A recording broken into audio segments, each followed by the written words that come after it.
There was actually a reason why I mentioned that Philip K. Dick story relating to the pun side of things.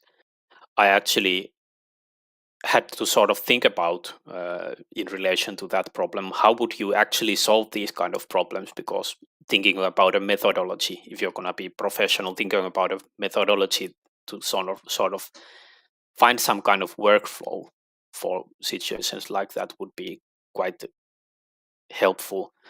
So I was thinking that maybe, start the process of finding the term with just, silly wordplay stuff, like just play with words a lot. Because that sometimes you need to kind of engage with the more creative side. You cannot like just look it up in some dictionary, but you actually have to get creative with the words, which is where the pun side comes in.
What's up, guys?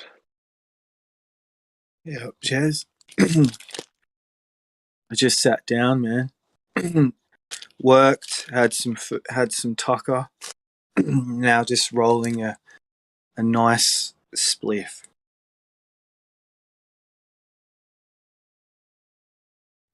I just Nice, done the nice. same now. Good shit. I'm at family's joint, so I haven't got the NAS, mate.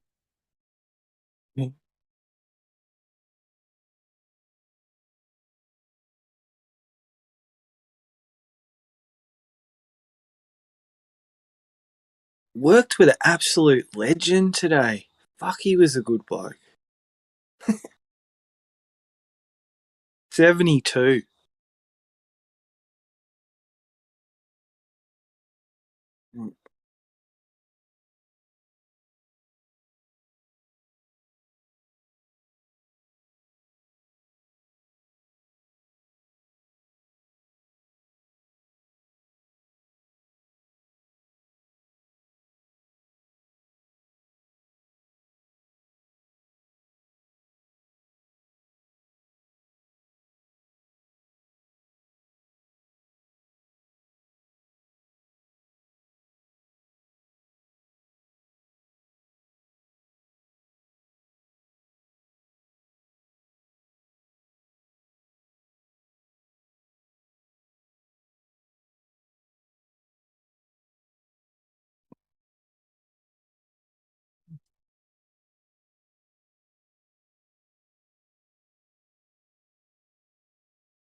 Yeah, interesting day. I think I actually met a legend today. Like, he helped build the MCG, like some of the bricks on that, the Westgate Bridge. He grew up with Johnny Farnham, and he knew Olivia Newton-John. He was just telling me this mad tale, and then the whole time, like, we were sort of waiting for work to start, and then it ended up we were just sort of trying to secure the area so they could get drone footage for Warnie's funeral, and just I don't know, like, I've just gone from being here feeling sorry for myself to just being totally amongst it. Funny how life one day can just change I your was whole gonna mood, say, outlook. I've known you for a while, Merle. Yeah. You were like, I met a legend today. That was a joke.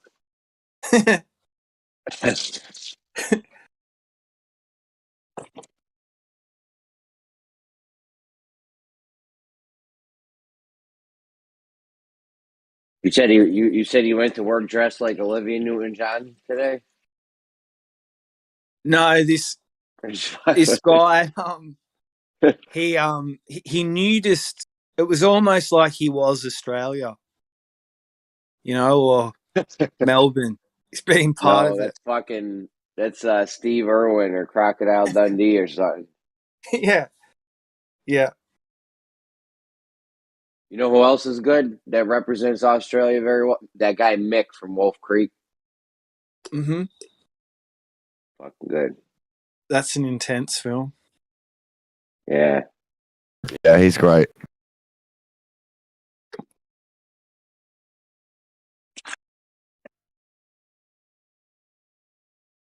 What's his motto? Like a pig on a stick, he says sometimes, doesn't he? Just shove a big knife in their back and then they become like a pig on a stick.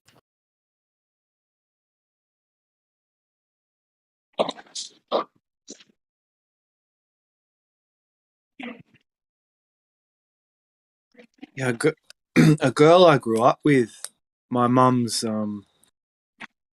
boyfriend, he had two kids, like Inika and Adam, and Inika was like, she was beautiful, but I don't know, she was doing drugs and shit, 18 and 19, you know how it is. But she was hitchhiking in Australia in that kind of area, and she got kidnapped and raped and murdered.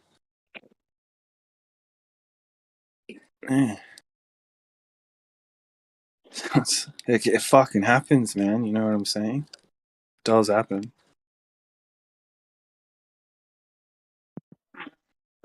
Someone close to you, Merle, or I missed the Yeah, beginning of. yeah. Like she was like a girl I grew up with. Oh, that's rough. Yeah. Out of character for her too, but You don't want to go out in the outback because there's monsters out no, there. that's what I'm saying. You put yourself in harm's way, sort of thing. And for a girl, you know, hitchhiking in Australia, it's just like, man. Anything can happen. Have you guys ever hitchhiked? I've hitchhiked a couple of times. Fucking these old people saved me one night. I got off a tram and I just sensed there was just something danger lurking, and this guy came out of the shadows, and I ran and banged on the window of like the lights were red and the car pulled up, and there was this old couple, and I banged on the window of their car, and I think they could just see in my eyes that I needed their help, and they motioned for me to get in. I just jumped in the back and they drove off. But yeah, some of the things that happen, I've always managed to live to tell the tale, obviously.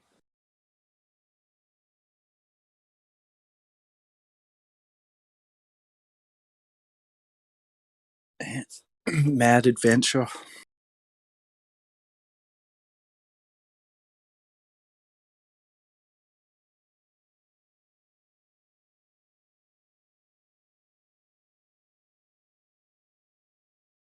I'm glad this happened. This to me is the best part of it, because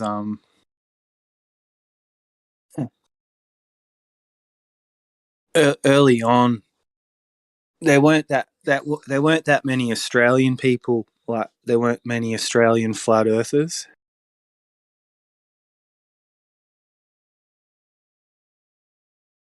So Nor should there be. it's like me and Scotty Storm, you know. Fucking hell. Fucking Scotty. You spoken to him lately? Yeah, like he'll just randomly message me. He's out in this weird country town, and What, he's he moved had a away little from bit of Melbourne? yeah. Really? Mm.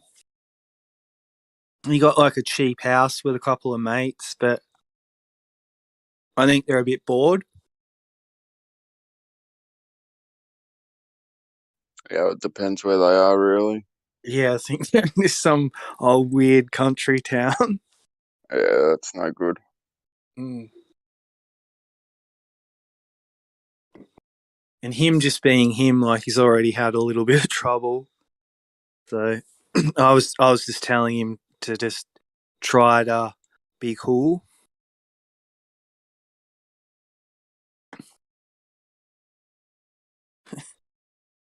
You might never think of the fucking good shit to ask it while it's happening in the moment. What's the difference if you're on a merry-go-round? Let me ask. What's the difference if you're on a merry-go-round? Yeah. You throw a ball, and there's somebody spinning on the merry-go-round. And the guy spinning throws a ball off the merry-go-round. Mm-hmm. And, you know, he sees it curve, and another guy sees it straight. That's scenario one. Right. Okay? Scenario two. Two guys are throwing a ball back and forth. And there's a kid on a merry-go-round. He sees it curve, and the guys on the ground see it go straight. What's the difference between those two scenarios? Does anyone know if there even is one? They're very similar, aren't they? But there's no similar difference. scenarios, right? There's Yeah, nothing. no different. Nothing's different. Right. I should have brought. Why didn't I? I'm so mad that I didn't think of that last night. Fucking Bob had me so heated. You Can you came in repeat? Can you repeat the two cases? Scenario 1. There's a guy in a merry-go-round spinning. He throws the ball. The guy in the ground sees it go straight. He sees it curve. Scenario 2. There's a guy in a merry-go-round spinning, and a guy in the ground. And the guy in the ground throws the ball. The guy in the ground sees the ball go straight. The guy in the merry-go-round sees it curve. Oh yeah, sure. Yeah. What's the difference? I don't think there is. There's not. Is there? There's not a difference. Yeah. No kidding. Thank you. Like the direction changes, but yeah, they are similar. No. What direction changes?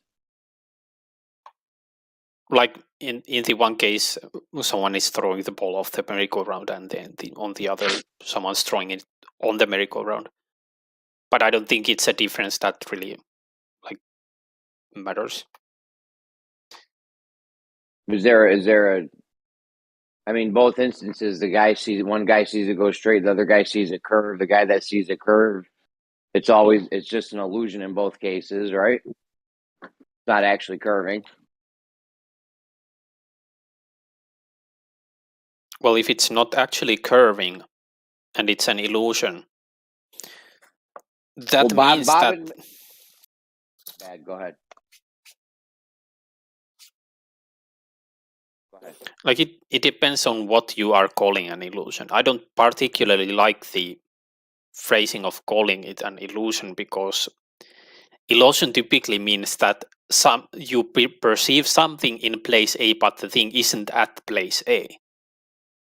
Like that's how we talk about visual illusions, like or illusions like, for example, refraction. That's an illusion because the stuff isn't there. But in this case, the ball actually is there in the place where you see it. Bob, the science guy, last night said the scenario B, where the guy's on the ground throwing the ball and the guy in the merry-go-round sees a curve. He said that's an illusion. It's just an illusion. He said it wasn't Coriolis effect, even though there's no difference in both the scenarios. So that's what I'm telling you guys. I've been telling you guys this whole time, man. Coriolis is just.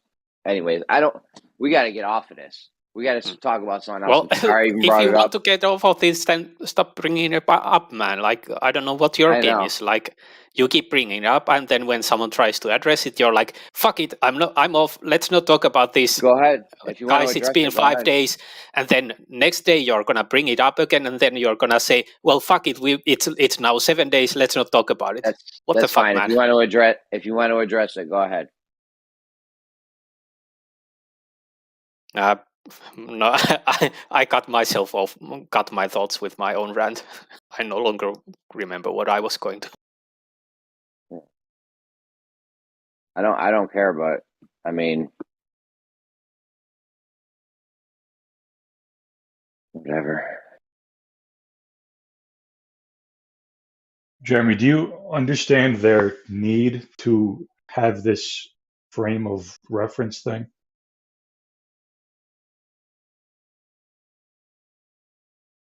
Yeah, I mean, no, there just is. They exist. So,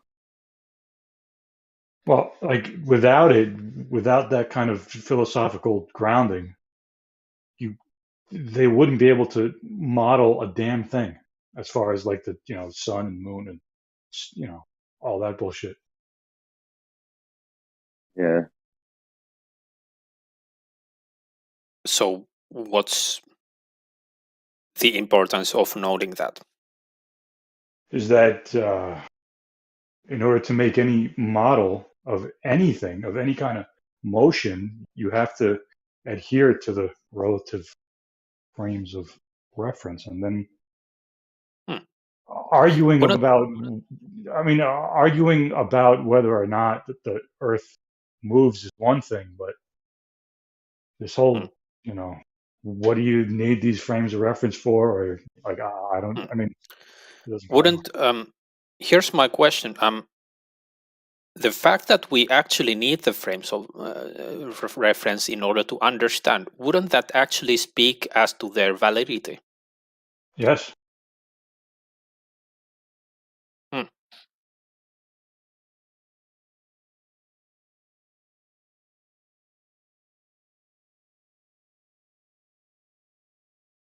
It also kind of harms it because there is no fixed or preferred frame of reference. So given that, you could model, the Foucault pendulum with Earth being still and everything. No, with Earth spinning it, like you don't know what's spinning because from the Earth's frame of reference, it's not spinning, but from quote unquote space's frame of reference, it is. But there's no way to tell. All you could do is just model it. Is just model either way. I don't think that's exactly correct because there are some ways to tell. Because we can tell, for example, when something is experiencing a force. So, for example, if I put some gas, I'm not actually sure if this is a good example.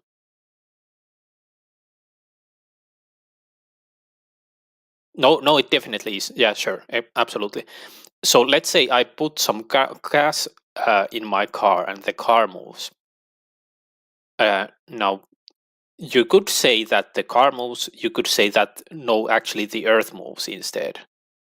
But the problem is you're then suggesting that that small amount of gas actually has the power to move the whole Earth, which doesn't really physically work.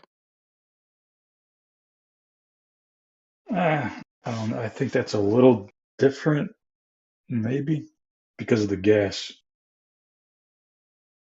I don't know. I got to think about it.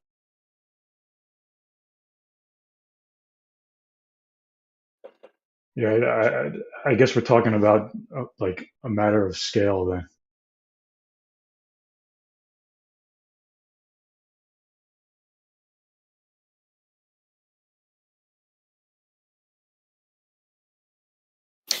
I'm not exactly sure what the point about the reference frames is, because like even on a flat Earth, you would have, or you can think of having an infinite amount of reference frames.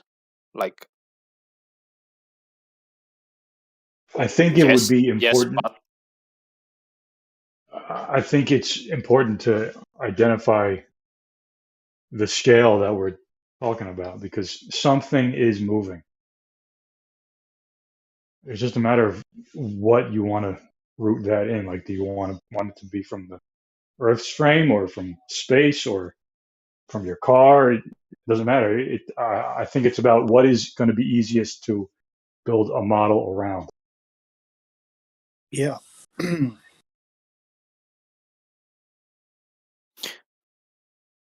can we make this sort of practical then? What would you center the frame of reference on? I don't know. That's a tough one. I mean, it seems like there's a model that's pretty much set. It works to explain everything, but we'll never know if it's true because we can only model it. We don't know exactly what it is that's spinning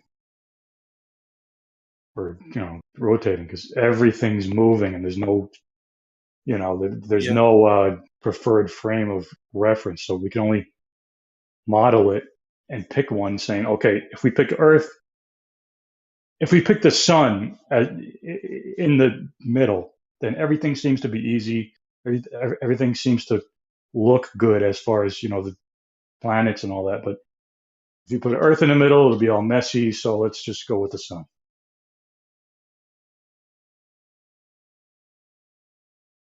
But ultimately, we don't know.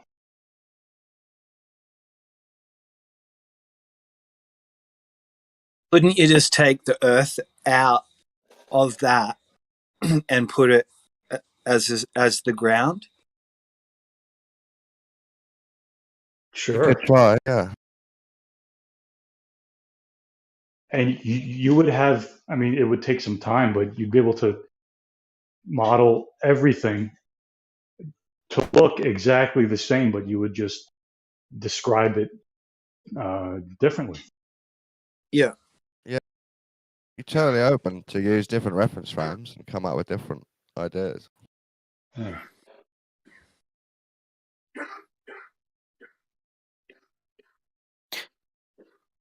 I think we might be running into like a semantic trouble relating to the word moves. Like, what does it mean for something to move? There's one way in which moving is sort of similar to experiencing a force. So, for example, if I move, I need to kind of spend some energy in order to walk. So I know that I'm moving. But then there's a different sense where, okay, when something's distance in relation to me changes, that thing moves, where it doesn't necessarily need to be experiencing any kind of acceleration, but I just see that, well, it was there and now it's here, so it moved in relation to me. So it Yeah, depends sort of what kind of relativity. question we're asking. You have to describe more than one thing to describe movement. Right. Nothing moves unless it's in, well, that's a tough one. Like, nothing could be perceived to be moving without some kind of reference to something else. But then, you know, like, how do That's you true. know? It's fucked up. That's how we know movement, by seeing it move relative to a thing, another thing. No, that's you don't need another thing to reference something to know you're moving. How would It's you? wrong. It's I wouldn't wrong. say us, like humans, like we don't, because, you know, we could feel ourselves moving and all that.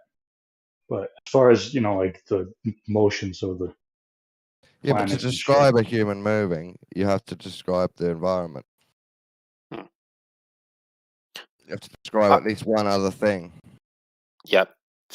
Yeah, I think even the sense that you're moving has to do with something outside of you. So, for example, if I start running and I feel the wind on my face, that wind is actually a thing outside of me that's pushing against me to tell that I'm moving, and that goes for every single Yeah. physical experience that I have about movement. It has to do with something outside of me.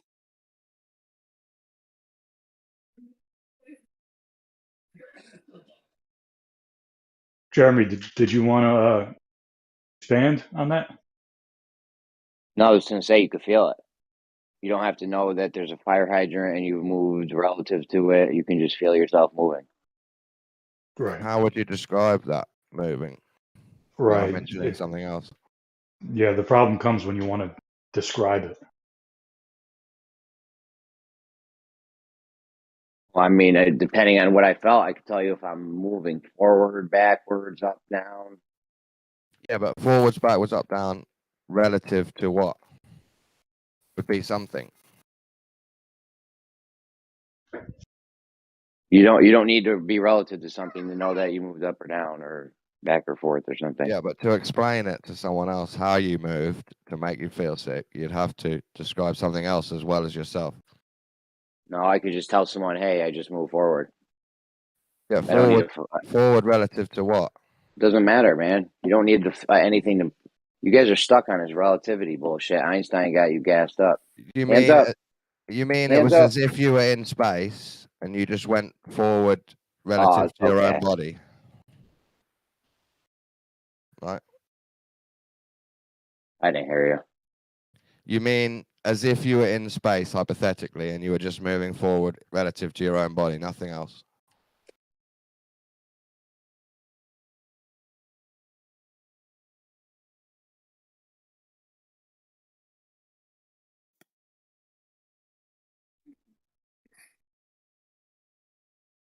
Or you mean hypothetically you were on a roller coaster and it was pulling you forwards up a hill or down a hill? That's why you felt sick.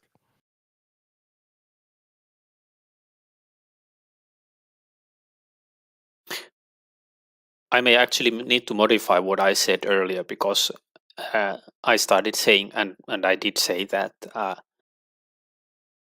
everything that we have, every single feeling that we have of moving has to do with something outside. Right as I was saying that, I started to realize that that may not actually be exactly correct. Like for most of the things, for sure, the wind on my face, that I feel, it has to do with the air molecules outside of me. But we have sensory organs within us, like the balance, like we use our ears for balance, not just hearing. And actually the liquid inside my head then would move differently if, for example, I get pushed. And that has to do with... Then you're getting pushed, right? Well, yeah.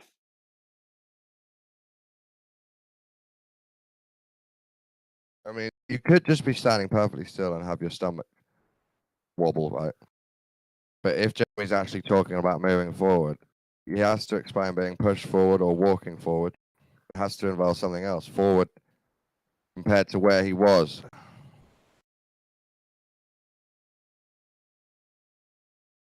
And if it's not hypothetical space, it's got to be relative to a thing, something.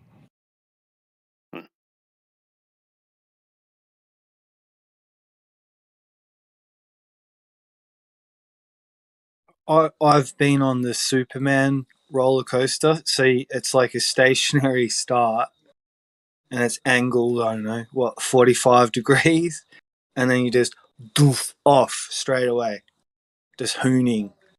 And you go back into the chair like, fuck, get that G-force. Oof, it hurts.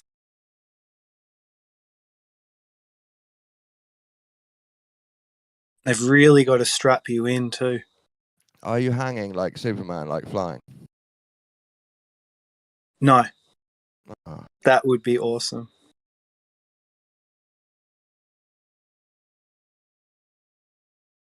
You should design rides. I have seen some. I just wondered if that was implemented. That would be a good ride though. Like you could simulate flying.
Do you guys know, in my 20s, I had a picture of the blue marble as a poster on my wall.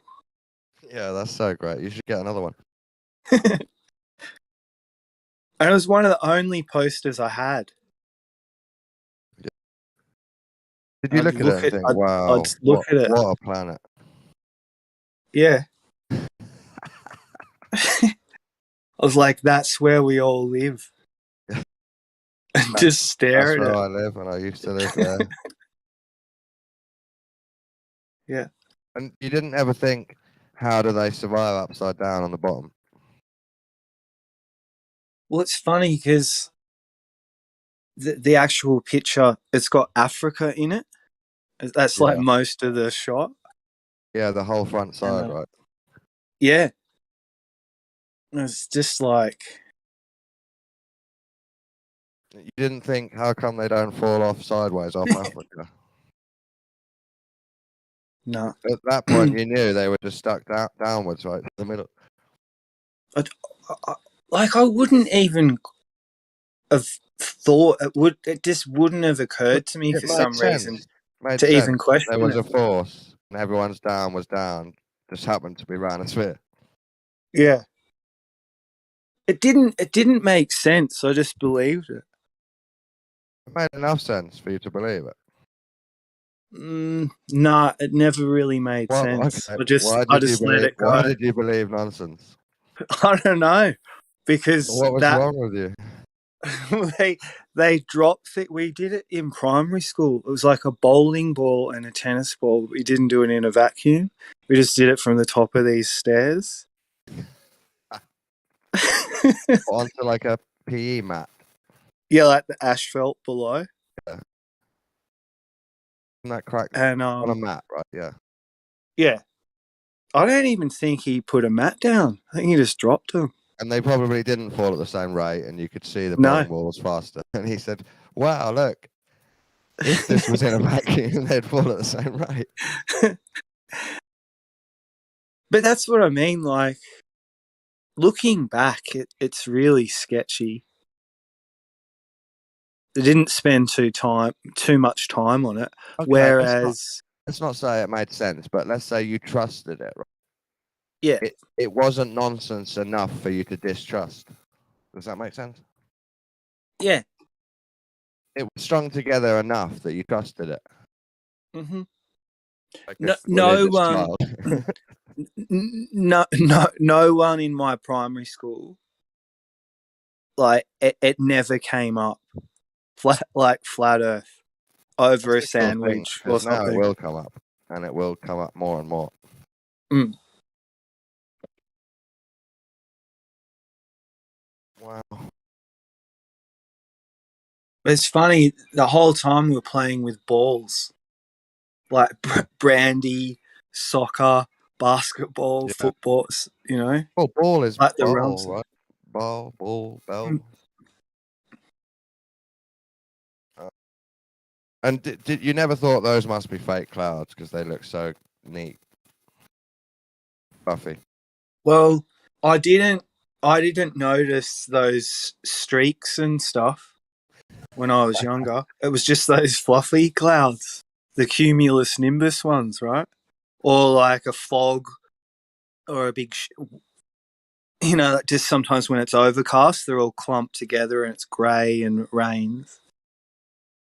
But yeah, never noticed the streaks. What did it have text on it? Let's say planet Earth.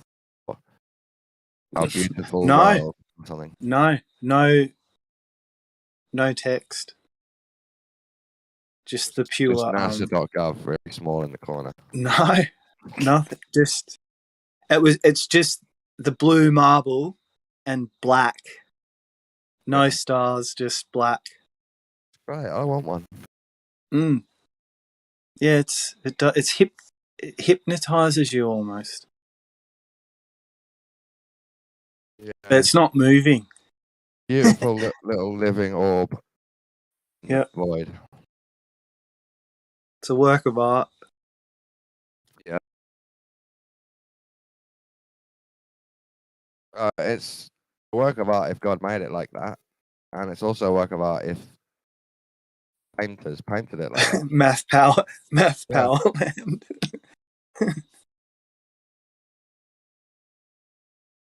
Yeah, that's so mad, that stand-up routine he did. Really interesting.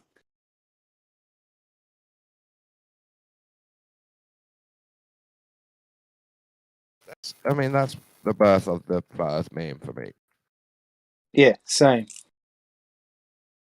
I saw that and I was just like, the thing I like about it is he doesn't try to answer all the questions. But the questions he asks, he just sort of leaves it dangling there, and it kind of inspires you. Then it gets your curiosity, right? you start asking deeper questions yourself. Yeah, he's crazy, man. But that thing he said's quite interesting. I might Google that later. Still think he's one of the worst guitarists, and I'm not even being mean, of all time. But for what he did for planting the seed, like I don't know, he might be one of it's the like worst he's changed floor human painters history of all time as well.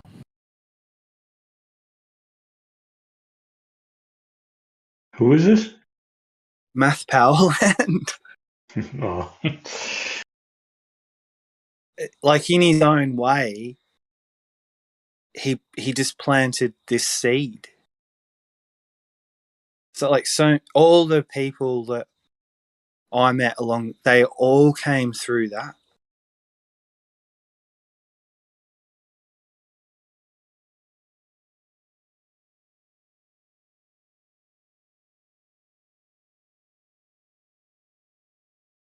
And some Eric Dubé, of course, but and then I think her name was Channel Q.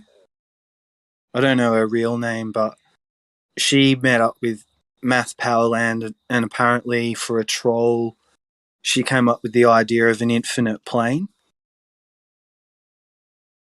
and they were trolling for a little bit. So it's all quite mysterious, really. And then P Mars sort of comes in, and there's Free Chan, it was called. I saw a lot of the early people like Cathexis and Issa, Vinny, Jem, Tim Osman, like all those people.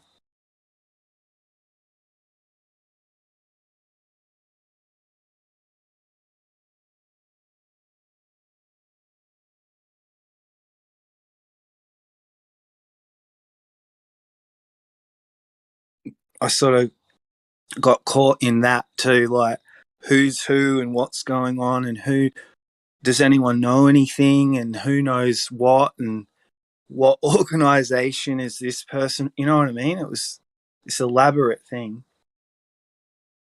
perfect psyop. But as far as the last thing, as far as I know, because I know people who've spoken to Eric Dubé privately or whatever, he doesn't seem to know anything more than he lets on publicly than anyone really. And same with Powerland, and you just wonder, like, how did they come on that information or find it?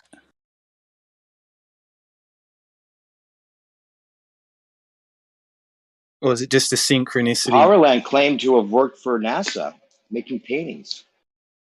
Right. I don't think that was true. Right. I think he was lying about that. If you work for Right. NASA making the paintings for the planets, you wouldn't. I mean, then flat Earth is a rollout.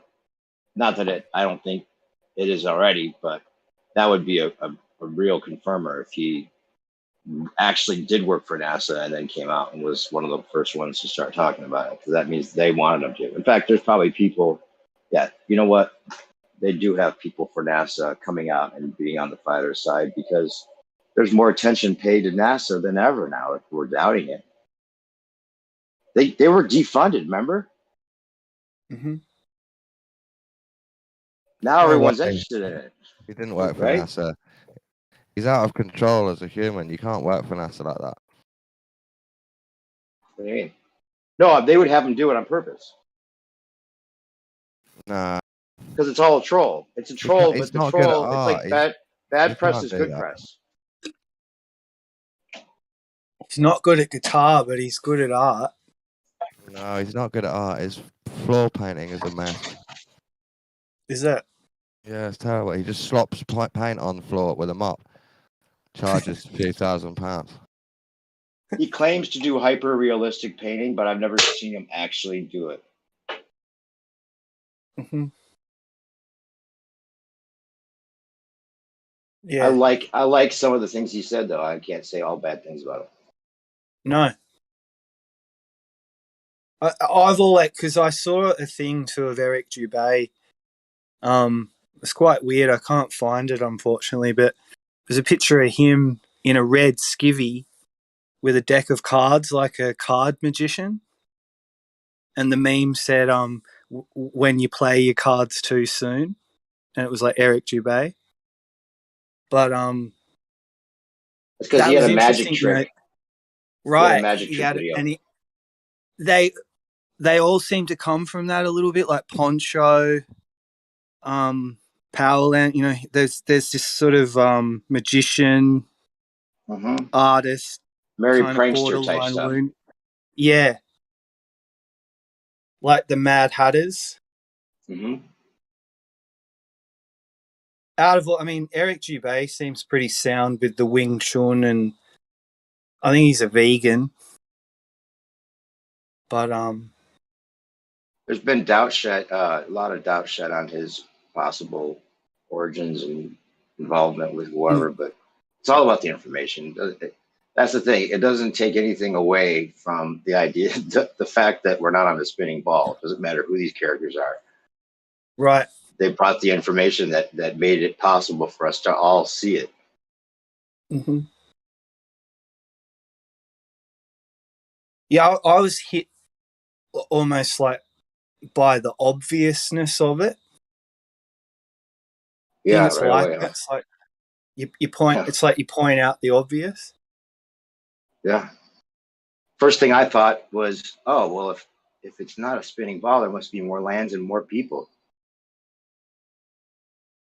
That's the first thing I thought. Bing, bing, bing, bing.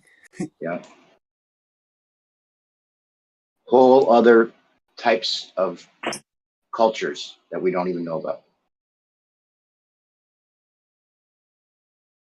That just resonated. I'm like, oh shit, there could be tons. Of course, we're not the only people. It's the same philosophy that we have when we believe in space, and we're like, well, it's really egotistical to think we're the only life form in the universe.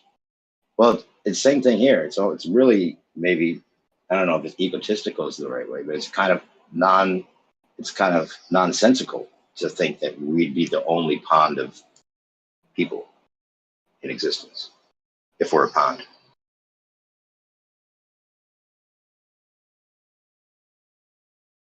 Yeah.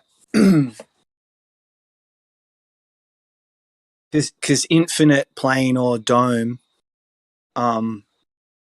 it's got to be somewhere. So that's what I was always like. If it was a finite container, there'd have to be an outside of it too, right? Yeah, with more finite containers, possibly like an egg carton or something. Who knows? You don't build one watch. Think of all the watches that were the practice watches before this one. like the guy that creates all the monsters before he gets the perfect Frankenstein or whatever, like think of all the systems that didn't work, right? Suns colliding with moons and shit.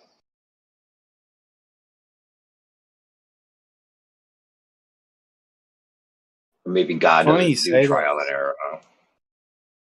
Well, it's funny you say that about the watch, because if you look at the mechanisms of the watch, that could be potentially, if this sky or whatever it is, the ceiling is like a machine, like big cog, like a watch. That's what I say. That's what I'm saying. That's the reference. It is. Yeah. The sky is a watch. It's a clock for sure. It's perfect. That debunks the globe more than anything. The fact that we have a perfect clock in the sky. And somehow it's all swirling miscellaneously. We use it as a clock. I don't think it's a literal clock. Well, no. Not necessarily meant for us to see as a clock. It's meant for us to But see as a clock. The fact that not a it's literal clock. so perfect. No, I'm not saying that. It's twinkles in a void, literally. Right. Well, we don't know what it literally is. We can't even say literally. No, You to just us, see it, literally, it's wherever it just is. twinkles in a void above us. But Right. we can Correct. use it as a Right. clock. Yeah. But the timing on it's so perfect. Well, what are you comparing the timing to? A real clock that was designed from the sky clock to match. Well, just that we, you know, it's not predictable. It's only predictable because it goes in cycles, right? A lot of it seems to be locked in cycles. I think the cycles change in various ways. Yeah, there's variations, which is why it's so beautiful. Because if there wasn't just a little bit of variation, it wouldn't be beautiful in the same way. Yeah. It wouldn't follow that Fibonacci sequence. Yeah. And even with real clocks, we have to adjust them right to fit to the nature.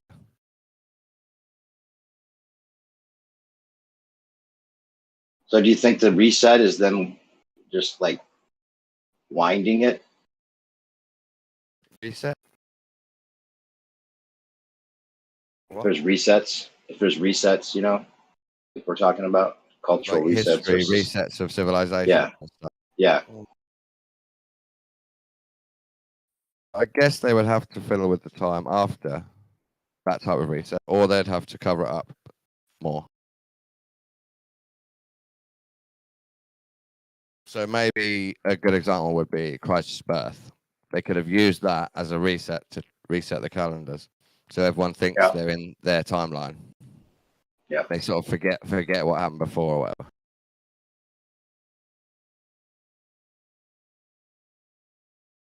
Yeah, and the cross and the Jesus on the cross and the whole thing is just so blatant when you look at the symbolism that you get when you divide the celestial sphere and everything.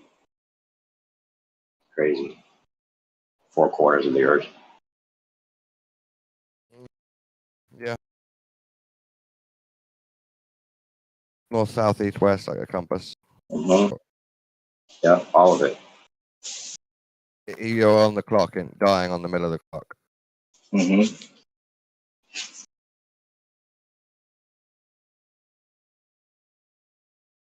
I don't know why people, even if they're biblical minded, put such an importance on the resurrection that this character was able to come back to life.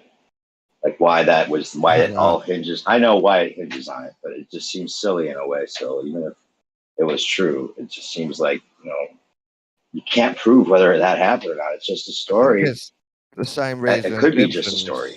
Same reason Egyptians believed in their reincarnations and the pharaohs being gods, because they didn't know what else to do. Well, it made it. Yeah. You have to have a supernatural story that people argue about to create the religion. You have to have the conflict because you have to do away with the old religion with something supernatural that makes the new religion more important. It seems like humans have this weakness to make up a story, and then slightly cleverer humans come along and manipulate those people with a new version of the story. And they do it today. Like you could even look at 9/11 as one of those stories that was created just to create the conflict about whether people believed one side of it or the other. Good versus evil, same story. Tower of Babylon could be. It just repeats the similar themes. Right. Divide and conquer.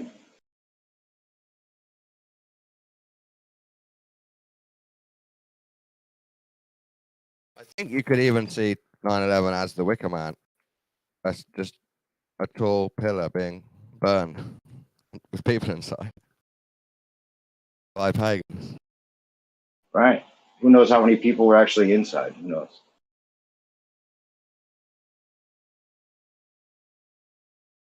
And what was going on there before that happened? Like World Trade Center. It was a trade-off, that's for sure. There was a big trade-off.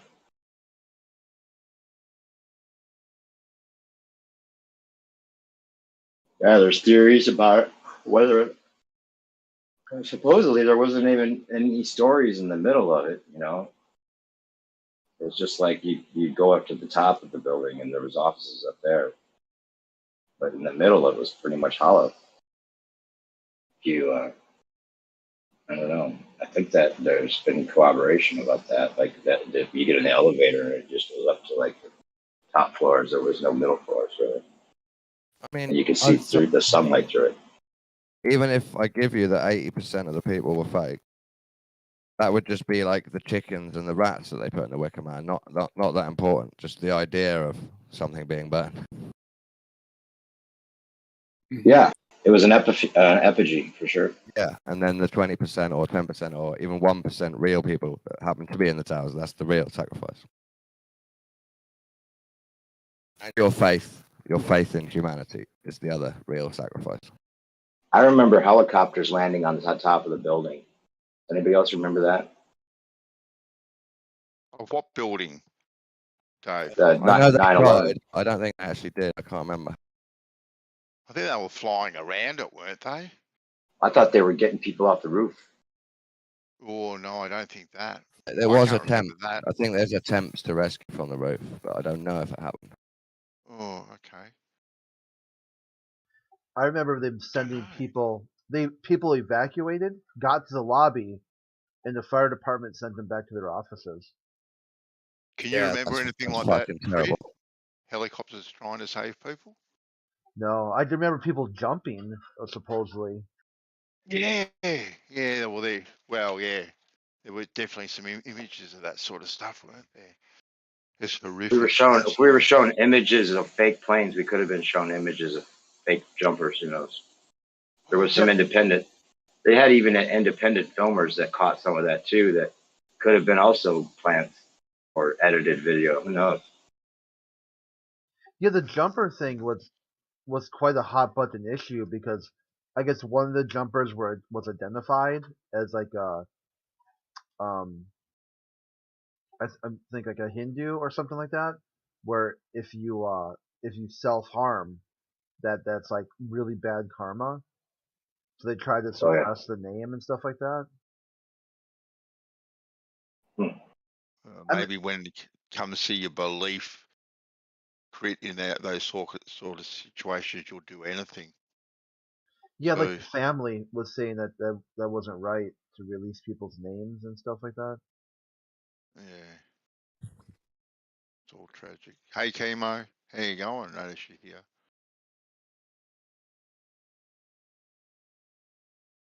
Remember when U2 played the Super Bowl that year after it happened, or the year after it happened? I guess maybe that year. I don't know when it occurred, but they had like these banners go up with all the names on it, and the banners looked just like the towers during the Super Bowl halftime. And then at the end of the show, the banners fell, mimicking the towers falling with all the names on it. You know what? Remember, You know what freaked me out, Dave? The money that you showed the other night. The folded money, like that last image that you posted that was in order. Like when you first looked at them, like I could see the Twin Towers in one of them, but the other ones I was kind of struggling to see the sequence of events. But when you put them in order, you could definitely see a sequence building of them. Yeah, they were being built, and the first tower hit, second tower hit, the plume of smoke, the drizzle of smoke, and then the American Airlines and United Airlines being printed right on the same exact where they hit. That. I would like to see the dates of all those notes when they were printed first. It was 10 years beforehand. 10 years beforehand. Yeah. Okay, let me think about that. That's interesting. Were you thinking it was after, were you, Dawn? I just wondered if it was too far before, I wouldn't be able to argue that it's pre-planned. Right, yeah. But if 10 years, I might be able to think, yeah, they could have planned that for 10 years. Well, I had a friend whose dad was asked to be a part of that, and he refused. Died of cancer 6 months later. Even more so, if you look at Bush Sr. did a New World Order speech to a joint session of Congress. Talked about he's completed the New World Order. It's game over. You lose. They've got their fifth objective done. and all of a sudden he loses the election, and there was an attack on the Twin Towers, but they survived.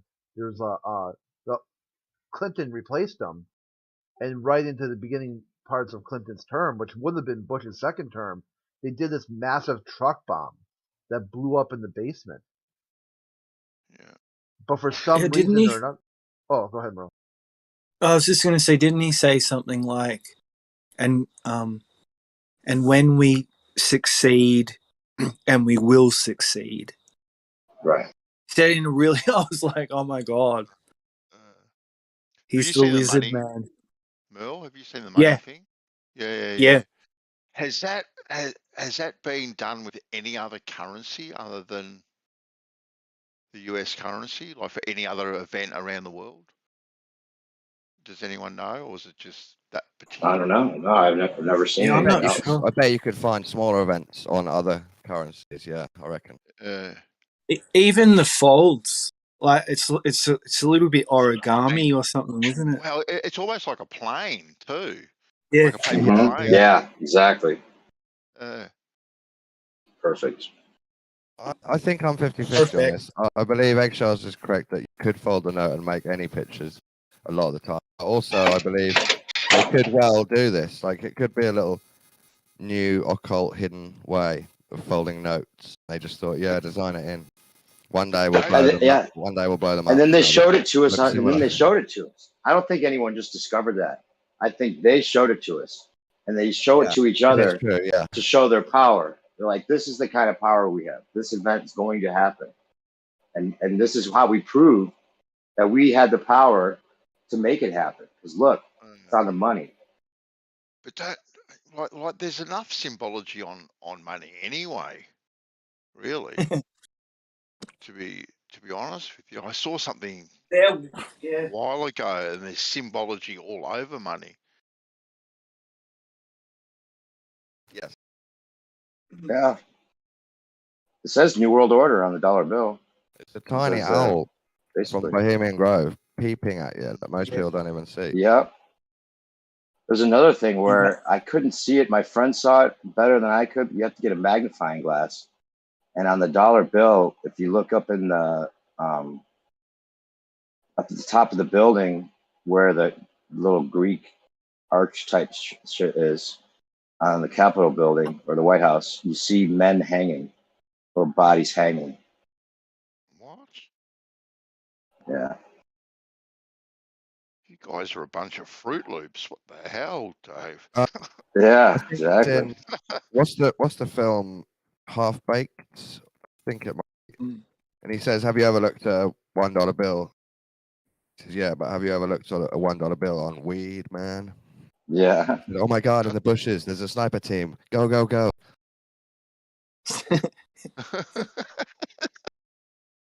Right. And then the gold that was stolen out from underneath, supposedly, the gold bars. And it was, and then they said that the third truck was caved in, or the ground fell on top of it and stopped it from getting away. So you bring that up to somebody that is doubting the official story, and they'll go as far as to say, oh yeah, that must have been the Muslims that had a plan to blow up the buildings. And then while the buildings were falling, to go down there with trucks and get the money, to get the gold out, like they could do that. Like they'd have the inside, it's just is Ocean's 9/11. No way did it happen that way. I'm going through And then the gold was returned, supposedly, as we were told. But that was in a news story. The gold bars that were stolen during the whole thing happening. No one batted an eyelash. Who was saying that you could fold money to make it look like anything? Eggshells, of course. We were trying to tell him about Boston bombing the other night, and I was showing him the fucking guy with the double amputee getting the fake leg strapped on, plainly to see for everyone that was watching, except he's trying to excuse it the whole time as if that could be this, it could be anything. Just you have You have confirmation bias, like you do. You like you just made every other argument you ever make look like you're just supporting the narrative. Yeah, that was pretty hilarious. The other day he was talking about that flat earthers are always dropping these excuses for why they're always going to do something later. They're never going to do it right now. It's always like, oh, some unrelated factoid that they got to do first. I'm like, dude, that is the best takedown of why manned spaceflight abruptly ends in 1972 that I've ever heard. I'm gonna be conflicted on the Boston bombing, I must say. Have you Definitely seen? think there's Sorry. something fishy about it, and not anything against the footage that you dropped there, Dave, like the footage that we were going through, and maybe it was the screen I was looking at, but I just couldn't make out like enough detail to make a decision one way or the other, whether it was kind of fake or not.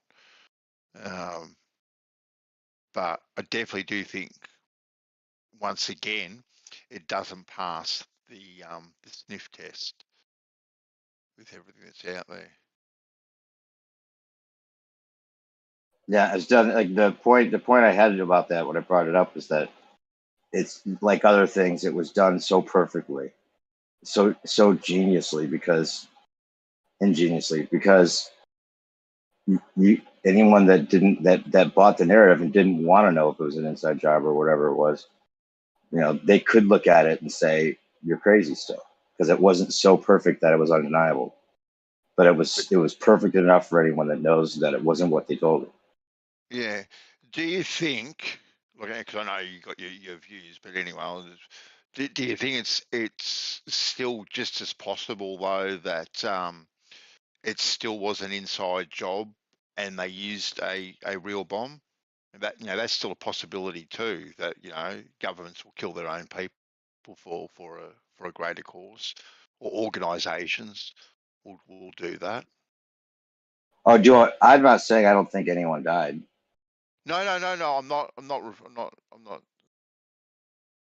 What do you mean, a real Saying that bomb? you're saying that No, at all. yeah, Operation. Because I was getting the impression the other night that it was a like a fake bomb, like a smoke Directed bomb energy? almost. No, directed energy weapon. Directed energy weapon. Right. Okay, then. Along with controlled demolition, probably both. Yeah, Operation Northwoods. They were planning to do that. They were. Are you directed? You're talking 9/11 here, directed energy, yeah, or Boston? Yeah. Yeah, no, I'm talking about the Boston. Oh, okay. Oh no, I don't think it was a real bomb at all. No, I looked into that. It wasn't a bomb. Nobody died. Nobody cried. You could see all the details. There was a plastic cup still on the table right next to where the bomb went off. And it wasn't even knocked over. Oh, really? Okay. Yeah. Yeah. Well, I mean, why kill anybody when you're gonna make it that fake and make it so obviously fake? Kill somebody on top of that, then you got problems, and you're like, wait, now you've killed someone and you faked it. So that's why I don't even rule out that on 9/11 maybe nobody died. I know people, but they could have actually, definitely the people on the planes didn't die. There was no planes. So those people they just cashed in on their life insurance policies, probably. Changed their identities. And there was definitely fake pictures of people. They were generating pictures of people for those walls of the missing, right? I'm not saying they were all fake, but definitely some of them you can see that they were just like photoshopped and they were doubled, the same people. It was kind of sloppy.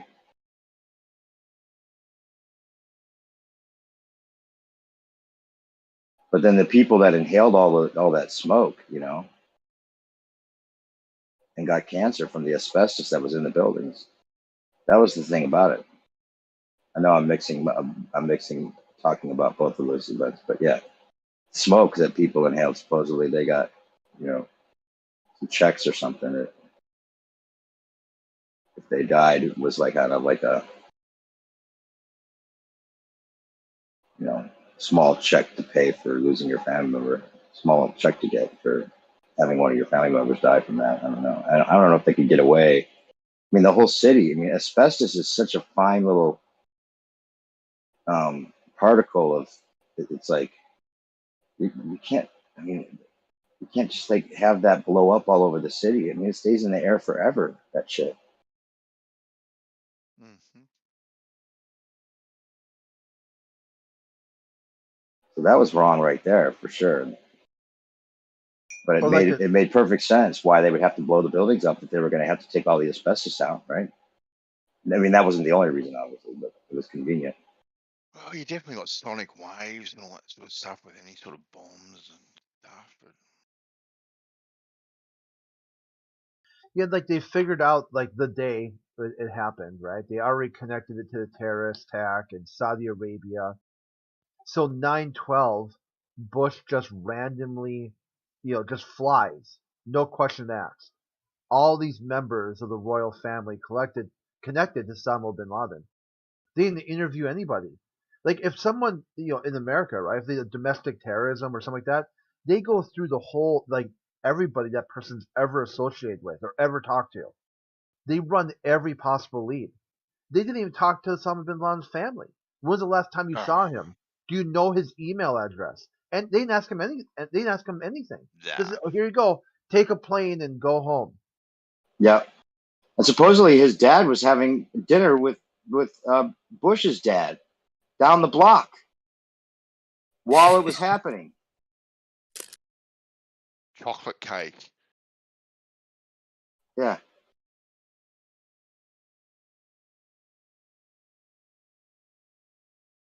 Well, people have got very rich over what's happened, that is for sure. Oh, yeah.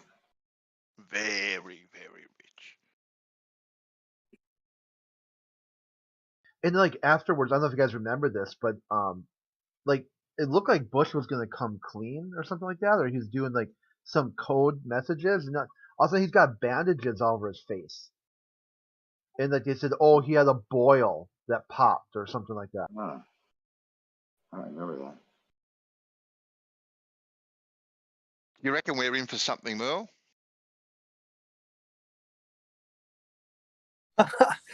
Yeah, what in the future? Yeah, like like a Boston bombing or a 9/11, or there's other things as well. You think we're in for something big, major thing like that?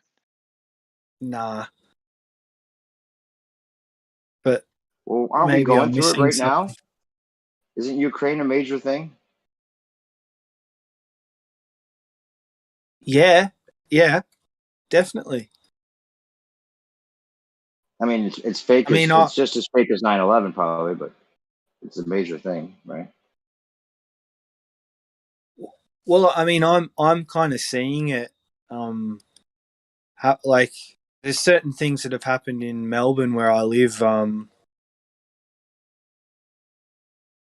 Yeah, it's political, it's social, it's everything. It's psychological, it's emotional. There's a split in society. Like it's happened. So,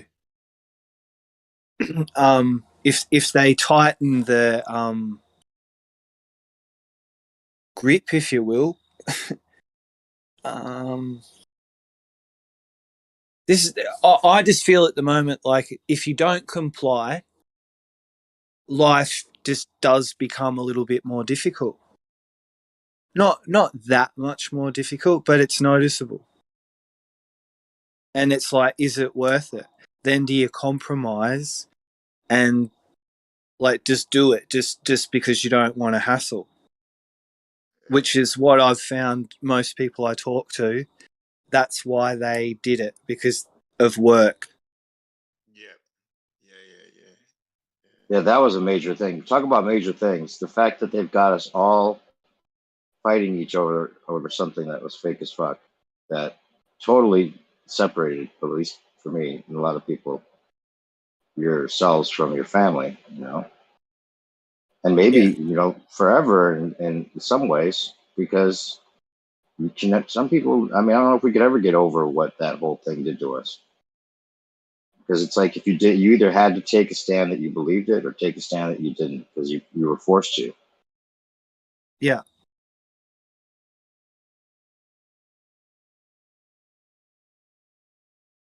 Yeah. Oh.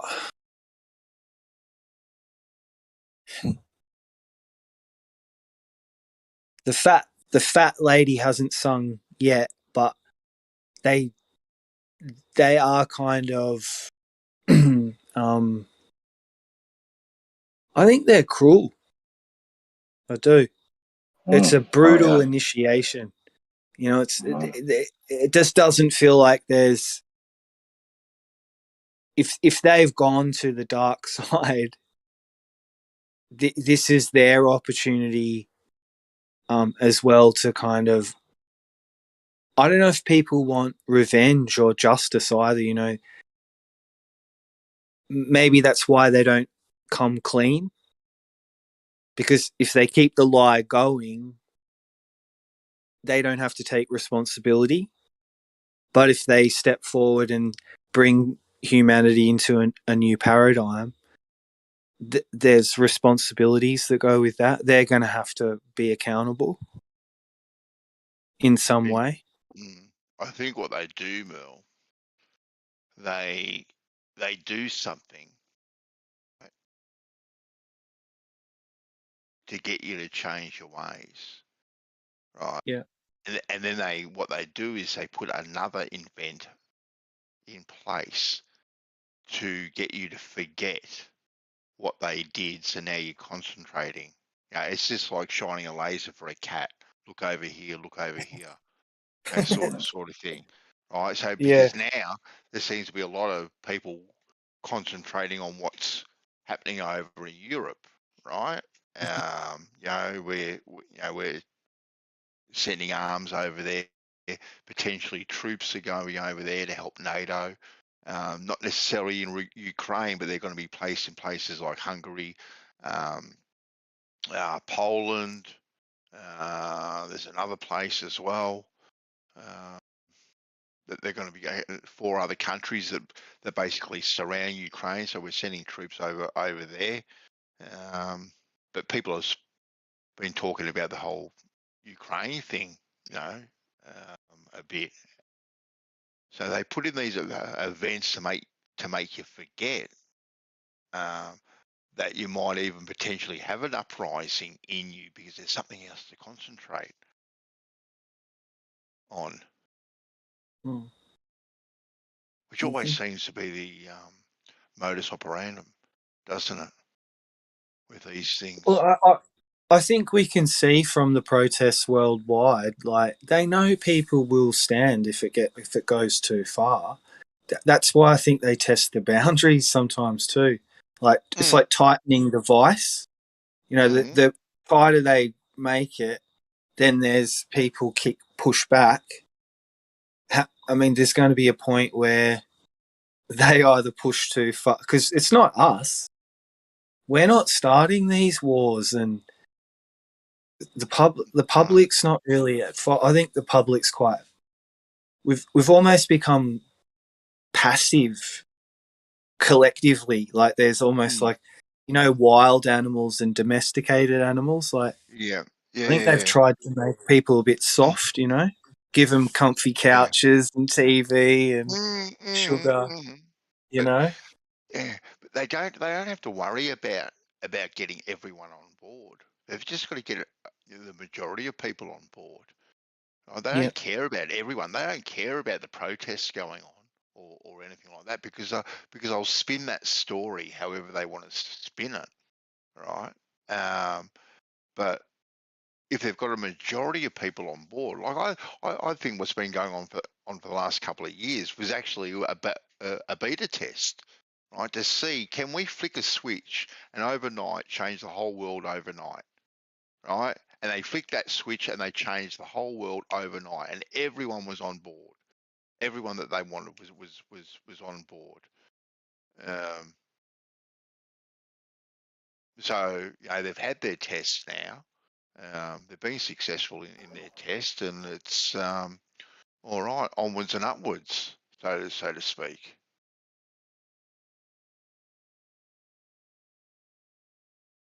Yes. When you put it like that, that's scary in a way. Well, it is because we talk about indoctrination, Merle, right? Once upon a time, you had to get a milk crate in the middle of the town centre and shout your message out, right? To try and get a gathering, to try and get people on board, right? To try and do everything, and the word spread very, very slowly. Then we had print, right? And it was leaflets going out, and then newspapers, then books, right? Then the revolution of the radio came along, and then moving pictures, and then TV. All these tools were a way to be able to mass indoctrinate, millions and millions and billions of people instantly, right? To get them to change a way of feeling, attach them emotionally to something, to change the way they think about something, whether to get them to think about something or get them to buy something, right? Yeah. And now with the dumb device, which is what I call it, the smartphone or the tablet or whatever, everyone's got one in their hand. It's the perfect tool, right? So once upon a time, like you had to rely on organisations to do it, country by country or state by state or whatever. And now they just click a button, and worldwide instantly they can have something on someone's smartphone, right? And everyone's looking at it, and now everyone's believing it. And they did it 2 years ago. They flicked that switch, bang, put it in place, and overnight everyone was on board. Every single government, majority of people, everyone was on board, all with the same narrative, all scared for their life, so fearful that everyone was going to be dropping like flies.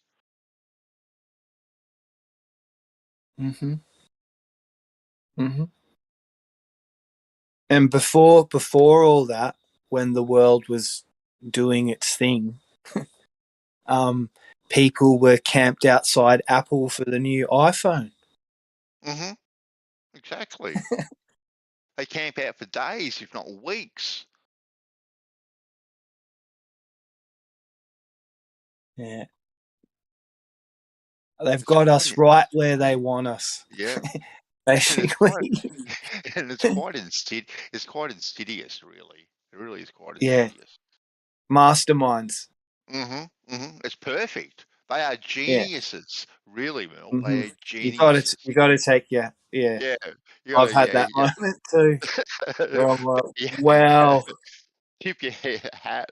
Go, well done, fellas. You've done it again. Yeah. Bravo. Well, I think, however they got in charge too, the lengths that you'd have to go to potentially, unless they just discovered the Earth after a reset and, it happened like that. But potentially there was a lot of war and fighting for the Earth itself,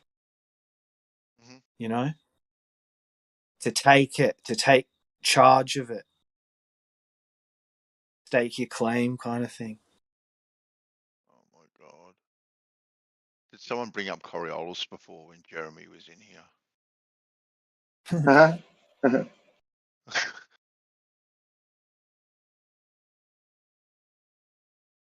I think Jeremy did. Oh, did he? Yeah, he was trying to talk about Ferris wheels or something, or merry-go-rounds. Reference frames.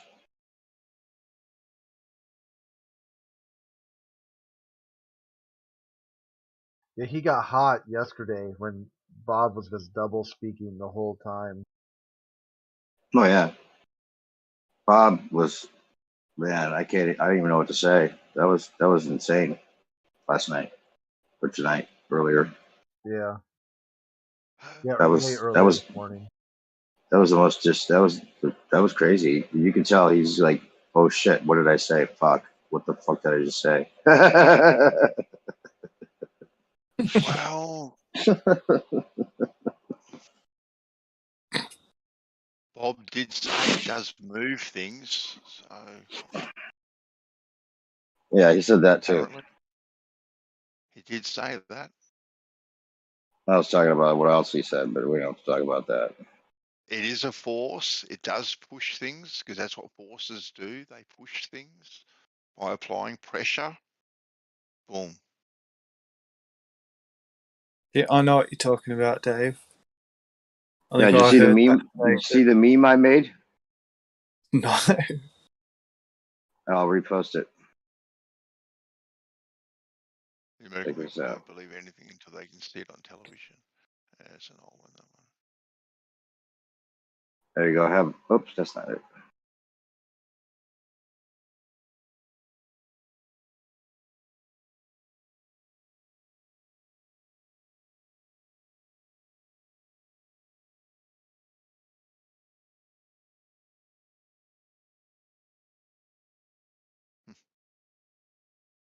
Here it is. Check this out, guys. Oh, yeah. Oh, man. Oh, yeah, I went off at Bob today, too, for bringing up what he brought up about him. Yeah. That was wrong on so many levels. Nah, yeah. I should have bloody well muted him. That's what I should have done. He did Obviously apologize. a false claim. He He did apologize. half apology. Just saying the words. You can't apologize for something like that. There is no sorry that takes that away. But it came out twice though. It came out twice. Exactly. And what he suggested about the information that he got and how he got it, like it's already out there now. Yeah. Like exactly. It's just like Merle raped 5 people. Oh, sorry. I guess I was wrong. But once it's out there, people are thinking Merle raped 5 people. That's right.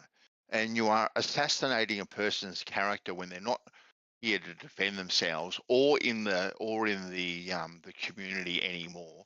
You're assassinating them, and it's not on. I nearly lost my shit. Actually, I came in hot. Actually. Yeah, it was good that you did that. No, you held it together. What they'll do, see, they think once a flat earther, always a flat earther. There's no recovery for you. Like, even if you switch over and you do some sort of cringe apology tour, like Sean G did, or some of the other ones, it still doesn't matter. Like, in their mind, if you even considered a flat earth at all, that there's something wrong with you. Like, deeply wrong with you. And if they can, they'll hurt you any way they possibly can. That's what they want to do, but that's why they're doing that sort of Flat Earth Children event, where they're trying to find out Flat Earth families and then make I false remember reports. That was crazy. Yeah, claiming that Nathan Oakley was beating this kid and shit. Yeah, and not just Nathan Oakley, they did it to other people too. If they found out anything public about you, they would try to use that. They got files on all the Flat Earthers. That's the only thing they really research. They don't research their topics of the globe. They just wait. Oh, is that person? They identify them as a flat earther. But they got this idea somehow that if you're public, right? If your ideas are made public, people won't talk about flat Earth. So they want to expose you to shut you up. At the same time, they're hiding behind anonymity. Why they do that? It's the ultimate hypocrisy, and only explainable in the flat Earth. Because if what science did he do?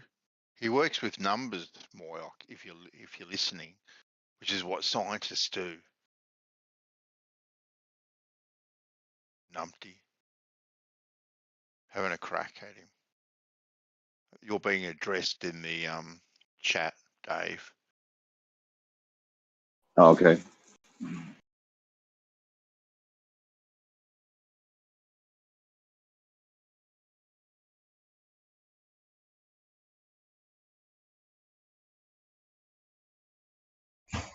Yeah, they even have a channel over there called Children of the Flat Earth, where they try I remember that. Yeah, that was fucking wrong. I mean, these characters, it's like they were cast out of like it's like they have to be trying to be like that way. Like, it's like there's nobody cool, like the opposite of Superman, I think Gio said, basically. Like, it couldn't be more ugly on their side. And it seems like that's intentional too. There's no coolness. In fact, the exact opposite, like wrong deeds and low digs and below the belt, everything.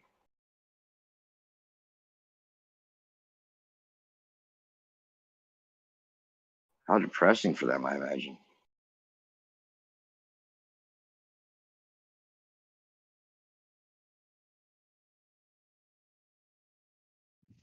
I mean, science is about trying to find the truth, right? You're supposed to be trying to find the truth, right? That's what it should be, at least. Yeah. Well, it's science. Scientism is the one world religion, so obviously it's not about that. In fact, I think that they designed it so that you had to have faith in it. That's why you have to have pseudo forces that you have faith in, or, you know, things that don't make sense about infinite stars and you know, not being able to prove that the globe, not even though you believe it, because then it becomes a faith and science at the same time. It made science into a faith. Well, yeah, but they even got people chanting the mantra, "You don't believe in science?" You should be able to have faith in science, though, shouldn't you? Well, it's not the same thing when you say it that way. Yeah, well, exactly right.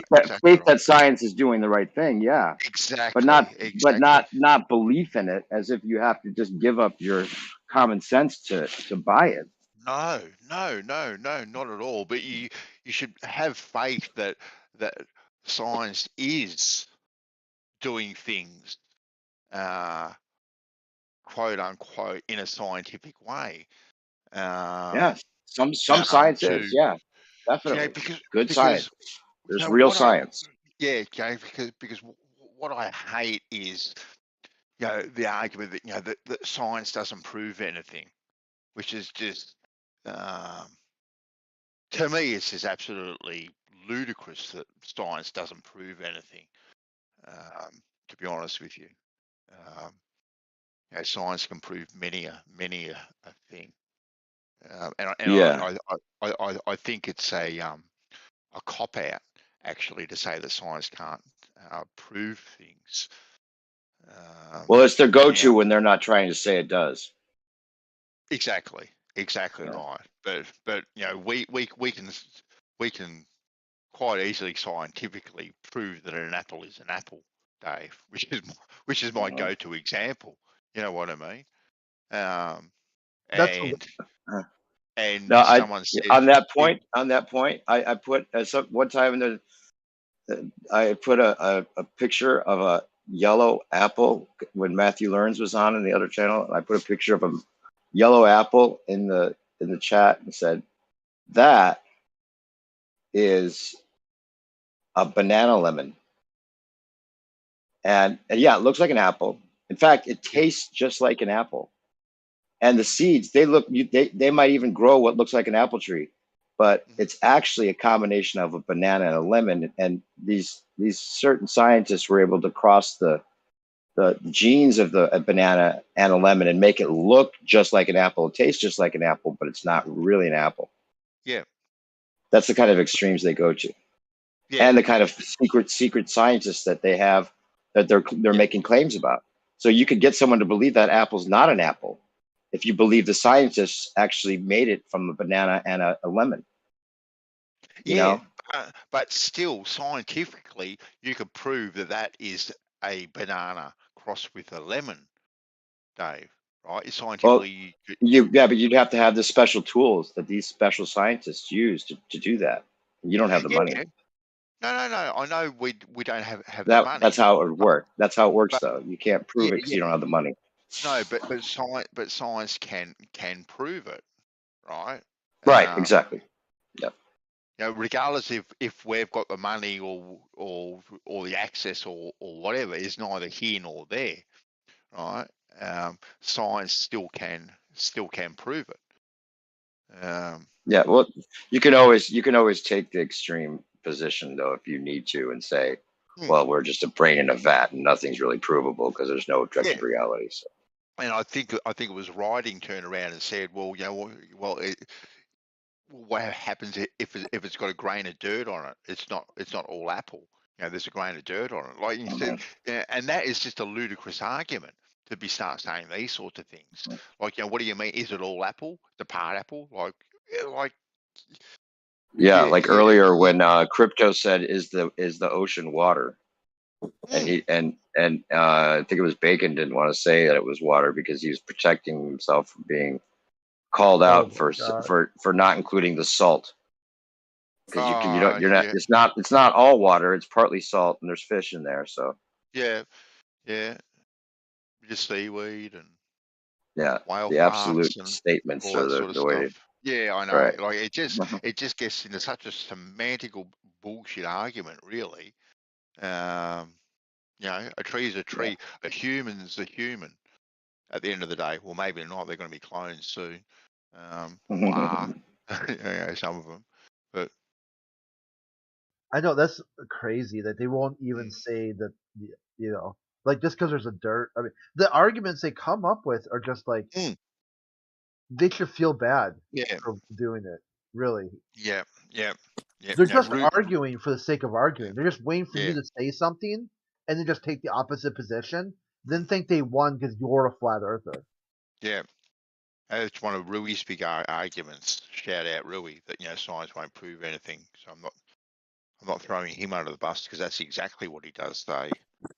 And he'll fight it till the cows come home. The science doesn't prove anything, and take it to all these ludicrous extremes too. Yeah.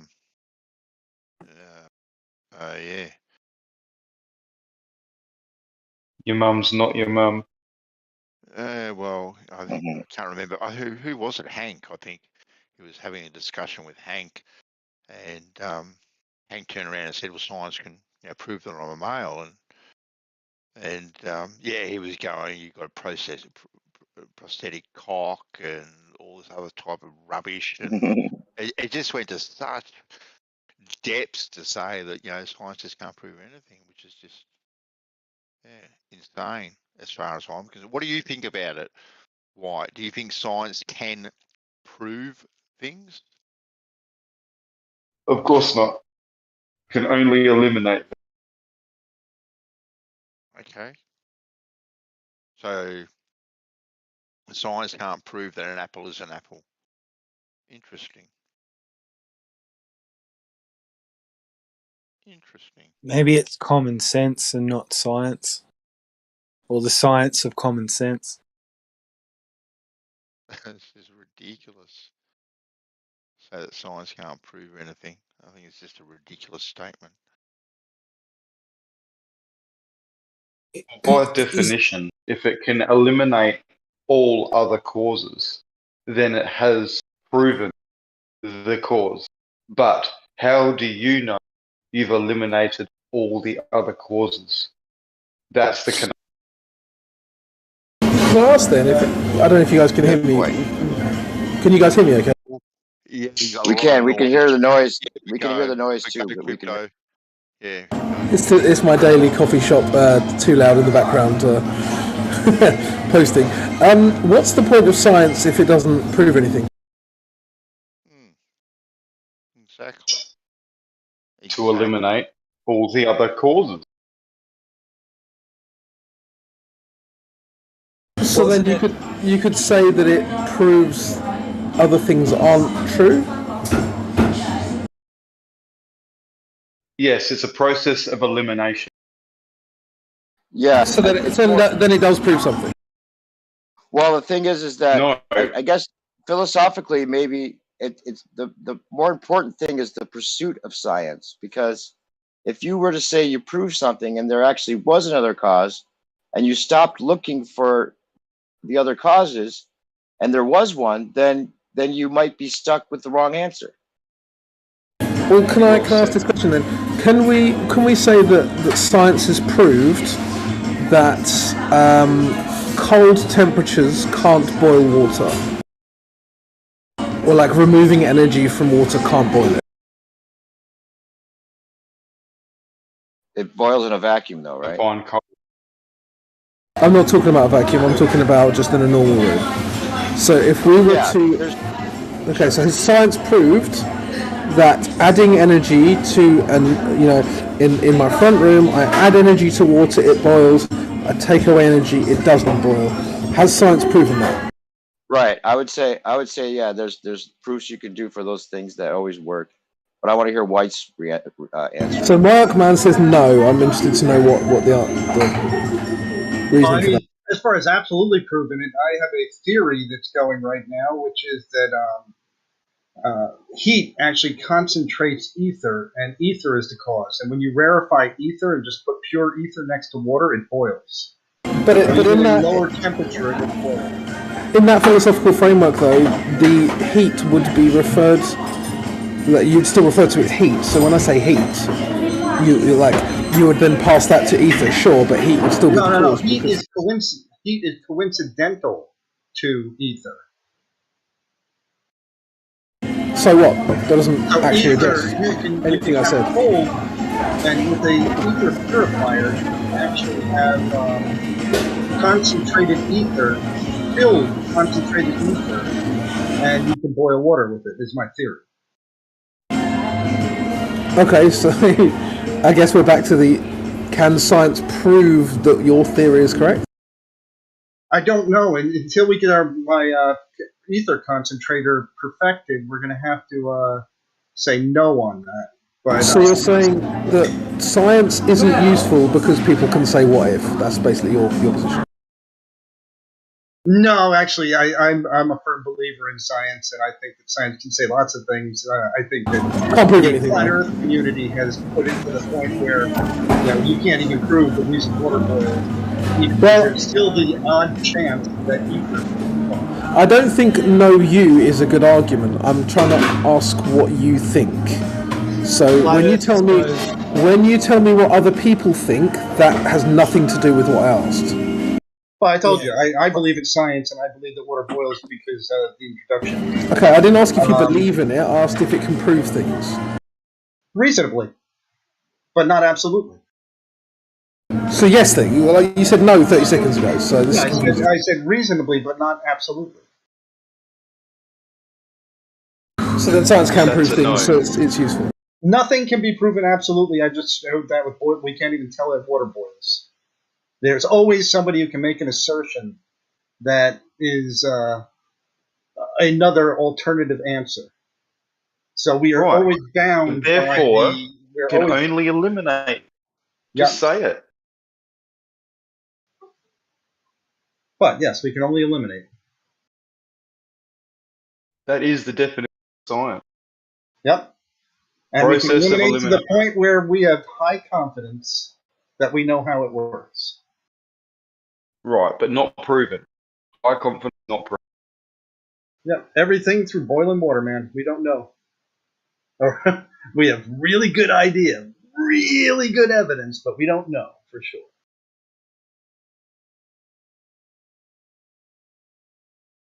Yeah, I think that's just silly, to be honest. But we can.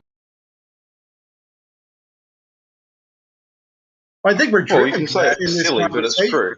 We're driven to that in this conversation, though. I mean, that's well, we know the sun rises in the east, and anywhere along a line of longitude, it's east. Therefore, the lines are parallel. And then we have somebody come in and say, "Well, we don't know that." It's like, okay, well, yeah, you could say that magical refraction happens that bends it left, right, up, down, 120 degrees from where it's supposed to be. I guess it's technically possible, but there's no evidence that happens. How about something very simple, right? Like, if you are the cause of something and you did that, the effect, did you just prove that you did that, or did something else happen? Again, you can get into the absurd and say, no, you didn't do it. But yeah, with high confidence, I can prove that I did that. Okay, so that would be a cause and effect relationship. High confident cause and effect relationship. Like, say, if you just kick a wall and you kick a hole in the wall. Yep, no, I agree. That? I'm going to say that I did that. Absolutely. And you could use science to prove that, right? I'm trying to think It's how not you a would. natural If I want to phenomenon. take it to the extreme, I don't know. The extreme of that would be the wall wasn't even real. It's about natural phenomena. Yeah, I mean that. Fucking holes in a wall. Yeah, if someone does something, right? If you see observing, I observe you kicking a hole in the wall. That would be an observation, right? Absolutely. Yeah, but except you're not science. There is still alternatives in that world.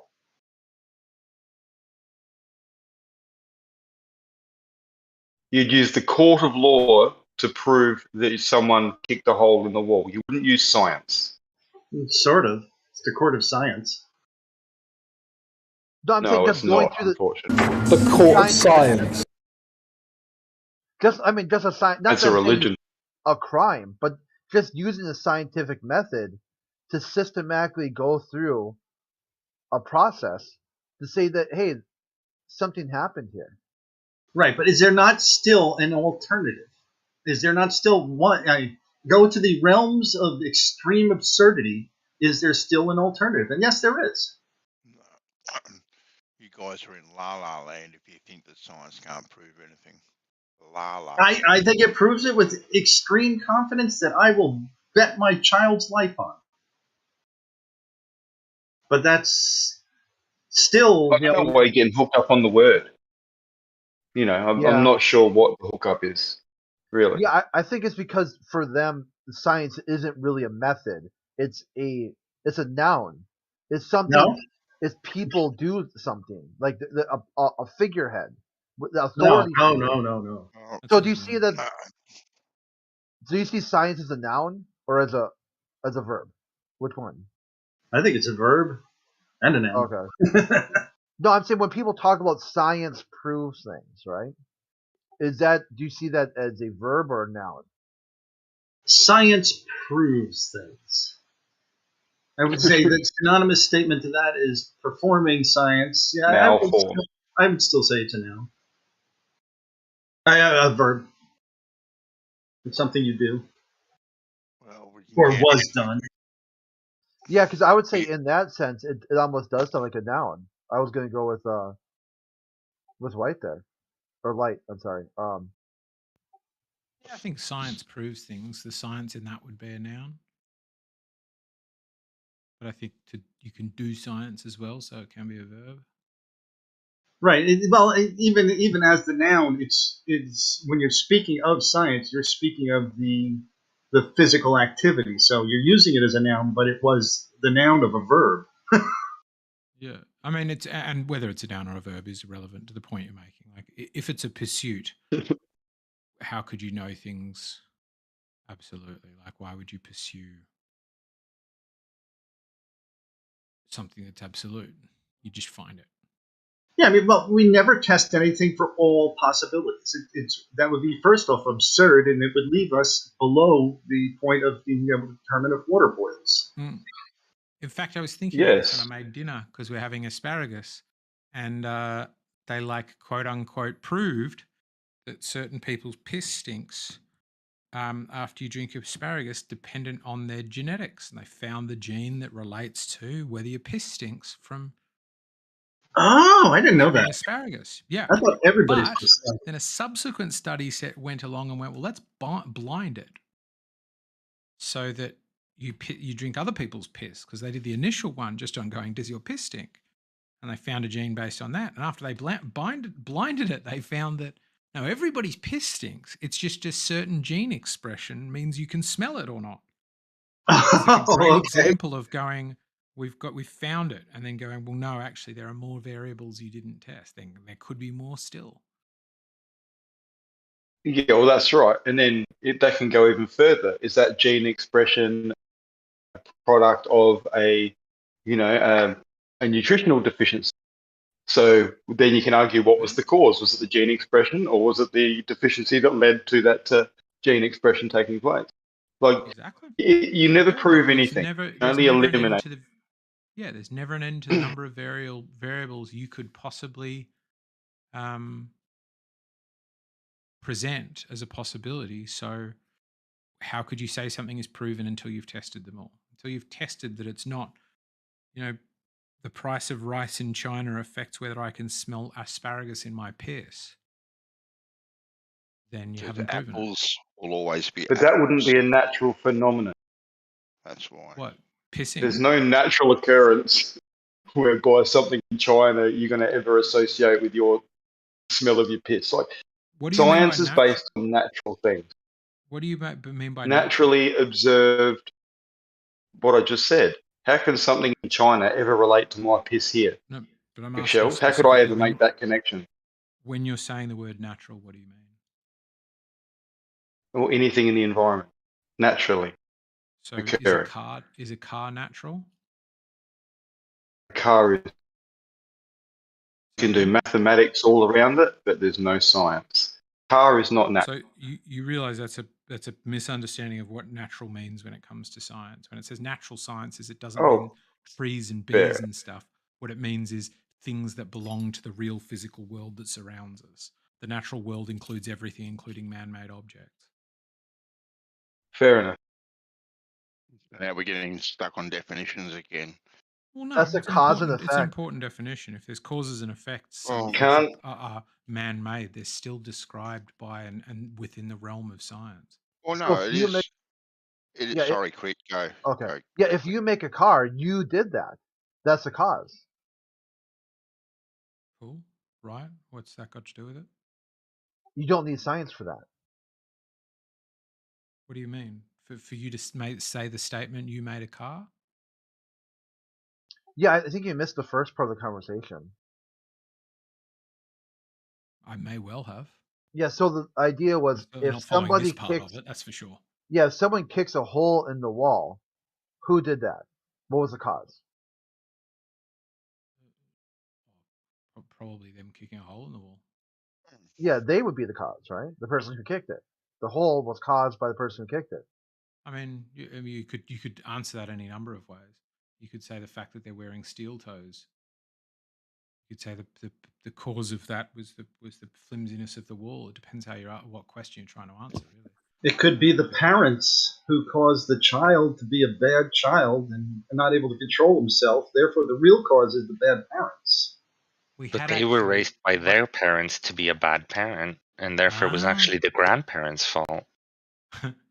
Now we just get into parent. Oh, and the grandparent lived in a bad society, so it was actually not society's science. fault. semantical rubbish. Natural.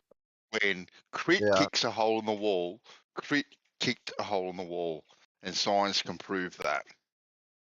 Well, I Just don't like think that. it only can in I think in agreed upon fictions and maths. So if you create an agreed upon fiction where you go, okay, what about this scenario, like hitting a hole in the wall, or your one from the other night, Bandy, about if I give you an apple, you've created a fiction in which X has caused Y. So yeah, you're right. It's not logical to say, well, something else caused it, because in the fiction you created that one needs to agree upon in order to engage, Crit kicked a hole in the wall. But it doesn't that's not science. That's not the same as science. If you're saying, why is there a hole in the wall? The point would be to ask a whole bunch of questions. What was the moisture content of the drywall? Yeah. Was it in fact a bit soggy? Like, there's a lot of other questions you might ask. Yeah, but 100% science can prove an apple is an apple. Okay. It can Well, eliminate. scientists don't agree with you. It can. I don't care. Come I don't on, care. Bandy. I don't We've care. given the apple a name. They can. So what if it's got a name? What difference does it make if it's got a name? The thing that makes an apple How can an apple is the be an apple if definition of it the wasn't word. actually an apple? No, an apple It's not an is apple. the definition of the word. Well, we've given water a name too. At the end of the day, right? Everything has a name. Well, that's The scientific. That's why you can't prove water is water. Andy, if you feel that's just a philosophical rubbishy kind of argument because it's got a name, right? It ain't what it is. But that's the same as saying proof or elimination. You're just if I being give you an hung apple, up I on can the prove word, Bandy. science can prove I gave you an apple. No. Why don't you go? Why don't you take the slightly bolder position of showing us something that science has proven? An apple. Show Okay, me so that. Show me this. I don't know if it's a study, because studies need to be peer reviewed, and why you'd peer review something you can prove is a bit weird. As mathematics, you just show a proof. You just show to the rest of the world, "Ha, I proved it. You're wrong." Has So science how would proved you that do an it? apple isn't an apple? No. So is that what it There is? you go. In order to prove that you're right, you just need to require that somebody else fail to prove that you're wrong. Is that Well, the way this you works say. now? Well, you say that science eliminates things, right?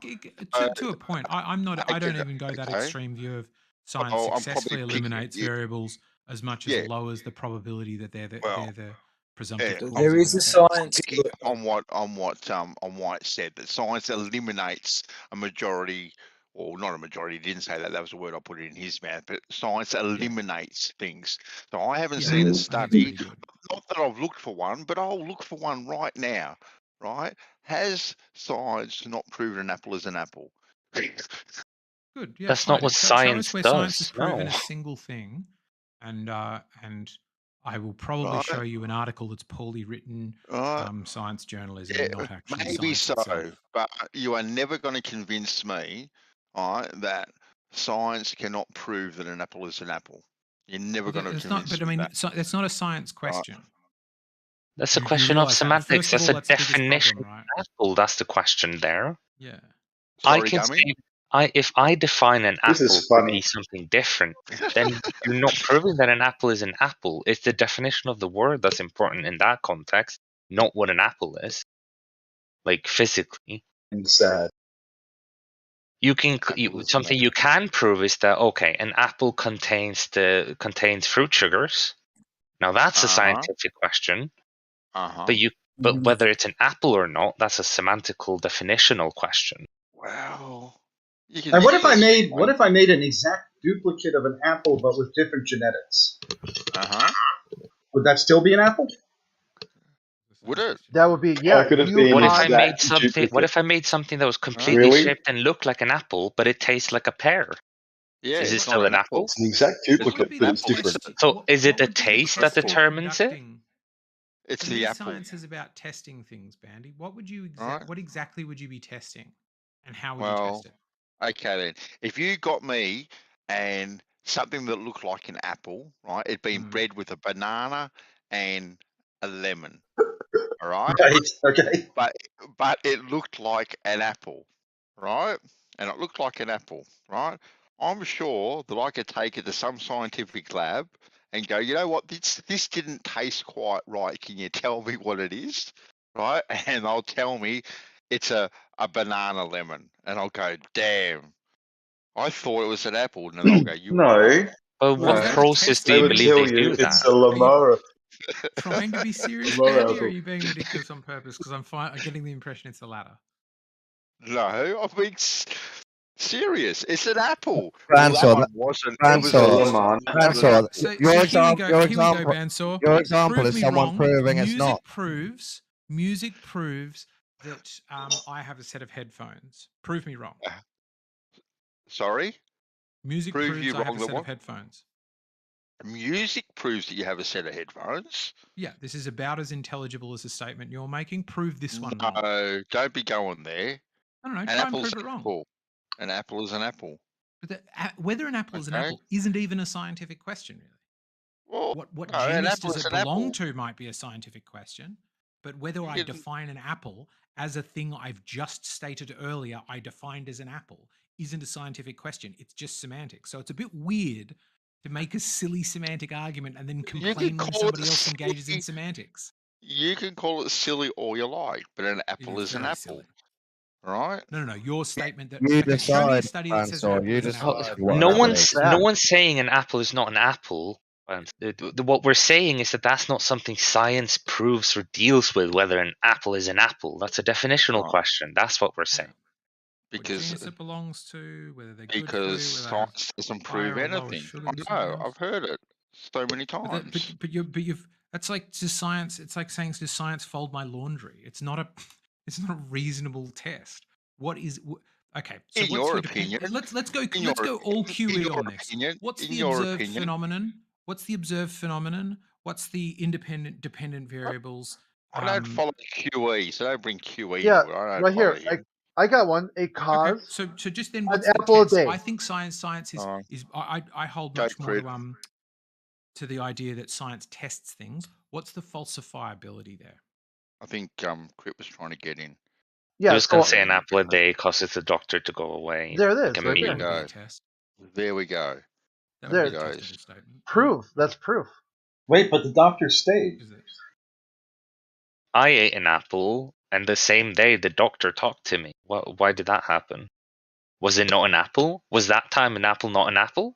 Spurious causation. Or was that I've doctor seen not a doctor? I've seen a doctor eat an apple. Yeah, there's a spurious causation. Did he go away? If a doctor No, eats an no, it apple, stayed does he right stop existing? Oh, that'd be cool to see. Yeah, it would call it a spurious causation. There was something else, like you got hit by a car. So the person ate an apple, and they were healthy, they had a good diet, but then someone ran a red light and hit them with a car. It really, when you define an apple, it really depends on what your definition is. When you go in and you say an apple is a crunchy fruit with a red skin and has sugars and so forth and so on. Yeah, okay, then, it's definition, and it's this shape. Okay, that But means then I show you agree But now. now, Now if you I have add to to change that part. hold on for a second. And if I add to that the premise that it has this kind of a DNA structure, oh well, no longer meets that criteria. That was a banana lemon. I reckon if I went out into the general public and asked 100 people, can science prove an apple is an apple? I reckon 99 out of 100 would say yes, and they'd be on my side. And I agree with you. This is now No science. way. You are now No in the realm way. of science. You're making a testable statement. I think that probably actually the number would be far lower, and whichever number on your side are just wrong. There we go. Why don't you find for us, Bandy, rather than this weird semantic thing about how you define apples and what really makes an apple, show us a single scientific proof for a single event. Anything. Any scientific proof. Anything of any kind, Anything that's anywhere, been proven by anytime. science ever.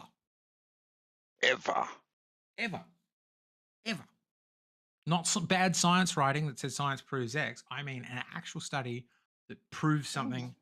And not just a random like news article or something. You You want the scientists to prove something. They might use that word for disproving something. That I think White's is probably closer to. I think they exclude possible probable causes for an event. Yeah, but you you're can prove saying they something's not an prove apple. that it is a possible cause for an event. I just show it. That's a simple thing to find. You send me on lots of YouTube rabbit holes to search for fucking rockets in vacuum chambers. I wouldn't be able to. No, don't put words in my mouth. Support I wouldn't. I wouldn't admit it. for any of my evidence on YouTube. No, I mean in a scientific journal. That's what I'm looking for, a scientific paper that proves something. I'd say that science investigates correlation. That's a thing science does. Yeah. Excludes causes. I think that's Yeah. what it does. White's is bang on about that. Says, is this the probable cause for it? And they went, well, we zeroed this out as a variable and the cause and the effect kept happening, so this isn't the probable cause. I think that is a much more reliable thing you can take to the bank than I think this probably is. An example from the flat Earth community is there's a gentleman called Chemo who likes to talk about the Cavendish, and he says that air is the reason that the Cavendish moves. And so, I mean, I think to a satisfactory level, it has been eliminated because what we do is we put this inside a little sealed chamber where the air is constantly, and it doesn't move. But then when you put the masses in place, then it does move. So air has been eliminated as a variable. The Biodual did better. Here we He go. made a vacuum chamber. Well, that's true, but I'm saying that was an unnecessary in the chat. You've already proven. Or eliminated as a variable. This is funny. Why is that funny? Oh, sorry, I wasn't laughing at. No, I wasn't laughing at you, Moyoc. Sorry if you took it that way. No, I wasn't laughing at you. I was just laughing at what I just pulled up. Oh, what Don had posted that apples are satanic. Ooh, that's possible. There we go. Righty. That was the first article. What did I say? What was my requirements for you? No, I'm not. That's why I laughed. I just thought I'd put it there. First thing I came across. Okay, then. Fine. I'll give you that, man. Science colloquially proved the world is amazing. Thank you. Thank you, Dawn. Finally, someone on my side. But it's not absolute proof, because riding on eggshells can come along and say, well, it's not that amazing, because remember, kids die of AIDS. I mean, that is true. Kids do die of AIDS. Well, that's We've amazing. got a pandemic going on. Well, that's amazing that they do. Really, isn't it? I think the reason that a lot of Do this they stuff- die of AIDS? Yeah, Or is that just what we got? It's By the amazing. droves. Born with AIDS every day. I think the reason that we come into this argument of whether we can prove anything is because we keep getting reduced to the most absurd levels by Flat Earth. Whereas, they're saying, well, can you prove this? Okay, you didn't prove it far enough down, and so forth and so on. And that's where we get into asking, well, can you prove anything? And the answer to that is no when you get down to the base level. And what you're doing with Flat Earth is you're saying, well, we did the reciprocal zenith angles, and they show curve. And we did this, it shows curve. We find all these correlations. And you're saying, well, correlation isn't enough. Yeah, but in a sense, you can They don't show prove correlation. curve, If you want to word it that way, you can prove correlation. But that's just a word game you'd play if that's the point. I mean, what I find so funny is that the side who say science does prove things are also on the side that all of the scientists aren't. Like if science did prove things, then the Earth definitely ain't flat, because through a whole bunch of methods, we've quote unquote proven that the Earth is a sphere. Unless you take it to the absurd. Yeah, but that's what I mean. That's why I don't understand. I feel like Flat Earth should be a friend of the absurd and keep reminding globers that science doesn't prove things. Right? Go, well, you haven't nailed down every last cause, so there could be other causes for the Foucault's pendulum and the gyro compass and the star trails and all of these other effects to make it look like we're on a globe spinning around an axis. But science doesn't prove things, so it could be something else. Yeah, If can science I does add prove can things, I add it's that proven in? we're on a ball. Can I add this in? If globers are agreeing that science can never absolutely prove something, that means that we don't absolutely know it's a globe. We've had to decide. That's true. We've had to decide it's definitely a globe, and we've proved it to ourselves. But it wasn't using science. We had to make the leap after the science. Yeah. Colloquially, that's the way most people go. Even in many of these discussions, colloquially, most people just go, well, it's proven it's a ball, because we found the South Pole or something like that. But yes, in terms of science, I hold to that view. That's why I try very hard to not say it is a globe, but it is most probably a globe. You guys, certainly the arguments it's for so a globe hypocritical when you say that science has proved that we're on a big blue spinning testicle. I know. Point I just made. Because you actually 100% you actually 100% believe that it has 100% proved that we are on a globe. Well, it's disproved by flat Earth. I'm highly confident. I'm highly confident we live on a globe. I'm in fact more confident than when I first came to the flat Earth debate, because I was like, I don't know any of their arguments, so there's a good chance that they are. If you sit there and think to yourself that science has not proved that you're on a globe, I call you out. I call you a liar if you think that science hasn't done that, right? I don't because because you know it has. No, I don't think it has. Well, you do. I think science has made it so far beyond the realm of probability that we're on flat. Yeah. That we're so incredibly likely to be on a ball that it's not really worth most people's time. See, this is where we have pseudoscience and science. The scientific method has never proven the globe or even eliminated all of the possibilities. Pseudoscience has very much proven. I feel No, this is so weird. I just I'm made this not. whole statement, and I'm then not you and saying Bandy are saying it back why. to me like it's your point. I'm not No, I saying made it. I don't think we outright listened. that science Dawn has did as well. proved that we're on a globe. I haven't said that at all, right? But the globers, right, think that science has proved it.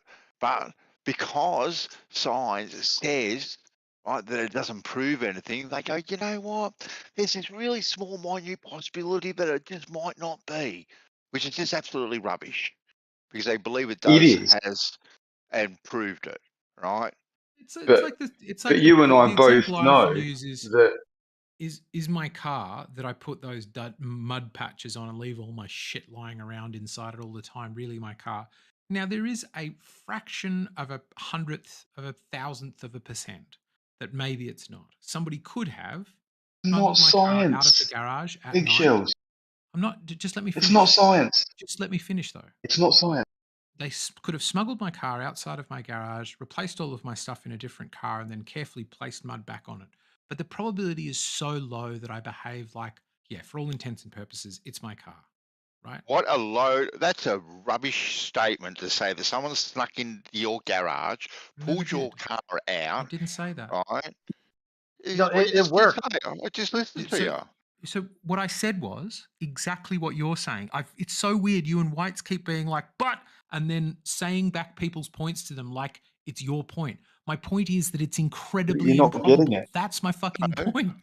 Your point is No. that it could happen, which is absolutely ludicrous to say that someone could take your car out of your garage, right, replace it with another identical car, and put everything in exactly the same identical position with every scratch, dent, bloody fart smell in it, right, identical the way that That's the same for reorganising the flat Earth into a globe model. That's totally unlikely, but you still believe it. I would stack the probabilities about the same because I have the material, and probably if I saved up a bit, could have the money to be able to do that with someone's car.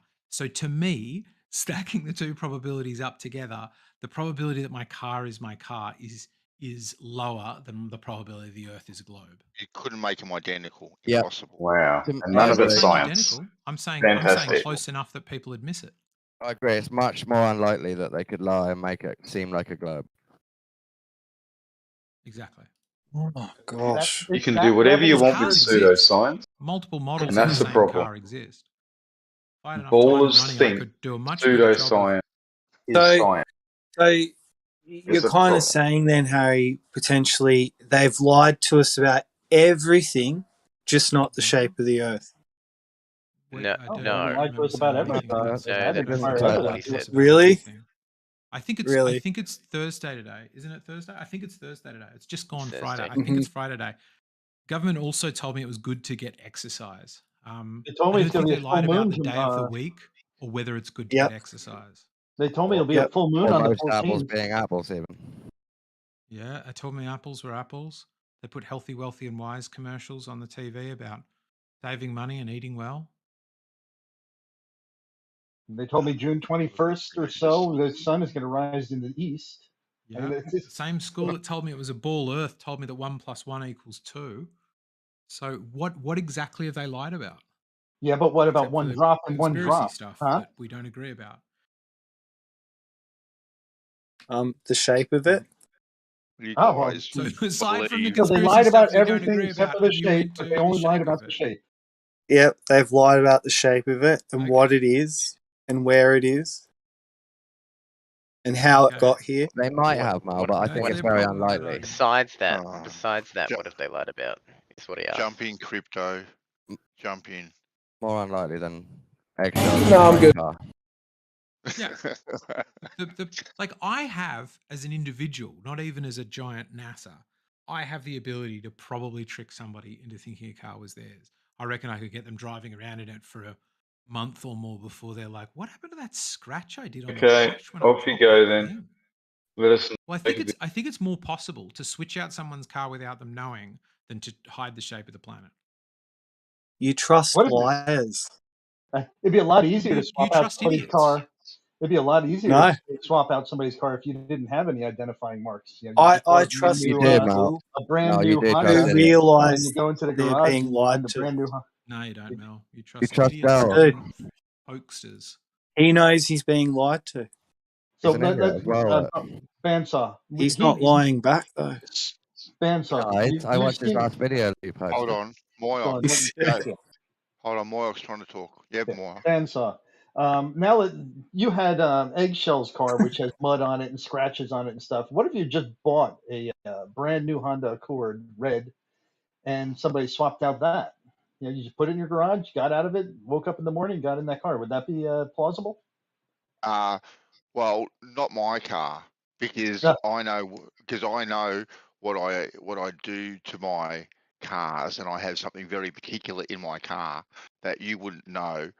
Shared secret data. Where I no, I do actually. I actually do have shared something. secret data. Huh? It's shared secret data. Something only you and somebody else knows about, or only you know about. Well, me and my partner know about it, and it's actually very special to me. So she could play a prank on you and tell Moyoc how to do this special thing. No, and then she wouldn't do it. Fooled. No, she wouldn't do it. Well, she might. She might No, do it as a she special wouldn't. prank. No, she wouldn't. How do you know that? Know. You According can't to do the science. Globe lie, my dad has to be a liar because I refuse to believe he was an idiot. So if your partner can't lie to you, my dad can't lie to me. We're back to square one. Oh shit! That means also that Scott So she could lie to you about that thing in the car. She could lie to you thinking it's like for your interests. Not all the time, babe. Well, that means M. Scott Veach's parents' dad. He can't lie to him, and he went to space. Yeah. So you could try something else, Moyoc, but not my car. No. So you do this to your car when you take it off the lot?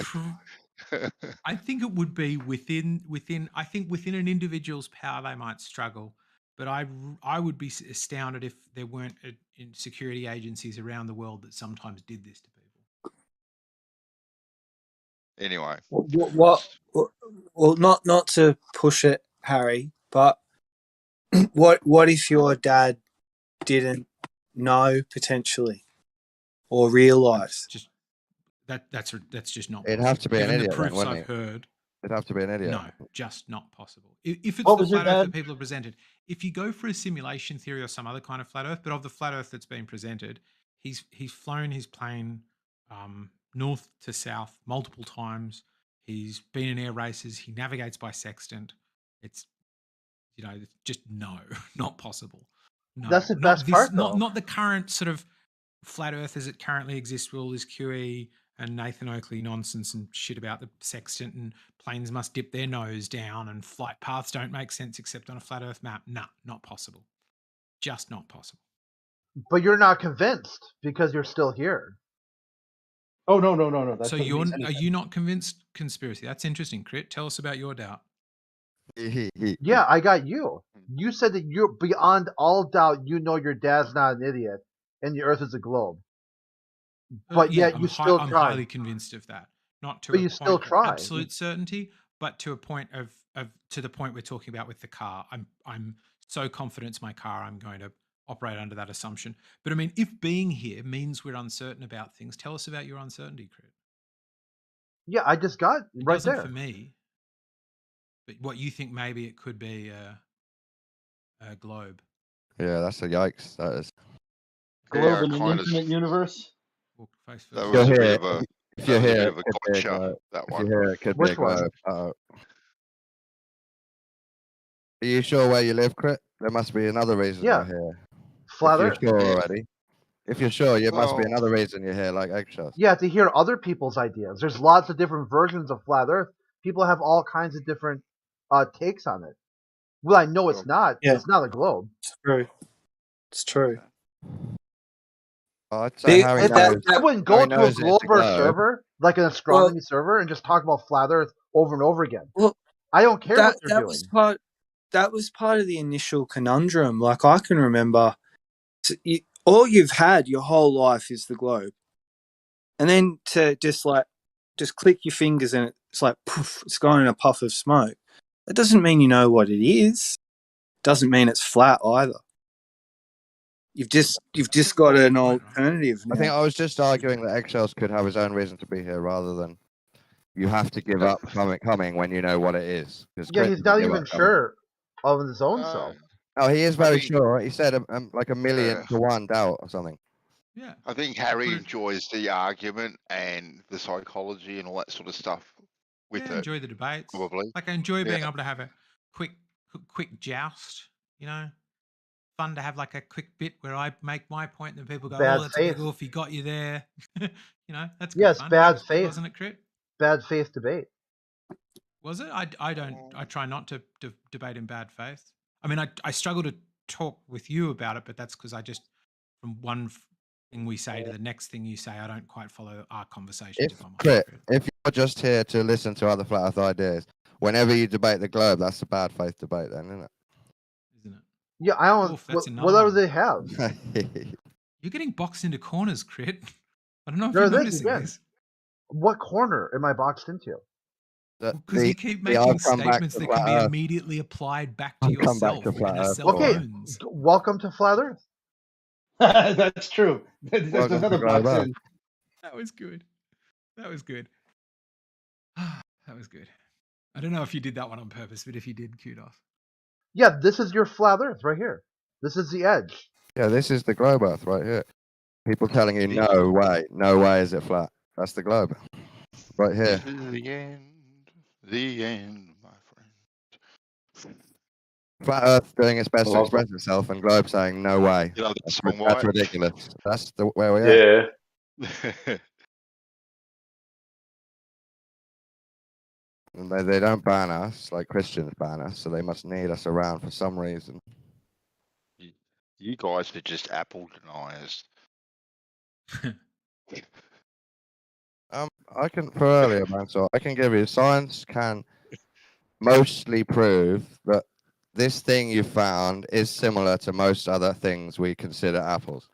Yeah, it can't prove this is definitely an example of an apple, like the divine thing that we've named.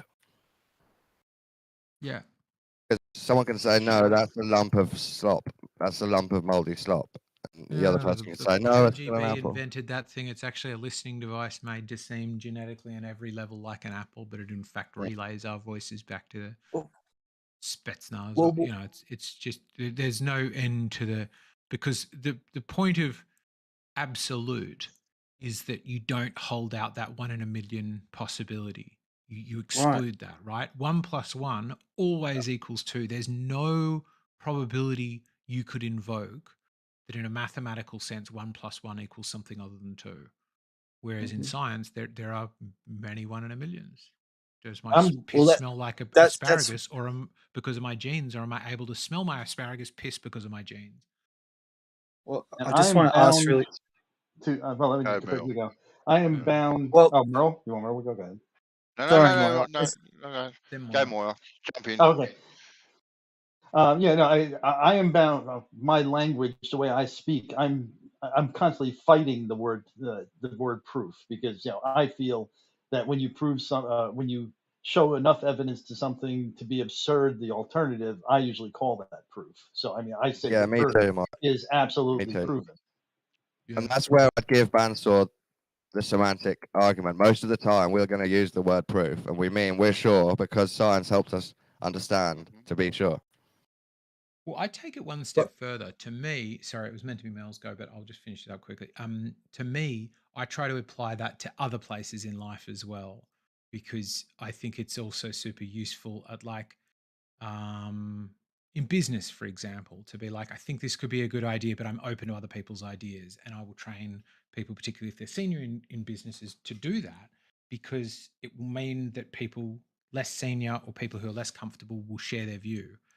Same as like interpersonally, to like, particularly if you're angry, to be less certain and go, well, I think you were doing it for this reason and that's hurtful to me. So you can leave space for them to be like, actually, I had no idea, you know? Whereas if you get to that space of certainty, it's like it creates more dissonance on both sides. Well, Dawn said, no way. So no way is kind of absolute. That's definite. No way. That's my 1 in a million. Mel, even though it's 1 in a million, it could be flat and I could be delusional. I'm still willing to say, no way, is it? So It is flat. I'm sure that that 1 in a Delusion. million isn't true, but I'm still allowing it to be a tiny possibility. You can see it's flat. Curvature. Good lad. You can just I make an didn't observation. mean I'm now stating no way. I meant this is the experience we're in. Flat Earth is trying to say it might be flat, and Globe is saying no way, it can't be flat. That's the experience what we're all in. Some of those things that I say, you say that you see it flat. I actually, the more I look at it, when I look at plane flights in fast motion, when I see things flying up and down, my experience with how perspective works and stuff makes me think that it actually physically looks curved to me. The way the clouds come down to the horizon, they are not how I would expect them to come down as a ceiling would as it goes off into the distance. It comes down at a greater angle than my ceiling does. Yeah, that you can be on the highest mountain peak around and see the sunset turn into a half crescent and then set behind something that you know to be lower than you. In a high degree of probability to be lower than you. That's an assumption that it's sitting behind something. Yeah. I get Is there an why obstruction? scientists want to use the word proof. I get why they don't want to do it, because if they say that they have proved something, right, and then another scientist comes along and goes, "Bang! But you were wrong." Yeah. Right. You Instant didn't idiot. prove it. Instant Right. idiot. Shame on you. It leaves yourself open to criticism and ridicule, right? To say something is absolute. So I get why they don't want to use the word proof, right? No dramas there whatsoever. But I still think that science can prove things. You were meant to be God, finding Bandy. us something that science had proven. Right. So an apple is an Buddy. apple. But that's not even a science question, nor have you found a study showing us that it is. Oh, well. I did type in, can science prove as an apple is an apple? I didn't get any hits. Yeah, right. Did you see what I posted under yours, which is the long it's list not of hits? Yeah, The long it's not list as though I of didn't hits you get try, right? when you Google "Can science prove things?" It just gives you a long list of hits of people saying no. Yeah, because they don't want to be proven wrong. That's why. Sure, No, that's not why. Some of it could also not be why. Yes. Because it could be because they No, want no, more funding. Bandy. If you be the end of any study, Oh, look, typically they possibly end there is with, funding. but we aren't sure about X, so more Yeah, research is required. If they've proven But at something, the end more of the research is day, not required. to control a variable of it. So that's why science will never prove anything, because it's pretty ignorant to think that you personally, as a human being, can think of all possible variables.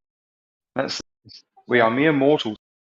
Yeah, and variables is one part, as is flawed design is another. So you might not be doing your research in the best way. Like the best one for me is that I often think about with this, because I'm obsessed with it and read a lot about it, is psychology research. All psychology research relies on maybe not all of it, but a vast amount of psychology research relies on deceiving your subjects. You do this study on people who you trick into thinking you're studying something else. It's silly. But yeah, I know what you're saying, but I still disagree. I think you agreed that we say colloquially that something is proven when it's absurd to think the alternative. That's how your definition works. Possibly, But I'm gonna again, I'll run with it, Moyoc, but yeah, absurd but not impossible. Yeah, but again, the alternative that's been presented. So that means someone has thought of an alternative that you've considered absurd, and it may well be absurd. But to think that no other option is available just because it hasn't been thought of is the ignorance part. yes, well, And we could find out that the entire universe is actually the size of of 1 millimeter, and that through the manipulation of space time, it all appears bigger, but it's really tiny. Yeah, these are things that might come out of our findings in the universe. Sorry, did you say the universe is a millimeter? No, I don't think You that just anybody's proved it. proving that. I'm just saying that it's there's always alternatives that have. That, I don't know if that's true or not. It might be possible. I mean, I don't understand space time, so I mean, I could throw anything at space time. Oh my This God! time's not Please, even real. So yes. yeah. Let's not get into space time. We're having enough problem with proved. Well, yeah, but I mean that's what like concave Earth. Concave Earth is implying that there's these possibilities that sphere in the middle of the Earth is infinitely. Some of them will say that it's infinitely. It appears infinitely large, but it's small. It's only like 1,000 miles across. Look, It's all relative. You'd have to all agree, Moyoc, that concave is just as ridiculous as the spherical globe. No, I agree because it requires physics. No, they got their father. Their father would have to be a liar if the conclave was false. It requires physics, not an evidence. Yeah, but they got their dad. They got their dad that proves it. Good, cool. It requires evidence that's not or it requires physics that's not in evidence. It requires TARDIS-like time manipulation and new unknown forces. You can't manipulate concepts. And all of them just thrown in there for no good reason. There's no trip back to base principles, first principles. Yeah, they have their dad that went up in the air and they saw the Earth from space. It's a bit like the globe, how they manipulate everything, bendy space time, and all this sort of stuff. That all comes back to first principles, though. You can trace everything that we say about that from first principles and observations. Bendy space time is first principles. Well, that's first off, it's observational. We see it like with things that you'll disagree with existing because reasons like what satellites. Did I disagree? We see that could be lack of evidence. Have time dilation. What did I disagree that exists, Moyoc? That's an satellites? Interesting. When have you ever heard me say that satellites don't exist? Have you ever heard me say that? Heard him say the opposite. Okay, so you believe satellites exist and they're essentially as described? No. When we say satellites exist, by definition, a satellite suggests an orbit. So I'm sorry, but satellites by definition. Well, Harry knows. So you don't have satellites. You have something else you're calling a satellite. No. You're calling it a satellite. No. I definitely think there is stuff up very, very high with really, really cool tools on them and optical devices and stuff doing absolutely phenomenal things. Definitely believe all that, Moyoc. 100%. How about moving in the path that they claim and moving as fast as they claim? Oh, yeah. Well, see, I've never tested anything like that myself, and as far as height and exactly where they are, look, I would probably question some of those things more, but I definitely ain't gonna be questioning that there is stuff that we call satellites is up there and doing absolutely amazing things. Not at all. I'm all on board with it. Okay. Do you think that we can reasonably test the physical properties of them, like their height and their speed? I mean, that you could determine the height of that satellite with a little bit of effort. Like getting a couple of people in a couple of locations and looking at these things, and see, I don't know if that'd work, to be quite honest with you, because is it going to tell me exactly how high it is in the sky and all this sort of stuff, and how accurate is it going to be, and whatnot? I don't know. I asked Chronic about this, Bandsaw. They were talking about L1 and L2. And I said, oh, L1. And he's like, yeah. And I said, how far is that? And he said, 1,000,000 miles away. Yeah. And he was saying that's where James Webb was. Yeah. So, 1,000,000 Webby. miles. Yeah. Well, can I do stuff to test that? Well, this is Good the luck. thing. Like, If we Get can your prove tape measure that, out. like, The way I would think of testing that would be that I would get two people a known distance apart, and I would have them look at with a radio telescope. I would have them look and triangulate the position of that satellite from those two positions, and then I would take a simple trigonometry and say it's this far apart. It's this far. How are you verifying the medium? I'm not. If you want to go to absurd, we can have absurd, but at this That's point, not it's absurd. You There's no need first to account principle. for the variables. There's no For first fuck's principle sake. leading us to believe that there's an interesting medium up there. When you prove as a flat earther that but there there's a is first this, principle that leads you to believe that there's zero atmosphere. For there's a fuck's first sake. principle that says that trigonometry works, and There's there's also, a first there's also principle we can carry as there's far as we also can look up. observable stuff of there being a lot of gas mixture at sea level, and it gets less and less as you go up. All you need to presume is that relationship between altitude and pressure continues. Yep. And then you would just That's just assume gas, there isn't though. a silly medium up there, and see if it works perfectly. But And you've fancy that it does. you've got something that measures gas pressure.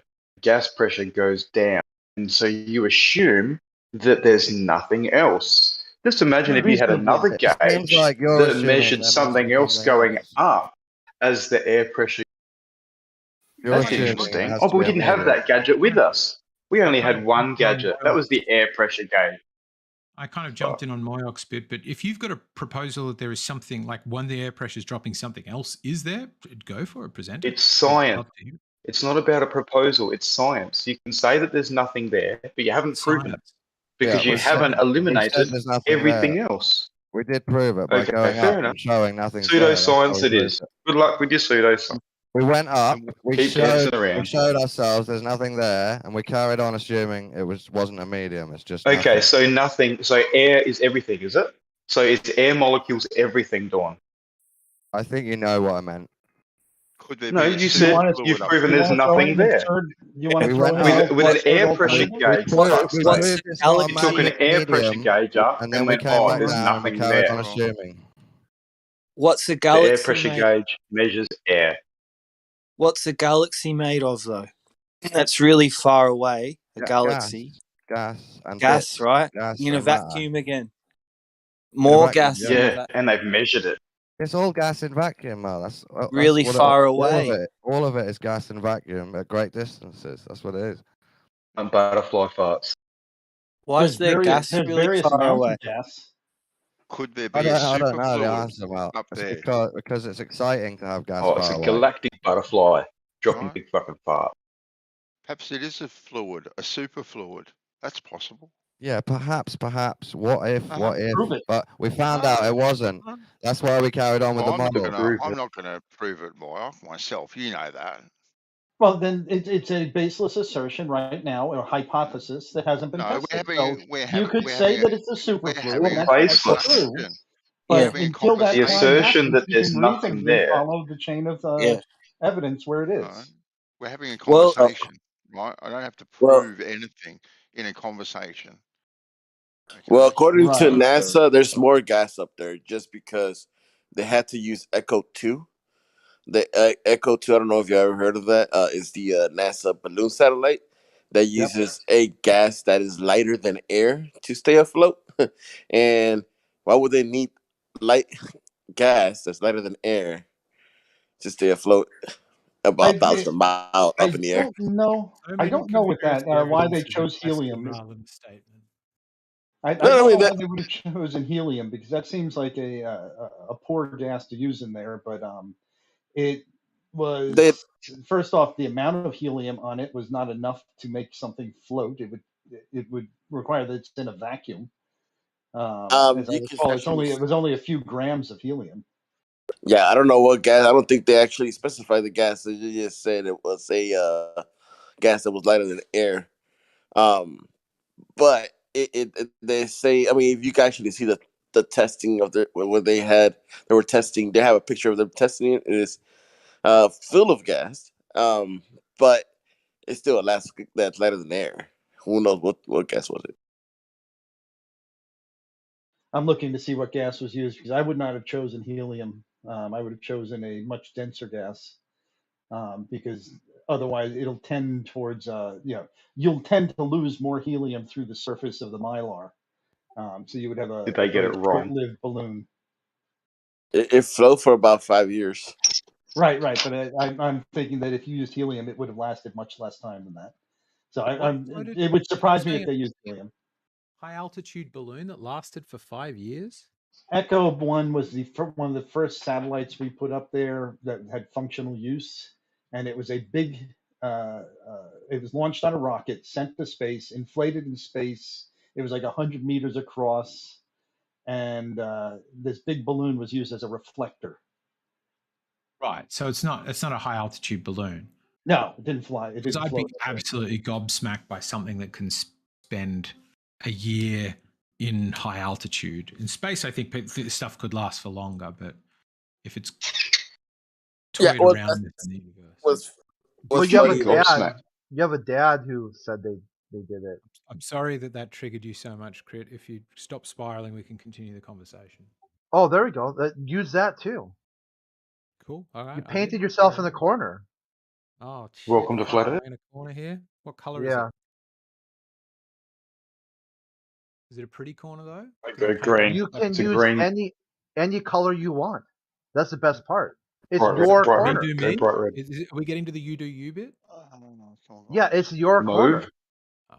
We're going pretty good so far. Let's let me know when we get to the you do you bit. That's the baseline. It's a constant. The very beginning of the conversation was you do you. That you missed. Sorry, I thought it was this bit. Yeah, it was kicking a hole in the wall. Anyway, back to the balloons. Okay, the gas was by no means a light gas. It was made by sublimation of azine or something like that. My page just moved on me. But it was not hydrogen. Good. Hydrogen is the lightest gas. It's the only gas that would float. So we've got a heavy gas. On their page, Echo 2 says is a gas lighter than air. And this is from the NASA website. I'd have to see that. You got a link? Because I'm looking at the two types of sublimating powder, 9.1 kilograms of anthraquinone? Anthrax. And benzoic acid. From NASA itself, they use an aerostat, which is a gas that's lighter than air. An aerostat. Okay, you posted it? Cool.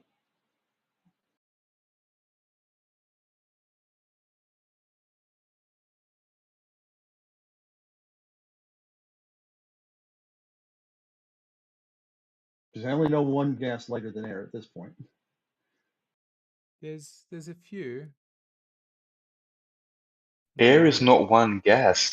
What the fuck? True. It's true. People. Yeah. But the mixture of air.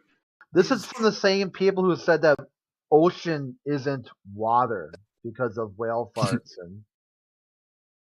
I don't know. But their dad didn't tell them that ocean is water. If there was a superfluid up there, could you take a piano into the superfluid and would it be able to support the piano? Oh, imagine playing it, resonating that sound through the superfluid. That would be fucking killer. If I'm not mistaken, and I'm still reading, but it looks like Make new stars. For the ground test where they inflated the balloon, they used it lighter than air gas, and I think that was to keep it from collapsing under its own weight. Mm-hmm. but I'm still verifying. Where that I'm, it's kind of weird. what I'm trying to get to is just like the atmosphere tapers off, right?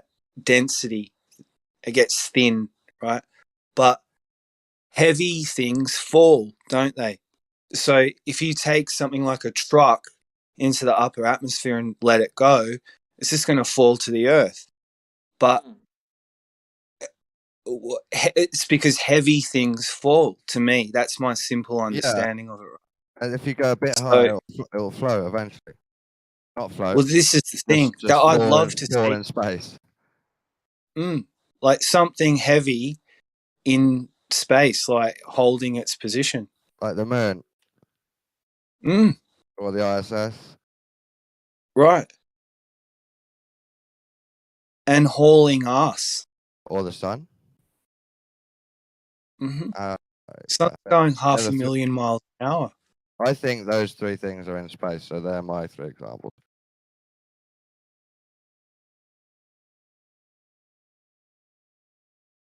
You'd think it'd leave a fire trail behind it. Like the Oh. what's the Back to the Future car? Yeah. 2.71 gigawatts. I mean, there is probably a trail of heat, but I don't know if it's enough to be visual. Oh, cool. The Echo 2 was actually built just a few miles from my house and inflated. Wow. That's so cool. Well, I just started watching Mr. In Between, and it's shot in Sydney, and it's been so long since I've seen something made in Sydney that I am like, oh, cool, I know that. That's Marrickville Shops. So I get being kind of excited that something's built near here. You know, for the Aussies amongst us, don't you watch a lot of fucking TV and it just never relates to reality because it's always American or British and nothing looks right around you. The bars don't look right. The cars aren't right. Yeah.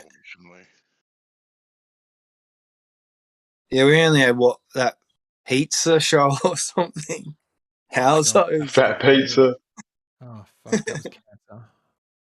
The Forbidden City is about like this Australian version of the CIA. Like I killing hated people. Fat Pizza. That was a terrible Yeah, show. it was terrible. I couldn't handle it. Oh god. There's another one in Australia about like a murder mystery. What is the world record height for a balloon with no payload? Just, the highest we can 53 get. miles, I believe.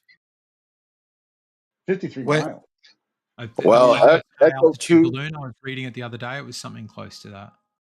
Echo 2 went 1,000. Well, that's what I'm getting at. Is it seems like Echo 2 couldn't do that because it's by no means the perfect balloon. Minimal weight and whatever else. So you're trying. And it carried. I don't know if it carried a payload or whether it was just strictly a dumb balloon. I think it was dumb balloon. Todd. Yeah, it was massive. Todd balloon. But if it was only up at say 53 miles. Balloon. How many feet is 53 miles? Me and this guy, like he called them, but I was there. He called NASA, and he was pretending to be a teacher, and talking about balloons, and he was going to launch a balloon, and he asked how high could he get it, and NASA said to him, 100 miles. Really? 100 miles would be further. Yeah. That'd be double what the current world record is. Yeah. NASA turned around to him and said 100 miles. So what you can just bring up NASA out of the blue, anyone, and just have a chat to him. Well, first off, if this is the conversation I'm thinking of, it was not first was not NASA, it was NOAA, and the question was muddy.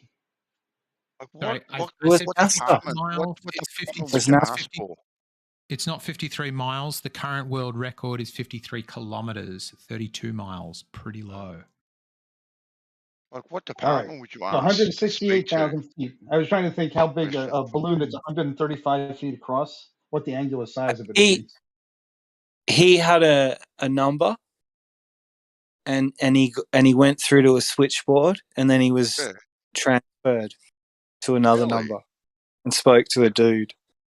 I sent an email to NASA myself about, it's 3 weeks ago now. And I still haven't got a reply. I'm rather disappointed. What was the question? I wanted to see some test results of a rocket working in a vacuum, Moyok. Oh, okay. Is all. I But never they got a haven't replied to me. Can I get that Seems like a number, simple enough Merle? question. Yeah. Can I get that number? I haven't spoken to him for years. His name's John Haunted House. Oh, I remember American. him. He Yeah. was a muso, yeah? Mm-hmm. Yep. Who did you Played the ask? I drums. mean, you didn't just go NASA and call NASA. Now, did you have a route that you sent this to? Did you have a person that you sent it to, or just NASA.gov? He was just doing a hangout, and he gave me the link, and he didn't tell me like what was going to happen. You know, just sort of come up. You know, you click on the link, join a hangout, whatever, and the next thing I know, he called them. I don't know Right. He how didn't he call had them. NASA. He called NOAA. And just so He right off the called bat, NASA. okay. If this is the story I'm thinking of, and I thought it involved you, have you had many of these events? Because I only remember No. the NOAA. I only remember the NOAA person talking. No. Merle's Do you still have a link to NASA. it? I'm pretty confident of it, but I'm not 100%. Excuse me, NASA. Can you put me through to the hot air balloon department? Well, that was it. He pretended to be a teacher. You know? Yeah. Okay. This is the same story. We've Yeah, got that was another Noah, NASA dude. on line 1. Yeah. That was Noah, dude. It wasn't Noah. It was NASA. And they went through to straight. I'll and transfer you now to the conspiracy department. they ended up telling us about dinosaurs as well. Like, I shit What? you not. Yeah. Okay, do you still have a link? They Merle, did, man. They Merle, did. since this was a great achievement of yours or experience of yours, do you still have a link to it? You guys No. were tripping bad. You Oh, guys shit. were tripping bad Okay. that night, I reckon, Merle. No, it was great. Let's have another on line 3. Well, he held his composure like he was nervous, but he did it. You know what I mean? He's funny like that. Let's see. Hold on. Let's see. Wow. We spoke to an astrophysicist as well through that movie Beyond the Curve or Behind the Curve. And he was doing TED Talks, and he came and there was like Karen B and Poncho P, Jibby. Here we go. 301-286-8955 is NASA's phone number. Really? Oh, who's going to do it? Oh, you can do it? Cool. We should Wow. get Dave to do it. Dave loves to call up people. Now you call them, Maya. You call them work. No, I couldn't hold my composure. It'll cost us international calls if we call from here. Fair enough, but I don't think I could hold my composure.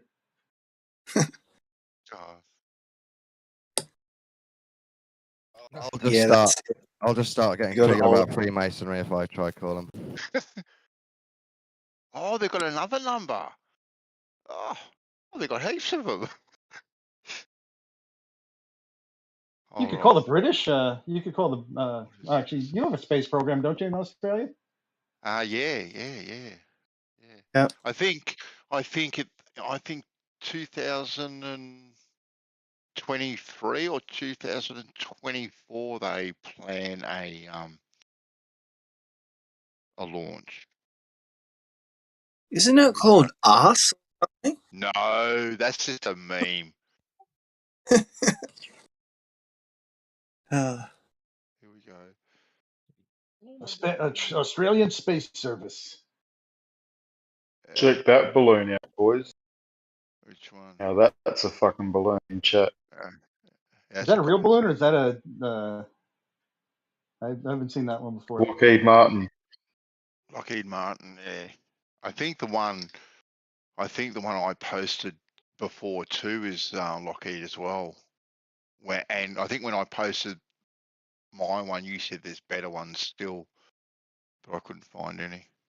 All right, I can't. I'm looking at this picture. This looks like a rendition because I'm seeing things that don't seem to jive with where it's supposed to be. Like it's supposed to be really high up right now, and I see an object above it and to the left of it. So I'm a little confused by what's going on there.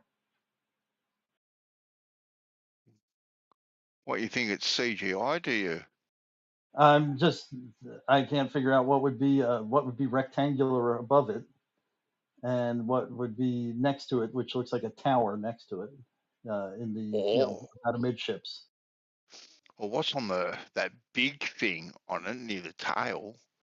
That looks like one of those solar powered drones that have all the satellites. Oh, that could be. That could be a solar panel. I didn't see that. That's cool. That's possible. Now I just got to explain that white thing that's just to the just about a midships. That could be the object that's photographing it. Okay, maybe that's maybe that's just a warped picture of the airplane that's photographing it, or whatever the hell that would be. I don't know. Interesting though. Yes, that's what I was thinking, Dawn, what you've written in the chat. Like, I can imagine somebody being like, this guy's clearly a flat earther, and then just like palming the call off to somebody for shits and giggles. Give it to Pete. He'll answer anybody. Yeah. Yeah. That's why you got to pretend to be a teacher or something. Yeah. My only attempt at trying to get information was and mine was a big ask, was to go to LIGO and see if I could bring some surveying gear down there and test outside of the LIGO tunnels.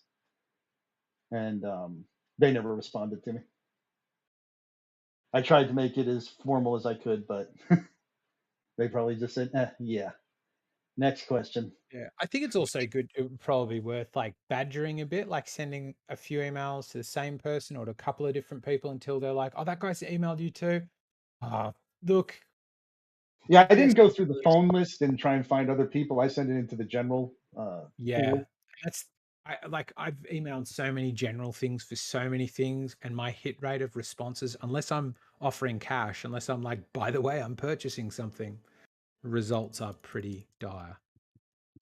And it's sad because they were upgrading LIGO recently, maybe within the past year, and that was would have been like the perfect time to go and mess around down there because you can't cause any vibration or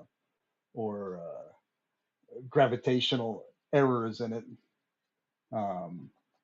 So it would have been harmless for somebody to go in that time period. Yeah, it still could be going on. I don't know. I know that it was going on some time ago.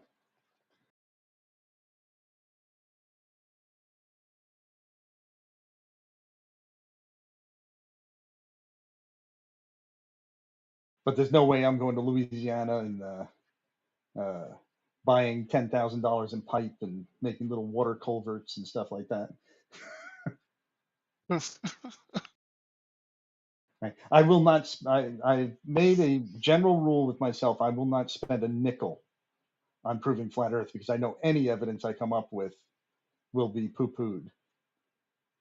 I heard Sly was going to do another water level test, Myoc. Is that true? Say that again? Sly. I heard he was going to do another water level test. Okay, I'm missing the first word. Who is doing it? Sly Sparkane, I think he's talking about. Sparkane. Sly. Oh, Sly. Okay. Yeah, Sly. Is that true? Okay. What a sly dog. I remember him saying that he was going to do it again, and I think he got COVIDed. This lockdown. So I don't know whether his plan was to continue it.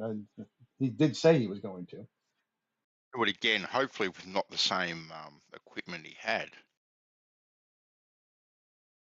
I don't think there's anything inherently wrong with his equipment except for the diameter of his pipe. Oh, well, there was something hugely wrong then. You've got to have I a know fat the diameter pipe. of my pipe too. Well, the diameter of the pipe only really makes a problem if you have the setup wrong. If you have too many air bubbles It's in it, only if it's too wide. But if you have the right, if you control for the air bubbles and stuff, and you fill the pipes up properly, and you make sure they don't have any residual air in them and stuff, it can work. And then it just becomes a real problem of settling time because the small diameter pipes have problems settling, as I understand it. Mm-hmm. So basically, him setting it up in a day, leaving it there, coming back there overnight is pretty much impossible. Possibly. Yeah. That's mostly going on George Natchuk's experience with water levels and how long they oscillate for after being set up. There's actually a company in America, Moyock, I don't know if you knew, that do all their, and this is only, I think it's fairly small scale, all their surveying using nothing but a water level. Right, but the precision water levels, there's an assumption of globe in them when you go and use them. Like if you're going to use it to find stop mocking and actually let us. Let him finish. Come on, sorry. There's that mathematics again. There's an assumption of globe that's used to come up with the final number. So they use it, but when they're going for their micrometer precision and they say that something is X, speaking strictly horizontal to the nanometer, isn't it nanometer? These things are fucking precise as hell. That there's a globe assumption, like they say, well, if the Earth is a radius and like this, therefore it should be this much above that. Now, Moyock, this company isn't working to the nanometer. They are surveying houses. Oh, okay. Yeah, and that'll work. Stuff like that, right? So okay, that's a totally different situation. That's why I kind of chuckled. Sorry, where you threw in the globe there. I wasn't being disrespectful to you, but it was just like funny how you kind of threw it in there because they're only just doing stuff like houses and stuff like that. And water levels their reputation is that they can do it in twice the amount of time, in half the time that a normal surveyor can do it. Yeah, I don't know why you wouldn't do it. What kind of scale do they do it on?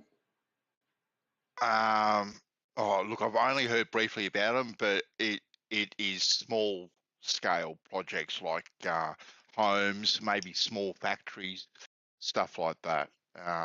Maybe I don't know to the scale at which they do things too. To be honest with you, it'd be easy as piss to have 300 meters of a reasonable size hose rolled up on a fucking coil on the truck and be able to do 300 fucking water level anywhere. Like that would be easy to have, fucking accurate as hell, and that would be heaps quicker than trying to set up this and that and getting someone down there with their fucking stake and trying to get.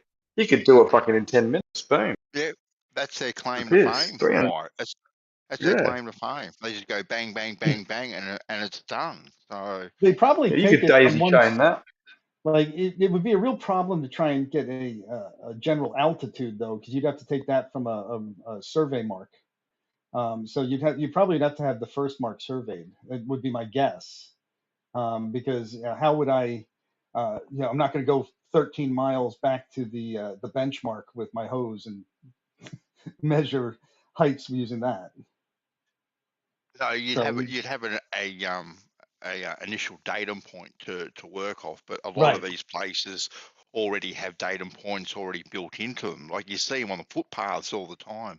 You see the little nails and all that sort of stuff that surveyors leave behind for other surveyors to use and stuff. So you just be working off one of the predetermined datum points, I presume, or have one set up for you to Yeah, work off. water levels, they're pretty kick-ass technology. But they work within the realm they work. Yep. Don't work on a globe, but I don't totally work on a globe. You wouldn't get a horizontal line though, would you, on a globe? Yes, you would, but it would be local. It would be only From the datum point. Horizontal. Either it's only horizontal at one point. So it's not a horizontal line. It's a localized point of perpendicular. That's fucking pathetic, dude. At least that's the claim, and on a globe, that's how it would work. You know what the old guy said today, Moyok? I said, "What's level to you?" And he got his arm and he said horizontal.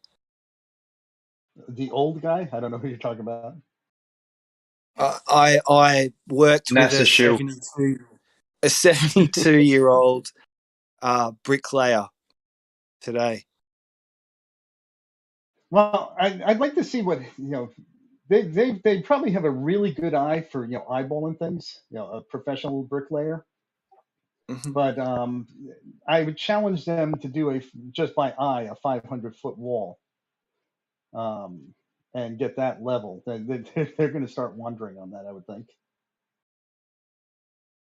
Don't you think it's interesting though that he said horizontal? He could have said anything. What I He do didn't know find about interesting is how many times I've heard people say that. Like I asked so and so. Like the first one of these that first struck me with this was when Flat Earth Data was saying, I asked this pilot, or I was going to pilot school, and he said it's all flat, and I was like, oh, okay. Did you press him about, like, do you mean the Earth is flat? And the answer is invariably no. Oh well, then must be a globe, eggshells. Because you didn't ask That's him not if what it I'm. was a That's globe. not what I'm saying at all. What do you think? Observation. What do you okay. think I'm saying? Oh, You make an whatever it observation. is, just a. Yeah, well, just that, like, what means what to you? And to me, what's interesting is I think we will somewhat deliberately go for an answer that will, I think we're not trying to find the real answer, if that's the method. So we try and pollute the waters by saying, hey, mate, but by the way, what's your opinion? Is it a globe or is it flat? Well, he said to me today that he had to use Pythagoras' theory as well. Yeah, that thing that gets a square, he said. Yeah, the thing that uses an angle from a curved adjacent. 3, 4, 5. Best way to square things. 3, 4, 5. Tangent to a radius. Yeah, tangent to a radius. That's what you need. He mentioned theodolites and water levels, and this other thing I of before. This little camera, he reckons. Pythagoras. None at all. Don't need him. See, eggshells, with regard to that pilot, you choose to hear that when he agreed that it was flat or said, yeah, it's flat, you choose to think that he must have meant local or as far as you could observe. Like, your bias is choosing to assume that that's what he. Sure, Isn't it? Yeah, I think that's absolutely Right. the case. I just think that anybody's going to have biases. What would you do to then deal with that? And I think what you do to deal with that is check. Measure curvature. No, Physically, no. definitively. We're not Can I talking say about one last? measuring curvature. We're talking about having a conversation with somebody and reporting their findings as if they show one or the other. And I think the more meaningful thing to do is go, oh, okay. So based on what you're saying about level, and then move to the next step rather than what it seems to me that Merle's example and Data's example, and I can think of probably if I put my mind to about 5 or 6 others, I know I've heard them, is to take something that's a like ambiguous question and run away with it. No, I asked him directly what was level to him, because he told me he was, you know, he worked on these projects like Westgate Bridge, MCG. Anyway, but what I did ask him was, I said, is level curved? And he said no. But you can have a horizontal that curves into the, like you could have a footpath.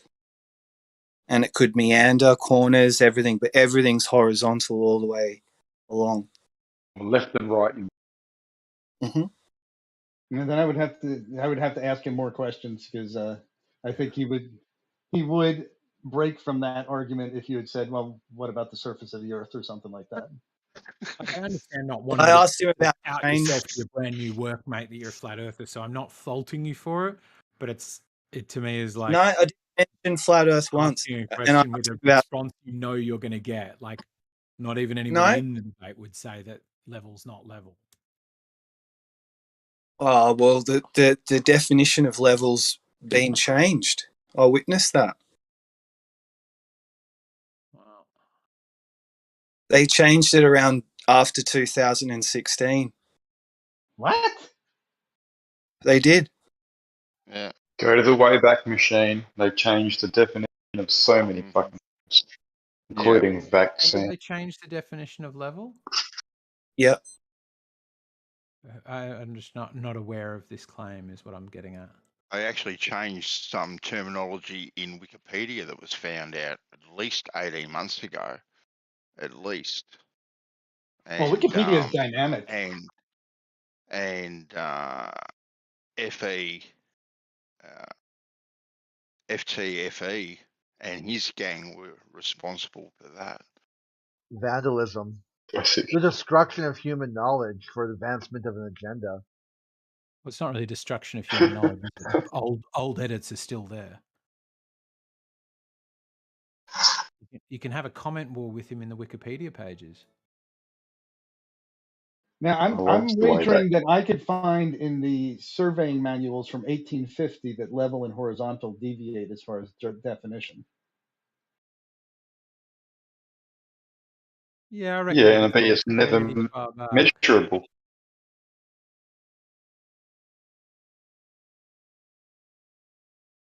The geodetic surveying has accepted this for quite some time.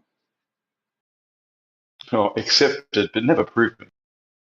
That may be. That's but consensus. when you say that they changed the definition, they may have included the surveying definition in there as an alternative, because it is an alternative, and it's a definition that already existed long ago. What do you think of the prospect, Moyoc, that the truth is yet to be revealed? What truth? About humanity, where it comes from, what the Earth really is, our place within it. From those standpoints, like, yeah, that what is the word? Is it existential?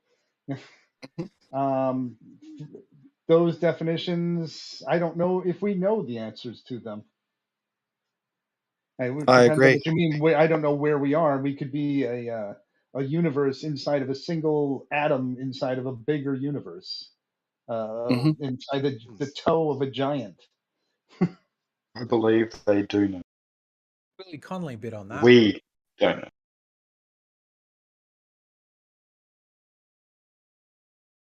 But as far as, where am I? I know I'm in North Carolina. I'm in a country called the United States of America. I'm confident that I'm on Earth and in a solar system that revolves, or the planet that revolves around the sun in a solar system.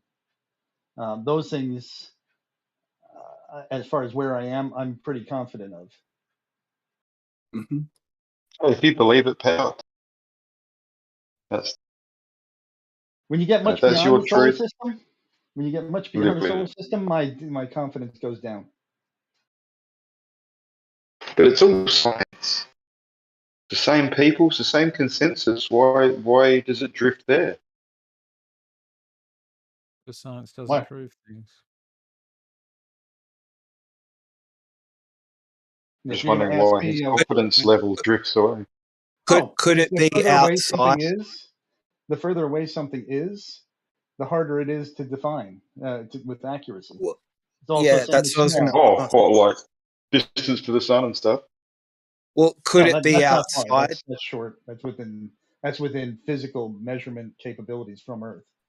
Physical? Get fucked. Well, Radio could it waves be are outside physical. human understanding some of this stuff? It's just too big for us to comprehend. Cosmic tape measure. If I'm going to take the measurement to Polaris, I got to, basically, I think one of the ways we can do it is we could do the parallax, and that's going to give us, within, a couple of arc seconds difference is going to be, thousands of, or it's going to be light years, many light years. So my confidence on that is pretty low. I shouldn't say low. If you want to say if it's measured to the foot, very low. If it's measured to within 20 or 30 light years, I'd say very high.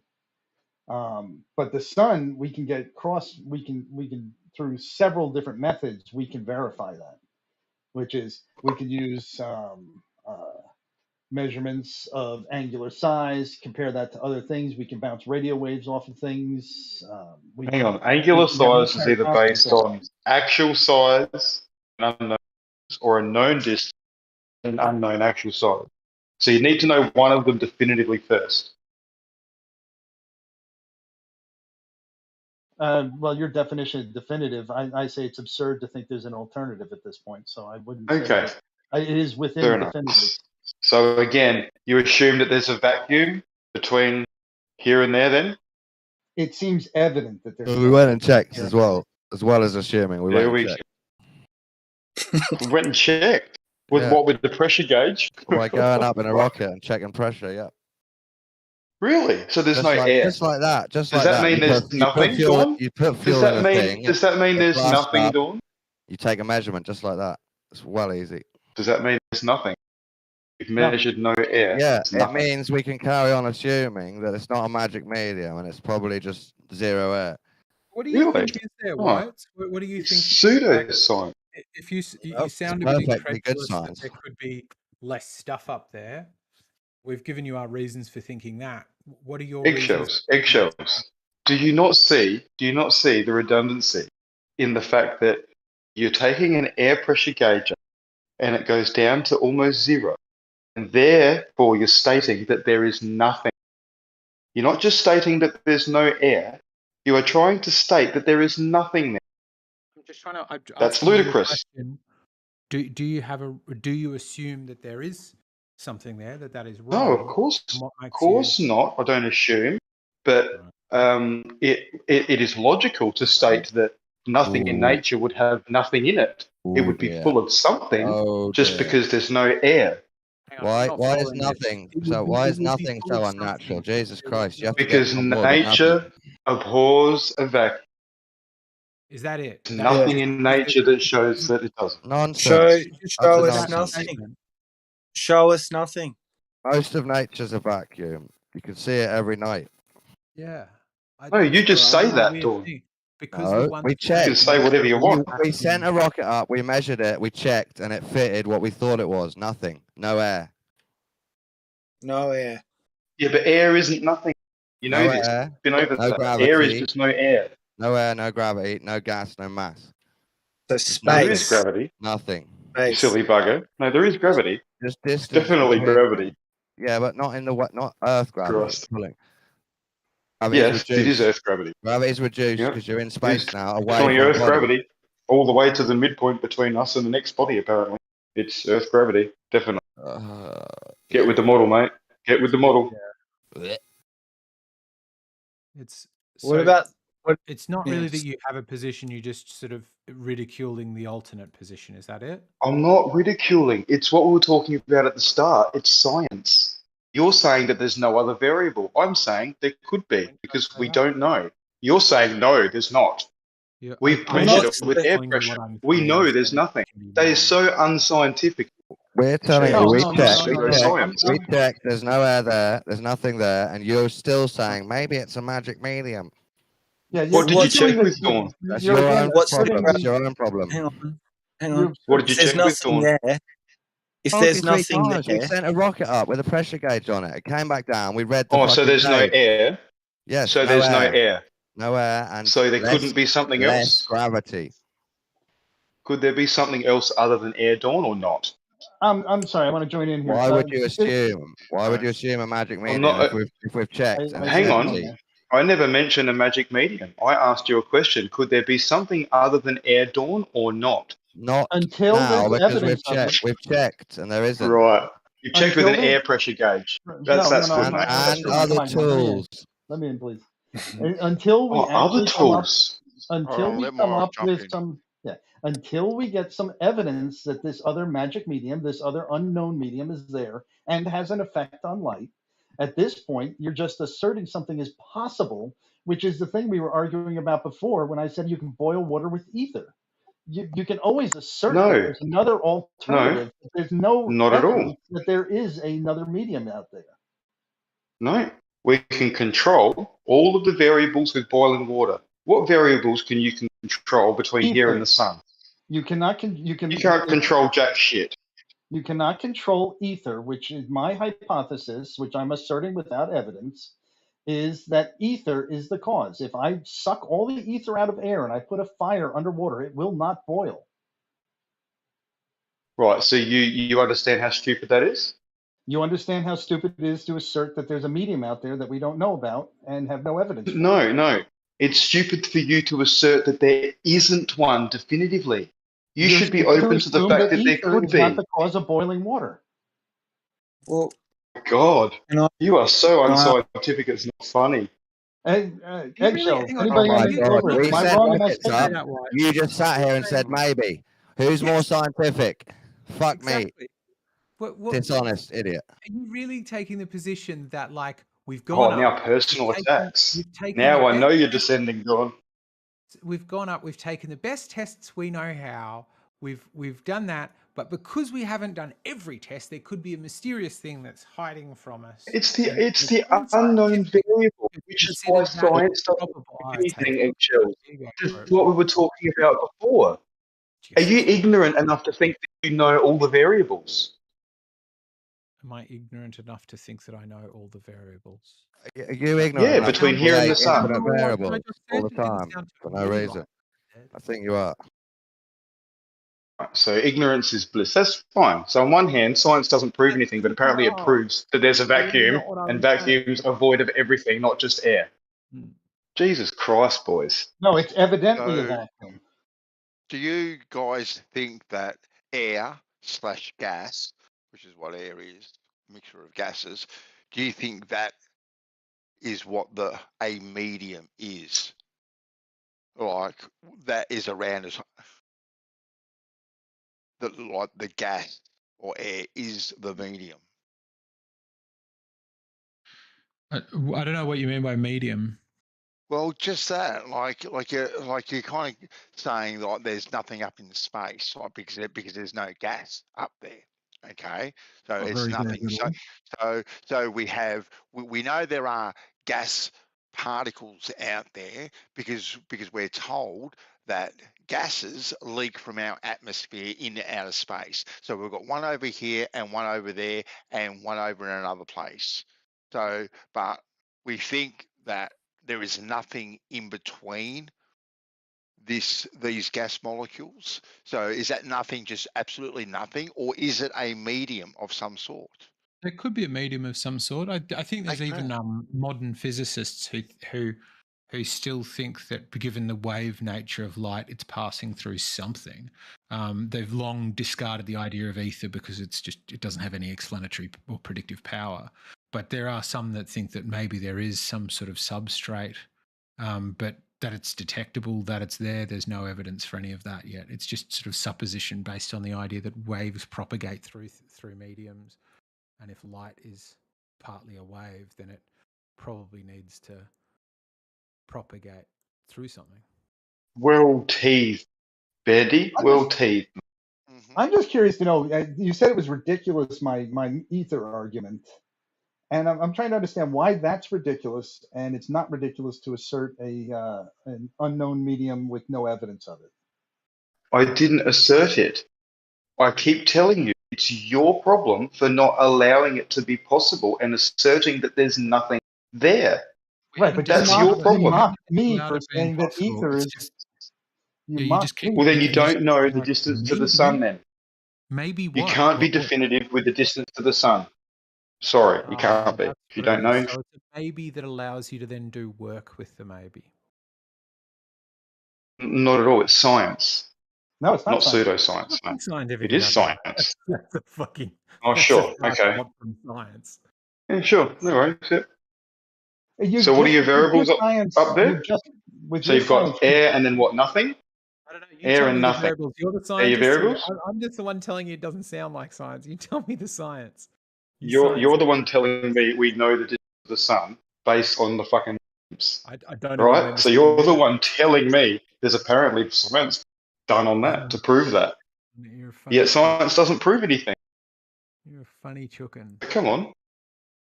Well, fair enough. You just keep laughing and defending against yourself. You always come to this when you lose the argument, Eggshells. That's all you've got. You haven't even answered any question I've made.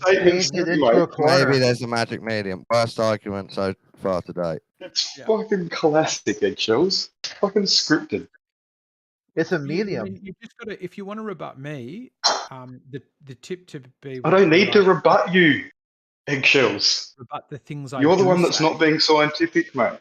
I'm not. So I don't need to rebut you. I'm a scientist. I try to avoid pretending I'm a We scientist. are being scientific. You try to avoid pretending. To tell us it's not a magic medium. It's just empty air. Yeah, space stuff.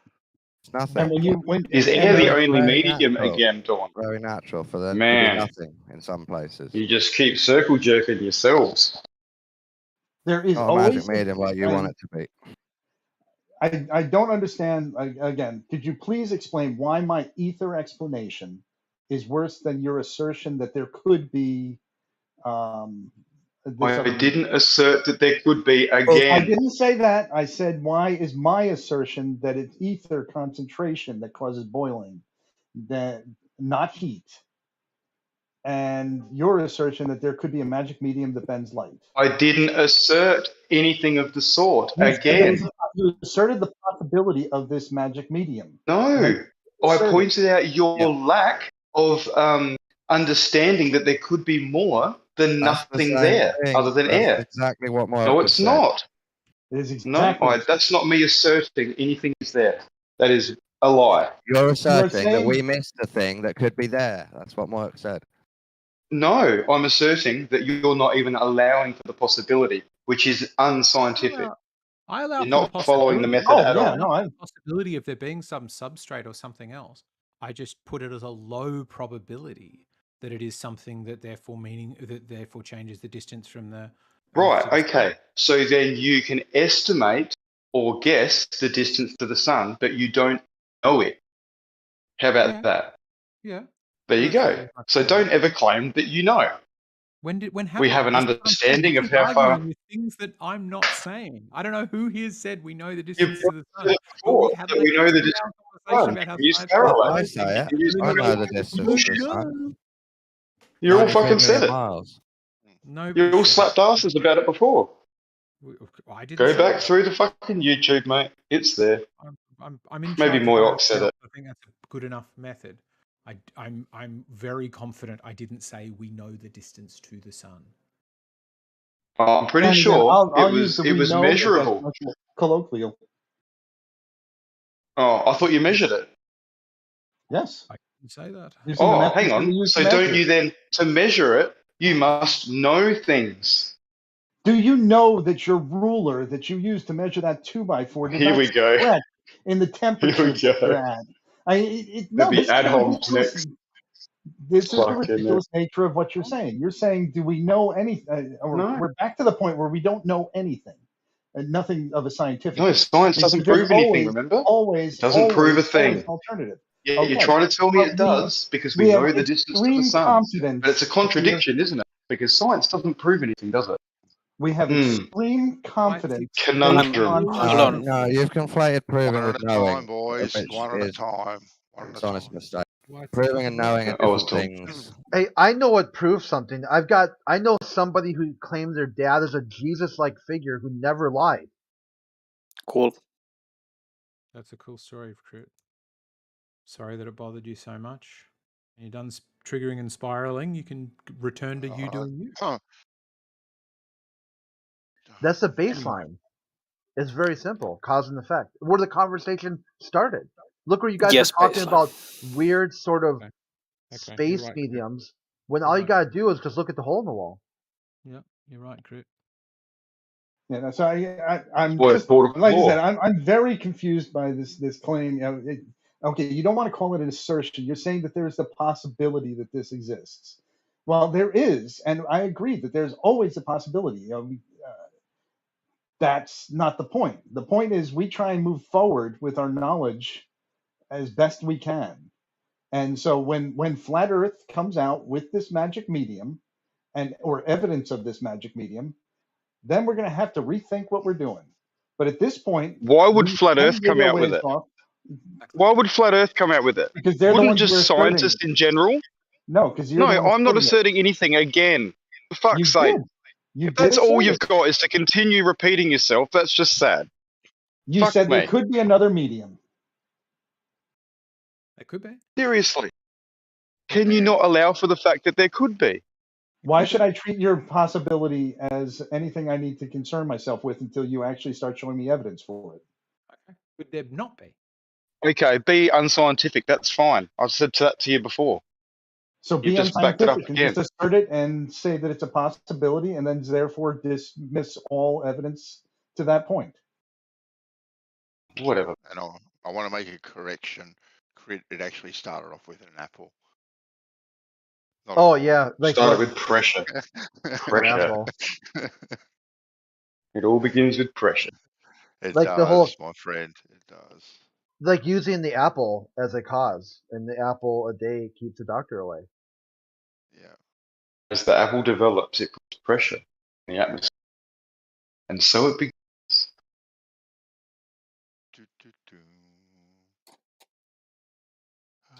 Microsoft Yeah, today. Moyle, man, just be Hold honest on. with yourself. Go for it. Using your science, your scientific method, where we have to Mine? wait where we have to wait until all possible scenarios are exhausted.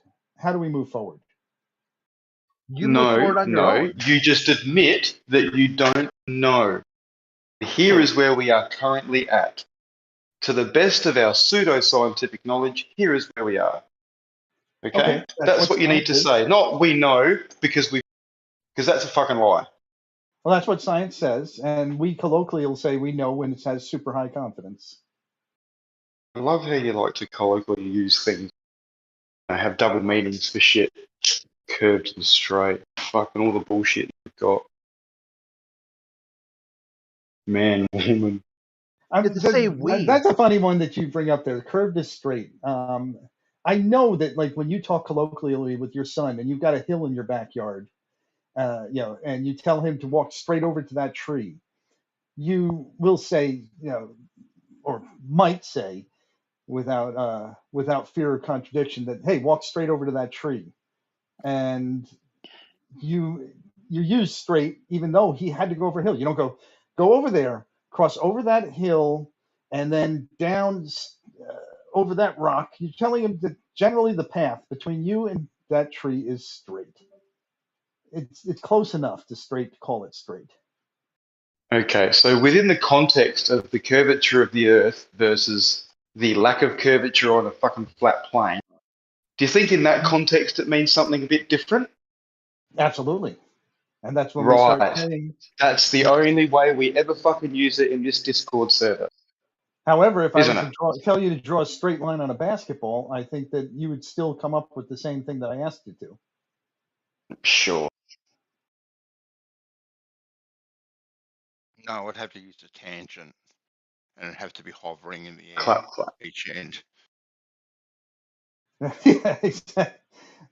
But no, Well, technically speaking, I would have to have a tangent point, and my straight line would have to be hovering at each end right, to draw but a as far straight as line. but as far as language goes, you would say draw a straight line on that basketball, and you would get exactly what you desired.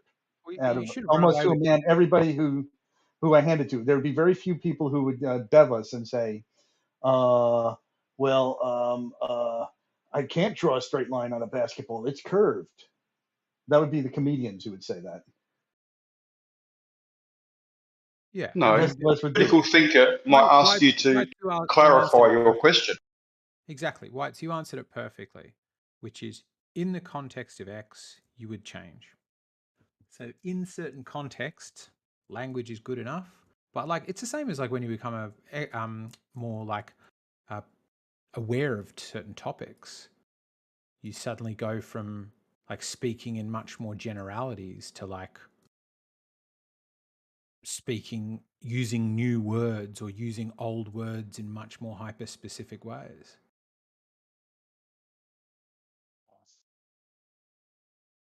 Yeah, that's true. I mean, in this arena, it sometimes gets called into question, the word straight and stuff like that, but very few other places in the world. And I'm still bound, I will still say straight frequently. I even forget what the word is. Great circle. Sometimes I'll explain it with great circle. Yeah, but it's also interesting how often that becomes the focus of the discussion, because I'm like, well, you're no longer even trying to explore or convince at that point. You're just trying to get cool gotchas.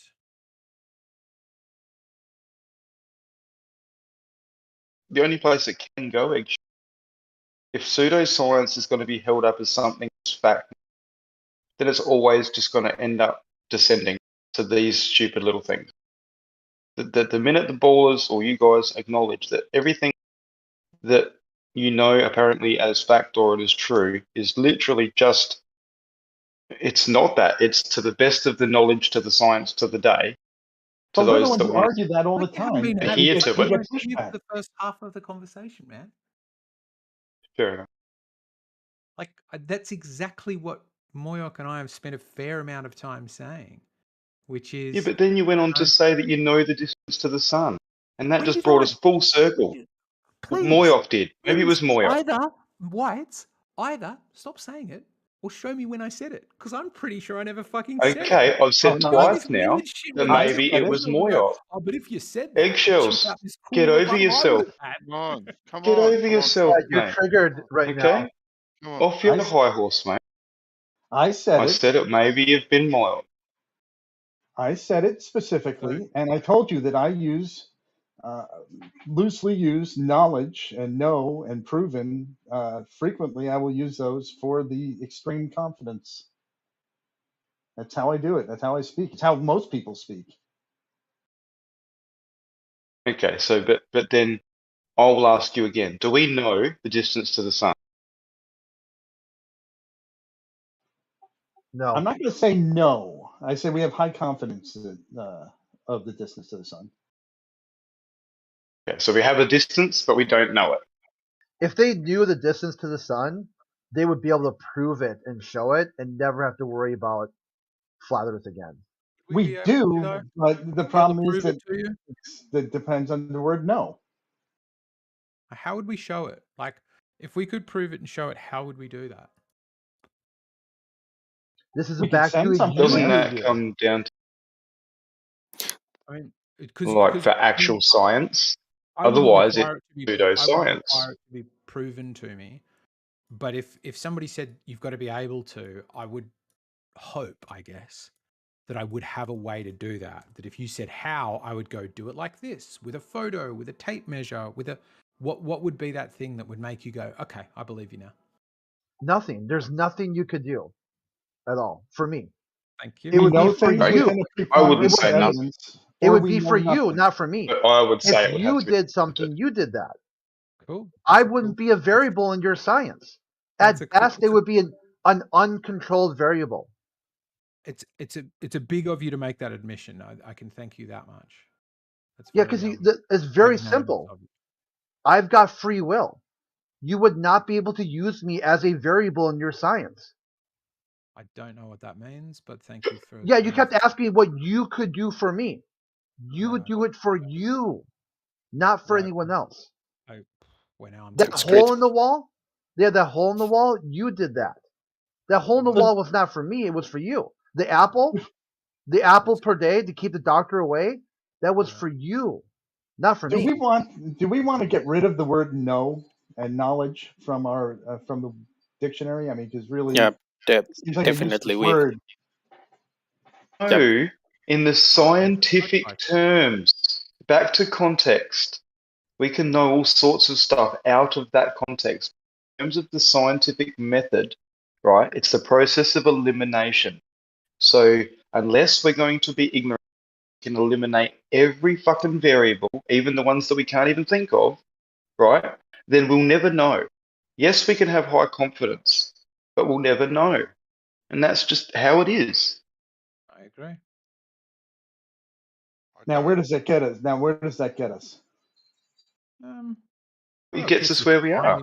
Finding new things out, right? If you think you know, you stop, right? That's what, in my opinion, the Dark Ages were all about. Stop asking Fair enough. questions. You know, we've figured it all out. No more questions. The Bible has all the answers. God did it. In the Dark Ages, fact checkers, eggshells. Think about it. You're not allowed to ask a question. You're not allowed to have an opinion. Everything gets fucking shut down. Exactly. Depends It's what bullshit. you're looking for, actually, doesn't it? Yeah, that's where they're at right now. They got this Dark Ages What where are you looking for? What do you need to know? Yeah, that. what happened to Brian Mullins? He spoke up, they shut him down. Why do you Cooper give any tries to speak, credence? they shut him down. Why do you give any credence to Brian Mullins? I mean, all the other engineers in the world, Let's leave. and Brian Mullins Can we is not? the correct Yeah, one. just for Let's somebody. leave. This is why. Let's leave Okay. Brian out of it. Please, Yeah, let's leave without Brian out of it. anybody they target. We Anyone. brought him up. We brought him up today, and I shut it down very quickly. The guy ain't here, right? So don't talk about him. Anyone the globalists target, you know who they're afraid of. You know who threatens their model the most, because they go after them in such a spectacular way that they don't have any other proof. It's all about character assassination and destruction. So I mean, we I can't think talk Instead about of using people who his aren't name, here. just Does that say mean balls out physics. Bandy, I'm a little confused. Why would we not be able to talk about people who are not here? I mean, like Zelensky, President Zelensky of You know what? Putin. Can we talk about them? His character was assassinated today, right? By Bob, and I shut it down very quickly. So if people can't be here to defend themselves and they're going to go through character assassination, I don't think it's a very nice thing to be conducting ourselves in. You mean like Right? Zelensky and Geo? Well, these are public figures. I think public figures probably fit under a different category, to be quite honest with you, Moyon. But this fellow isn't a public figure. He's pulled himself out of the public eye now. So let's just let him lie. Fair enough. And Since he pulled himself out, he was a public figure, though. and he has pulled himself out. And Geo would 100% agree with me. Let's just. You want to do it on other servers? I've got no problems with it, but he doesn't want it here. We've already spoken about it privately. All right. Yeah. Sorry to be a party pooper. Oh, you're a pooper. But we can talk about balls out physics and talk about everything he did without mentioning him or ad hominem at all. Yeah, and certainly talk about his work. Yeah, I've got no problems with that data at all. Let's not. Yeah, just not talk about him personally. In person. No Yeah. dramas. No, we're very good videos, actually. I'd like to know where and why the current ballers in the room, where they think he went wrong, what his video stated, and why he was subject to. I personally never looked into the guy. Or his You don't need physics. to look into the Where guy, just the where work. did his physics fall Not on his short? videos either. Where did his physics fall short? Do you know, Morok? Balls out physics. Yeah. Where does that physics fall short, and is it incorrect? And those Isn't balls out calculations. physics the guy we're not allowed to talk about? No, we can talk about his physics and his calculations and all that sort of stuff. I don't recall most of his work in detail anymore. Do I remember anything? Wow. Yeah, I know of him as concept now anymore. It was posted today. All the videos. That's wonderful. We were quite passionate a second ago about why we like him so much. Actually, that was just my question, and we're not supposed to talk about it, so let's get on with it.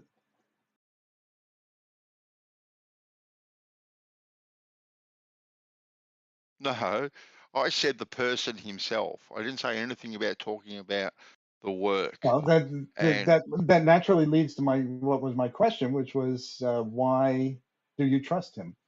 And that was It's not about trust. Yeah, right here. This is what they say so right in the link. When I first heard Flat Earth, I was like everyone else. My mind screamed, "The crap is nonsense." Okay. Until you actually look into it, and it's like, yeah, it's totally true. That makes him infallible. You just call he's someone's dad. How about that? He's got, like if you want to use that as infallible. I mean, like apparently people's dads don't lie to each other, to their kids. We're still talking about the person. Get just to the physics, guys. Yeah, it's right there. Every video in order. 24 videos. Get to it. Oh, there's a list? Awesome. Where's the list? Yes, he's got heaps of videos. Start with one. And why is he ducked out of the takes you thing through. now? Oh, that doesn't matter. We're not talking about him. Just watch the videos from 1 to 10 or something. Otherwise, this is just going to be impossible. Well, you can find out from someone else all the juicy gossip about him. I'm just saying it's not going to be. See, this is what you'd have to do: debunk these videos. Bring it. Cool. You'd have to debunk them, right? Because you do this for you. Yep. No, right? That was I can't debunk it. Do it for yourself. Right here, it says, like most other people, I tried to debunk it, and I couldn't. And eventually came down to the very simple point. Once you've eliminated the impossibility, whatever remains, no matter how improbable, is most likely the truth. Yeah. All this stuff is written. Yeah. Well, good. Good luck with that. Wish you the best. Where is this link to his 24 videos, or did it get taken down? Is it 24? Doherty is put them in the chat. I didn't think there was 24. I thought there were only 9 balls out. Yeah, same one. I thought there was only 9. Yeah, but this one breaks it into episodes. Like video 1 will have like 5 parts or something like that. Oh, okay. I can't find it. it. There was What 9 was the name when of the I guy? You watched. said Doherty? Yeah, Crit just posted a link. There's a Discord link, and it'll take you to a different. Oh, Discord. Okay, that's why I'm not seeing it. Yeah, takes you to the. Yeah, there's a okay, direct. The direct. This is all cut down into shorter ones. Yeah, the one you gave me was like 8 or 9 half-hour vids. I think thereabouts. Yeah. Yeah. All nice and consecutive. Poor guy put this stuff out on the internet and he can't get it to go away.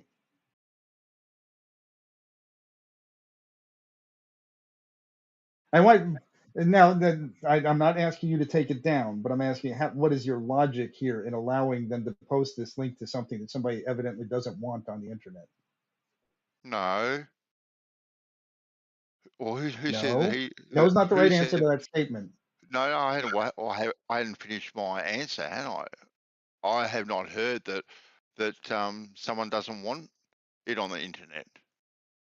You say don't attack the guy. Attack his data. That's what they're telling you to do. If the person's not here to defend themselves, just go after the information that was presented. That's the only thing being told. Right, but he So wanted what is to the be only thing being removed from told? he wanted to be removed Hold from on. the industry. He said so, and yet somebody put this shit out there. It just seems to come into that gray area.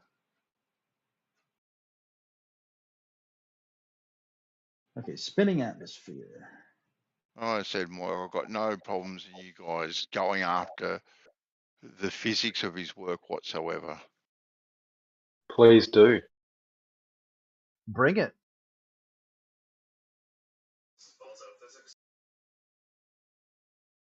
I love the one where he explains about fucking Cavendish killer. He kind of doesn't rewrite formulas, but he kind of explains them differently. And how they do it. And how they kind of got to put things in where they did. Exactly. Yeah. The mathematics of it all. Yeah, like the sleight of hand.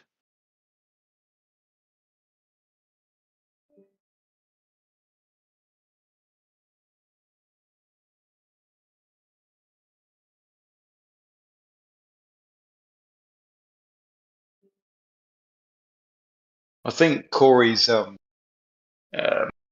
observation a similar thing too. Corey? Who's Corey? Forget his name. The guy who presented the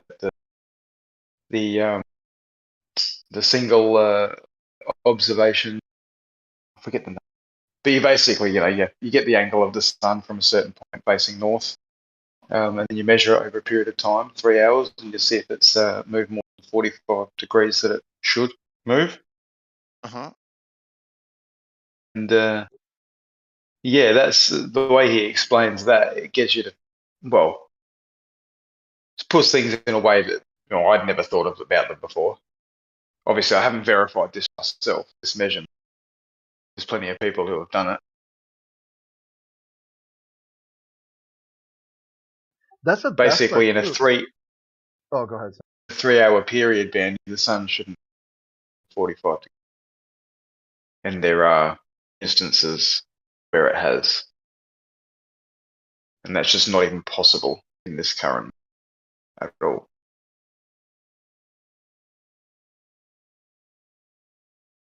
Just observing the sun. Celestial navigation.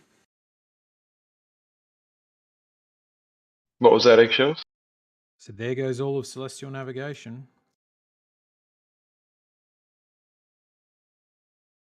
Why it works? We know it works. Just obviously the premise must be mistaken. Right, but celestial navigation says that doesn't happen. What doesn't happen? It says the sun does move steadily throughout the sky.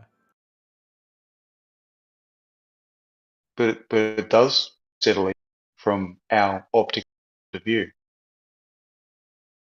So how is he determining that it doesn't move steadily? It's not determining that it doesn't move steadily.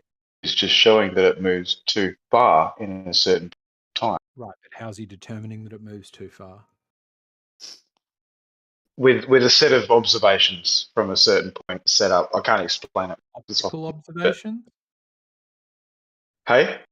Optical observations? Like Yes, but you get you start off with like a zenith. So you've actually got the physics of the sun. So why would optical be good for one and not for another?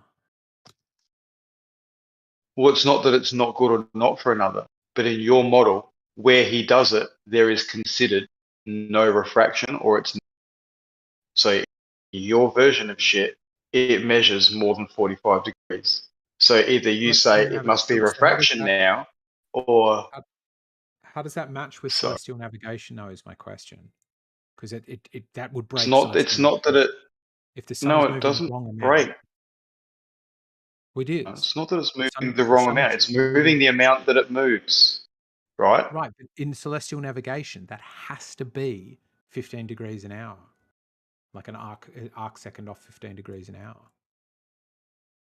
It has to. From any point though. From any one point. Yes. What do you mean from any Not point? not 2 points at the same time. What do you mean 2 points at the same time? Well, when you do it, you're only ever going to be at one point of the sun. Aren't you? Ship, you're going to go from one point to another. You don't stay in the ship in one spot, do it, and then wait an hour and then do it again, do you? Don't you?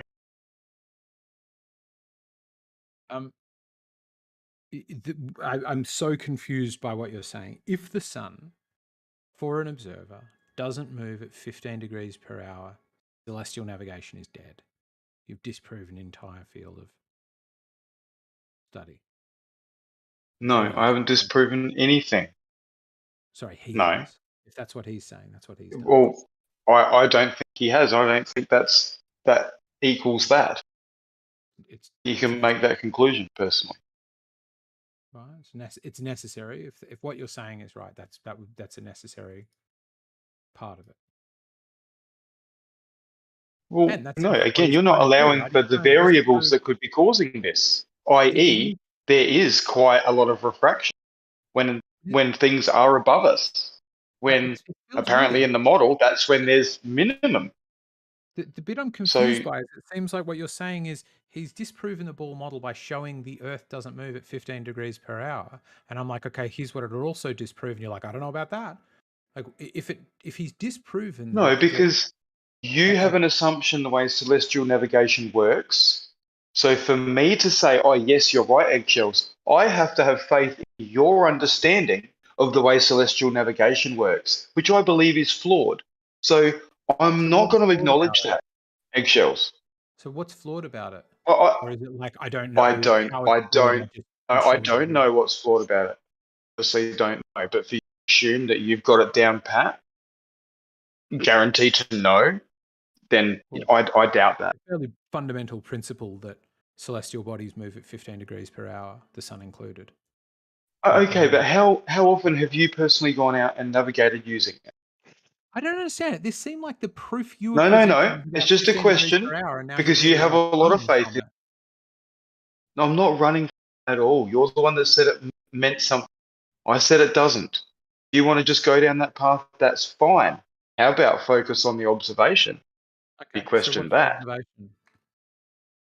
I told you before. Corey's some solar observation. The sun doesn't move at 15 degrees per hour. Yeah, but you're focused on what that means for something else that you can't even verify. You can read a book and say it happens. That's it. What are you talking about? No, but it's not. No, it's not. It's your understanding of how it works, not that it works. Why can't you grasp that? It's fine. It's fine. So the observation he made is the sun doesn't move at 15 degrees per hour. Wasn't it 45 degrees for 3 hours? For some reason, that was more important than 15 degrees for 1 hour. So the idea is, obviously, that in the heliocentric model, it has to move 45 degrees in a 3-hour period. Yeah. It can't not.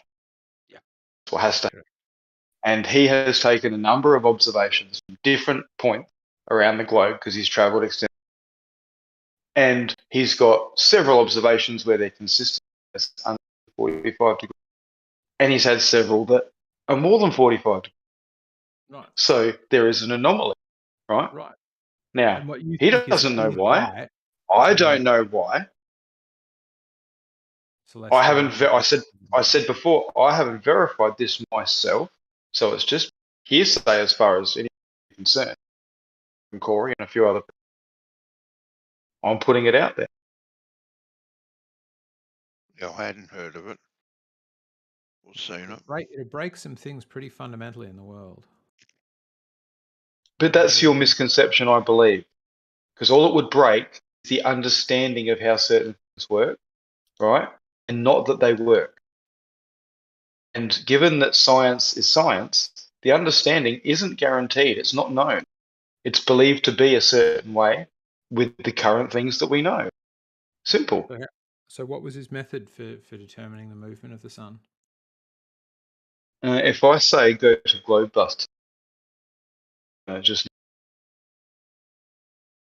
So you're not sure of the because method he used, but you're pretty sure I'm wrong. I said that before. No, I said that before. I said I can't give you the exact method off the top of my head right now because I looked at it a while ago.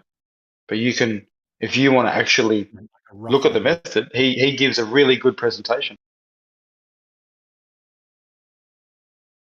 Okie dokie. Just I'm looking at his video, video 1, episode 1. I see falls out. Yeah, it seems. Just quickly, can I just interrupt you just quickly, Moyoc? Sorry, buddy. What was the observate that guy's YouTube channel? Why? Can you remember?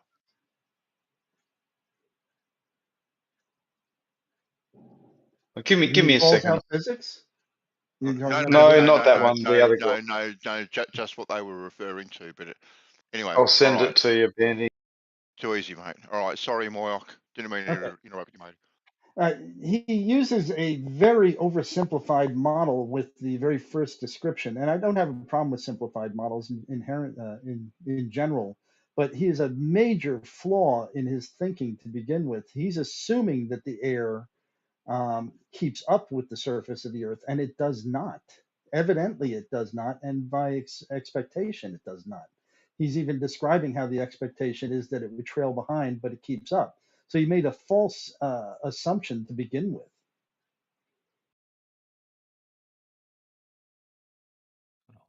Just get this fucker to get out. So it's not Velcroed?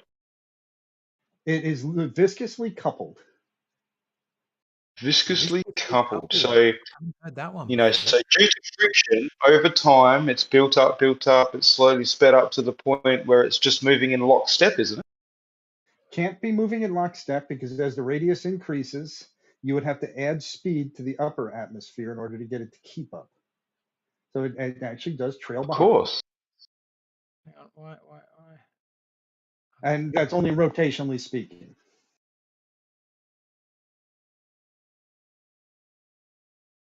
So just at 1 meter off the ground, if I could hover there like a helicopter, it just stays in lockstep, doesn't it?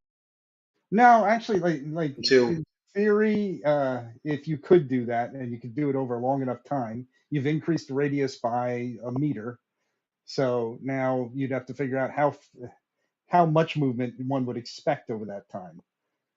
So you might have to hover for a year to get yourself, 10 feet. And then another too long, too hard, too can't measure. I love it. Oh, isn't that sad? It's so funny that some things. Yeah, you've got no way to verify your fucking model. It is. It's sad for you guys. When we look up at higher, it's just out of the realm of science, unfortunately, because it's when just we get up higher in altitude, we see a general trailing behind of the rotation of the atmosphere. Oh, too bad. We can measure it.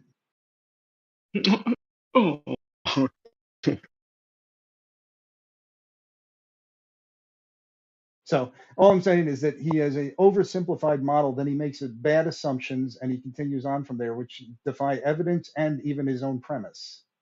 If it's anything close to the one I saw, which was not about an observation he'd done, but about like looking for where it was noon in different places.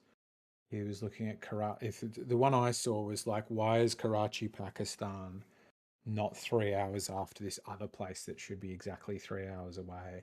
And somebody just showed that it was the result of not including the axial tilt of the Earth, which as it tilts forward, moves things just slightly. That's the one I know of. It was the 40 to 45 degree sector test, I think they were calling it.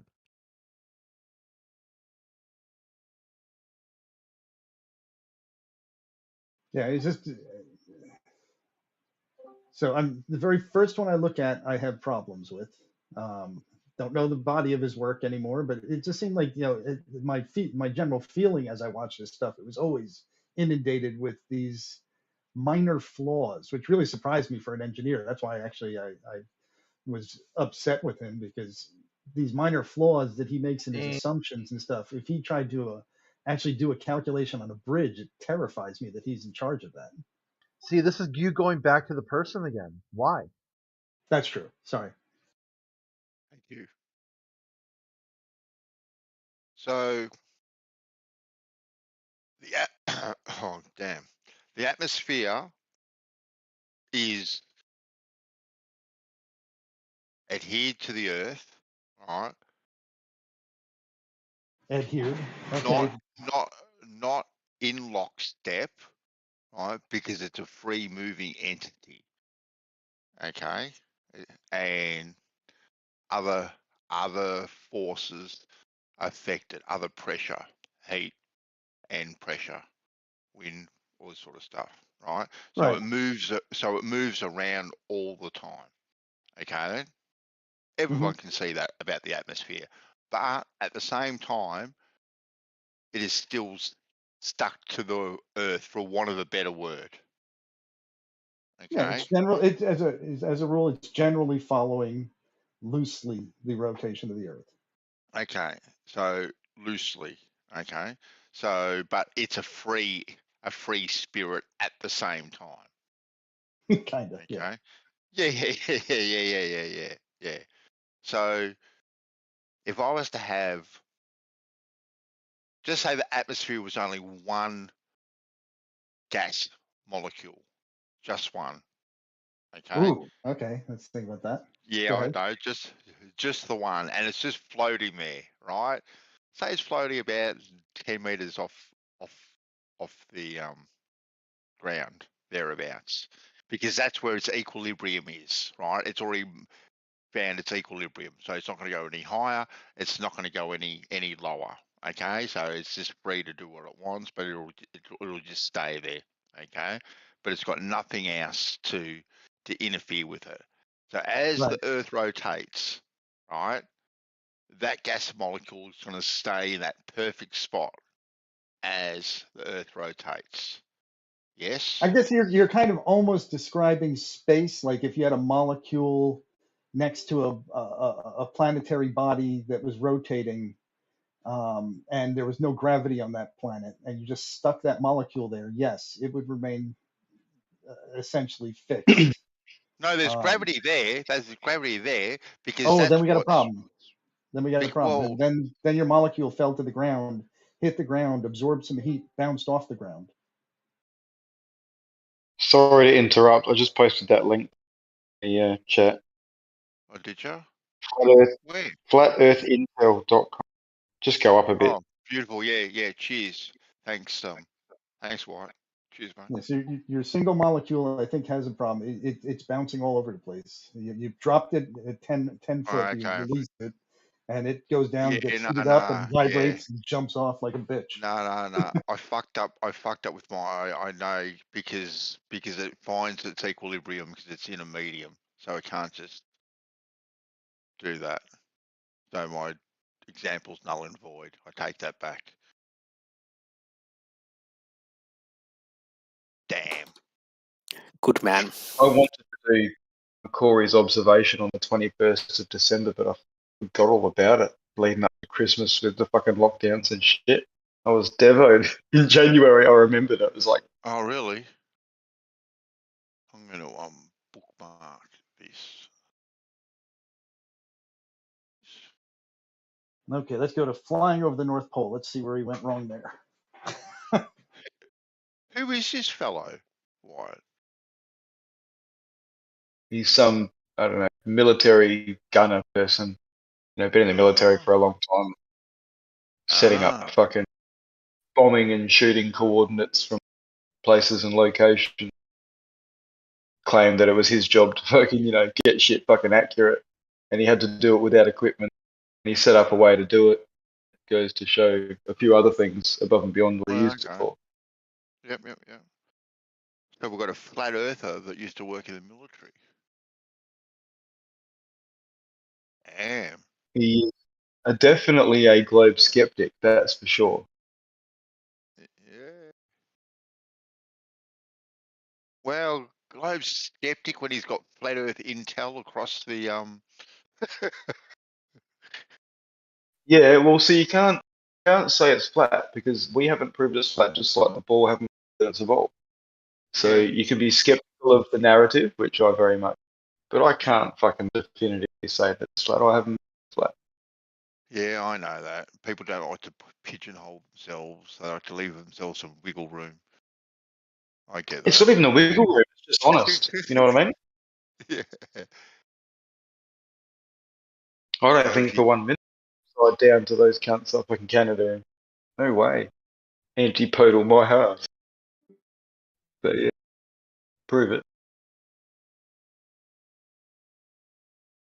The Flat proof my is ass. easy. Prove it. Yeah, flat Earth proof. I mean, I don't know. In my point of view, it's easy. It's like it's practically used as flat.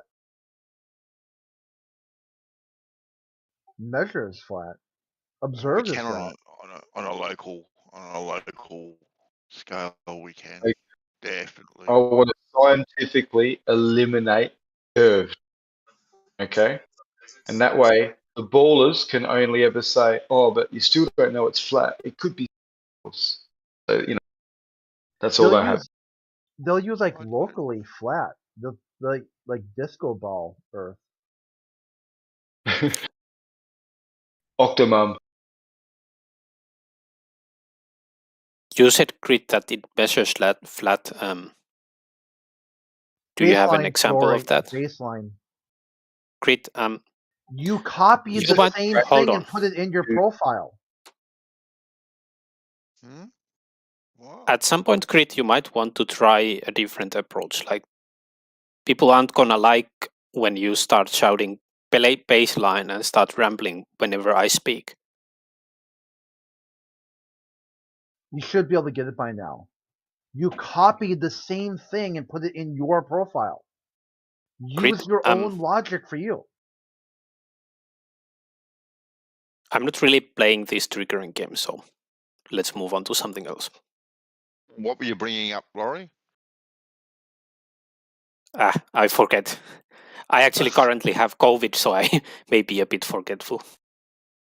Oh, sorry, Oh, man. you're Yeah, sorry to hear that. Cheers. It's not actually, if it's COVID I have, I'm having it very easy because I have only the mildest symptoms. Oh, well, that's good to hear. That's good to hear. Get tested. Find out. I'm pretty sure because there's an Autumn Live fridge. Like I live in the same apartment with 4 other people. There was an Autumn Live fridge that, oh, by the way, I have COVID. So one other person at least here has it, and I got symptoms in the same day. I did the home test, but it didn't show any like. It didn't show me to have COVID yet back then. Oh, hopefully it's just a sniffle. I'm actually hoping it. I'm actually hoping that this is COVID because if it is, then I'll be like done with it. I'll get the added plus of having had it. Yeah. With mild symptoms. Get some natural immunity built up. Yep, might as well. Like I've been we've been also like.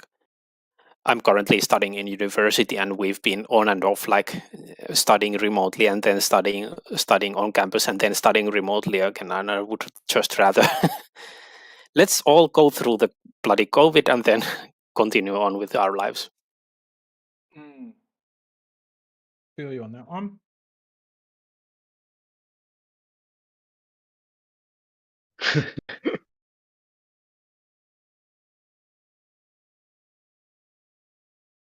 My mum got it. Oh shit! Was she okay? Pretty mild in that. Yeah. But for about 3 days, yeah, she pulled through. Cool.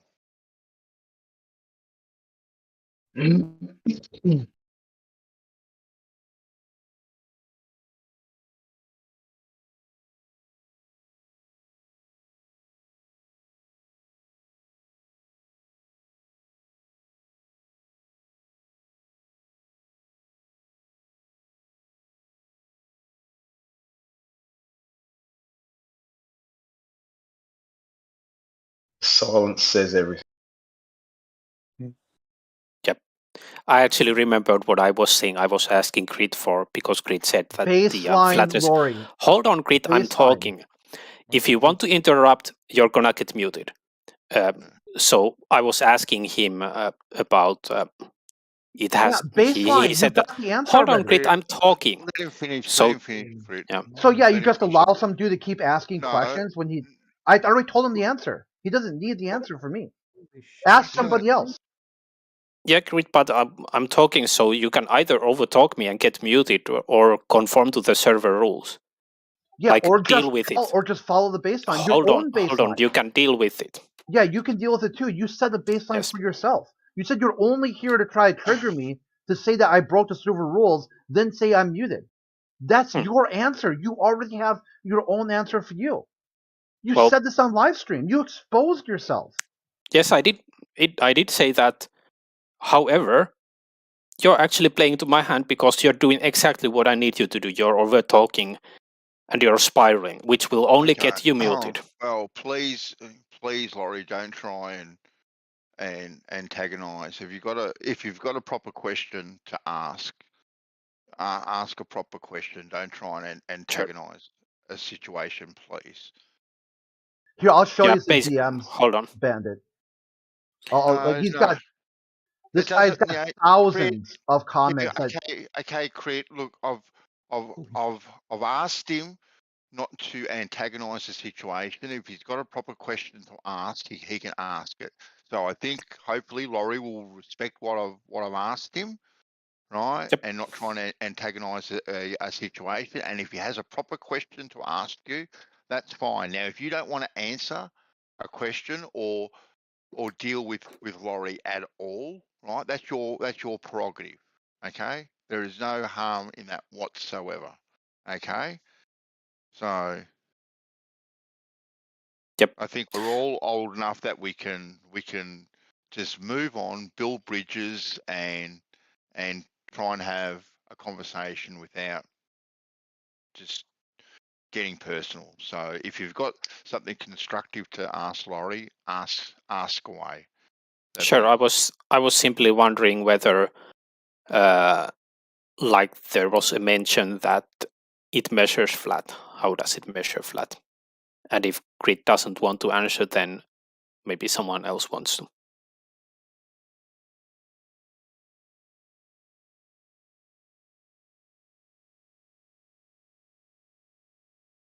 Well, I would say that over a small and local scale that it does measure flat, personally, Laurie, myself, with my personal experience. Over a small and local scale. I've never taken that out to a broader, bigger scale, but over a small and local scale, I've measured things to be pretty much as I would expect them to be. I've measured water to behave pretty much the way I would expect it to be, the way I was brought up, the way I was taught, the way my teachers taught me, the way my peers taught me, work colleagues. So these are the sort of things that I personally hold true and correct. How have you measured it flat? Just with basic tools, Laurie. I'm not measuring anything down to a nanometer or anything like that, which is what we're told we kind of need to measure these differences. And like I said, I've only done things over a small and a local scale, and that's as honest as I can be with it. To be honest, to be fair, Laurie. So fair enough. I'm not going to tell you anything else. But you know, like Merle said earlier, about what level is being horizontal, pretty much out as far as the eye can see, and further. You know, these are just basic first principles that I was taught. Now, whether I was taught incorrectly or in too much of a layman's terms, as it's at sometimes been pointed out by people, that may be the case. But in my world, which is very small and local, right, it is what it is in my small and local world. But one thing that I do notice that's interesting, Laurie, right? You're flown. Have you ever flown, Laurie? Yep. Ever been? Sometimes. Okay. Yep. So have you ever been in a plane and you've been above the clouds when it's really cloudy and you're flying on the top of the clouds? Have you ever done that? Yep, sure. Yeah. And even though the clouds have like little lumps and bumps in them, it seems that when you're above the clouds, all right, they look different than when you are below the clouds, because when you look up at the clouds, they look like these big fluffy things sort of thing. But when you're on top of them, they seem to reach a very distinct height where they stop and they seem to kind of flatten out, and that whole surface of the top of the clouds seems to be as flat as far as the eye can see. Have you ever noticed that sort of observation? Yeah, I sort of have. Sure. Yeah. So, the tops of the clouds, even though they look like got like little ripples in them like water, they seem to be flat as far as the eye can see.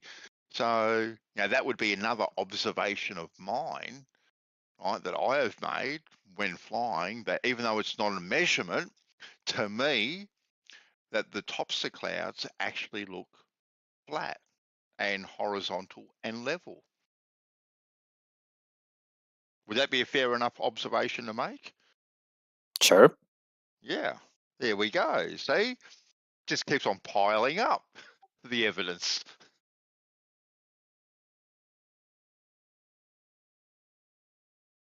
Yeah, like I don't personally want to overbuild my case.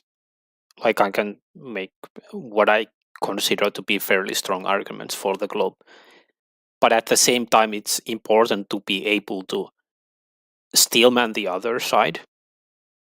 And one of the best ways to do that is try to answer the question, what is the best flat earth proof you think you can make? Like for a glober. That's the way you steelman the flat earth argument. To me, the fact that it seems flat, technically speaking, like through our senses, most of the time the earth is flat. I actually follow a Catholic or actually Orthodox icon carver, and I kind of am in agreement with him. He wrote an article once that kind of said that most of the time the earth is flat, and I kind of agree with that. We live in a world that doesn't really, what our senses report every day is sort of a flat world. Now you can test it further, and it's my claim that when you test it further with like more advanced instruments, you actually find out, well, it actually is a globe. But yeah, based on just, what we naively experience every day, yeah, it does look flat. And that's, to me, that still is the best argument that flat earth has. Although I did say earlier that I feel that when I look at it and I observe it, I see clear evidence of curve. And I see it more now that I've been looking at it with a closer eye. I would have agreed with them and said that it looked flat before I started seeing, airplane flights and time lapse and stuff. And it gets the distinct feeling of flying over spherosity as far as I'm concerned. As I watch the clouds come up over the horizon from the airplane, the angles that I associate with just looking at something in the distance, just a perspective, don't match what I see with my eyes. It looks curved.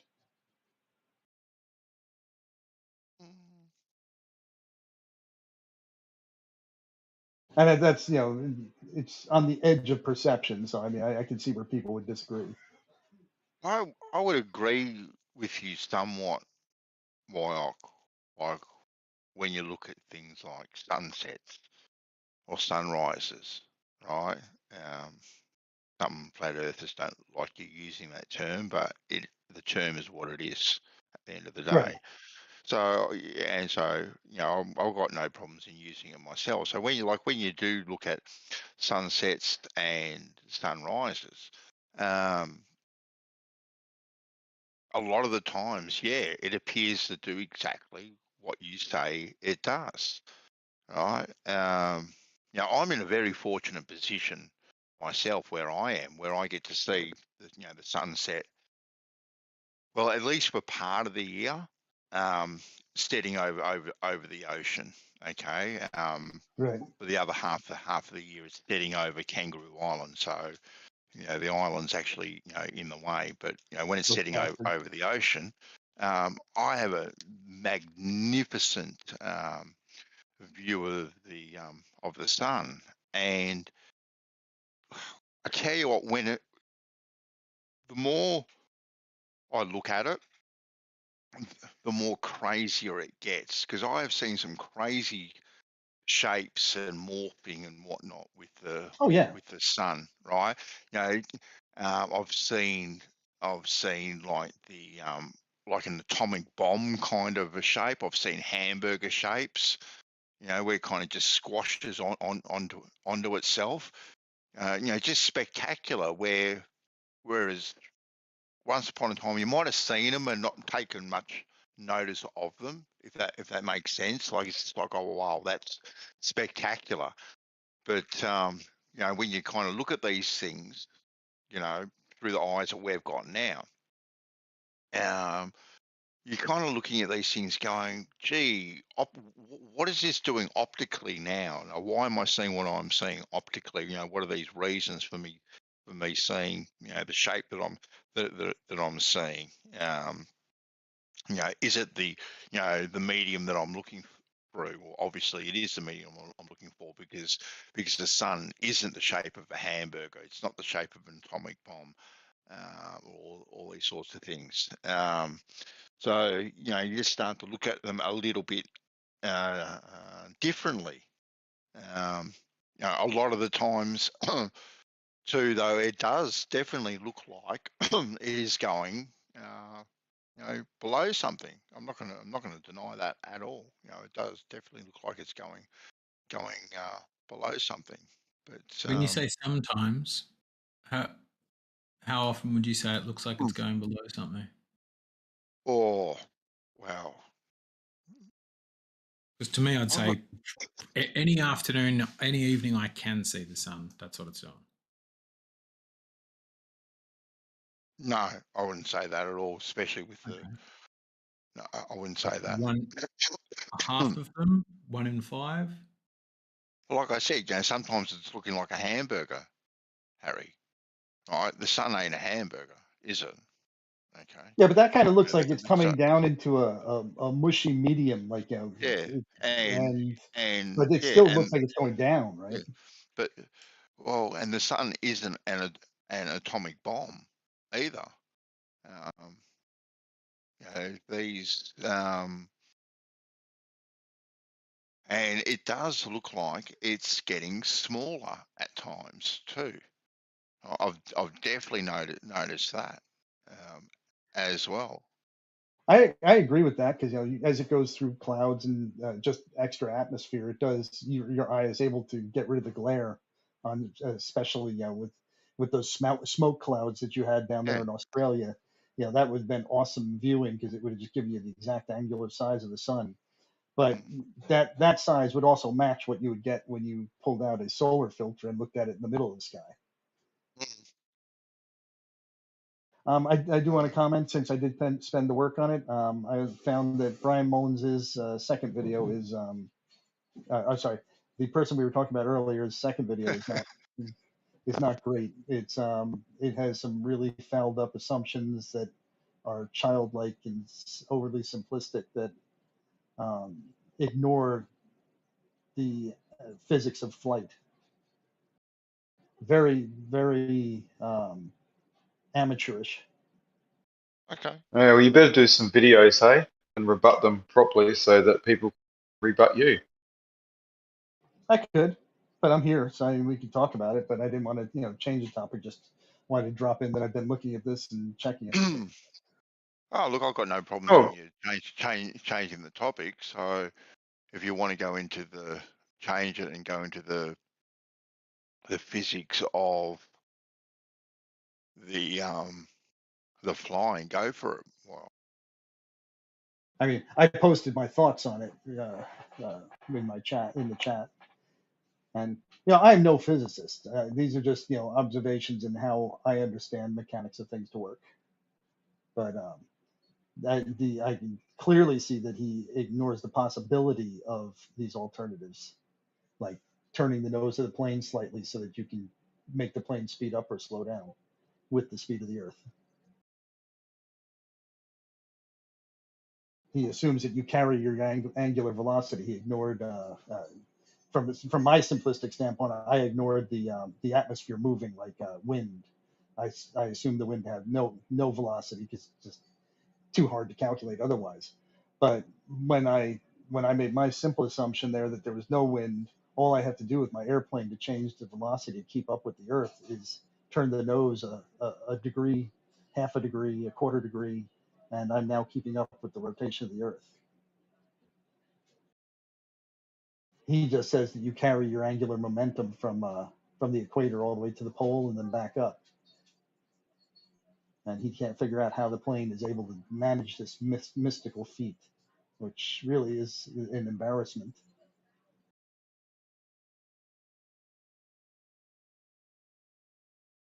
see.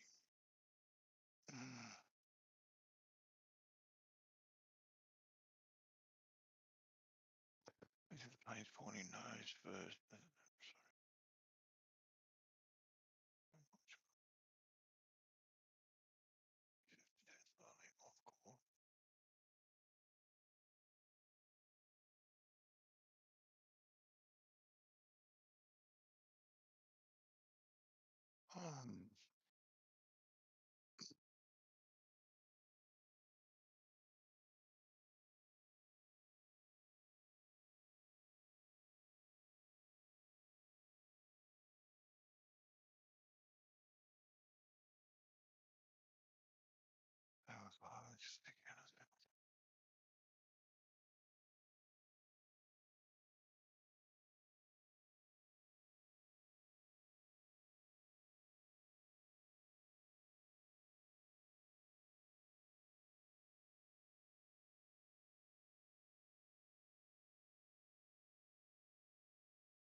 Eggshells, is that a real photo you sent me? Do you know if that's shopped or is he still in the public eye?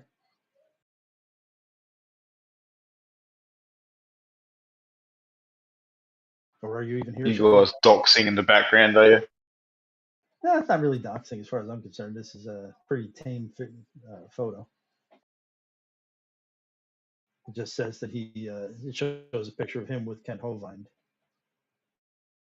It's just sad that you're even bothering, boys. It's sad. Well, if he's still in the industry, I know, because I would like to, in some way, communicate with him, because I've always been interested in how he justifies his position. So I would love to talk to him. After all this time, in looking at two of his videos, get attacked. When I looked at two of his videos, well, it was brought up by your guys, but yeah. But so when it gets brought up, we address it, unlike flat earthers. Okay, but if it's so silly, why would you need to talk to him? Just ignore it and move on. I'm interested when he comes to his conclusions, whether he's genuine. I would like to suss that out myself, because of course he's genuine. From an engineering, but it's just silly, isn't it? So why bother? Because this is the industry that I'm playing with. This is my entertainment in understanding and communicating with people about their beliefs on this stuff. Could it be that you're And just since not he's quite a sure of yourself, and he might actually say something that gets you to think? No, okay. I am as Just for sure fun. as one can. Just for fun. I am as sure as reasonably can be expected. I would put it, way beyond a surety that the Earth's surface is curved. No, that's yeah, sure. I bet you do.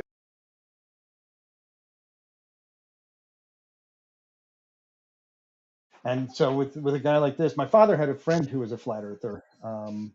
He was a professional engineer. And when I found that out, I was like, oh God, I got to go and talk to him because I was in this industry, or this venue.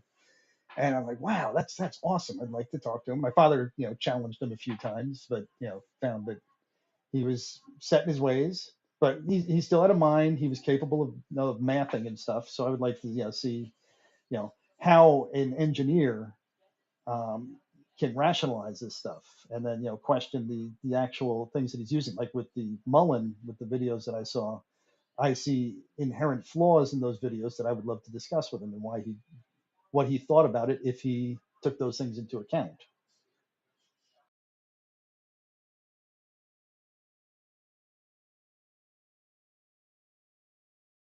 Mm-hmm.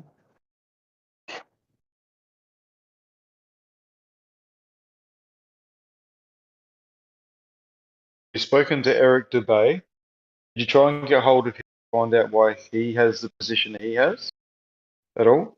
Eric Dubay, I don't know much about him. What is his background? Does he come from an engineering background, scientific background?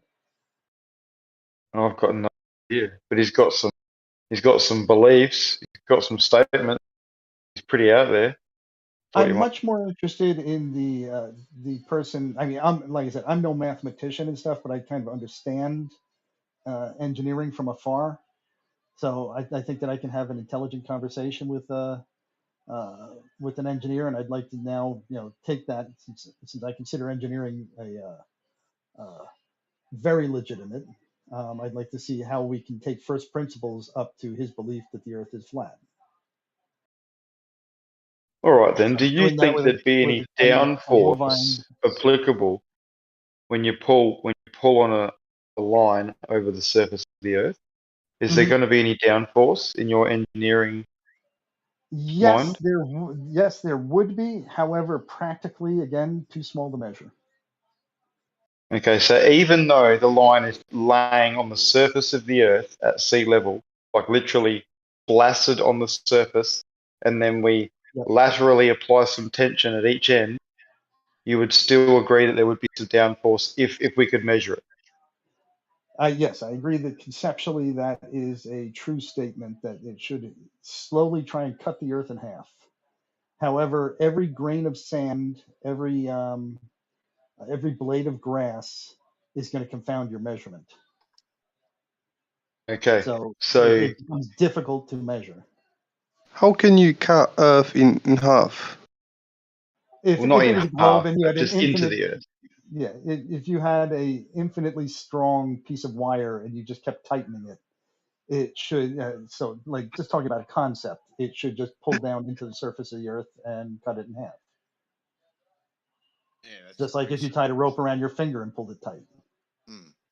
Exactly. Rumpus stands by several times that as soon as it's on the ground, there will be no more downforce.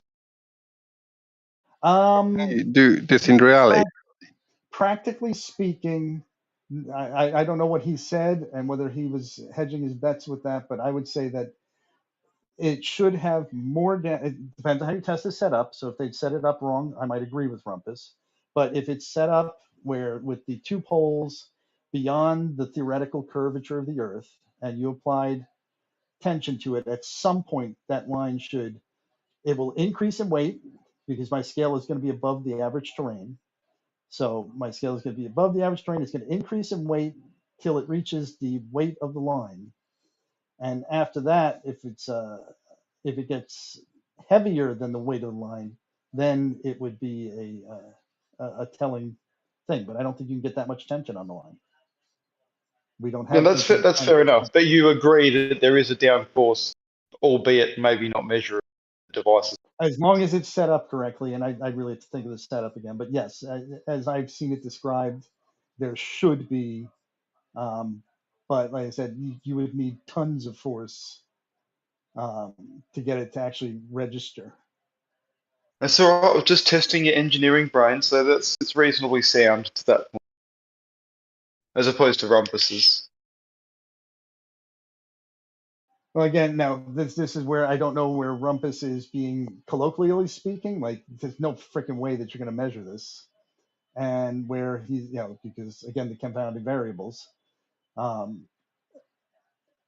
and it won't it shouldn't pull in, it shouldn't weigh more. Conceptually, it should weigh more if you had a perfect scenario.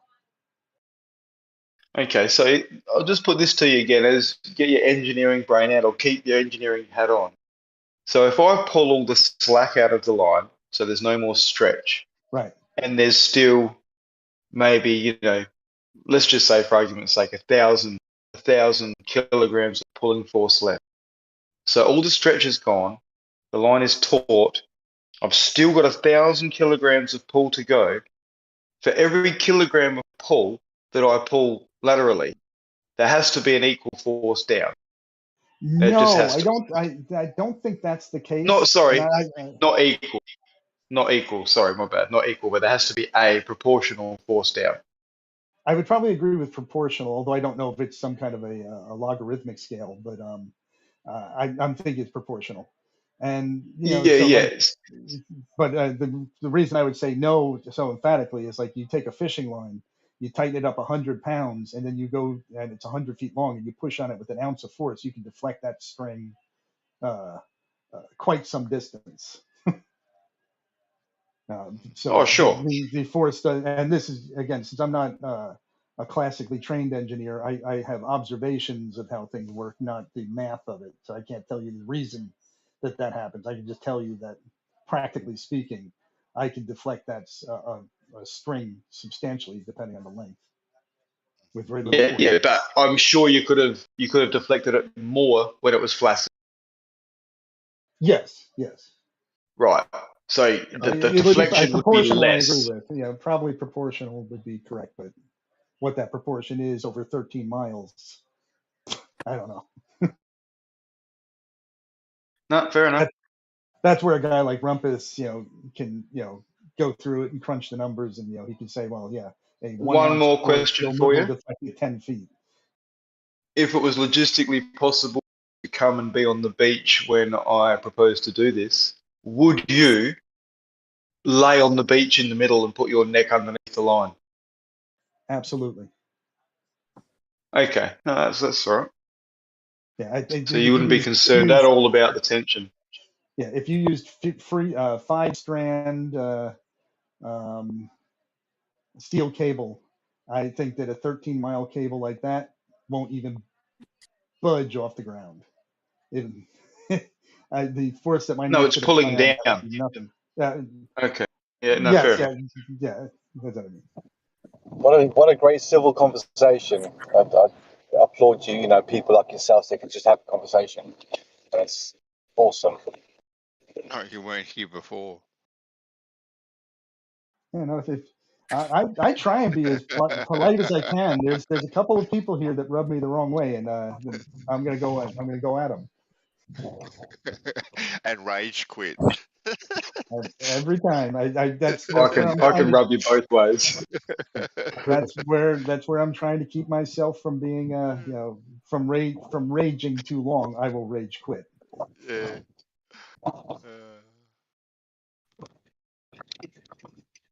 And it's mostly on politeness. If you're polite to me, I'll be polite to you. You are at that, Mike. I will give you that. Bandy, do you remember Rumpus's reaction to those questions? Oh yeah, look. Let's not go to Rumpus. Please. That's it.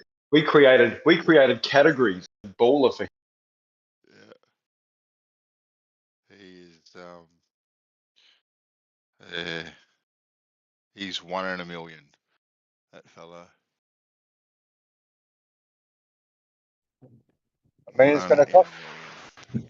It's going to cost him a bit. His preparation to try and do this experiment, man. He's Oh doing a shit, bit. yeah. Yeah. There's a lot going into his experiment, that's for sure. Fuck. Hey. But after you succeeded, and then you're like, what now? But maybe you should do an experiment where there's water going in 2 different directions, or because this experiment always seems to be it's just one flow, one direction. Yeah, I think he's going to come up with a lot of issues, man, and you'll be like, oh shit, I should have done this and I should have done that. That's All very right, much.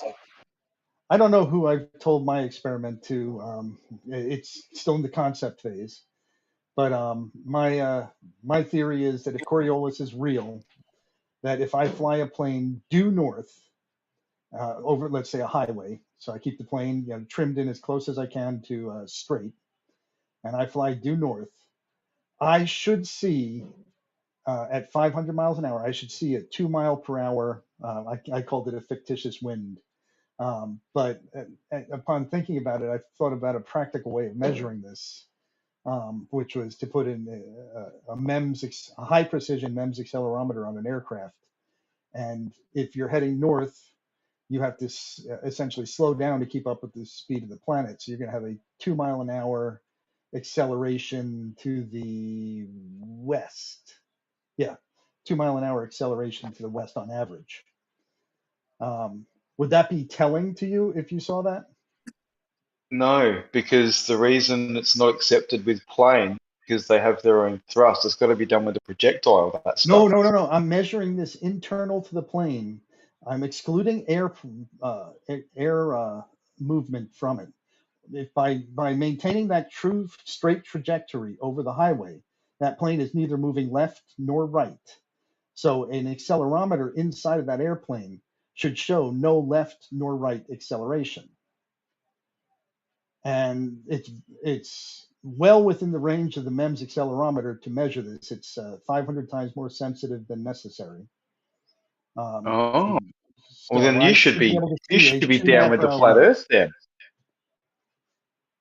Well, that would depend on the answer, the results of it. And that's why I'm asking you, as a flat earther, if I'm right. And I fly that plane with neither left nor right motion, and I see a constant force in one direction, and then going the other direction, I see a constant force going the other direction. Would that tell you that the Earth is moving? It would me. It would certainly, yeah, without a doubt, there's something going on that would need further, maybe repeating it, other people, etc., etc. But yes, that would definitely be something to ponder over. I wonder why, though, that similar experiments done sea level to sea level over, like, I think it was more than 1,000 kilometers. Sea level to sea level. Showed that there was no curve. That's an elevation measurement that should not show any difference. No. But the starting angle to the finishing angle should be very different. How are you determining the starting angle to the finishing angle? Well, you're at sea level at one point, and you know your angle, and like you can lock that angle like in the gyroscope and isolate. It was done with like mobile phones with the gyroscopes and the accelerometers mounted into the back of a vehicle, and so they locked the angle, and then drove across the country to another coastline and got to water level, and accounted for the tide difference, and the angles were the same. I haven't seen this with a gyroscope yet. The MEMS gyros inside the phone are not capable of doing such a measurement. So I would say that you would have to go up to you would have to go up with quite a bit of performance to catch that. And then I think even in my scenario, I'm afraid of vibration of the plane messing with it. But I think that I should be able to cancel out that noise. But to get the No, curvature of the but Earth you're with saying MEMS accelerometer, I think you'd have real fun trying to do that. The phone ones are not near precise enough. no, but the point is, you've got like, I mean, a gyro can measure an angle change, yeah. Well, first off, airplane gyro on an airplane. When you look at your accelerometer on your phone, it just shows you where down is. It doesn't care. So if you're on a globe, it should point down in both places because down is the vector towards the center of the Earth. So the Yeah, but MEMS the gyro pitch of your is wholly phone, inadequate to identify that change. You need something yeah, but it decoupled from knows the the Earth, like the angle of gyro. your phone to that down, though, doesn't it? Not to that down, only to down. Well, okay, so it knows, but you can So it's set constantly that. resetting. That's what these people did. They isolated that out of the phone, and they set it up at one point, and then like locked it, and then traveled to show that it showed the same angle and not the angle that it should have been given the curvature of the Earth. I say that it's beyond the physical capabilities of a MEMS accelerometer to show that because it works strictly based upon gravity. There's no way to lock it. There's no physical way inside of that phone to lock it. It will Okay, fair always enough. readjust based upon where it is. So it's indeterminate.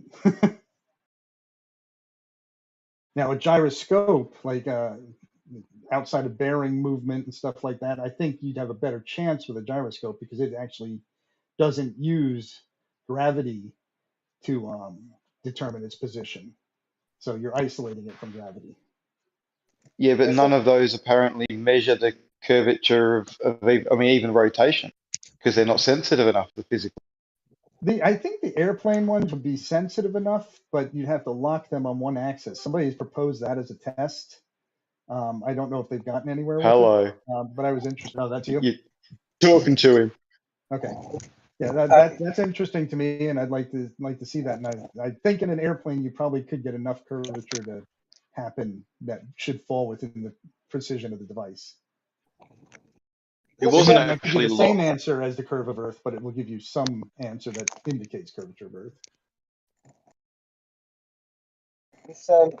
This water level, sea level thing, like West America, Americas, and East America, the sea levels are different. I think it's like 18 centimeters, something, or maybe 40 centimeters.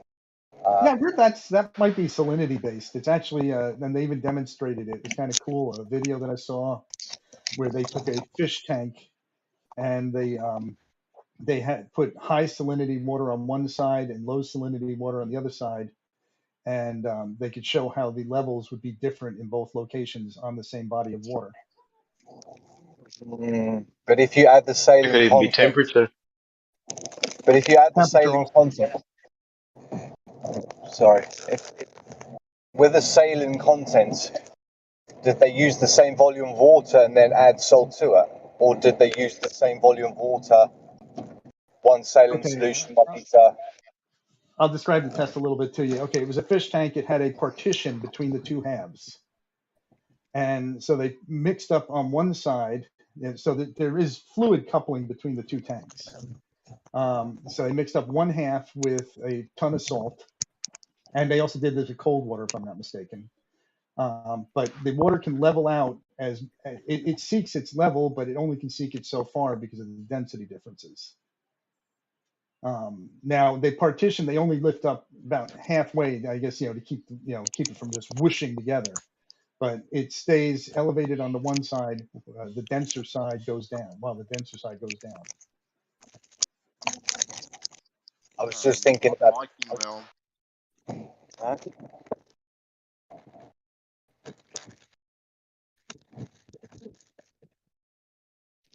Just as a hypothesis, it seems to hold some muster. Like I don't know the temperature of the Pacific in general, and I don't know the salinity of both, Atlantic and Pacific, but it seems like a somewhat plausible example, especially considering that there's huge bodies of land in between to keep them from mixing. So all you have is that one little point down in the southern half of the world to allow it to join together. So it's like the partition. Well, you've got the Panama Canal, or the Panama area that separates the Atlantic from Pacific as well. Yeah, Panama Canal doesn't make a grade crossing, so there's no interaction between the Atlantic and Pacific. No, I meant the area. I didn't mean the canal itself. I was just talking about the area, that being two points, two different seas with not much land between them.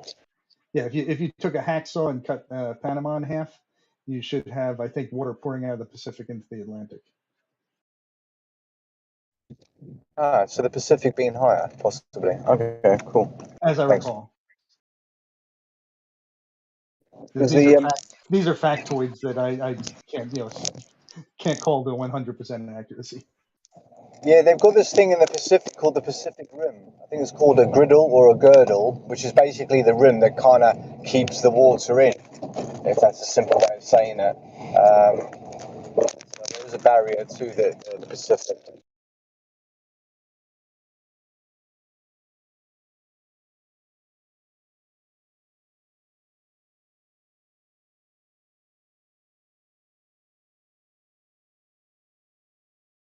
Oh, we got Spurs chemo? No, I'm looking at the wrong channel.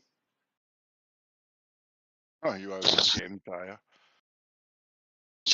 He'll set me off. And he's one that does it even though he's still polite. He sets me off just because. I've heard you rage on him. Most definitely, I've heard you rage. I'm not perfect. No, none of us are, boy. None of us are. That is for sure. That is for sure. I tell you one thing, I wouldn't want to meet him in public. I don't know what would happen. Although I think he'd be a much different person in public. No, I think at the end of the day, we could all sit down around the table and have a beer together. To be quite honest with you. If we act like we do in here, like if the things that set me off would set me off in real life. So Rakia would set me off. Now, I would, in fact, do the same thing I do here. I wouldn't go and punch him in the nose. I'd leave after yelling for a little while. I ain't going to jail for this. And I ain't get my ass kicked for this, which both are possibilities. I reckon it'd be cool, like two adversaries to meet up in real life and have a real life conversation, like face to face. Well, something makes me think that the over talking that happens just simply could not happen. Like if Rakia acted like that in life, the screaming and over talking, I don't think that he could function in life. So I think that he would definitely change. I'm usually pretty amicable when treated with respect and even with a little disrespect. I've got a thick enough skin to deal with most things in life. I think these realms, well, they're a bit difficult sometimes because you can't read. You've only got one form of body language. That's the voice. Right, that's all you've got. Like you're not looking into a person's eyes. You're not seeing their body language at all. Real life, it's a completely different kettle of fish. Oh, right, and that's why I say, if we acted like in here, if we ignored all the social conventions, and just screamed at each other, that would be a very unusual real life situation, and that would almost always lead to fisticuffs if it happened. But having said that, even though I've heard you guys go toe to toe sometimes, have heard you guys have some reasonable conversations too. So it's not always a screaming match. No. At the end of the day, he's. I don't want to talk for Rakia at all. He's not here. And he calls you out for what he thinks you're doing wrong, and vice versa, I suppose, at the end of the day. But it's kind of the realm we're in for calling people out if we think they need to be called out. That's what we're doing sometimes. I like the respect of. Oh, Oh, I like the respect of somebody actually hearing you out. I mean, these are sometimes complex topics, and um, in the middle of a conversation, and it's an art form. I mean, but in the middle of a conversation, sometimes you want to get clarification, sometimes you want to challenge something before you get too far into it. Especially with my old feeble brain, I know I'm going to forget what I was going to say, so I better say it now.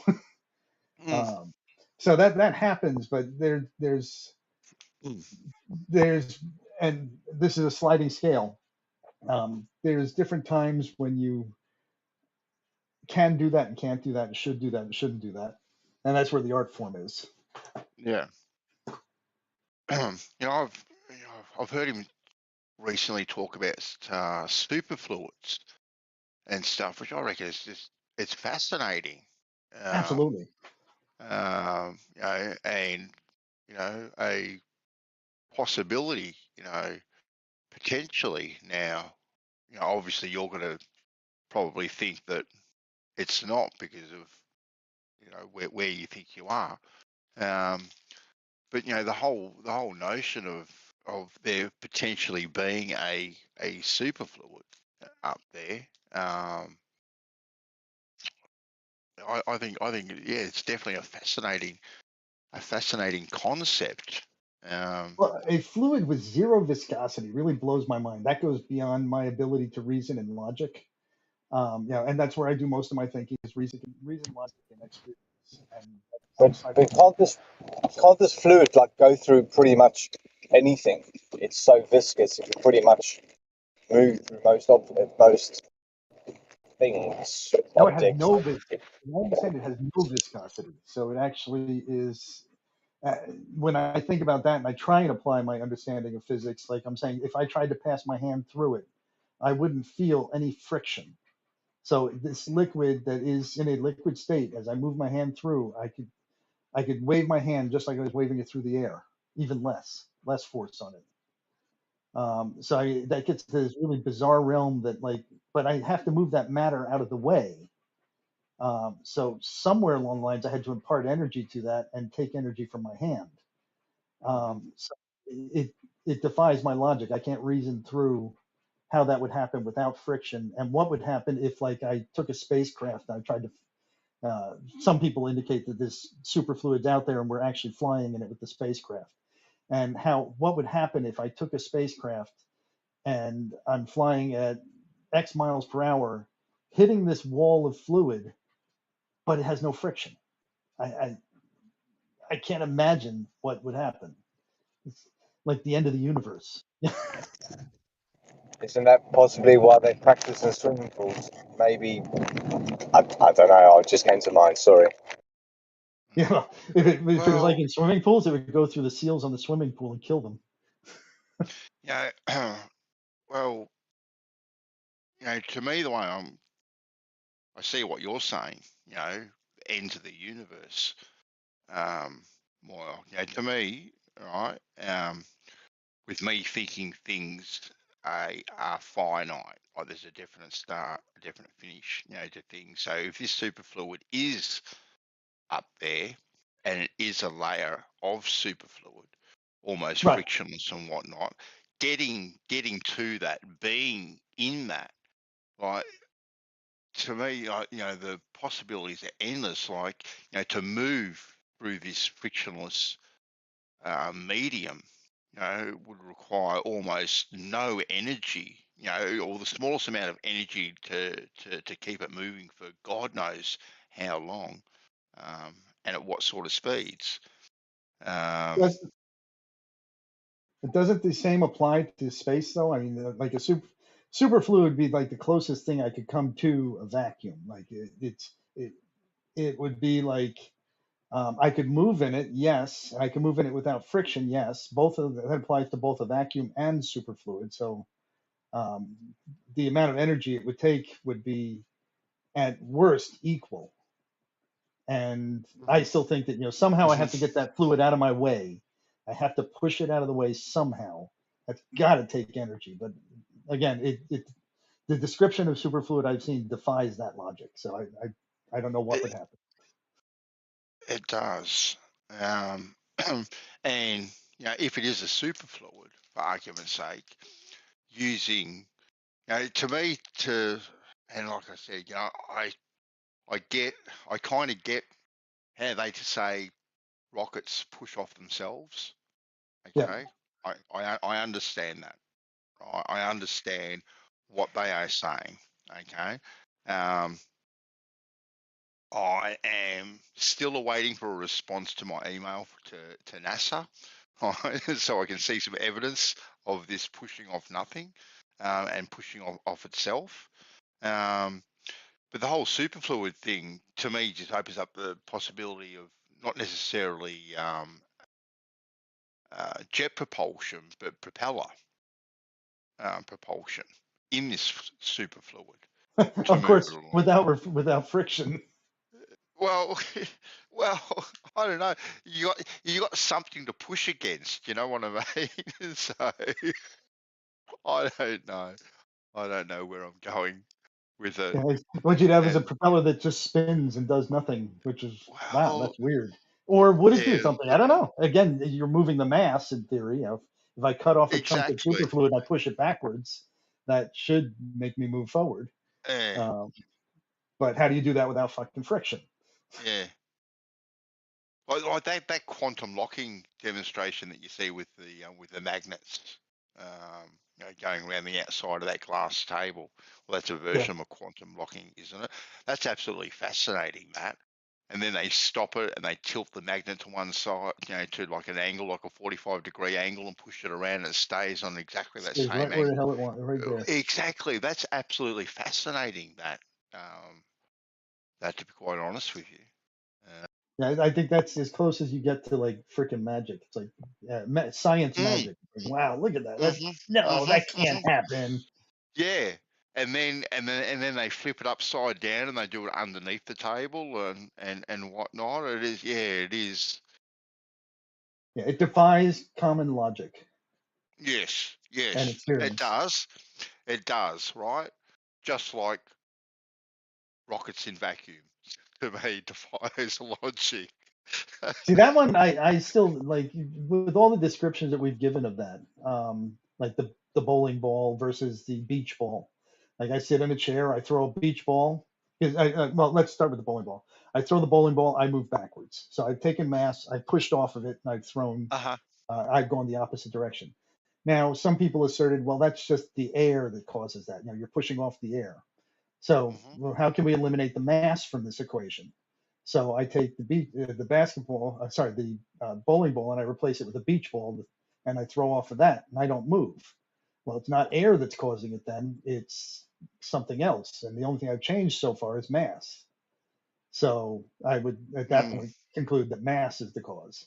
So now it's now you extrapolate from that. If I threw out a shitload of bowling balls really fast, I would be able to continue my motion. And if I threw out beach balls at really fast, I wouldn't move much at all. I'd like to see that same experiment in the bowling ball feather vacuum, right? Right. Yep. With the chair suspended in the middle of it, not on the ground. Which ain't gonna happen. It ain't gonna happen. You know that. Yeah, when you get down to it, like you would have to get the ear of somebody who was who's the guy who did that? What was his name? Okay, the British scientist guy. Brian Cox. Yeah, Brian Cox. Yeah, so Brian Cox, you would have to bend his ear, to get him interested enough to show that that rockets or how rockets work, and then he could go to NASA and convince them to spend the $30,000 to evacuate the air from there and take the time off from real testing. But I'd love to see it. It would be neat to watch. Mainly because I'm in this Discord, to see it proven, because I can't prove it myself. I've seen demonstrations of helicopter, like little drones in a vacuum that they don't do anything. Now, obviously, that's because it's got nothing to push off against. Yeah, exactly right.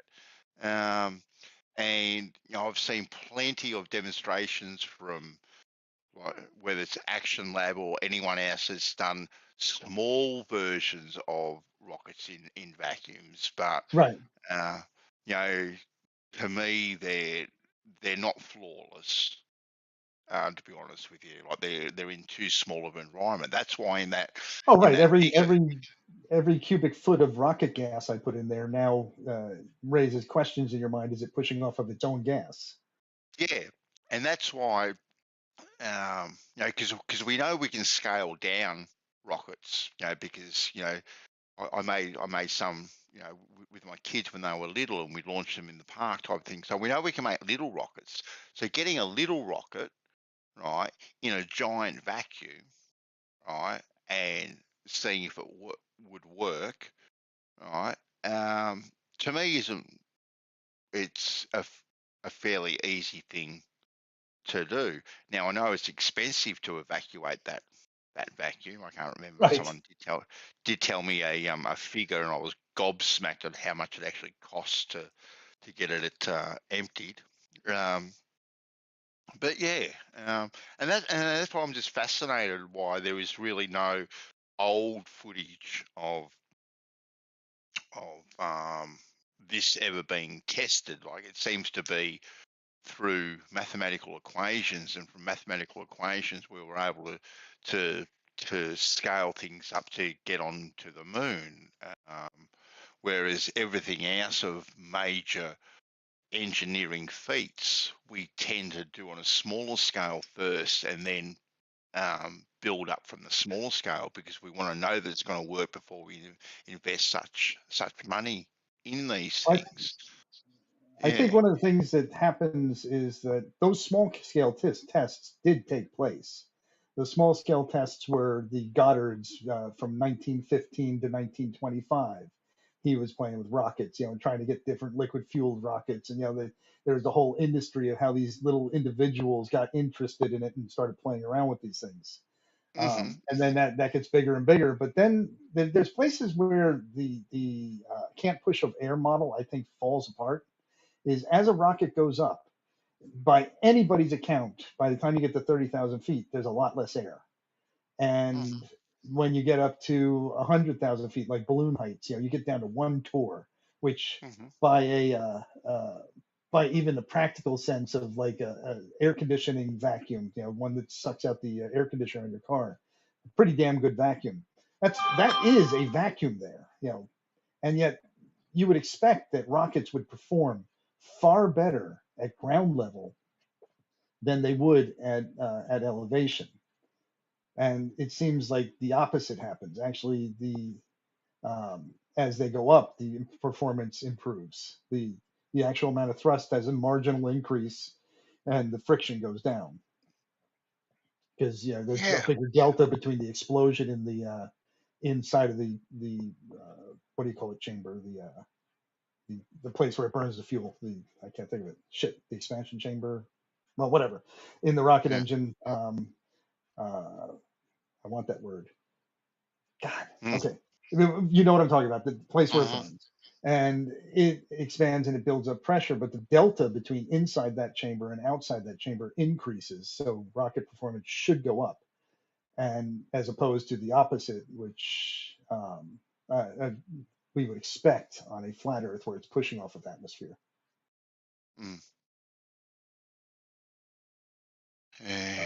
Rockets don't work in space, not necessarily flat Earth.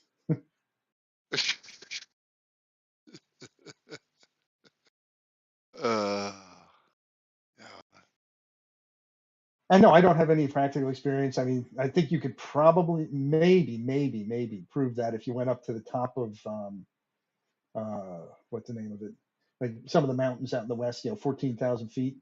You measured how far a rocket flies, and then you go down to ground level and you fly the same Estes rockets, and you put little altimeters on each one of them and see if there's any difference. Now that 14 psi is only a fraction of the pressure in the chamber, so it may not be that impressive. That's where I don't do math like that, so I couldn't say. Just marginally better at altitude. Yeah. Yeah, but regardless, whatever altitude you launch that rocket from, you have to initially get that rocket off the ground. So a lot of energy is expended right Yes, there and and it then. loses weight and Okay. all that stuff. Yeah. So it's to say it travel. Yeah. Look, I don't know. You know. But Like I said, assuming that, like, I'll argue the point, Moyoc, as I said to you, with knowing very, very little about the point. right, but assuming that physics holds true, we know how much weight the rocket is losing every second. So we should be able to tell by the acceleration the amount of force that's being generated, and it's not decreasing, or theoretically, it's not decreasing. So if it's still accelerating, and it's still accelerating at an increasing rate, that's greater than the loss of mass, or equal to the loss of mass, it probably would indicate to me again that atmospheric is not what I'm pushing off of. But way beyond me to do the formulas for that. Yeah, look, that's for a rocket scientist to do. Right. Yeah. But I would think one would expect, if the assume that rockets don't work in space is real, we are going from 14 psi to near zero, and that thing is still accelerating at a terrific rate. Yeah, but maybe it gets up into that superfluid, right, where it doesn't need any energy to anymore. Moyoc. Well, I'm only talking about areas that we can get to, and that's when I'm talking about up to the mage height, where it was one tour. Yeah. That's fucking puny amount of stuff. So you're going 14 psi, trillions upon trillions of molecules per square centimeter at sea level, and then you're getting up to one tour where it's only tens of thousands or hundreds of thousands. So what do you think's between those molecules, Moyoc? Like, because I we're would measuring pressure, which is gas pressure, okay, up there. So between those gas molecules, what do you think's between them? I would say space, essentially. It's now whether that includes quantum foam, electric fields, gravity fields, all that stuff is still going to be there. But from a particulate standpoint, space, there's it's a probability of nothing being there. Because 2 seconds later, a molecule is going to pass through, and or 1 microsecond later, a molecule is going to pass through. But at that moment where there's nothing there, I would call that space.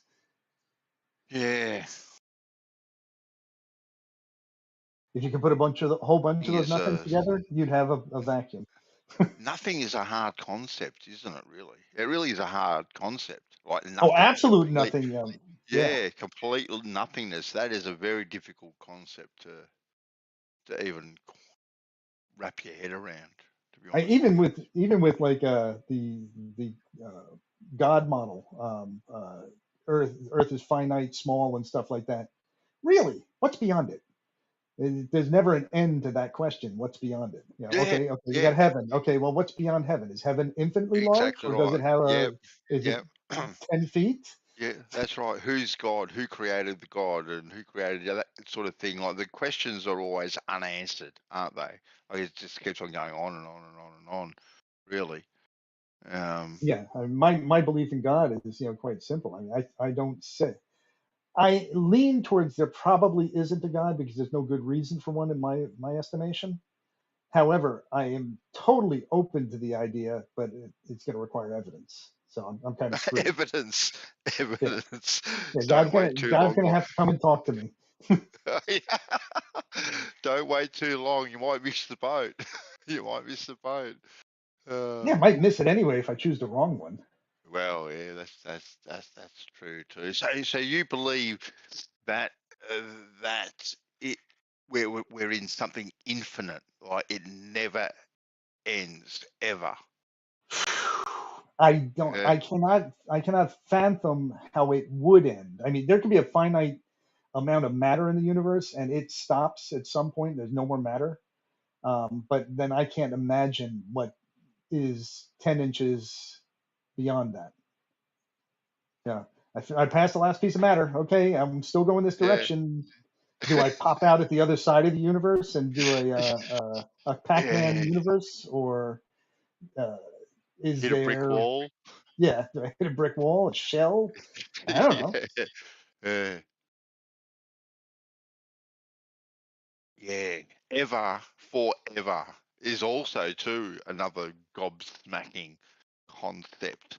To be quite honest with you, it's just like, Right, time has to be infinite, and it can't be infinite because infinite's ridiculous, but it can't be finite. And there can't be a before time, and there can't be an after time. So, what? yeah, it's such a philosophical type of conversation, really, isn't it? To be honest with you. Maybe someday we'll understand it. I can't. I mean, I acknowledge again my flaws and my limitations. I'm not math guy, so I can't even get into the realm of understanding what these guys are saying with space time. You know, it's like I get the slightest little glimmer of understanding of it, but it's like, yeah. Yeah. See, I think on a very human scale, to be honest with you, Moyoc, like, to me, there's a start to everything and there's a finish to everything. You know, to me, it makes logical sense. You know, if there was a start, there has to be a finish. But what was before that start? Well, there you go. Like, see, that's exactly like what was before the start. Like, and that now this comes to belief, doesn't it? Which I suppose everything is a belief anyway. To be quite honest with you, everything is a belief. But like, it's the creator. Well, you know, once again, who is he? What is he? Where is he? What's the creator in to have created this? You know, does he have his own realm, sort of thing, Right. separate from all this? You know, these are just concepts that are simpleton like myself, really. You know, And then there's the logical things, like, since we're temporal beings, meaning that we're in time. yes. To imagine God. Okay, God's sitting there one day, and he says, "I want to create a universe." Now, if he's outside of time, that's an illogical statement, because, well, how does he want to do something if there is no time? That wanting takes time. Yeah. So for action to take place, you need time. Yeah. Well, see, to me, time is just a cycle, Moyoc. It's just a cycle, right? Of something, right? Now, you know, whether that's a day, right, or a year, whatever it is, you know, a plant, you know, growing from seed to maturity. You know, these things are just cycles. So the things do seem to have a cycle, a So finite does cycle. God create universes over and over again? Or sorry, flat Earths over and over again, or is that cyclical? Because it seems like he broke the cycle there, at least from our realm. Yeah. Right. I don't know. And then there's the thing that's one of my sort of mental proofs that God doesn't exist to myself is, okay, at least the God of the Bible who likes people and or hates people, depending on how you look at it. That sentient being that has wants, wishes, desires. I look at him and, like, this whole realm that we're in is so insignificant compared to his greatness. Yes. That it would be like if I was to look at a bacteria on a petri dish and I'd be like saying, "Oh God, I wish that they believed in me." I don't give a rat's ass what a bacteria in a petri dish wants. It's beyond You my. love that bacteria in a petri dish. You love it. You love it so much that you're willing to do whatever, and you're willing to be that bacteria. You're taking part of yourself to be that bacteria, so that you can know what it's like to live as a bacteria in a petri dish.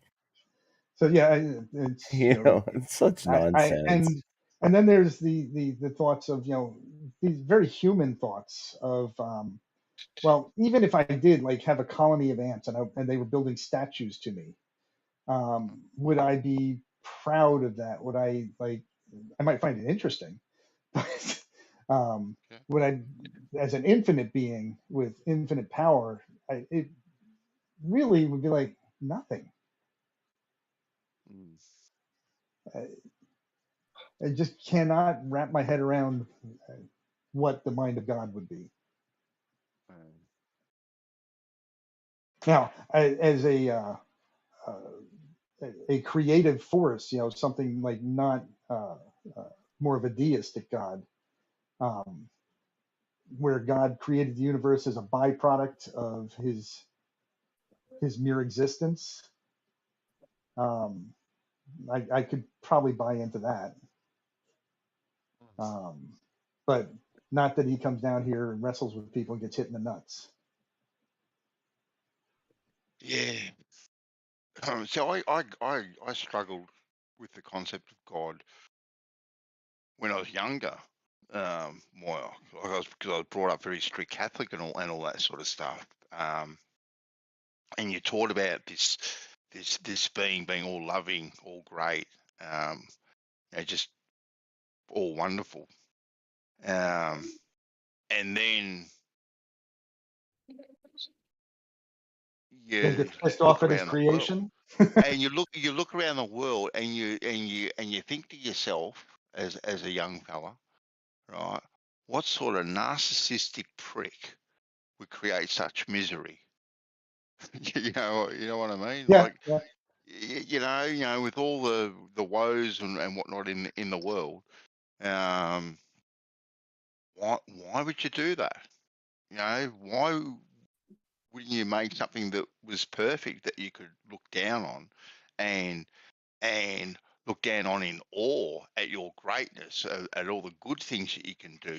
You've created something that, and maybe he's looking down in awe because he's given us the free will, and that's where he finds the greatness, when people kind of find the path Right. that apparently leads them to him, and that's his reward for it. Does your But God have the three omnis?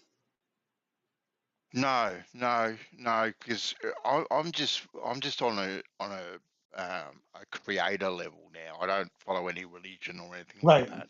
that at all. I turn away from religion with such passion. I found it such a vile institution of hypocrisy. To be honest with you, I couldn't stand it, and I turned completely away from it. There was no God. You die, you get eaten by cockroaches. That's it. I was so against it, and then I had a couple of tragedies in my life. One being my brother dying and stuff like that, and I didn't want to actually think of him being anywhere Gone. else. Yeah, well, it gone, but I wanted him to be somewhere better, and Right. that's probably where I found my own personal new religion, I suppose, in the belief of a creator. But yeah, it like I said, back in the day when I was younger, and just a simple little thing, you see kids born with disabilities, for argument's sake. Well, why would you do that? Why would you do that? Like, what satisfaction are you getting out of that, to have someone go with such struggle all their life? Right. And then some people have lived these charmed lives. So like if it's a lesson that you have to learn to make your soul better, Everybody should suffer about the same. You know, Oh, it's- remember the suffering of one generation. It can be a punishment from the previous 7 generations. It could be. Something in Doesn't make any line in the sense. previous 7 generations went bad. One of your ancestors in the last 7 did something really bad to make God really mad. So your punishment is going to last until the next 7 generations behind you. So And yet we have 7 generations of rich people living in the same mansion. But they passing on didn't do through anything to generations. piss off God. There you go. Yeah, the Triomni God, I think that one is the one that I argue the most against. Because Omniscient, omnipotent, and omnibenevolent. Right. That is mutually exclusive with some of the things that are stated in the Bible about him, which is that he got upset with us. If you His name is to create jealous. something that you knew was going to happen, the human emotions that he has are impossible with the Triomni God. You can't get angry, you can't be upset, you can't be disappointed, because you knew every single one of those things that was going to happen, and you had the power to stop it.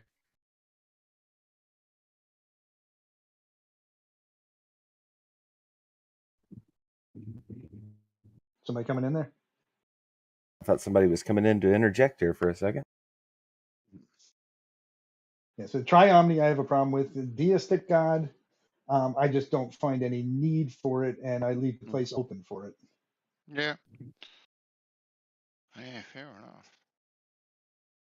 That's sort of like, the deist God, I kind of just call that nature. The universe spawned from nature, from natural processes, whatever those, however fantastic those natural processes are. Yeah.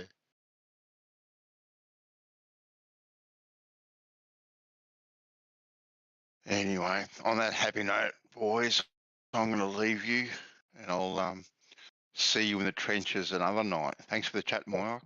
Let me just say this, just to keep my character in place. Fuck you. Yeah, fuck you Have a good too. day. Have a good day. All right, catch you later. Fuck Felodius. Good night. Catches.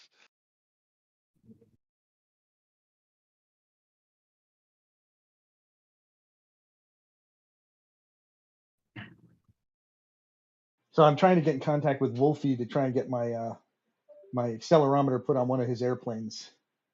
I think he'd be like one of the people who would be willing to entertain it, do it, and could do it repeatedly. So if you could find RC Meisty, he's flying like every other day or every couple of days. You know what my scenario is? No. Okay, essentially my theory is that I can measure Coriolis effect, or at least the angular momentum change between the any point on a northbound and southbound flight. All I need to do is fly a relatively straight path at a relatively good speed, like 500 miles an hour, and over a fixed path on the ground, north-south. So like along the highway, or any time the plane is going north-south for up to maybe 10, 12 seconds. So if we can get it so that it's not moving east nor west, only straight north, I should see a 2 mile per hour reduction or increase, depending on north or south, in lateral force every minute. And that represents 0.015 Gs of lateral force that plane should always experience when traveling north and south. Now your speed, I mean, is that necessary? The 500 miles an hour? Yes, in order to get a readable range. Like if I was does this guy who you're going to give it to have a jet? Yes. Okay, I was about to say, because a prop plane ain't going to get there. Yeah, that would, the prop plane I think would be a direct halving of the amount of force. So you'd be dealing with a 0.07. All right.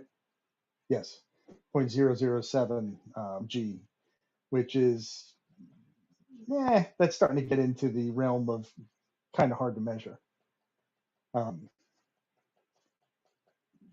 So I looked at this. MEMS accelerometers seem to be capable of doing in the micro Gs category. So it should be well within the readings of the device. Vibration dampening and stuff on them seems like it possibly could do it, and you could do it all for like a few $100. You could make up this device, and I'm just in the preliminary stage of looking at it, seeing whether I can pawn it off on somebody else to actually build it. And Wolfie seems to be willing to spend money on this industry. I could do it myself, but I think I could do it for probably around $100 to $200. Raspberry Pi, Arduino circuit, and an accelerometer, high precision accelerometer.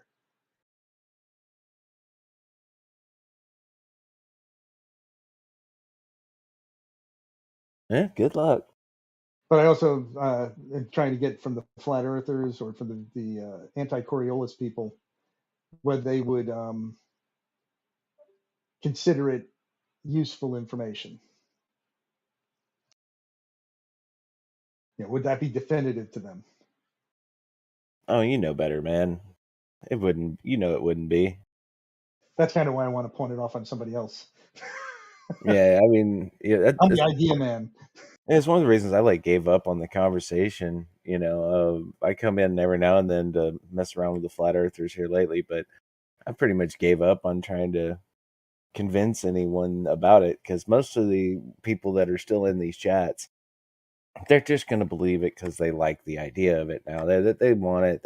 They just got to have that controversy, that other conspiracy to go with them, And you're not going to change that out of them, no matter what you say. I mean, I've heard enough from so many different people now that you can sit there and watch them go. The cognitive dissonance kick in. No, and then they go off back on some tangent that they've been already speaking of for every day for the last 6 months, or whatever. Right. It's so. So I see this force, and they're just going to come in. Well, we don't know. It wasn't ether pushing it.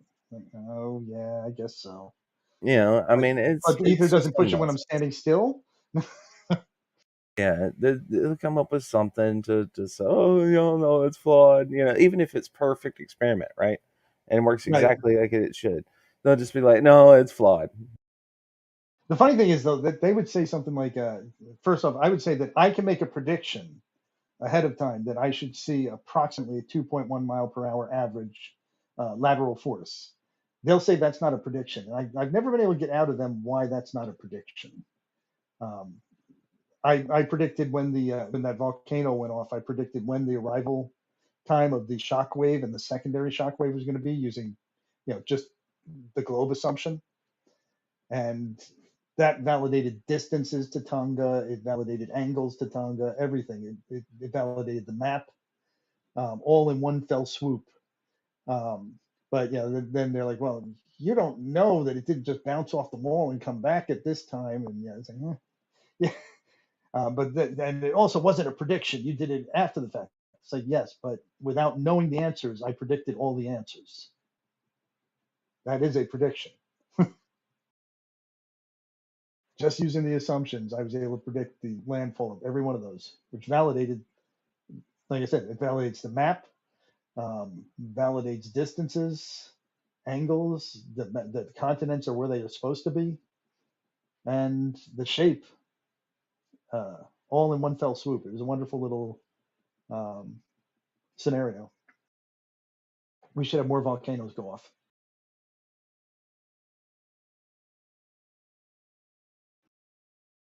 So did you ever have a channel? Or were you always just like one of the talking heads in the background? A channel about flat Earth or something? No. Yeah. Neither have I. No. I've dropped a couple of little experiments that I've done, like answering some dumb thing Chemo said. No, the only kind of streaming thing I ever did, or for a crowd, was I used to have a Twitch channel. And I played a game called Kerbal Space Program on it. I had a bit of a following in that. I'm pretty good at that game, I haven't done Kerbal, but I love Kerbal. I love the concept of it. Seems like it could be fun. I just don't know if I want to put the time into actually building a rocket, doing it right with all the cheat codes turned off and flying. Well, I mean, that's kind of the, you know, the joy of it, right? Is to sit there and, you know, you've got an idea in your head of like, okay, yeah, if I do it like this should work, you know, and then you try it, and then you blow up like 10 seconds after launch because you did something wrong, or your idea, you know, or even if you didn't do anything wrong with your idea, it's just your idea isn't going to work, you know, and you have to go through that trouble in your mind, you know. It's like, no, this should work. I know my idea should work. But then you realize, no, it's not going to work. I'm doing this all wrong. I got to go back to the drawing board. So you go back to the drawing board and you come up with a new design, right? You know, I could see, you know, getting a kick out of that for some time. I don't know how long it could keep me entertained. But so that's the thing. Like, you do it for one place, right? But everywhere you want to go requires a different setup to get there. Right. Yeah, like the 10G planet. You have to figure out how to make a rocket fly off of the 10G planet. Yeah, you know, you can get there and then land, and then it's like, okay, well, they're just stuck there. You know. Now, do you have infinite in the non-God mode player mode? Do you have infinite funds? I mean, and you can build something as fast as you can put it together, or are there limitations on that realm where you have to be in reality of development and I don't. I mean, there is a sandbox mode that you can just play in, where funds aren't a thing. But I don't play in that. I usually play in a career mode where, you know, you have to go and do missions for organizations to like test parts and do all sorts of other things in order to get funds and to get new Kerbal astronauts to join your force so that you can send them places. Yeah, funds are a real issue. Right. Yeah, and I guess I don't know. I guess I could get a kick. I'm trying to put myself in the position. I'd probably get a kick out of trying to get the funds also. I'm trying to convince the powers that be to fund me. Yeah, I mean, you just run missions, and you know, the thing is, like, each of these little missions, you know, for like testing a part, right? You'll get funds for it, but you'll have to put together some kind of, you know, craft to then take that part to its, you know, desired altitude at its desired speed in order to run the test on it, you know, and then have that be a mission complete, you know, successful, you know. So it's going to cost you time. You have to go down to the level of the cooling on the bell of the rocket, the materials that the combustion chamber are made of. No, it doesn't go down to that level. It's not that deep. It is a little simplified in that aspect. Like, you know, you get several different parts, which will be these several different rocket engines, you know, that all have their different ISPs and different thrust weights of everything about them. So, you know, you can choose what would work for what position of the rocket, what stage of the rocket rather, that you're wanting to do things in.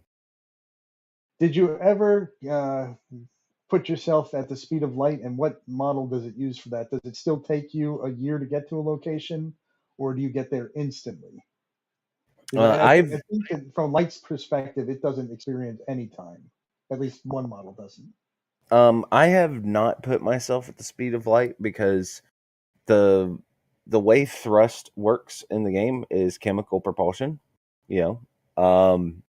Okay. And I've never been able to create a craft with enough chemical propulsion on it to reach the speed of light. Right. It starts out, you know, now you're the size of Jupiter, and now your impulse isn't strong enough to even, you accelerate at 1 meter per second initially. Yeah, I mean, you know, I've built a lot of really big things and, you know, really cool stuff. But yeah, going the speed of light is something I've never been able to do in that game. Now there is ways to do it. Like, you could go down, like adding a mod to the game that'll add a different kind of part that'll allow you to do, you know, light speed, you know, like warp. Yeah, you know, but those are, you know, real sci-fi, you know, doesn't really add to or go along with the whole idea of getting to other places based on the You're physics a that we know. purist. Oh, I do like play. Don't get me wrong. I do play with some of these mods for like just the sheer fun of it over on like a sandbox game. But for like my career game, no. That's I've made actually the game more difficult for myself. Because the Kerbals right now, like in the very stock game, the Kerbals live forever. They don't require food, water, oxygen, nothing. You could just stick them in a pod, launch them into space, and they'll live forever in that little pod. But now mine on my game, it actually they require food, water, oxygen, and they have to have enough space to stretch their legs too. They get cabin sickness if they get stuck in a small space for too long. Well, that's a good thing because otherwise in this simulated world you'd have a bunch of Kerbals like living out their years in space for infinity, suffering with no food, no water. Yeah, so you want them to be able to die, at least get something over with. Yeah, so I mean, I set it up to where it is far more difficult for me to do things in the game than it is in the stock version. But I've played that game like 6,000-7,000 hours, so wow. Yeah, I've done a lot. I think one of the things that keeps me from doing it is I also don't want to invest that time. Like I think I might get a kick out of it. As a weird example, I played many hours of Minecraft after my kids got me playing it, and it's like, you know what? I can use those hours doing better things. Yeah, I realized, like I didn't when I first got that game, I got it as a cheap $5 entry, right? And it was based off the demo. They put out a little crappy demo, and I was like, all right, I'll try the demo out. And it took me like 2 months to actually complete the demo. I was like, holy crap, this turned out to be more fun than I thought. So I decided, all right, I'm going to buy the game. Well, at that time, the game was still like early alpha, and they had it on sale at that time for like $5. So I bought this game. I've got a game that I've got thousands of hours worth of fun and enjoyment out of that I paid $5 for. But yeah, I've watched that game grow over time, and after a while, I started getting pretty good at it and enjoying what I was doing. That I was like, you know what? I'm going to start streaming this. I'll see if I can make some money doing this. And that's what I did. I started a Twitch stream up and started getting the followers up enough to where I could start monetizing. And next thing you know, I'm making money to play my game. Now, when you fly, when you go like to a planet, I guess there's certain planets like I don't know. I use 10Gs as an example, but what is there's the one size planet that's you like can't that. cross? Do what? What is the size limit for chemical rockets no longer being able to achieve space no matter what? Well, I mean that's all based on how you set it up, right? So like if you just have, a fuel tank with an engine on the bottom of it, the amount of weight you have above that engine, you have to worry about, thrust to weight ratios, right? Right. So that engine can produce so much thrust, which to equal out to 1-to-1, you've got X amount of weight above it, right? Yeah. And then the rocket equation fucks you all over. Yeah, so but then you have you can sit there and be like, okay, well, I want to put something a little heavier than what one can lift, so I need 2 engines, but then those 2 engines are also going to use fuel at a faster rate. Do you have now enough gas on the rocket to actually get you where you're going? That kind of thing. So you can go bigger, but you also get diminishing returns the bigger you go, So I mean that just varies, but I mean I've built some very massive things in that game and still been able to get it off the surface, but just barely. Okay, what is the heaviest gravity planet you were able to get off of? I'm wondering if it would be like 2 Gs. 3 Gs might be starting to push the limits. It was Eve on. It was Eve. And what was the gravity of Eve?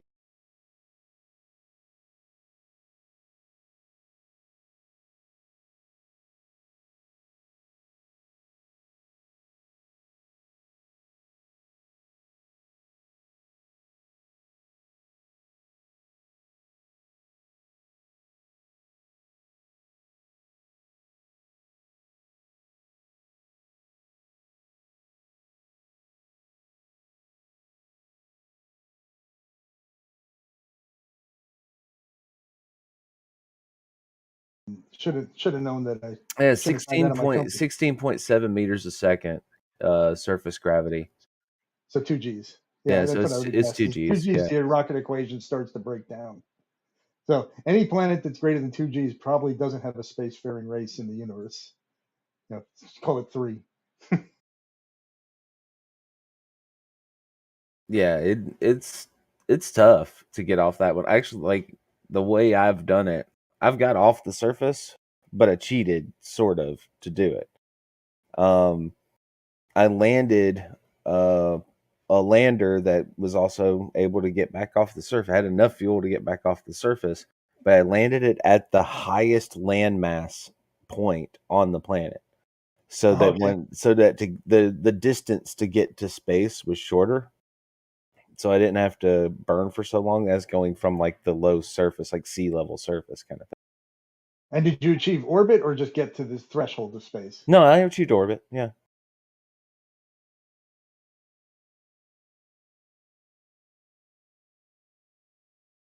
Did they have space elevators and stuff? That'd probably be boring to do. A space elevator. No, I've never seen anybody do it. Like, I don't think you can. Yeah, I think it's not like it's kind of a boring mod. Yeah, Go up. Space Engineers, the other game, it's like basically think of Minecraft in space, sort of. Is a game called Space Engineers. It's pretty similar to Minecraft in a lot of ways. But in that game, people have made I've made a space elevator in that game, a completely automatic space elevator. And it doesn't look as pretty as some of the ones that people have posted on YouTube. Mine's more of a box, like an elevator is. It kind of pretty. It's got some windows so you can look out on the way up. All right, sir. I got to duck out and get my lunch. It's good talking to you. Yep, I'm playing another space game right now, and I'm being beckoned over there. I'm playing EVE Online. All right. Well, have fun, sir. Later, man. Bye.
Moyak. You there? He just went to have lunch.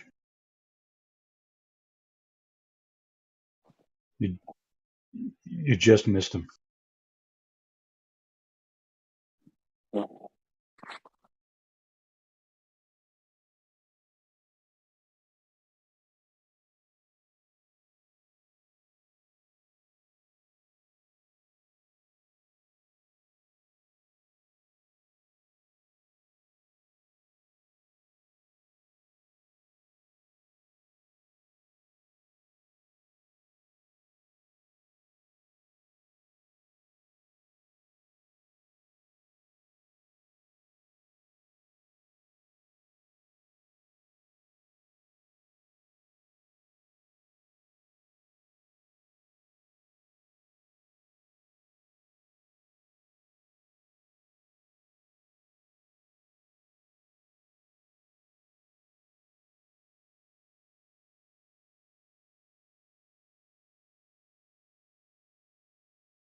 Anything exciting happen today?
Love. We are. Hey.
What up?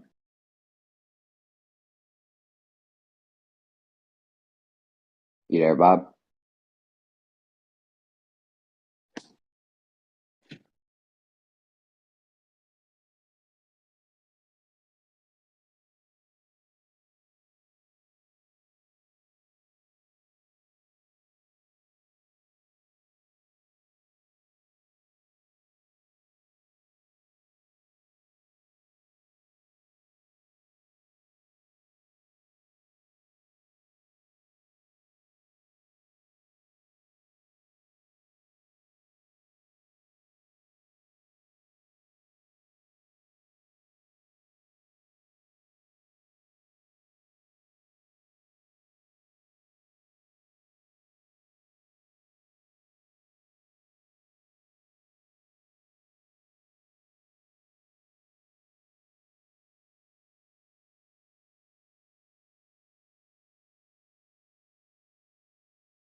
What up, Bobby? There? Hello. Yeah, I may have been wrong on that Coriolis example last night. You think so? I don't know, dude. I don't know. At first, that guy, rocket scientist over at GEMS, at first I detailed the example to him clearly. He agreed. He's like, yes, that is Coriolis. And then we were talking for a little bit. Other people came in the room. I brought him down to a separate room. Then other people came in, and I was like, and I mentioned how Bob had disagreed with, because I was like, Rocky, you ain't gonna be happy when you hear who's you're going against with this. And I was like, Dr. Bob. And he was like, "Oh, detail the example again." And then he started saying, "Yeah, it does have to come from the inertial frame." So I don't even know now at this point. That does seem a little bit suspicious. That's highly suspicious, right? Like, he agreed with me. I detailed it out. There's two guys on the ground throwing a ball back and forth. You know what I mean? Like, yeah, it's like it might be one of those things that it's like intuitively, or like just normal sense would tell you, okay, yeah, that makes sense. That's Coriolis, whatever. But then, like, once he realized maybe he wasn't towing the party line or whatever, he decided to swap.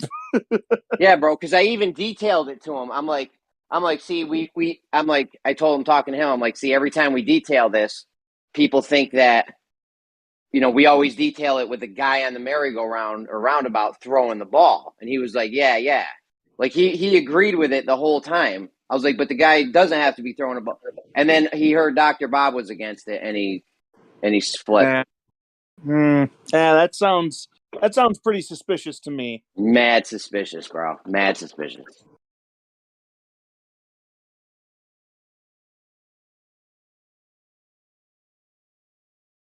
There's like literally no difference. All it is you're grid mapping the moving ball from the inertial frame, and then you have a different grid system from the non-inertial frame, and you grid that. Like, there's nothing. All Coriolis is a grid system, a place you're viewing motion from.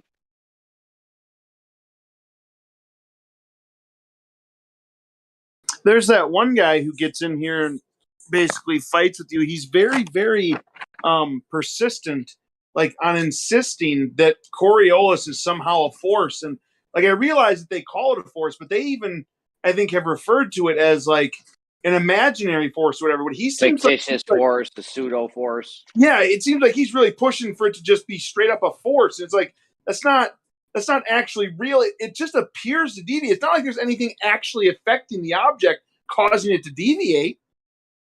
Yeah. That's why they don't like my example of there's two guys on the ground and a roundabout in the middle of them, and the guys are throwing a ball back and forth in a straight. They don't like that because they need there to be some kind of like Mr. Magical force at play, when there's really not. It's just the observer from a spinning reference frame sees the ball go curve and the other guy sees it go straight. Like, that's all it is. But they need there to be this like weird force going on or something. That's why they don't like that example I give. I know why they do this. Because they don't want the Earth to be flat? No. I mean, they don't want to, like, people to think it's flat. I mean, that's why, right?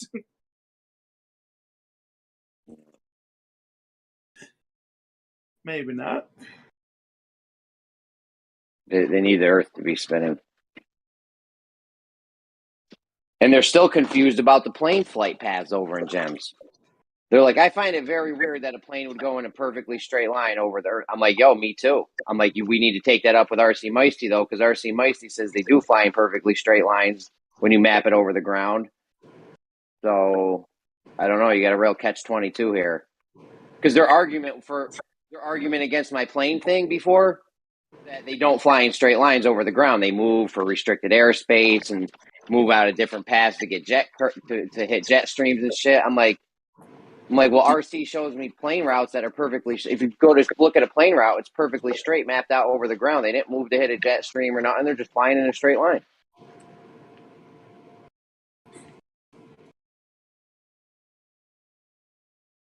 One guy earlier had. I don't know if he had chemo stumped or not, or I don't know. I handled it. The guy was like, how The guy was like, when you shoot a bullet and it veers to the left or the right or whatever hemisphere you're in, how do you explain that? I'm like, well, how do we know the bullet actually went straight or actually curved? I'm like, do you even know? How do we know?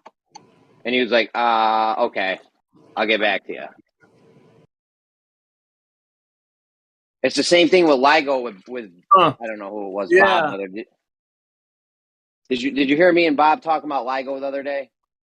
Well, I heard him arguing about LIGO and being a whiny brat. Like, you get up and go do it. Get out of your basement. And so I was there for a little bit. He's like, or somebody, I don't know what it was. Somebody was like, you can bring a water level and a LIGO and check. I'm like, okay, let's pretend they do let me bring a water level into this $1 billion fucking laser beam. And I put the water level up to the thing and it matches. Does that mean the water's flat or in the pipe's curved? Or does it mean that the water's curved and the pipe's flat? I'm like, how do you differentiate between that? And if it doesn't match, you have the same problem going on. Yeah. Flat. If the water's flat and the LIGO laser beam doesn't match, how do you know the beam is straight and not actually curving? And also, who does that help exactly? Because you're convinced the Earth is flat, so it's not like you're convincing yourself. And if you take that to them, if you go all the way to LIGO and you do this, and then you go to them and say, "Here, I put it up. I have a video." It's not like they're gonna be like, "Oh yeah, all right, cool. Earth is flat." Pretty sure they're just gonna say you held it wrong, or you did it wrong, or well, it must be at this one spot incorrectly. They'll start saying they'll start coming up with shit like LIGO settled, the concrete settled over the years, or there's So it's like, why would you waste your time going there to do a thing that would be really only to convince them when they probably wouldn't accept it anyway? Like, it's not like we need convincing.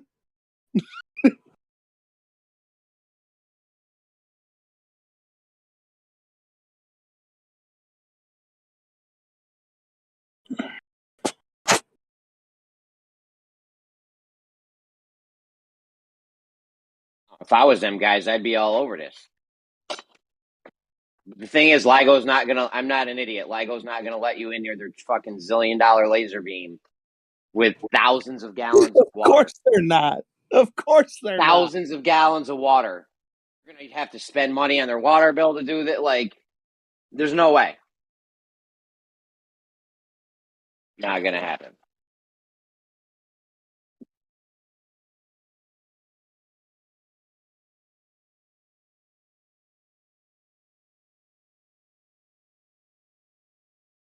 I can just picture me on the phone with somebody from LIGO.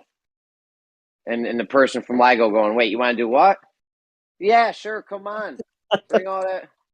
Bring your water level. We'll fill it up for you.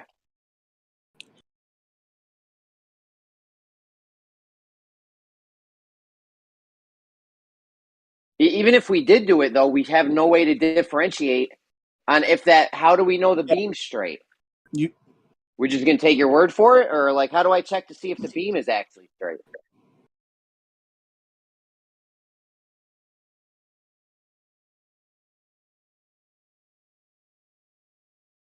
Yeah, I don't know how you would even, Like I said, it's senseless. It's entirely, literally, it does not conform to the senses of human beings. It's senseless.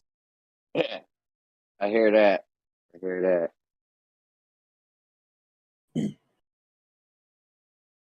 There's no way to differ. Even if it would, even if you could show these guys and they would change their mind, you have no way to differentiate if the water's curving or not.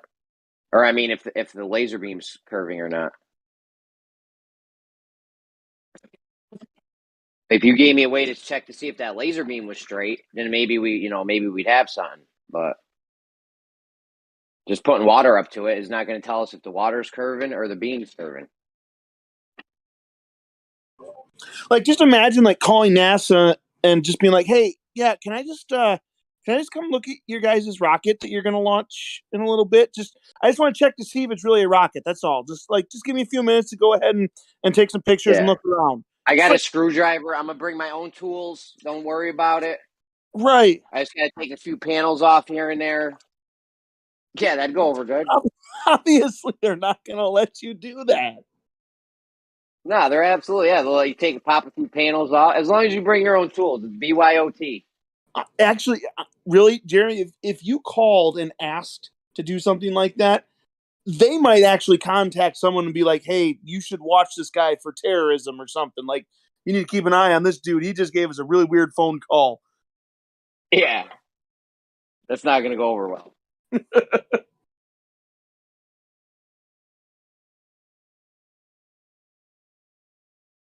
I don't know how my example couldn't be the Coriolis effect, dude. You're on a spinning. It has all the key aspects of it. I don't know why it has to leave the roundabout. It doesn't even make sense. Nothing different happens. The ball still goes in a straight line, and the guy still sees it curve. Like, there's literally no difference other than it didn't come off the rotating thing. Who cares where it came from? I don't know why that's even an issue.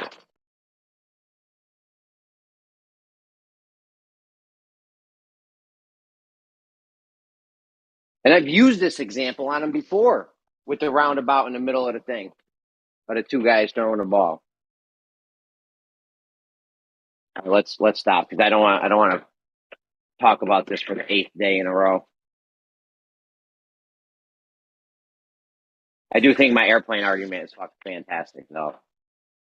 Planes would want to actually fly in a straight line, and they would leave the city. You don't want to. I think that's a pretty good point. Like, if it's rotating underneath, it really is, like, to me, it seems like it would be kind of a huge deal for them to plan out where that thing is going to be and fly directly to it. Yeah. A lot of them have brought up this weird argument like we couldn't do that for some strange reason because the plane would be flying sideways. or something weird. What's up, Brian? How's school?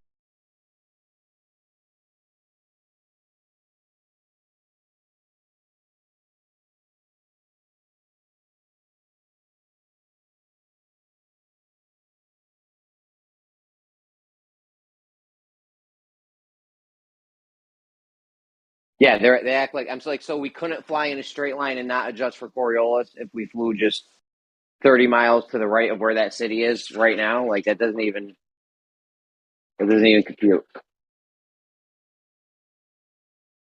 The bullet goes in a straight line. It's not flying sideways when it hits a target or something. Like, it hits the target head on, you know?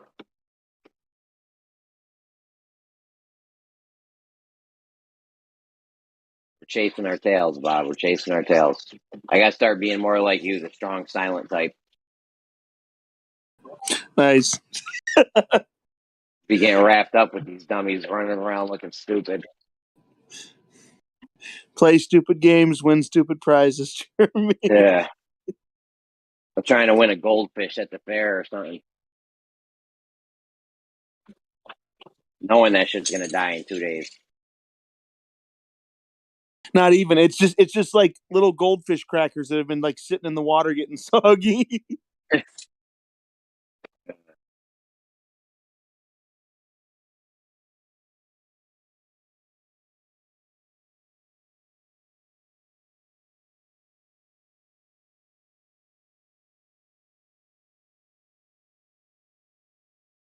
We went in pretty nice on full caught last night, though. Okay, if you want the thing to only swing in a straight line, did you hear the full call thing with me and Rocky brought up a great point with this full call thing? Did you hear it? A little bit of it, but I'm not sure if I got like the whole idea or anything. Okay, listen, you want to make sure this thing only swings back and forth in a straight line, right? Because the Earth's rotating under it, so you don't want it. You just want it to go straight back and forth. Okay, yeah. This is the Coriolis effect. So why would you put it on a ball joint? Why wouldn't you put it on a swinging hinge to make sure that it couldn't go off of straight? You know what I'm saying? Yeah, like, I feel like you would use a different something up there to stop it from like deviating that way. Yeah. And they were arguing. They're like, it can't. They're like, it can't be able to deviate if there actually is deviation, right? So, The Globers last night were like, well, it can't process then. Dude, is the thing only supposed to be going back and forth in a straight line? They're like, yes. So it's like, okay, so we make the hinge so that it can only go back and forth in a straight line. What's the problem with that? If it's not actual deviation, the Coriolis effect, no problem with it only swinging back and forth in a straight line.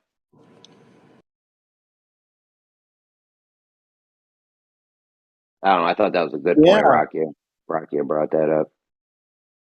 Yeah, no kidding. Because like the whole idea, like, but that's under the impression that Coriolis is only a visual effect, right?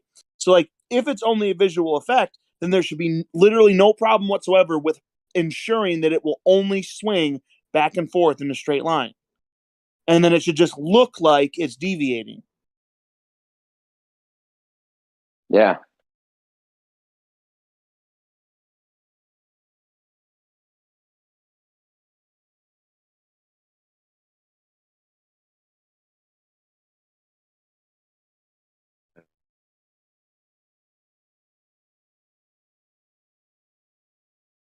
Oh, and this is chocolate milk. That's chocolate milk. That's better. That's better. How'd you spill so much milk? Yes. Where are you going?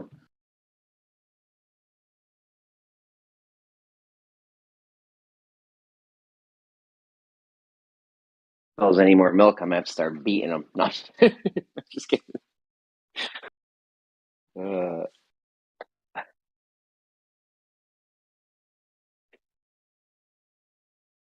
gonna make a fucking peanut butter jelly sandwich or something for work. Buying fucking $8 lunches.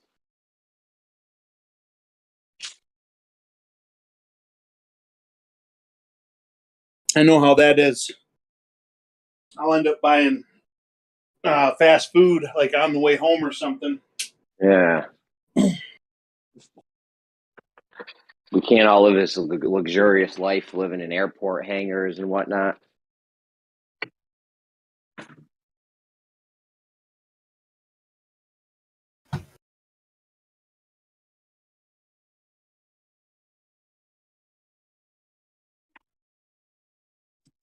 Why you always got to add me into the conversation? That was like your intro. Like, picture you're walking in the WWF ring, and that would have been your intro right there. Jesus. So how's your whole Coriolis thing going? I know you're still talking about it. Nope, didn't even bring it up all week. What were you talking about, Jim? Never heard of it. Corey what? Yeah. Corey Ellis? Yeah. Who is that? I don't know that dude. Football player. It's football? Yeah. He plays for Alaskan Thunderfucks. We got to get on something else. People are getting sick of the C word. We got to move it on to something else. You never answered my question, though. What? What's your question? Oh shit! I muted myself. What causes the effect? The person on a rotating reference frame. You're spinning causes the effect. So something has to be spinning. We know this. Yeah, something has to be spinning. That for Coriolis, definitely. Rotating something. So what situations do you see Coriolis? Here's where I see Coriolis. There's two guys in a park. They're throwing a ball back and forth in a straight line, right? Yep. Then somebody puts a fucking construction workers come in and put a roundabout in between these guys. They're still throwing the ball back and forth, straight line. Somebody gets on the fucking roundabout, starts spinning on it, and sees the ball curve. Are you talking about a merry-go-round? Roundabout, merry-go-round, yes. Okay. Whatever those little things are in the park where the kids can spin them and they end up flying off to go too fast. Yep. Yeah, somebody comes in and installs one of those in between those two guys throwing the ball straight. Now the guy gets on the roundabout, starts spinning. He sees the ball going in a curved path. The guys on the ground are seeing it going in a straight path. Wait. So the two guys throwing the ball aren't on the merry-go-round? Nope.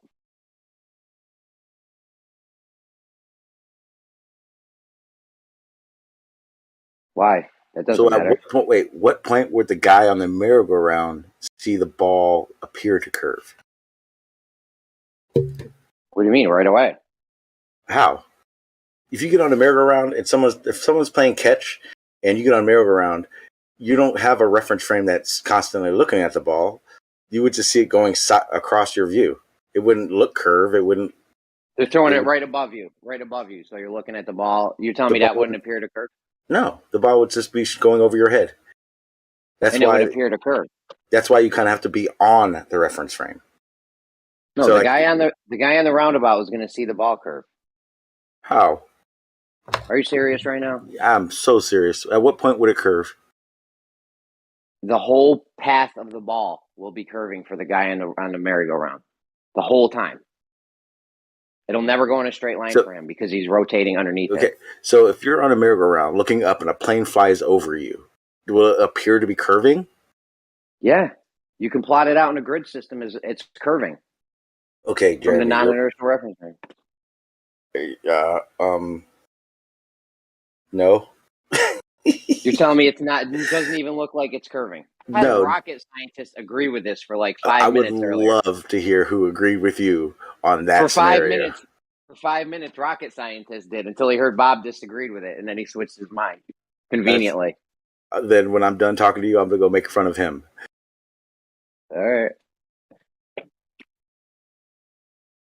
Because you haven't mixed up. Because if those two guys were on the merry-go-round and a third guy was above them looking down, that's when the situation would become that, not the other way. If that were the case, and you're spinning, if you just did circles like that's, spin around and around and around, and your kids are playing catch over your head, the ball's not going to look like it's curving. It's just going to be going over your head. Anytime you see it, it's just going to be going straight over your head every time. I don't think so. You should try it. You got kids, you can do little circles and find out yourself.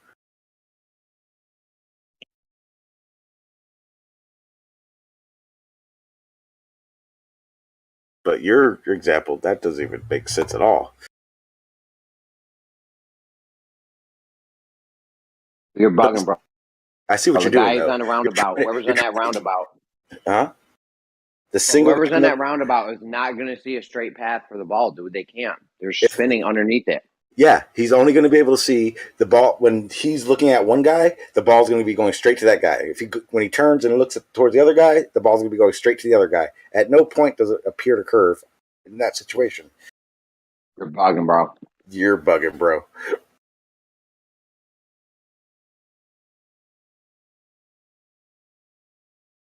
I don't even understand how. I think I'm not sure if you're on accident mixing it up, but you got it mixed up.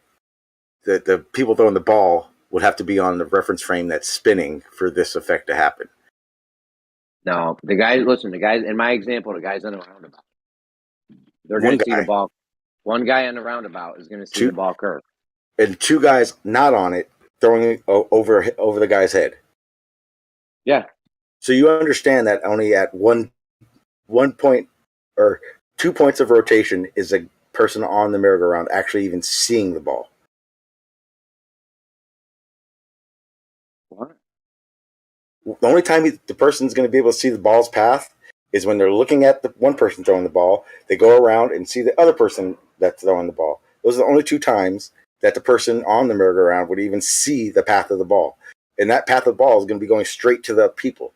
The person on the merry-go-round can't turn their head. This is some kind of weird scenario where they're just. Of course, they could turn their head, but they're only going to be able to see 180, so they're only going to be able to see one person at a time.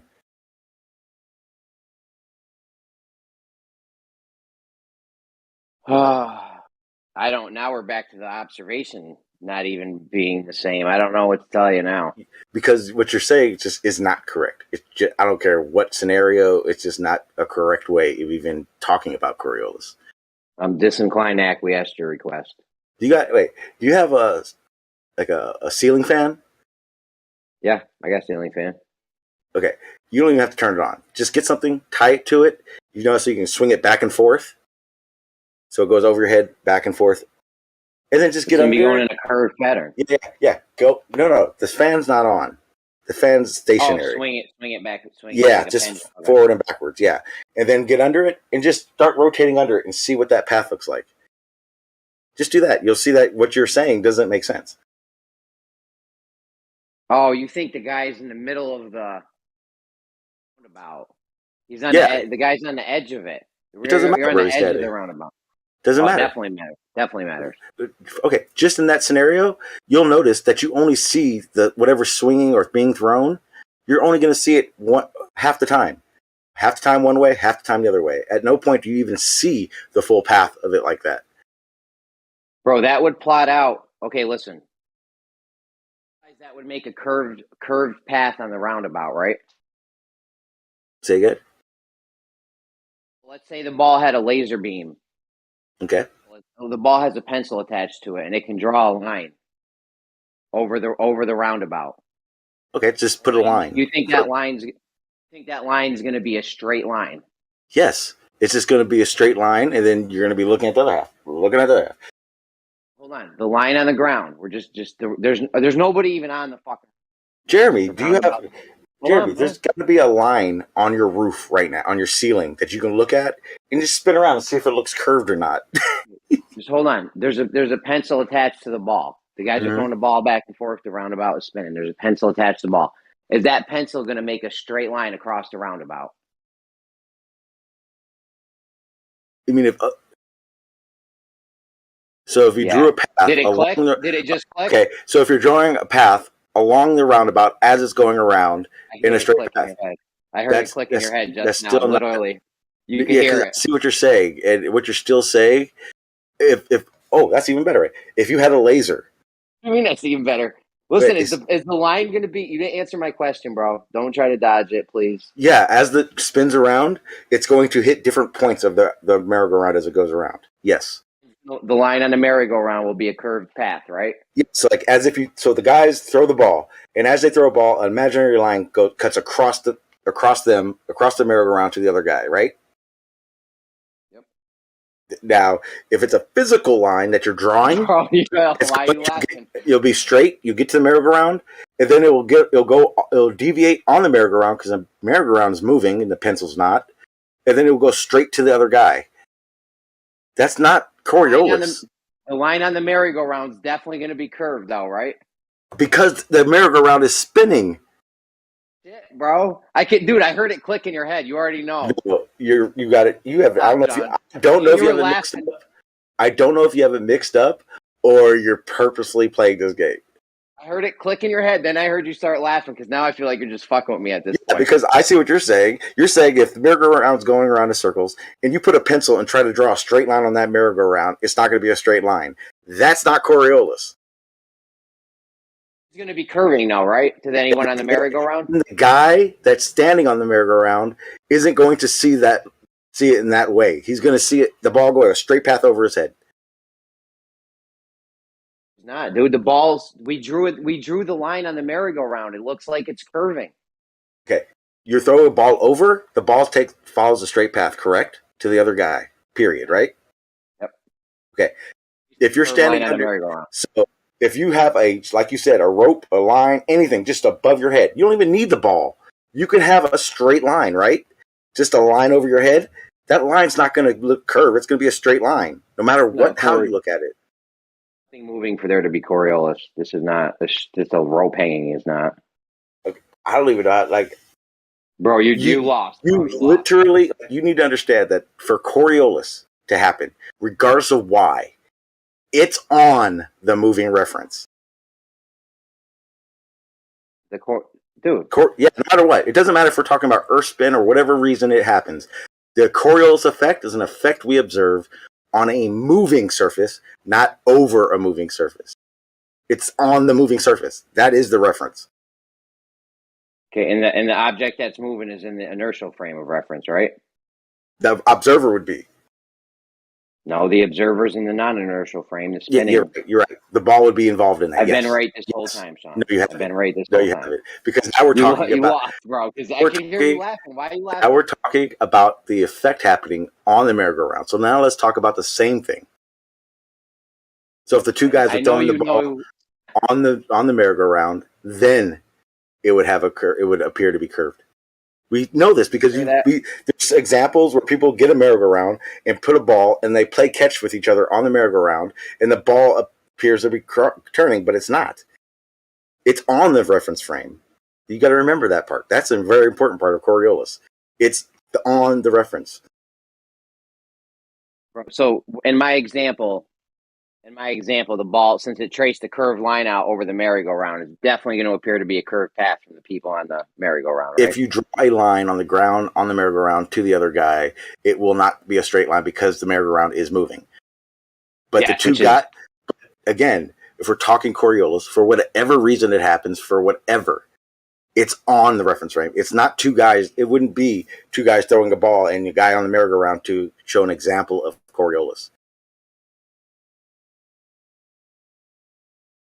Bro, you're bugging. I'm sorry, or you're just okay. I know I heard it click in your head, and I know that I got it. The click on my head was me realizing that you're talking about drawing a straight line on the ground over the merry-go-round that's moving, and of course it's not going to. If you run something around and draw a line on it, it's not going to work. But if you get on that reference frame and do that, you can draw a straight line. That's why your reference frame doesn't work, Jeremy. The ball will trace a curved line over from its GP over the merry-go-round. It will be a curved line. The problem with your scenario is there are two guys throwing this ball not on the merry-go-round. That's not a problem. Why is that a problem? Because that's the problem. That's your main issue. I'm seriously, Jeremy. Just hang something. You have a ceiling fan. I know you have shoelaces. I know you have a toy car you can tie to it. Just swing it back and forth over your head and spin around and tell me if it looks like it's a curved path. Just do that. Just do it. Prove me wrong. Matter of fact, Jeremy, would you like me to do it? I don't know. You can do whatever you want. You're wrong. Actually, I could do it live right now. If you give me 2 minutes, I can turn my camera on and I will have something doing exactly what I asked, and I will rotate under it and see what happens. Would you like me to? Sure, if you want. Okay, be right back.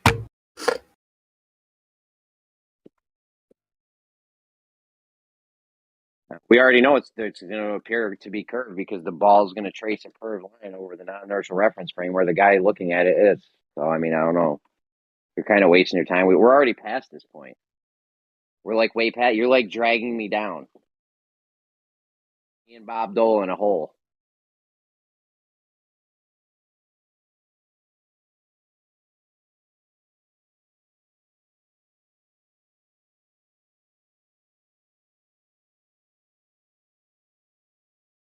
He's dragging us down, Bob. Bob, did you hear that?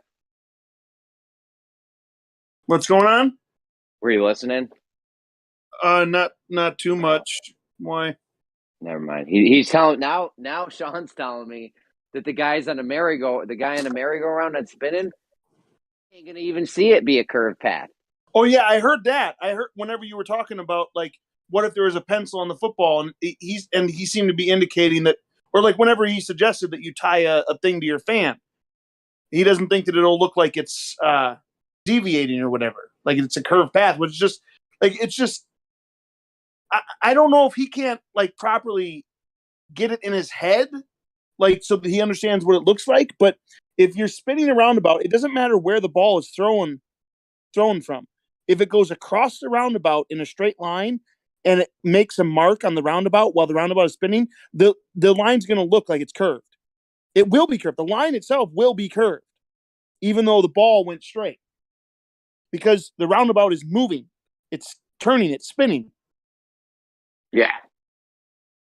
This is a no-brainer. He's doing it right now, and he said he's gonna do it live on cam, but I bet he's doing it beforehand. And he's just gonna come back and be like, all right, you were right. I heard it click in his head. Jeremy.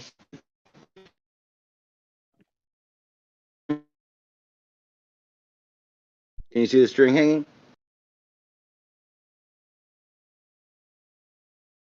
Hold on. See it? Okay, ready?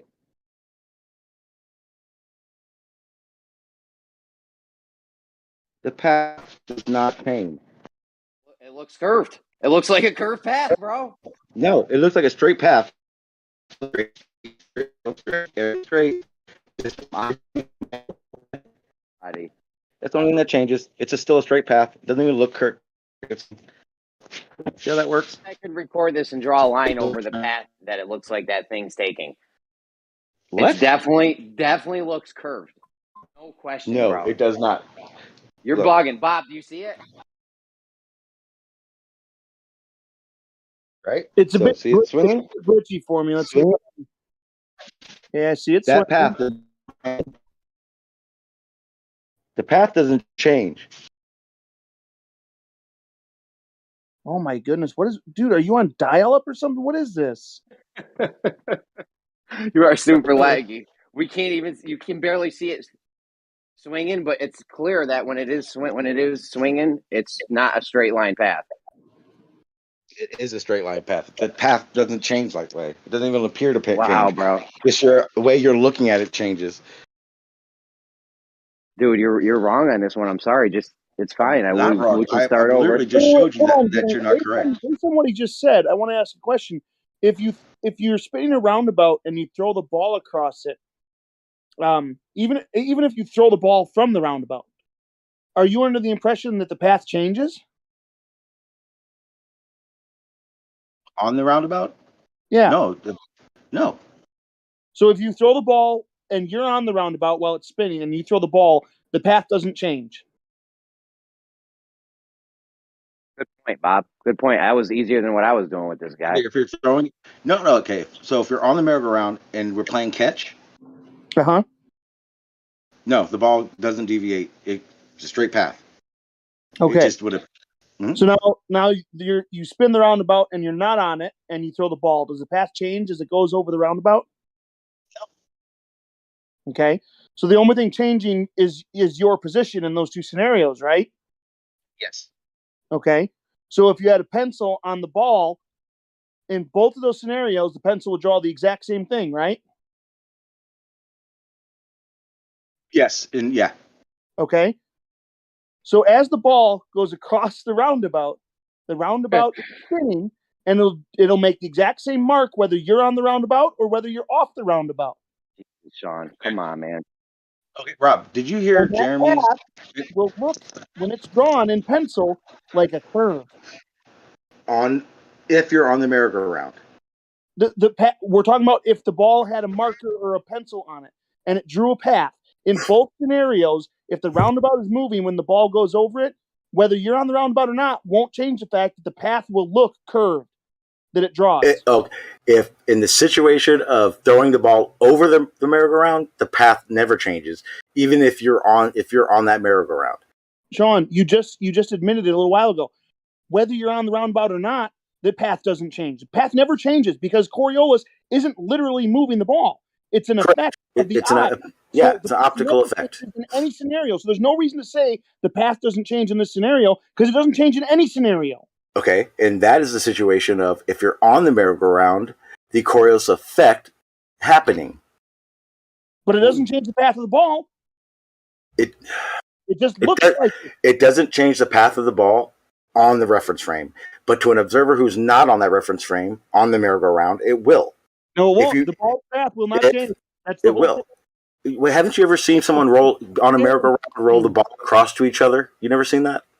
I've seen it. And does it appear to deviate from straight line? Does it appear to deviate? Yes. Yes, it appears to deviate. Okay.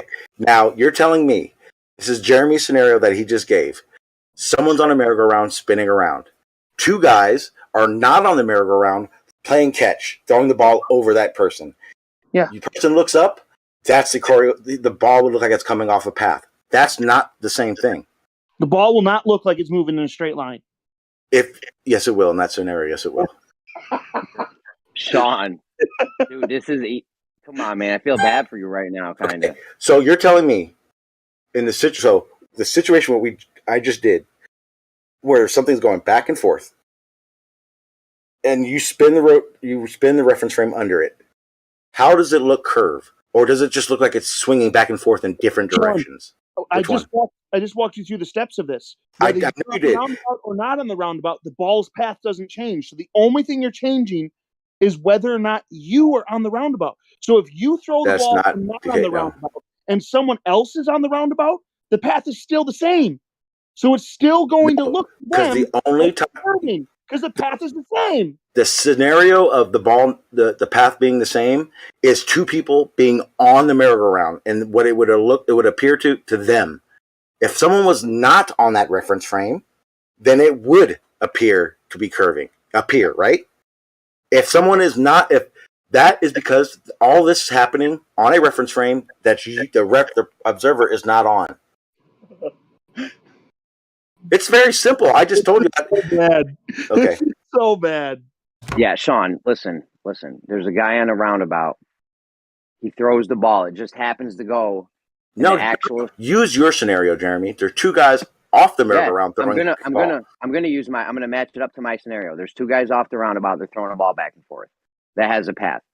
There's a guy on the roundabout, and he throws the ball, and it just happens to go in the same straight line path that those guys were throwing it in. Right? Can you imagine that? Guy, when he gets to a point where he's looking at one of the guys, he throws the ball. Yes, it just happens to take the same exact straight line path, halfway, obviously, not the whole way, but just halfway. Right? Mm-hmm. And he happens to throw it on the same exact straight line path that them guys did, but it only goes halfway, obviously, because he's in the middle. He's going to see the ball curving? No, he's not going to even see the ball. The second he throws it, he's going to be going out of that reference frame of looking at that guy. There's a different observer. There's a different observer on the opposite side, and he sees. Now, is he going to see the ball curving? If he's throwing it straight to the guy, no. Again, you're okay. In the situation of Coriolis, you understand that the observer who's observing this isn't on that reference frame, isn't part of that reference frame. He's watching it happen, right? No, there's an observer there's an observer on the reference frame that can see. There's an observer on the merry-go-round that can see it. There's multiple people in this scenario, Sean. They can all see. None of them are blind. Jeremy, when someone's on the merry-go-round and he's seeing those two guys, if they're in a straight, like one across from each other, do they look like they're away off a little bit, or do they appear 180 from each other? They're 180. Okay, if they're throwing in that path, at what point would it even appear that ball is deviating from that straight path? How? I'm going to explain it to you. I'm going to explain it to you right now. If a guy's on a roundabout and he throws a ball, he sees the ball to appear curved, and the other guy on the ground sees it go straight, right? No, if the guy on the merry-go-round sees, he's going to watch the guy throw the ball to the other guy. It's going to be a straight path to that guy on the merry-go-round. You're totally... Dude, we use this example all the time. This isn't even in contention. Oh, no, we don't. That's the funny part. No. If there's a guy on a merry-go-round and he throws a ball and he's spinning, he'll see it curve, and the guy on the ground will see it go in a straight line. That's basic. Your basic Coriolis right there. Right? No. You got the reference frames What do you reversed. mean, no? You have the guy in the... What would happen is, and to observe this, what would happen is two guys playing catch would be on the merry-go-round. One guy would be off the merry-go-round, watching from above. Those two guys keep rolling the ball back and forth to each other. It's a straight path to them. The guy who's not on their reference frame is going to appear to be curving. Okay, you're really getting crazy with it now. Listen to me. Okay. You're telling me we can throw a ball on a merry-go-round to a guy not on a merry-go-round, Again, right? You're making two reference frames to work together, and that's not how it works. There is a reference frame, and then there is fuck the words to my tongue. You're not part of the reference frame. Coriolis happens to a person not part of that reference frame, not on the merry-go-round. We're gonna need another person to. Okay. Jeremy. Two people are on a merry-go-round, rolling a ball back and forth to each other. To them, is that ball going in a straight line? No, it appears curved. To the people on the merry-go-round? Yes, dude. It appears. Okay. You're on one side of the merry-go-round, and I'm on the other side of the merry-go-round. And we are rolling the ball to each other. Bro, right? I don't know. Why are we rolling it on the merry-go-round now? This is a different thing. Because it's still a rotating surface. Can we just keep the ball in the air? It's a little bit easier. Why is it easier? Because it's easier and it relates more to the example I gave earlier. Why are we rolling it now? because it's on the frame still. It'd be literally, it's, as long as we're on the reference frame, on the reference of the merry-go-round, it's how it works. Throwing it, rolling it would be the same thing. The only thing about rolling it would be is that you get a better view of it happening instead of throwing back and forth. So you're telling me if I'm on a merry-go-round spinning and I throw a ball and I see it curve and the guy sees it go straight, that's not Coriolis, you're saying? Again? I'm on a merry-go-round spinning. I throw a ball, I see it curve, and the guy standing on the ground sees it go straight. You're telling me that's not Coriolis now? That is that part I flipped around. But you're okay. So listen to me. But what you're referencing, but that's a perfect example of it. That's a perfect example of it because good.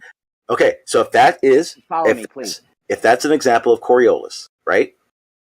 Then how do you reverse what you just said? How would it be? Hold on, bro. Hold on. The guy on the merry-go-round sees it curve. Again, it doesn't work that way because the guy wouldn't even be able to watch it happening all the time. He'd only see half of the throws. Okay, just hold on, bro. So we agree that the guy, when he throws the ball off the merry-go-round, he sees it curve, and the guy in the inertial frame sees it go straight, right? Yes. That's Coriolis. Yes. Okay, now picture the guy that's on the merry-go-round. He happens to throw it in the same exact path, straight line path, that the guys that were standing still not spinning through it. But it only goes halfway, obviously, because he's in the middle. But he happens to throw it on the same halfway, the same straight line path. You with me?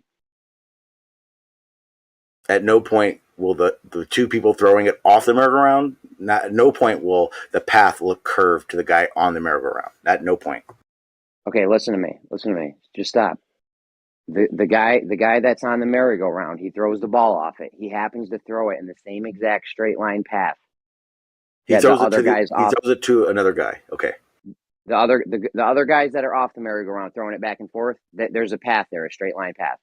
Now there's a guy spinning. Yep. Now there's a guy spinning on the merry-go-round. He happens to throw it in the same exact straight line path as we're doing it. It only goes halfway, obviously, because he's in the middle, right? You with me so far? Mm-hmm. Okay, so he's going to be the ball's taking the same path, so that guy is going to see the same exact thing he did before when he throws the ball off the merry-go-round. You're going to see the same thing because it's going to be following the same exact straight line path that it actually is in the inertial frame. The difference is the guy on the merry-go-round throwing the ball is throwing it from his reference frame, from what he sees. The ball that's going over his head back and forth is not part of that. But he's definitely gonna see it. It's going in the same path, so he's gonna see the same thing, right? Jeremy, you got to go out and do this, man, because you're not understanding that when you're talking about Coriolis, you don't say two people throwing a ball over a guy on a merry-go-round and he sees the ball path curve. It doesn't work that way. He wouldn't. He'd be constantly watching half of the straight line every time. The same half when he throws it off the same half of the line when he sees it curve. No. Yeah, no. Sean. Bro, you're wrong. I'm definitely not.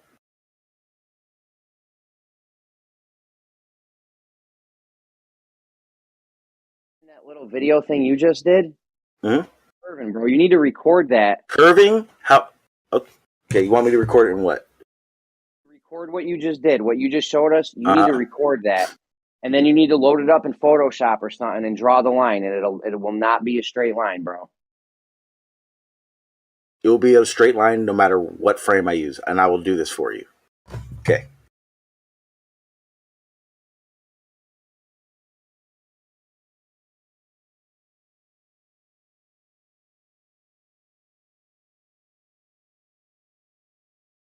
You're bugging, bro. You drug us down into a hole now. Listen, I had the Coriolis virus, and I'm a super spreader. I gave it to all you guys.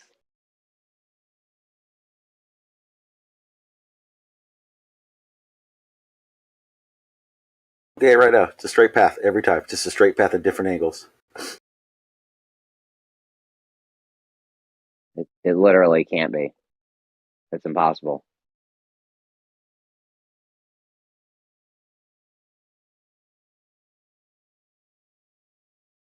You need to record it.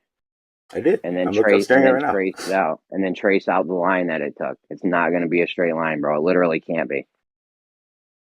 Why can it not be? Because it's taking the same path. Bro, because you're just looking at it from a different angle. If there's a guy on the round, say there's two guys on the roundabout. Guy throws the ball. There's another guy looking at the path it takes. That guy's going to see a curved path. If that straight line path matches up exactly with the guys off the roundabout, the guy's going to see the same thing in both scenarios. A curving path, dude. This is simple, Sean. Come on, man. You're wrong, Jeremy. I can hear it in your voice, bro. You know you've been defeated. No. I know that this is not going to get anywhere if you continue to think that's how you would reference a Coriolis. And if you think that path doesn't still look straight. It's just a straight, like that what I just did, that thing that was swinging back and forth, it's just back and forth. If I'm looking at it, my phone long ways, and then I turn it 90 degrees, it's just now going left or right. If I turn it again, it's still going back and forth. If I do it again, left or right. It's never a curved path in the scenario that I just did for you. Hey, listen. I can't. You're just not going to get it. I I'm don't know literally why. watching it right now, Jeremy. Right now, watch straight, still straight. No point is it looking curved. It just looks like it's going in a different direction when I turn the phone 90 degrees. That's the only difference. The only difference. Back and forth one way. I turn the phone 90 degrees. It looks like it's going left and right. I turned it half of that. Looks like it's just doing a 45 straight line. It's always a straight line. What are you talking about? It looks like a straight line. It doesn't look like it's a curved path.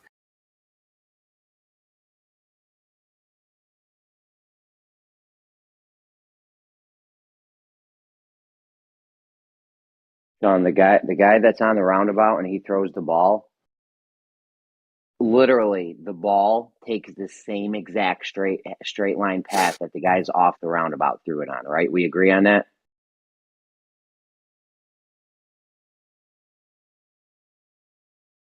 It's literally they would literally see the same exact thing in both scenarios because the ball is on the same exact path in both scenarios. Which is they would see the ball being curving if you're spinning on the. What's the definition of Coriolis, Jeremy? The definition of it? Yeah. It's a ball. It's something moving in an inertial reference frame, and a person from a non-inertial reference frame views it. One sees it go straight, one sees it go curved. It's the apparent deviation. Okay. In that situation, the person that's not part of that inertial reference frame, what is he doing? The guy in the inertial reference frame, he's just watching. That's not in the inertial reference frame. He's the one that's watching. He's rotating. Rotating. He's in the inertial. He's part of it. The guy that's not is the one that's observing it. I don't know, Sean. You need help, bro. Yeah, I do. Because I don't know how to figure. I don't know how to explain how wrong you are if you don't think. If you just assume you're just always right. I'm not assuming I'm right. Like if the ball actually takes the same path in the inertial frame and the same path in the non, it's obviously going to be the same path in both frames because the ball can only take one actual path. So the one guy is going to see it curve and the other guy's not, and it's going to be the same thing for both of the scenarios because it's taking the same path, dude. This is easy. I can't believe we're even talking about this. I know. I should have listened to you earlier when you said that we should find something else because it's not going to get anywhere with you. That's the point I don't get. You don't, Jeremy. Two people throwing a ball on either side of a merry-go-round, not on the merry-go-round, and then someone on a merry-go-round spinning on it is not going to see their ball going in a curved path.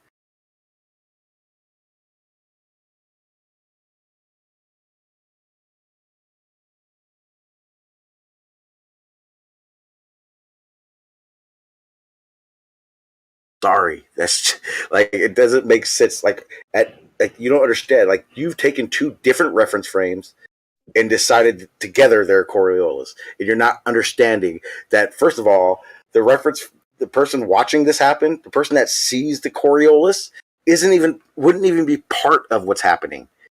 He'd be just watching what happens. You switched them and made the person just watching what's happening, the guy who's spinning and what's not spinning, be part of it. You got it backed up. It's all weird. You have it all weird. It doesn't even make fucking sense. You're very confused. It's okay. This is a confusing subject for a newbie.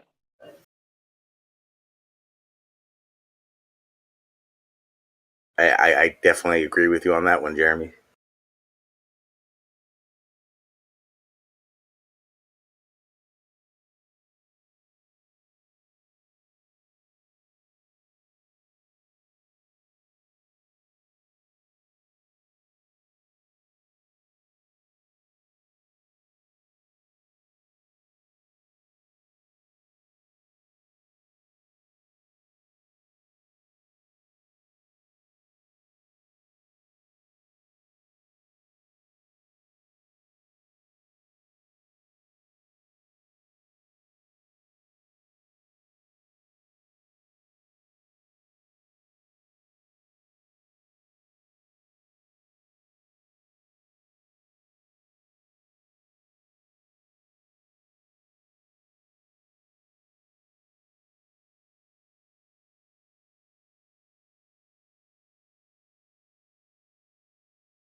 And the thing is, a literal rocket scientist agreed with me earlier that yes, you would see the ball curving. He did disagree that it was Coriolis at one point because the ball didn't come from the spinning reference frame, but he did agree that it would look like it's spinning. It would look like it's curving from both reference frames. A literal rocket scientist, Sean. You may want to rethink this.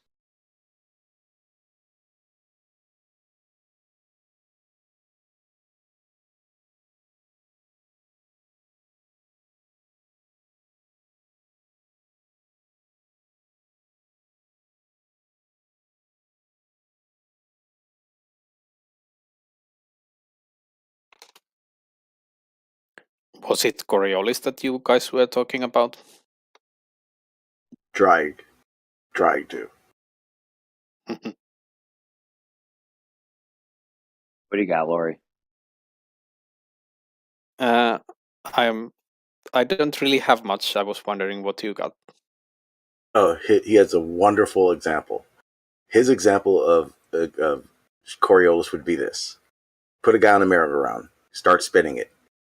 Two other guys on either side of the merry-go-round, not on it, playing catch over the guy on the merry-go-round's head.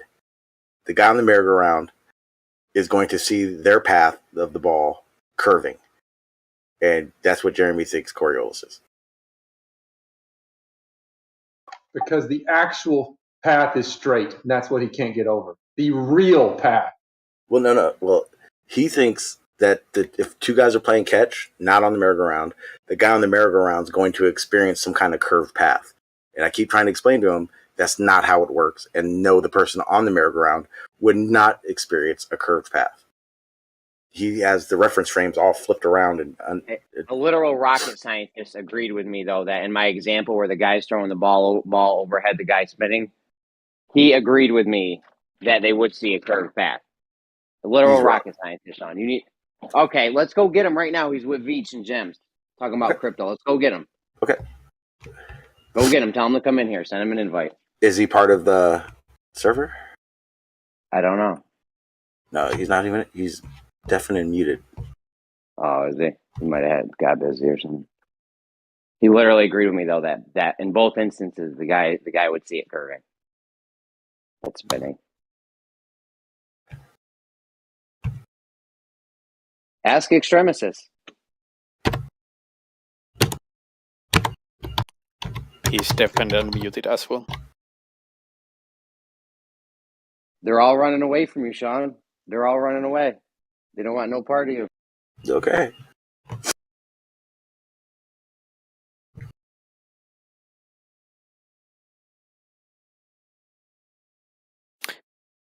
Meanwhile, Jeremy, I have a question. Actually, never mind. What's up? It's a silly question. I was just gonna ask you what's 1 + 1, but What's wrong with you, Sheep Professor? You wanted to ask that in Gem Panda server as well. Why? What's wrong with you, bro? Yeah, why? Going around wanting people to say what 1 + 1 is, huh? that's why I started. You know, saying, you know never what the mind, answer because to your question is? The answer to your question is silly by pun looking that had to do with a inside of different discussion. yourself. Look A more inside interesting- yourself and find the source of your misery, Sheep Professor. You go around server to server asking people far more intelligent than you to ask these fake questions you have. Why don't you save yourself? Look within. Hold on, Glory. Where are you actually speaking to me? A more interesting question is what's 0.9 recurring plus 0.9 recurring? Well, that'll blow your mind. That actually is a more interesting question. Sorry, Glory, I might have had you muted. Like I might have been over talking you, and I didn't hear what you were saying. See, Professor, you're a miserable. Yeah, you're going back on atheist. mute if you want to continue with that. I'm actually, by the way, not atheistic. I'm Pentecostal, so. But if you want to attack me and over talk, the misery in your voice. The way your consciousness expresses your sounds shows I'm the misery in which you're founded on. Come on. Glory, hang on a second. Sean, hold on. Oh, my bad. Yeah. Please, 1 second. Glory, relax with all the meta shit and the insults, please. Go ahead. That was it. Go ahead, Sean. But isn't that ultimately what Professor was doing? Same antagonizing. Yes, that's he all was. It really is. He was. Everyone. All right, I didn't mean this point you out, Glory. I was just in Gem Panda server. He was trying to pull the same shit over there. He's got to itch up his own ass, and he wants other people to scratch it. And I'm letting him know of it. Listen, Gems is crazy. Let's not worry about what those guys do. Let's just please not insult. I didn't mean to point you out, Glory. Whoever was insulting, let's not go there. You both did it, but Glory, you just ranted with it. But you both are guilty. Yeah, I would say keep the server separate from all the other bullshit, because this kind of has sort of a different rule set and it's being moderated differently. So if you bring all the other bullshit into here, it kind of spirals into shit show. Yeah, just keep it up. And I come here for that, for the fact to get that away it's from not, yeah, because there you can't have a conversation. You can't not get away from insult. It's just old. It's really fucking old. I feel like I'm Billy Crystal. You ever see Analyze That? Yeah. At the end where he's like, I can't have a conversation with this guy. Oh, And that's just what that place is. I like that there's a different type of aura you could have at a different server. It's better. I feel with Glory and me, he sort of has some previous like package from Gems or so on. Like we had a conversation just a few days ago that from my personal perspective, it kind of was a good discussion, but then he sort of suddenly flew off the handle and started saying like, oh yeah, I hate these guys that fake like politeness and they're like fake calm, but then you know that it's bullshit. So not exactly, because I'm at least trying sort of in a very, very modest way to actually follow, because Geo has been pulling me up on like and not acting according to the server rules here. I'm actually trying to do that. So I'm actually sort of trying to ignore, for example, Grit always like spiraling when I'm in the room, which is why I'm. But a good way to avoid a Gem Panda scenario or it leaking over is not antagonize it. Because if we're gonna talk for real, it didn't even happen until you started it. And even though you didn't even like finish it, it still started it. Not that All Glory may not have said something to you, noticing you're here, but I mean that is what started it. What specifically are you referring to? And I'm asking this seriously. I'm not yeah. When you said, well, Jeremy, I was going to ask you what 1 + 1 is. That's when All Glory started up. You stopped yourself, and you stopped yourself for a good reason. But even starting it is what sparks that stuff to happen. Sure. Yeah, that's absolutely right. Like we had a previous discussion in Gem Pandas, and it sort of actually had a like the question had good reason back there, but I sort of was bringing that up here for no good reason, which is why I stopped myself. It's good. You did stop yourself, and I'm not. Like I said, I see it also, and even that's nothing. That was like a nothing. And Jeremy is not as asshole-ish when you fuck around with him, so it's different. It's just I see what you started, but that's what triggered him at least. Yeah, and I actually may have been over talking him because I had him muted, so I may have been inadvertently over talking him for a while there. Yeah, okay, that's probably what other sparked it, because he was going on a little rant. It was funny for a second.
Yeah, that 0.9 thing is way more interesting than the whatever you were doing.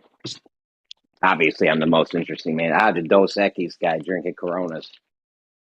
Are you laughing at me?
That 0.9 thing blew my mind when I first heard of it. I didn't even believe it.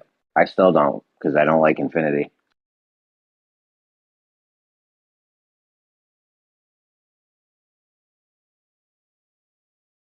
You don't think 0.9 repeating equals 1? Yeah, it still doesn't sit well with me. Here's another way to think of it. If two numbers are not equal, then there exists a number between them. Yeah, that's true. So what is the number between 0.9 repeating and 1? Yeah, no, I hear you. There isn't one. You can always add another 9 or something, but I don't like it. It doesn't sit well with me because now we're dealing with like infinity and shit.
Anything new been going around, or is it the same old, same old? I don't get out as much as some of you guys. Yeah, there's a new strain going around. Oh God.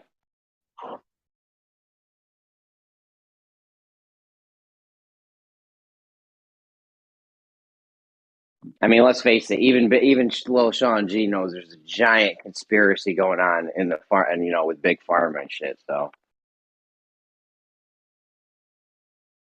it's pretty obvious.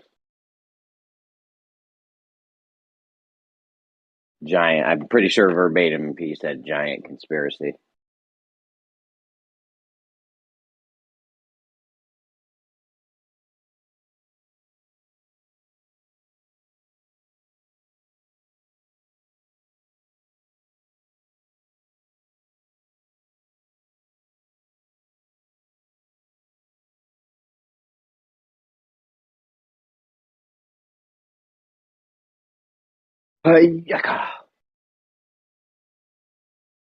Almost kicked you in the throat.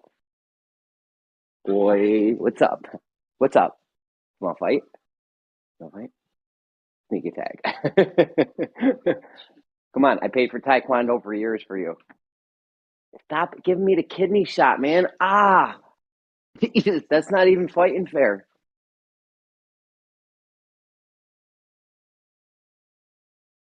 Ah, you hit me in a lung or something. I don't know what's my liver. I don't know what that was.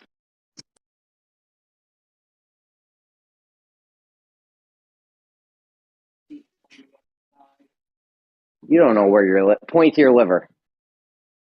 It's right there. On your right side, you think? Are you sure? How do you even know that? You're like 10 years old. How do you know that? How old are you?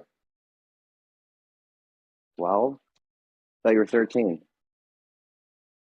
When?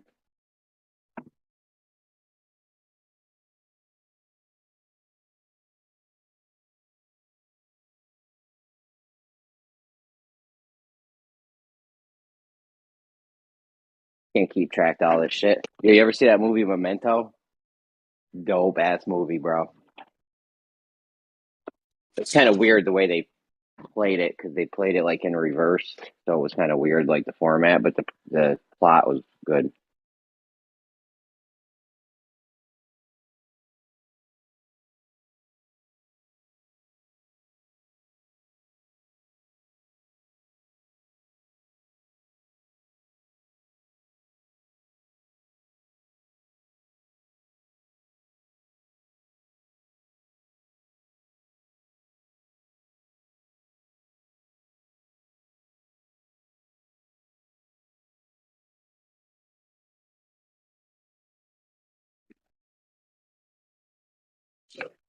Bless you.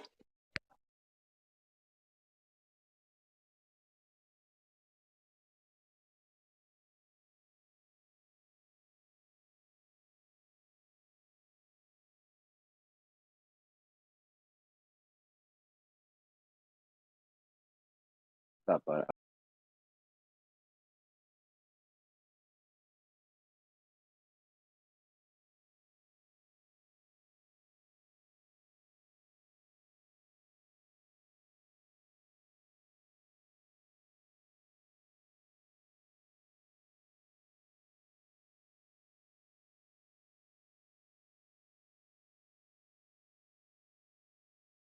I've really missed those plastic bags from Walmart and the supermarkets and stuff. I don't know about you guys.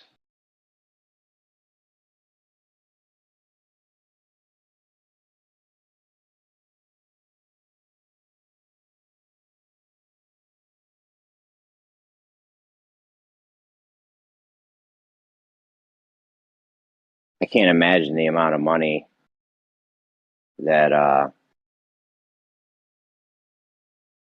that the Walmart and everyone is saving off it. It's got to be in the millions. I mean, Walmart with the plastic bags, they must be saving fucking, I don't even know, $100 million a year probably from not having to buy those anymore.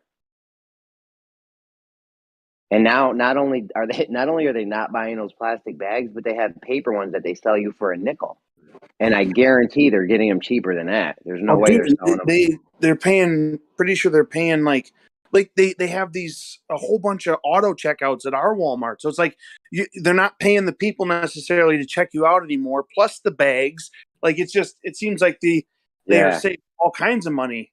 I didn't even think of the checkout people because now there is a checkout person there, but you have one person, but there's simultaneously like 10 people checking out in that moment. Right, so like one person watching the pen or whatever, kind of keeping an eye out and can help people. But yeah, it's way less than like you're scanning items yourself and doing your own payments and stuff. So it's like way less people on staff now, pretty sure. I'm telling you, the bag. I'd love to know what they're getting their brown bags for because they sell them for a nickel a piece. So not only did they go from like saving millions of dollars a year on their plastic bags, now they're making a profit from selling the brown bags, and they sell those reusable ones too for $1 or something. They can probably spin the plastic bag thing as, oh, we're helping the earth. Yeah, that's what they did. Well, I mean, the government made it illegal or something. I don't know, but yeah, and they're selling their bags for $1, those like reusable ones. So they're probably getting those for fucking dirt cheap too. And the checkout thing's even bigger than it might be bigger than the bags because now you're talking employees, right? Like I don't know. Our Walmart had. Now they weren't all always open, but I think we had about 20 checkouts or something like that, and they weren't all always open, but like they were never always open. So like now it's like there's like maybe 2 or 3 people at like a regular checkout. I would say a lot of times 2 or 3, and then there's like 15 self checkouts or something, 10, 15 self checkouts. Yeah, that's how it is here. There's like 3, 4, 5, 6 lines of real people going. And then there's a bunch of lines that are self-checkout, But then there's a bunch of like condensed self-checkout ones that aren't the full conveyor belt thing. Like on either side of the store, you know what I mean? The smaller ones that are just like basically one little platform or whatever, and then the scanner. Yeah. There's like two of those, and yeah, you can just. We actually have. We have a small checkout section on one side near one set of doors, and then a larger self checkout on the other side near the other doors. So like we actually have two self checkout sections, one smaller and one larger. But then you got conveyor belts in between that are also self checkout, right? Like normal size. I don't know that we've had any of our conveyor belt ones set up as self checkout. Ours are all like just like either the small ones or I think there's like 2 or 3 ones that have like some counter space near them that are a bit larger. Oh, they set a bunch of our real size conveyor belt ones up for self checkout. Yeah. Yo, pretty soon this model they're using with the self checkout thing is an old model. Pretty soon we're gonna be like Asia, and everything's gonna be in vending machines. Oh, Japan's big on the vending machines, aren't they? Yeah, do you know how much that's going to cut down on theft? How do you steal something out of a vending machine inside of a store? Like, it doesn't seem possible. Maybe I'm sure they'll. Well, I'm sure the crooks will figure something out, but or something maybe. Yeah, but if there is you can't just pick something up and slip it in your pocket. You know what I mean? Like, yeah, I get you. Yeah. So, I mean, I'm sure theft will go down a lot from that because now no one can possibly just pick something up. You know what I mean? That's going to cut down on theft by an amazing amount. I'm pretty sure in 10, 15 years, we're going to see everything in fucking vending machines. You go inside Walmart, you want to head a boom, you hit the button for the thing, and it'll be like a card you swipe or something. Like you buy a card. I don't know. Maybe not. I don't know. Because now you're inside Walmart and all your stuff's already paid for. So now all somebody's got to do is walk off with your shit. Now it's way more dangerous for the customer. Not like they give a fuck.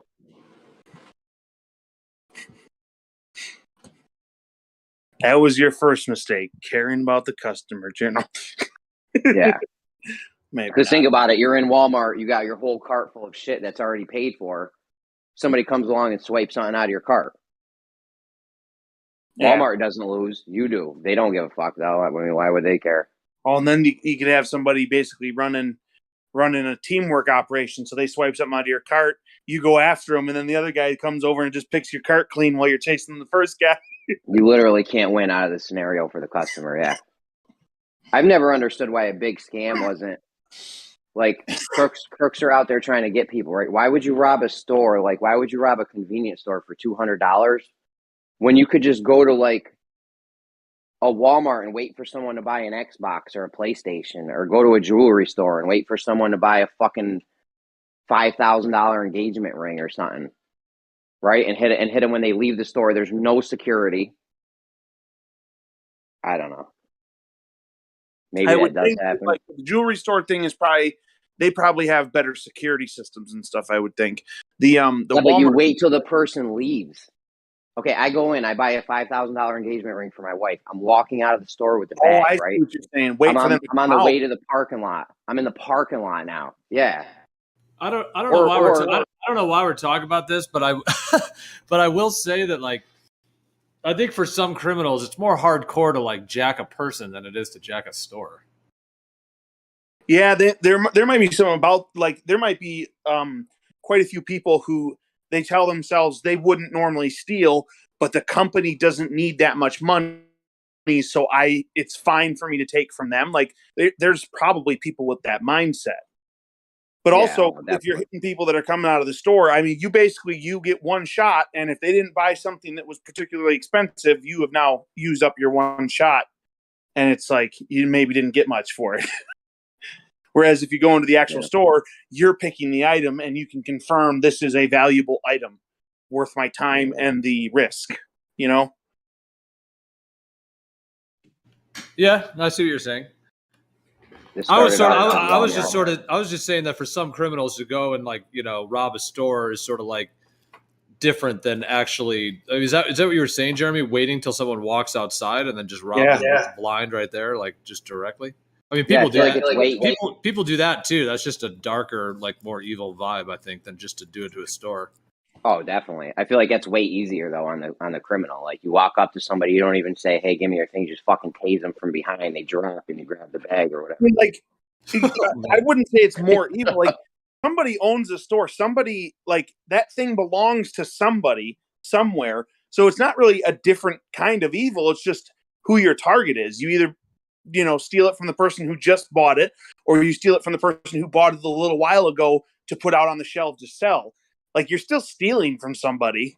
I feel like it feels better though if you steal it from Walmart than like some, an actual. Like I said, I'm sure some people have that mindset. It's just Dio indicated like it was like more evil, and it's like it's not really more evil. People might tell themselves it's more evil, but it's not. Well, I think some criminals might think, hey, if I rob this store, there's a bunch of employees, there's an owner, there's this and that. They got money flowing in and out. They got multiple locations, whatever. So to them, it might feel a little bit more. And of course, if you get to the level of like Walmart, it's even more so, like just this huge corporation. Whereas, if some 28-year-old guy walks out of the store and he just bought this engagement ring for his soon-to-be wife, just to go up to him and, rob him blind. He saved up for 8 months to buy this ring. Yeah, it's. Yeah, I'm sure they're in their mind. It's probably easier to go the route of taking from the corporation or whatever. Mentally, but physically, I feel like it's easier to hit the guy in the parking lot. Yeah, but I guess for a criminal mind, but that's, to me, that's the like darker thing to do, or it's just the more like inhuman thing to just walk up to someone. Whereas like a store is still the same, and of course it depends on like how big the store is. I mean, if it's just one little mom and pop shop versus some huge Walmart thing, but yeah, I don't know. It's just it's crazy that stuff even happens. This all started from us talking about Walmart bags. I think that all starts from having money. We've talked about not, if we didn't have money in our society, like, I don't think people would be robbing each other. I just think we could like allocate our resources as humanity in a way that makes it so that people don't have to steal from others. I don't think they have to steal anyway, even in our current society. I don't think they have to. They might feel like they have to, but like, I don't think eliminating money stops the thief from stealing. I think that just changes what the thief is going to steal. Well, I was going more on like a larger like meta analysis level in terms of like, I was actually kind of thinking more like if society was totally structured differently to where it wasn't the same like struggle, to make a dollar and everyone's struggling to get food. Like I was kind of going on that more level. Yeah, I do. I think that they're like our system. If adjustments were not even just necessarily like total restructuring of how our society operates and basically transfers goods and stuff like that, like you could probably alleviate that, but I don't think it would eliminate it. I think that like people who want to do evil will do evil no matter what situation you put them in.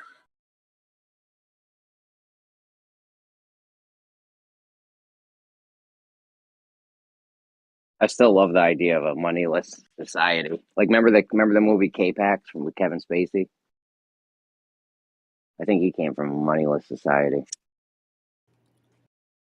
Well, this is a wild idea, but how about this? How about if the trillions of dollars that these elite whatever controllers have, if that was just instantly retrieved from them or whatever, and then every single human being, and I'm not like trying to say like, I know the universal basic income thing can have some dark ways that they could play that out, but I'm just saying like if we took their trillions and then gave everybody in the world $50,000 a year, everyone gets 50.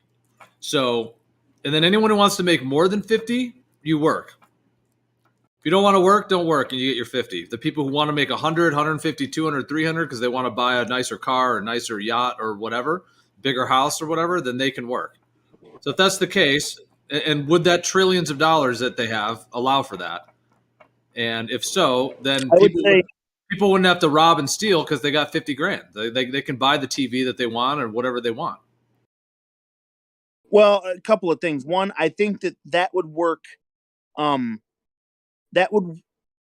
think that along with that, there should be a removal of the concept of the government just owning like huge swaths of land that we aren't allowed to like put houses on and stuff. I think that shouldn't exist. So like that way, like people can just be like, yeah, I have my 50,000. I can go buy a spot and build a house on it, not have to try and work within like, the ridiculous system we have now where it's like you can pay just absurd amounts of money for you just want a house. I just want a house, Like a kid lives at home when a kid turns 18, he starts getting to 50 grand a year and he just stays at home for like 4 years. Now he can buy a house with the money if he doesn't fucking blow it, which he definitely will. Cause that's like, yeah, the first few people would be like that.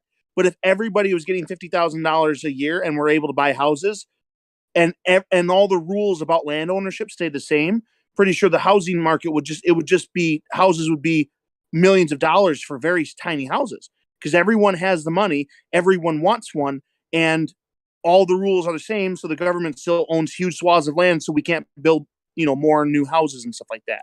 So I think that you got to open the land up, definitely. You'd also have to change the way we build houses. You can't build houses out of wood. I actually heard that there's a limited supply of concrete on Earth. Like where sure there is. Where does concrete? I don't know how you feel about this. Anyway, I don't think that's ever a thing that is required. So like. I don't think it matters how much money like you have in the whole wide world or how much money you don't have in the whole wide world. I don't think that there is ever a situation where you have to steal. I think there's situations where people feel like it's okay or feel like they need to steal. Well, in an extreme case, if you can't get a job for whatever reasons and so on and so forth, and you need to eat kind of deal. Yeah, I would say get some seeds, go pick some berries, get some seeds, grow something, like hunt some animals. Like I think there's plenty of other options. I don't think that the decision to like violate a moral principle is ever actually a legitimate option. Unless you're like trapped in the forest or desert somewhere where there's no way, but then you come across a cabin and now you need to steal food out of the cabin to survive. Like normally there's no way to starve in America to death. You could always just walk up and go to jail and they would feed you, or there's food shelters and soup kitchens and stuff. Well, this is kind of what that whole, that Broadway play, the Les Miserables, it's kind of what that was all about. He sort of like stole the loaf of bread and, all that stuff. I don't know if you know that whole story, but. Yeah, no, I understand why people argue like those situations. Like, it's just, I don't think that situation ethics is an actual legitimate argument. I think that it's a way to justify something. And what it does is it actually opens up all moral principles to be violated so long as you think you have a good enough excuse, any of them, in which case it isn't an actual real standard. All right, well, since we're talking about stealing and sort of the karma or the kind of right or wrong morality about stealing, what about the scenario of stealing where the whole like Robin Hood thing, like stealing from the rich to give to the poor? So I guess in the question of that, is stealing ever right, even if it's in that type scenario? I would say no. I would say that like theft is a core moral wrong and evil. I would say that it's never justified in any situation ever. All right. So if you could hack into, the Rothschilds, Illuminati, whatever bank account, and you would not get caught for it. Okay. In this theoretical scenario, you would not get caught for it, but you could hack in and you could steal $10 trillion. And then you could use that money to feed the poor and help the homeless and all that stuff. And again, in this scenario, you'd never be busted for it. And even if you took 10 trillion, they have 100 trillion more. So you're only taking 10 trillion of their 100 trillion. And the 10 trillion you're going to take is going to help the world in profound ways. Is it then morally justified in your mind? No. And like, I would say like, even the idea that would be a question, whether or not it was morally justified in that scenario, is like, you've already kind of fallen for their trick that money is like important or means something or fixes problems. Like that's not actually how money works. Money can't actually fix problems like world hunger because world hunger isn't caused by a lack of money. World hunger is caused by evil people. You have to fix the evil people to make the evil go away. Homelessness isn't caused by lack of money. Homelessness is caused by evil people. Are you referring to the elites? Are they evil? I think that they would be included. I don't think that the elites are the only evil people in existence. Sometimes you have to. capacity. Sometimes you have to be a vigilante sometimes, and if everybody agrees that, for example, that powerful family is just untouchable and nobody's stopping them, then I think it's no problem to steal from them and do good with that money. Yeah, I would say like for me, I would say it's still wrong to steal from them. Like I don't think that solves the problem. Like you can take you could take anything you want from them, and it still wouldn't fix the real problem. It would solve the problem. If you had $10 trillion, you could set up homes. You could buy out apartment buildings and just give homeless people homes. You could buy people food. You could ship people food and wherever they're starving. Yeah, it would absolutely solve all those things. That's how I. If the problem is starving and homeless people, money definitely. I feel like money would definitely fix that because you could give them the food, and now they're not starving. You solve that problem, you know. I mean, you would have to fix the underlying supply issue for those people who, like, if you had $10 trillion and you spent $100 billion of it, you know, shipping, like literally sending drones or helicopters right to places where people don't have food and sending them that food directly, that would be awesome. But you'd have to have continued money to keep doing that. So at some point, you would want to use that money to actually rebuild their ecosystem so that they could. Yeah, like right there. That's it right there. Basically, like you could, like, how did a place on Earth end up with no food? I don't that think doesn't even make sense. I don't think that's a thing that happened because everybody was nice and good and did righteousness. I don't think that exists on Earth in a place where people are all doing good things. I think that places without food exist because evil people do evil things. And you might be able to stem the tide for a time with a large amount of money. I'm not saying you wouldn't be able to do anything, but you wouldn't fix the problem. It would just come back. People would still do evil things and still cause evil situations to exist.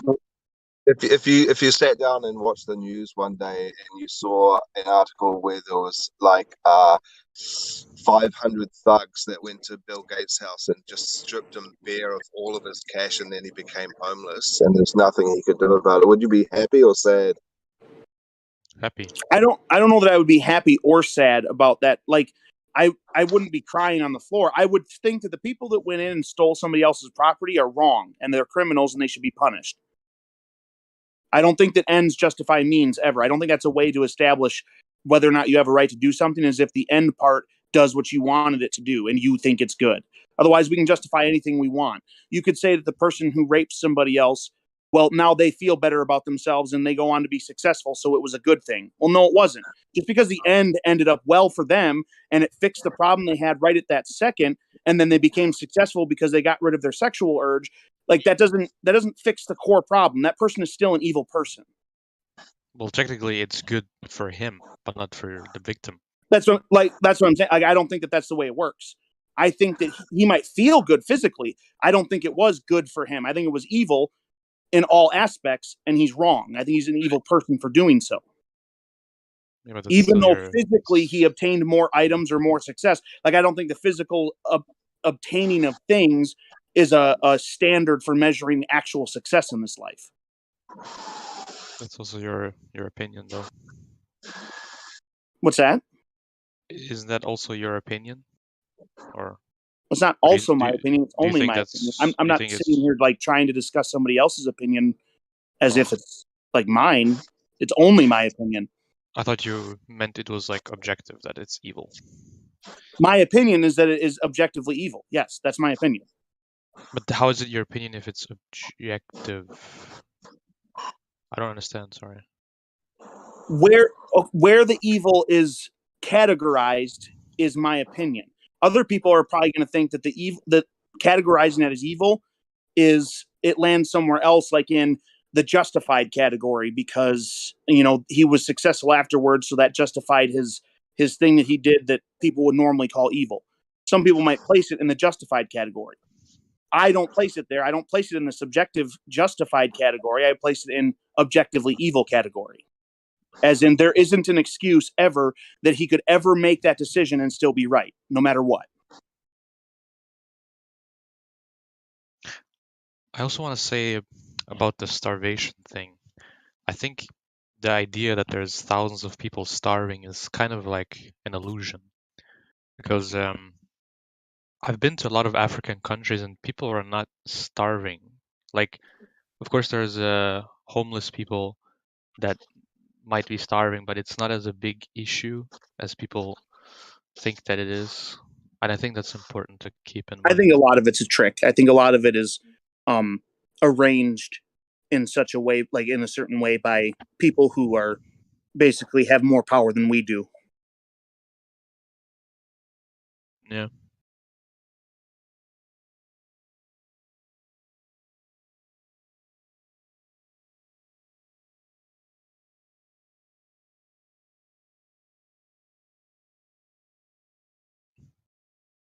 Also, people who beg for money are just stupid anyway. There's a million other ways to make it. Like, going on the streets begging for money is like the worst thing you can do, probably.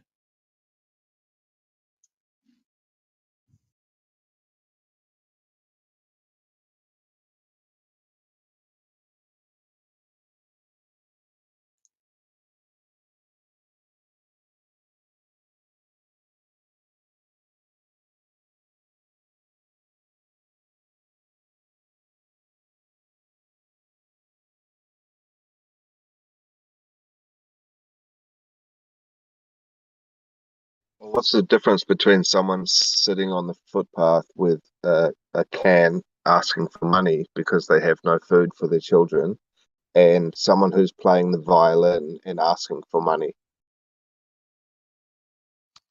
What is the difference?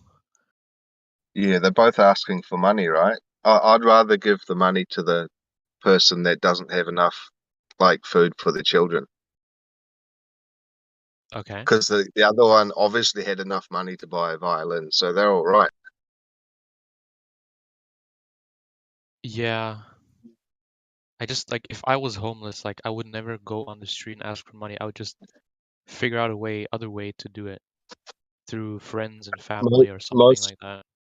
Most of those people that are on the street and begging, they don't have family to turn to, Yeah, and they've I probably know, got yeah. some.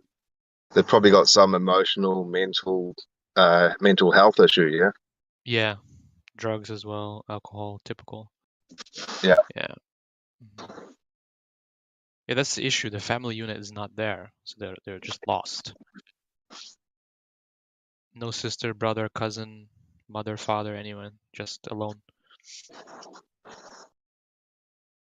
Or maybe they do have family, but they can't rely on them. Well, technically, I would consider it not having a family if they're not even there for you. But yeah. Because true family will always back you up, you know.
I'm off to work. Fuck, it sucks. I haven't even seen my wife all week since Monday.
So what's up? Anything new been going on?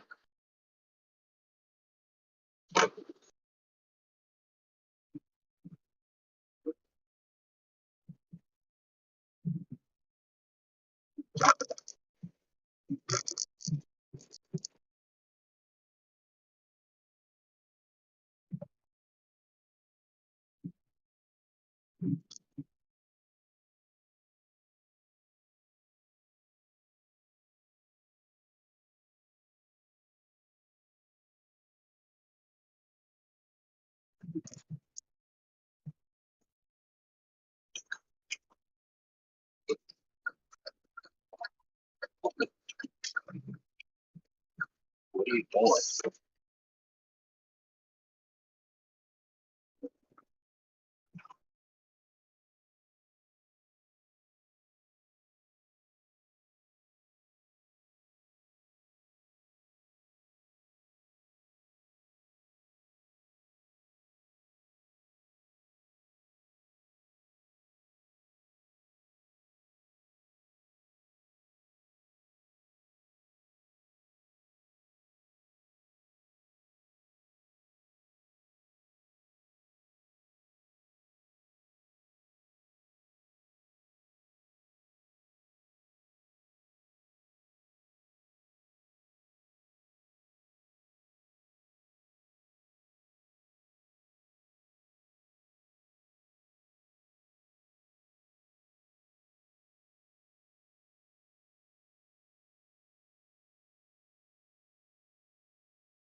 Gio, did you hear what me, Bob, and Sean were talking about earlier?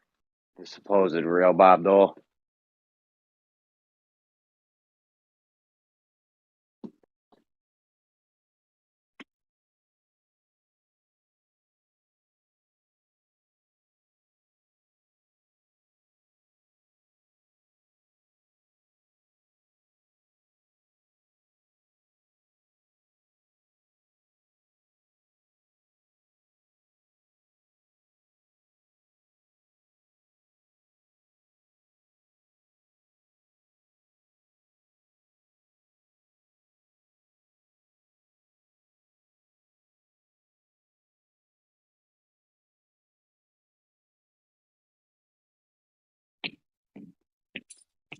I'm wondering if Sean figured out if he was wrong yet or not.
What's up? You guys alive in here or what?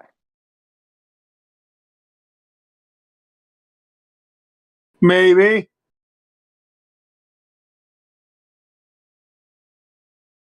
You think Sean realized he was wrong yet from earlier or no? Probably not. Maybe. Those globeheads can keep themselves in La La Land for a pretty long time, don't you think? Yeah. That's an easy one now. That was an easy one. I would think so.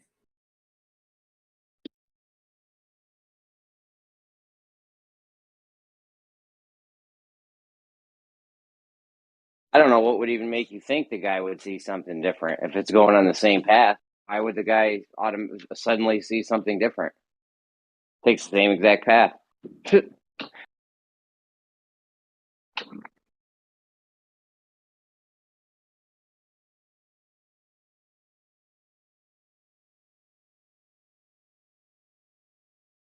How do we fix the world, Bob? What do we gotta do? Step one, you're in charge of the world. What do you do? You can't fix the world. People got to fix themselves. They got to want to do good. You can't force them to do good.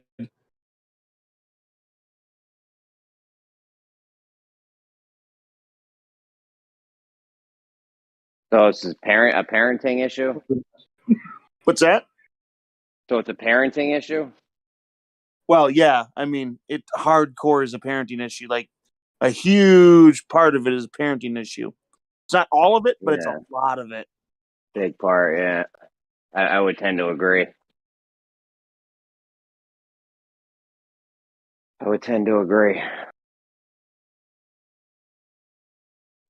We're creatures of our environment, right? For the most part, so.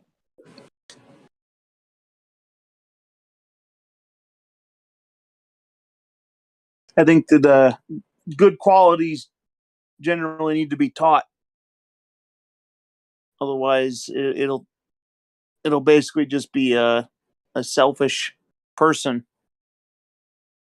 I mean, survival mode doesn't care about helping other people, right? Survival mode cares about survival. So,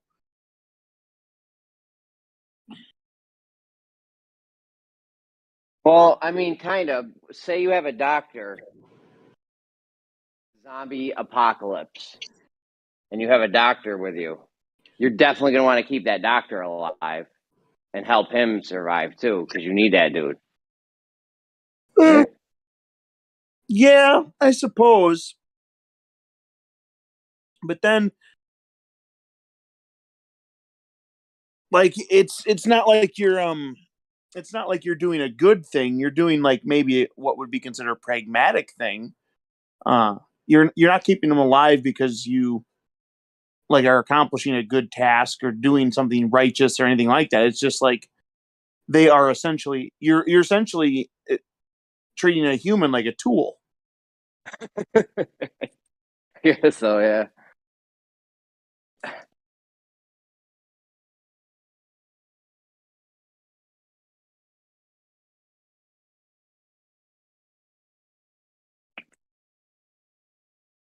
Yeah.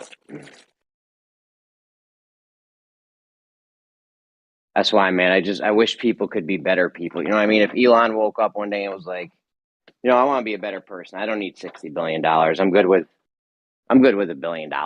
You're never going to go broke in life if you got $1 billion. You're making like 10 million a year or 100 million a year off interest. So hopefully one of these guys snap out of it someday or see the light or whatever you want to call it and start being more altruistic.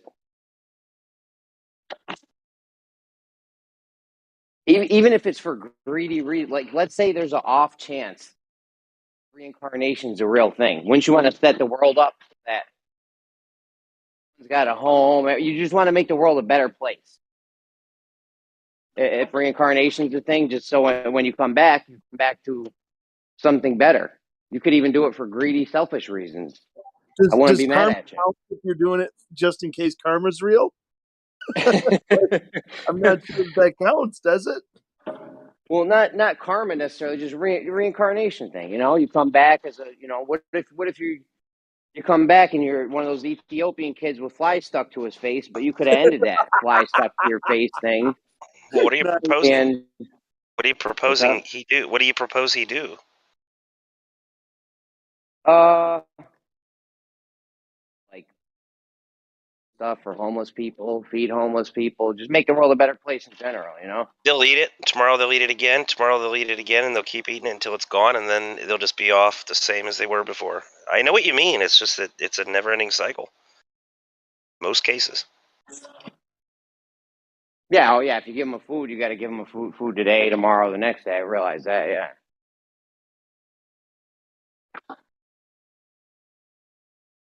I mean, Americans, if all the Americans chipped in, we could do it. We spent $29 billion a year on lawn care. Then you're just feeding them for life. You see what I'm saying? The conscious effort needs to be made by those who you think need it. You know what I mean? They're the ones that have to change. Yeah. I don't know. I just feel like the world would be a better place if that struggling mom didn't have to work a full-time job and a part-time job and, had more time to raise their kid and spend more time with their kid. I don't know. I agree with you there. Right. That would definitely make the world a better place in the long run. So yeah, all right, you got to feed him for now. Maybe that kid grows up and, he falls out of that vicious cycle.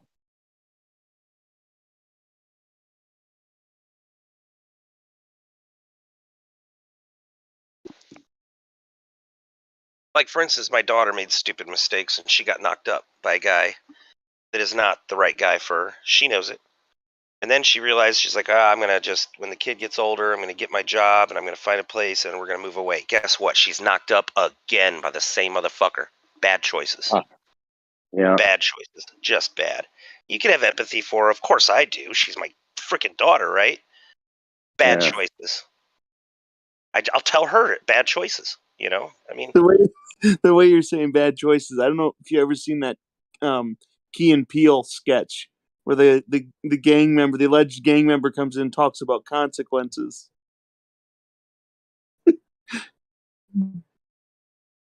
He sounded like it. Bad choices. Consequences.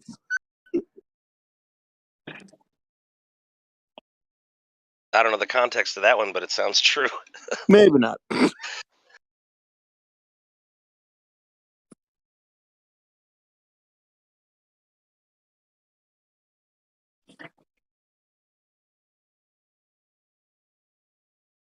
Maybe not. In the sketch though, he's supposed to be like this. He used to be a gang member, and then he comes into the auditorium to talk to the kids at the school, and he starts talking like he'll talk about like a regular event or whatever, and then he'll say that something that he did something bad, and then he'll come up with some ridiculous, unrelated, possibly fantastical consequence that happened to him. Then he'll be like, consequences. So like talking about how he was on the streets or whatever. I don't remember what it was that he did that was bad, and he's like, and then I got AIDS. Consequences. Yeah, that's true.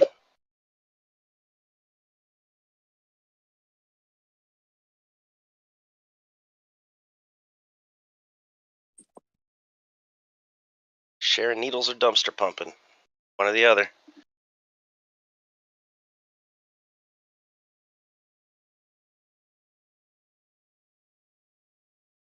You know what I like on TikTok? Those guys that go dumpster diving. I don't know what dumpster pumping is, but dumpster diving I'm very familiar with. Oh, hell yeah. Oh, they be getting some good shit sometimes. I also like the guys that go magnet fishing, the guys that use metal detectors and find stuff.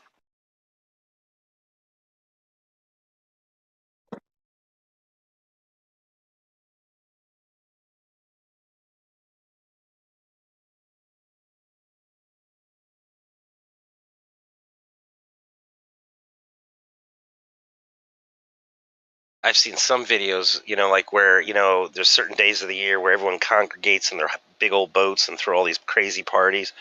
Then they wait for them to clear out, and then they go scuba diving. They find all this shit they lost overboard.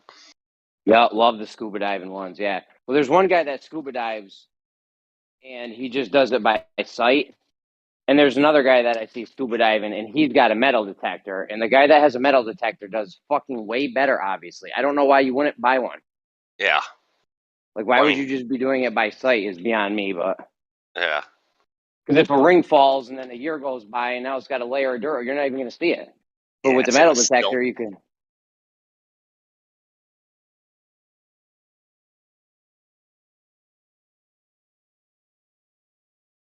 I bought a metal detector for the kids once. They were all pumped up. I'm like, yo, we're going to find a sword or, they're like, we're going to find a sword or buried pirate treasure. I'm like, yeah, let's do this. I got the metal detector. I got the shovel. We go out there, we're walking. We start doing it. We find one rusty nail. They're like, we give up. It's useless. Fucking kids these days. I would have died to have a metal detector back when I was a kid and be able to go do that shit. I mean, there's all kinds of cool shit in the ground. One time I was building a fence around my house, and I found somebody shot a Zippo lighter. I was like, yo, that's fucking awesome. It wasn't worth anything, but that's just neat to find something like that. I don't want to sound like a scumbag, but if you take a Zippo and you send it to Zippo, they'll send you a brand new one for free. Oh, I know, yeah. Yeah. That's kind of a dick move, but rusty Zippo, you get a brand new one. Leatherman will do that too. Leatherman will do that. A lot of companies will do that still. There are some companies that aren't in this planned obsolescence game. Zippo's one of them. Yeah, normally you own one? You'll own it for life. Yeah, normally any company that has a lifetime warranty on something will not use planned obsolescence because they don't want to fucking be fixing or replacing that shit every month or whatever, pay for the ship, all kinds of stuff involved with that. You don't want to be doing that. You want to make that shit, sell it to someone, and they're good. If you don't have a lifetime warranty and you're like, oh, when this breaks, you're gonna buy a new one. That's when you fucking start making sure it doesn't last as long or whatever.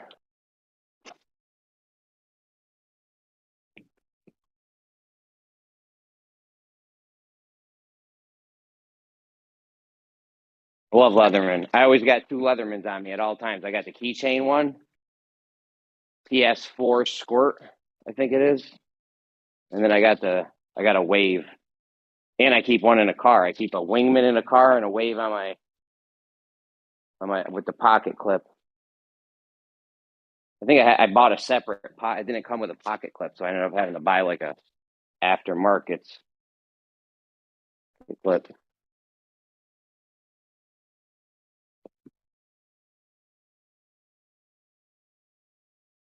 Like they really weren't that pot. This if I had a Leatherman my whole life, it would have been so much easier. I can't tell you how many times I needed a screwdriver or a pair of pliers or something, just didn't have it.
I'm so excited for automation. Like, you don't know. I've been waiting my whole life for Rosie the robot and shit from the Jetsons.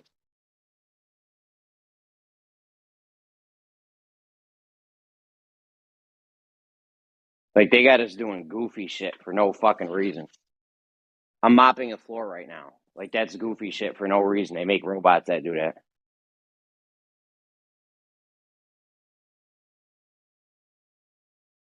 Those little floor sweepers, aren't those like those little robots still like over 600 hours or some crazy shit? The Roombas? Yeah, or something like that. 200 or 300 now. Oh, okay. Never really got into them. My bad. My AirPod died. What happened? Oh, I was asking what those little round floor sweeper robots cost. A Roomba's probably like 400 for the good. You want to get a good one because one of my friends bought a shitty like knockoff one that shit died in like 6 months.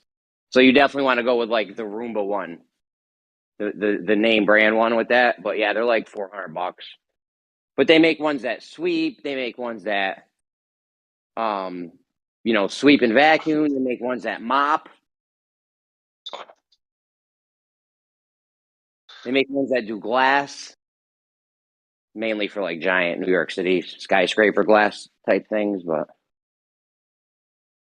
I seen a there's two different things they have for a bathroom. One of them is a robot that goes in, cleans the whole bathroom up, and then leaves, recharges, fills its fluids. But there was another bathroom where it like, when you left, it like sprayed disinfectant on the floor. It all went down the drain. The toilet and shit actually like flipped. So there was really two toilets, but on the other side of the wall there was like a little thing that would clean them and shit. Like, there's mad ways to get cleaning done without actually having to do it yourself.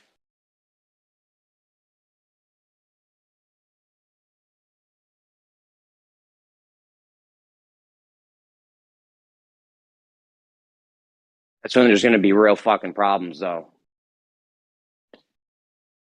You'd think it would make everyone's... Sorry, go ahead. We just said it. Go ahead. I mean, you think that would make life easier, but that's going to raise more problems than it's worth, probably. Because now you got a massive amount of unemployed people. What do you do? They get nervous when the unemployment rate goes up a couple percent.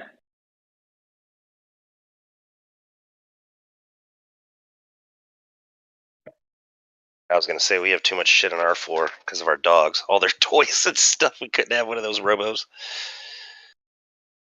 Well, it also helps you. I used to have one of those. It broke. But first of all, it was the longest lasting vacuum I've ever had in my life. I think it lasted like 7 or 8 years or something.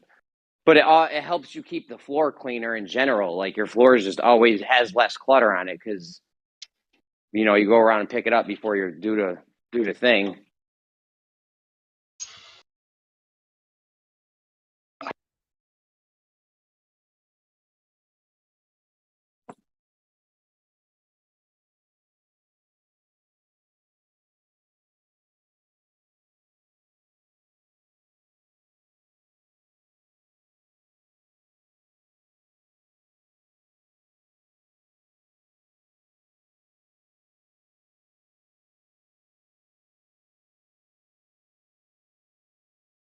You know what I'm surprised they don't sell more of is garbage, like garbage cans in your kitchen.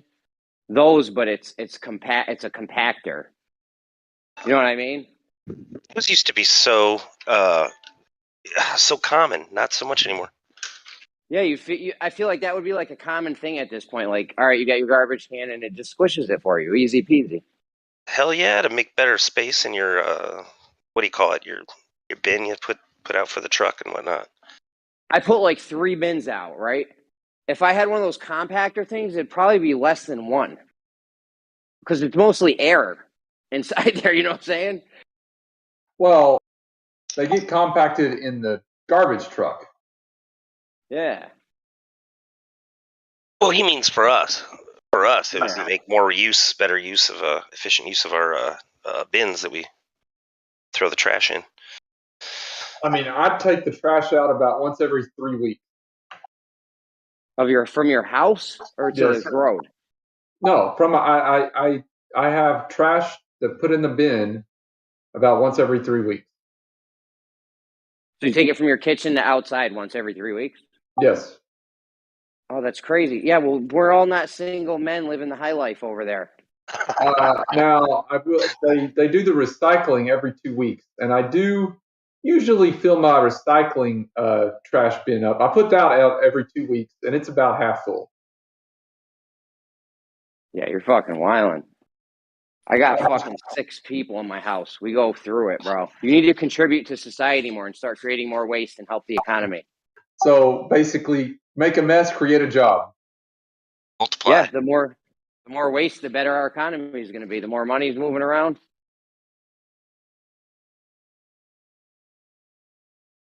There's nothing economical about our economy at all. It's totally opposite.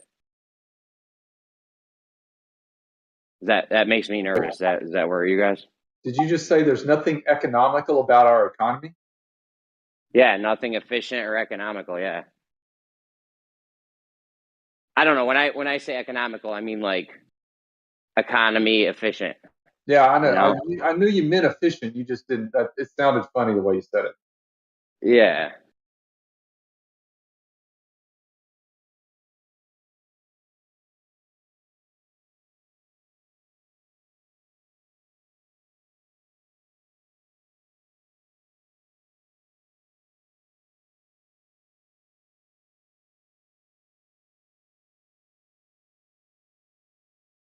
If I didn't have allergies, I probably wouldn't even. I mean, I might go 4 or 5 weeks without taking out my trash.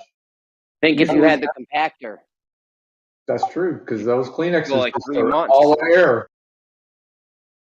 Dude, I'm 45 and my grandmother used to have one when I was a kid. That's just wild.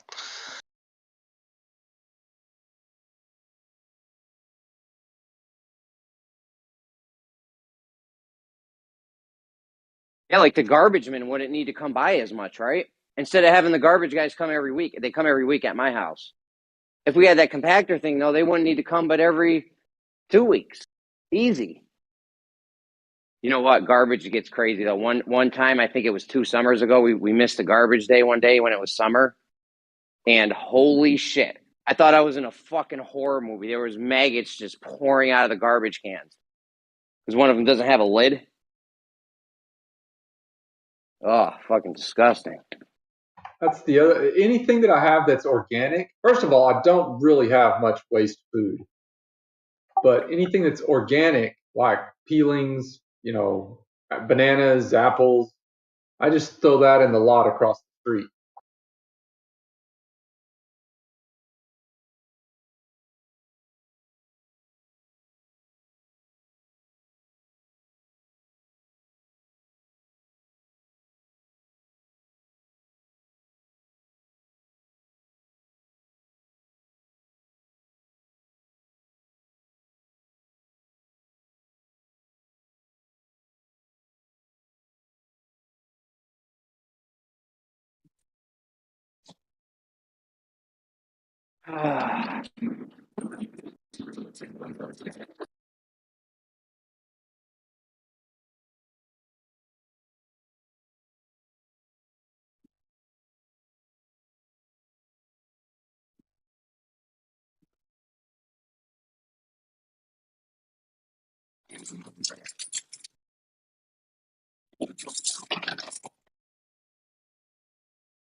I'll tell you what, this whole COVID thing should have made us realize how few buildings we actually need, right?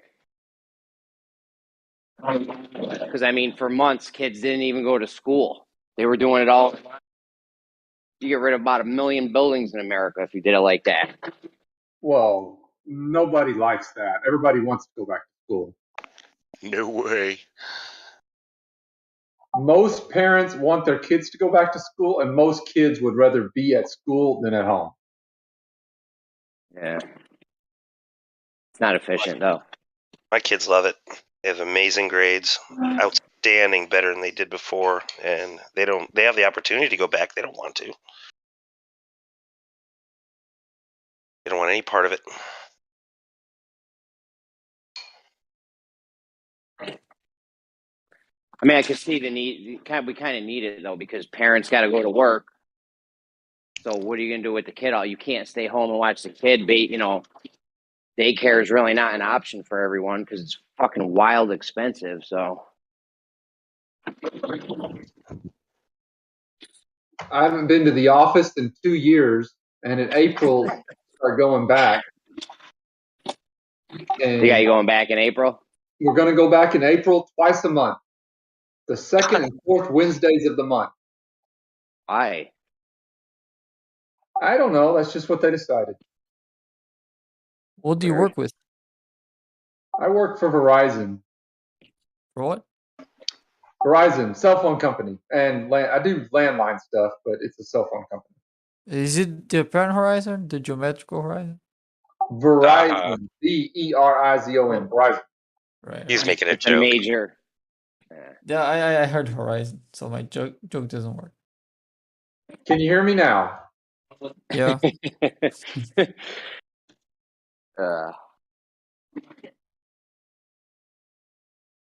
Yeah, but like, what do you do? Mostly order entry and kind of project management and a little bit of circuit design. I kind of design internet circuits. But I can do all of that stuff remotely. Mm-hmm. I'm actually doing it right now, as a matter of fact.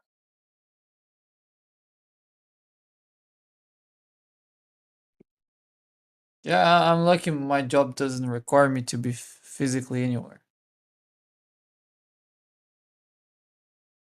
If I had to do it again, what I might actually do is, so I bought a house about a year and a half ago, kind of in the middle of the pandemic. That was a good move. It worked out all right. I got a little lucky. But if I had to do it again, what I might do is actually move out of my apartment and just go live somewhere random for 2 or 3 months and then just go somewhere else random. I mean, just, you can go anywhere. I mean, I can go to, California. I mean, somewhere cheap, I guess, but. Bro, if you're a single dude like that, what you should have done is just bought an RV. That's another thing that occurred to me, yes. Yeah, bro, that's fucking dope. Because now instead of paying $1,000 a month for rent, you pay a few $100 for your RV expenses or whatever, and save a shit ton of money. The RV pays for itself in depending on what kind of RV you get, 2-3 years. The one problem with that is I do need internet access, and I don't particularly like the 4G coverage. Verizon's internet you don't like? I mean, it's fine. It's fine for regular, but I don't like it for my job. It doesn't work. It's not quite fast enough for my job. Yeah. I mean, for normal stuff you use your cell phone with, it's fine, but not for work functions. But don't they have wireless hotspots you can buy for a fee? I mean, you can do that, yeah. I mean, you can always go to a Starbucks or something. No, I mean, doesn't Verizon sell a little box that you have to just plug into the wall, and now boom, is that 4G or? They do actually. They do that. I think they did on 4G. They actually have a 5G version of that they're rolling out too. Isn't that reliant on cellular service? It does. That's why part of the reason I don't like that stuff. I have a question for IB Hunter, if you're there.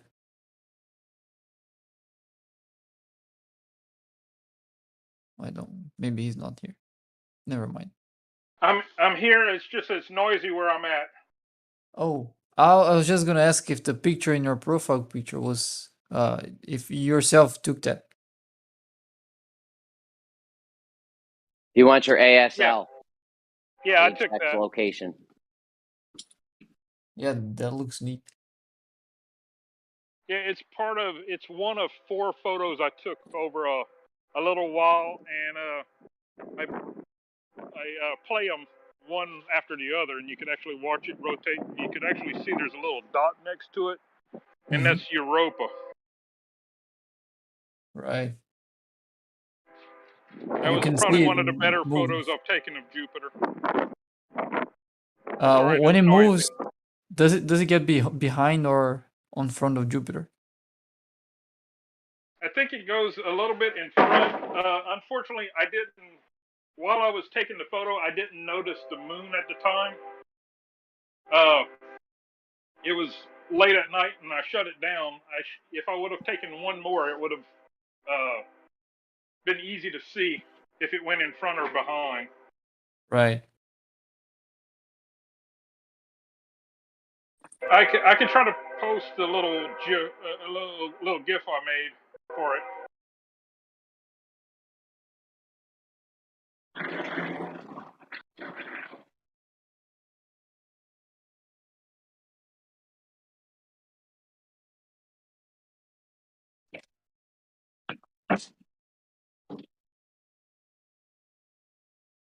Yeah, buying a house is a good move, though. How much you up on it so far? I don't know, maybe 10% in a year. Pretty good. Yeah, that's not nothing to write home about, though.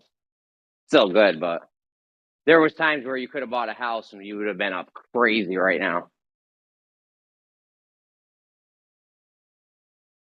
I can't believe you bought a house in the middle of a fucking pandemic, dude. You got balls. That's a fucking risky move right there. It wasn't that big of a deal. I feel like that was a risky move. No, I mean, I'd lived in an apartment for probably, I don't know, 7 or 8 years, and I was kind of tired of it. Yeah, Aaron. Well, the option was move to another apartment or buy a house. Should have got an RV as a false dichotomy. Well, that's, again, hindsight's 20/20, yes. Yeah. I love the RV thing because you'll never be home. Well, not never, but I mean, you know what I mean. You'll never be homeless, basically.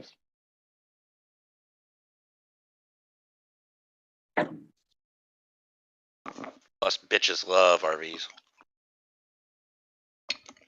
Oh yeah, you roll up to the club with an RV, you're getting some.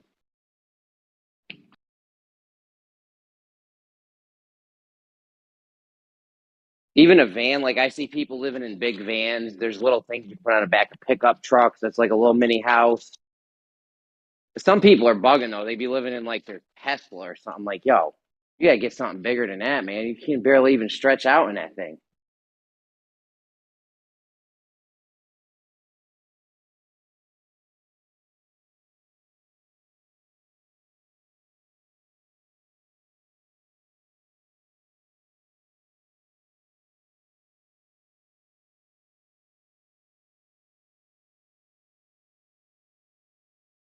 Yeah, seriously though, you pay 10 grand a month for rent.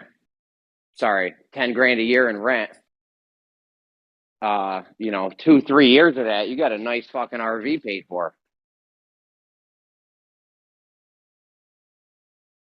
And you don't own nothing at the end. At least with the house, you own something in the end, but kinda. You still have to keep paying taxes though and shit, or they'll come take your fucking house. I like the RV option.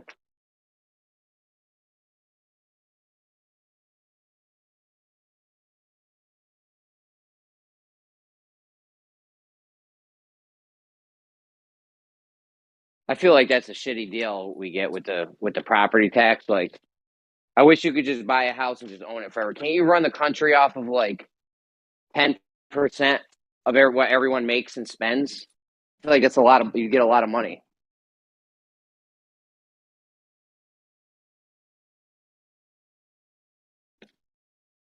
If you kept 10% of everyone's fucking income for the whole year, and then 10% sales tax on every item that got bought or sold, like can't run a country on it.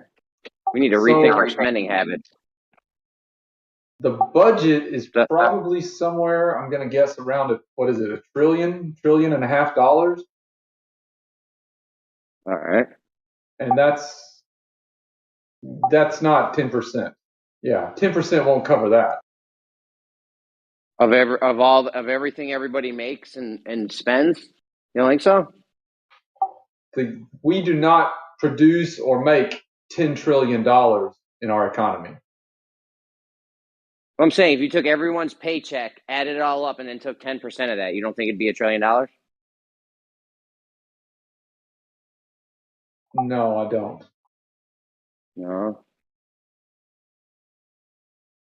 I mean, there's 300,000 people in the U.S. 350 million people in the U.S. 370, something like that.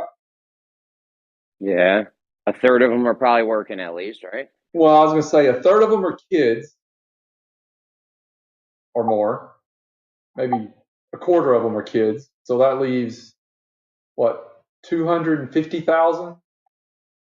250 million, yeah. The average income is, what do you think, 75,000 to 100,000?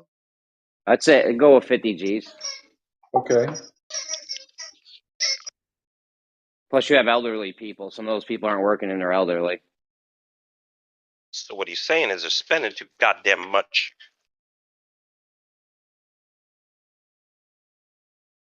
Yeah, if you're doing 100 million people, then they only each need to make 10,000 a year to hit 1 trillion. But then you take 10%. You take 10% of that, and it's only 100 billion, right? So you need them to each make around 100,000. Pretty sure. But that's for 100 million people. Right.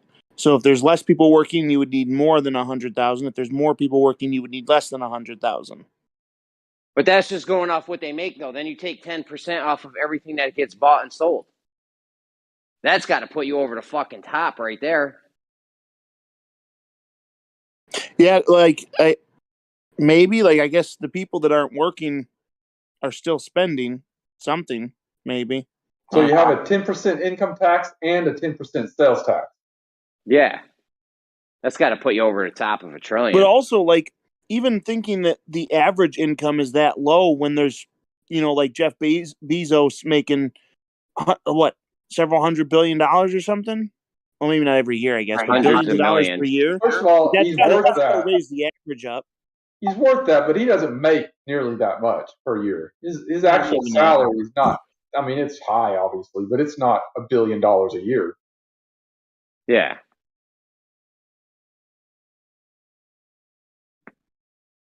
He probably gets a lot from dividends and shit, though. Maybe not.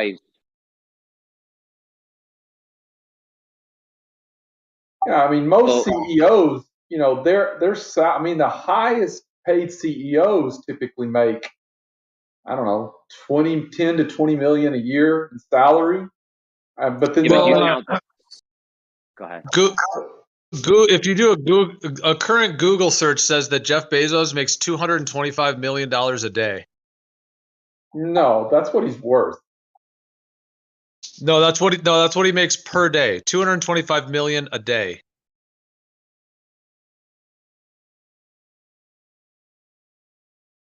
That's what I mean. If he's got all those, he's got to be getting dividends. Is Amazon a dividend stock?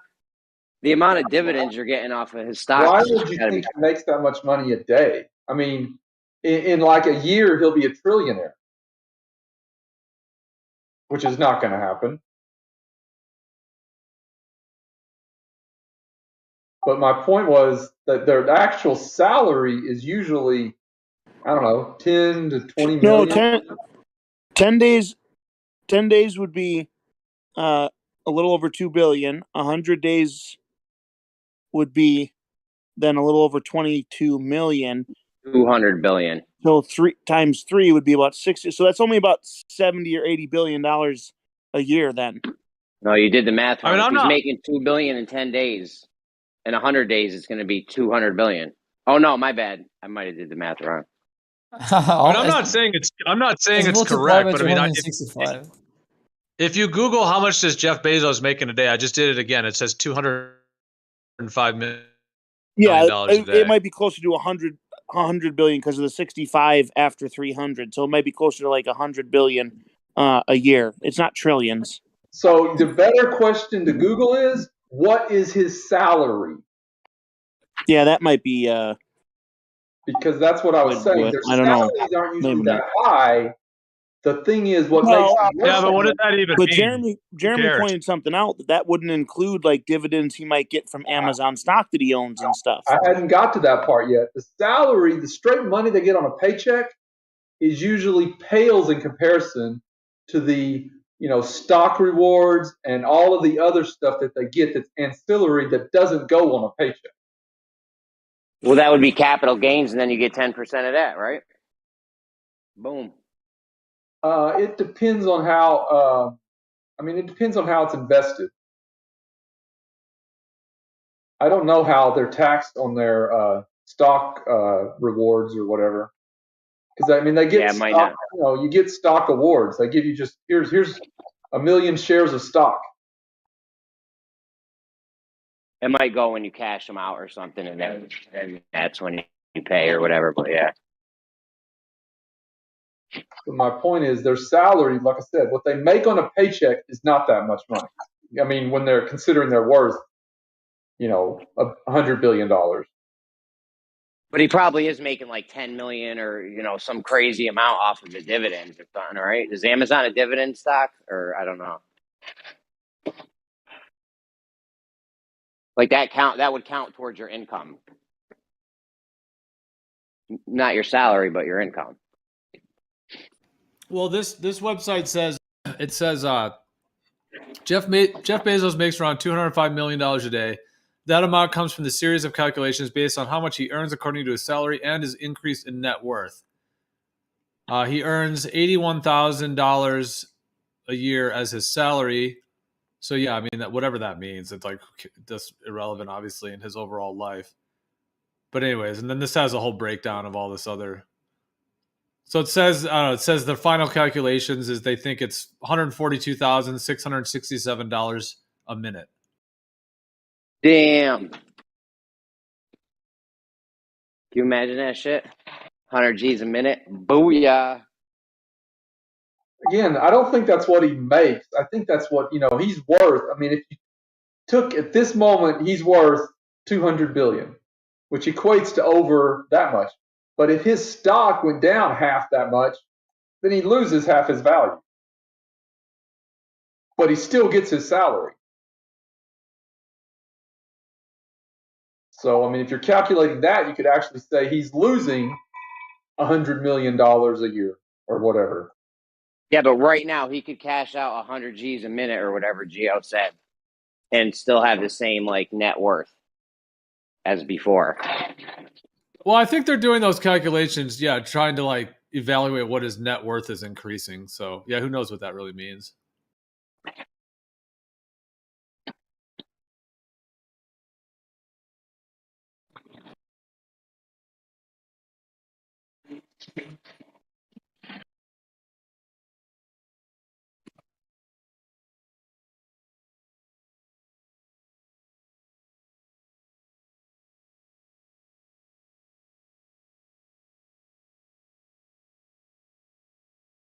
It's pretty messed up that guy can sleep at night, knowing how many people are suffering in the world. He's doing nothing for anyone. He probably does some stuff, but I mean, not nearly as much as he could, obviously. Yeah, he probably does donate to some, foundations that are probably just channeling money into child sex slavery rings. Do you remember so he had I don't know if it was just a little Twitter war or whatever, where I think it was the World Food Bank or somebody asked him to contribute money. He said, if you give me maybe it was Tesla. Actually, it was Tesla that did that. But if you give us, 1/100th of your worth, we can, end world hunger. Yeah, they did the calculations. It would cost like $14 billion a year or something. Right, and he said he would do it, if I remember correctly, but they had to provide an actual breakdown of what the money would go for, like an actual, I don't know if you call it itemized list or whatever, but an actual breakdown of how they would spend the money. He wasn't just going to say, here's a $10 billion check. Yeah. And I actually don't know whatever happened to that. Yeah, they're probably making the list. Checking it twice.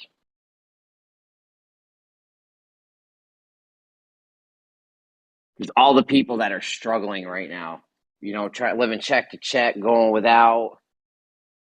Single moms working 2 jobs. Single dad. Like, just, I don't know. I mean, I feel like the world would be a better place if these guys ponied up and did some real shit. Americans can do it if we just stop spending $29 billion a year on lawn care. Fuck your lawn. People are struggling, hurting, you know, doing things they don't, and we're spending $29 billion on lawn care. I heard some other statistic that there's an empty house in America. There's one empty house. No, I think it's three. I thought it was 7 empty houses for every homeless person. Yeah, it's crazy. There's way more empty houses than there are homeless people. Yeah. So California, they started there, and I don't know, I think there's a particular city. Maybe San Francisco or one of the surrounding little suburbs. They wanted people that owned a house to start inviting homeless people to live in a spare bedroom. It's not necessary and not safe. Yeah, I mean, would you do that? Do you want a homeless person in your house?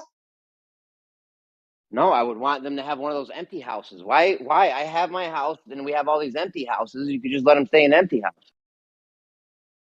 So if you owned a house, you would let a homeless person stay there. If it was empty, and what do you mean? I mean, you got to furnish it, obviously, but I mean, if it's furnished, but nobody lives there, and you own it, you would let a homeless person stay there. I mean, if I didn't need the income or something, yeah. If I had like 1,000 rental properties or something, and one was empty, and there was a homeless guy, yeah. There's absolutely no way I would do that. Well, what if you didn't need the money? What if you're like, I make about the money? My biggest fear would be, I mean, if it's a homeless person trying to make good, that's fine. But if it's just some bum that would rather live on the street than own his own, do better, I mean, he's going to trash it. He's going to drugs and I mean, there's a lot of bad things that can happen. Yeah. So judgmental, extremists. Well, it's not about me. And then actually, if you read about the homeless problem, the homeless problem is not because the majority of homeless people, it's not about just, I don't have a job and I can't, live anywhere. It's about a lot of mental health issues. A lot of people just, it's easier to live on the street than have to get a job. I mean, I get more money, I get everything's paid for by, society, except my house. And otherwise I have to go work, and I'd rather not work. I mean, it's a lot about the attitude and mental health issues than it is, I'm trying to do better. I mean, there are those people, obviously. Yeah, what about the struggling mom that's living check to check, and, her car breaks down, she don't know what to do, she's stuck in bed for, like, I don't know, I just feel like we could just do better.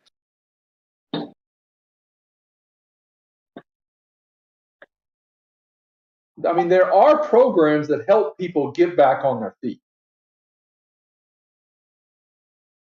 Yeah.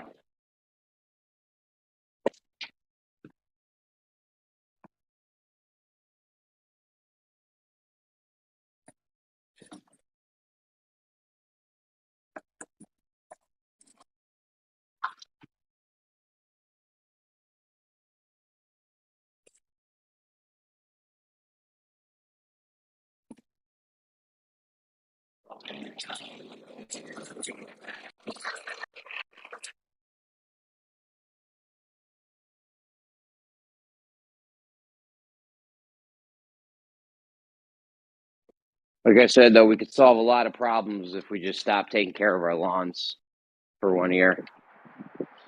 Well, who's going to help all those people that's going to go without a job without taking care of the lawns? And that What's puts a up? lot of people out of work.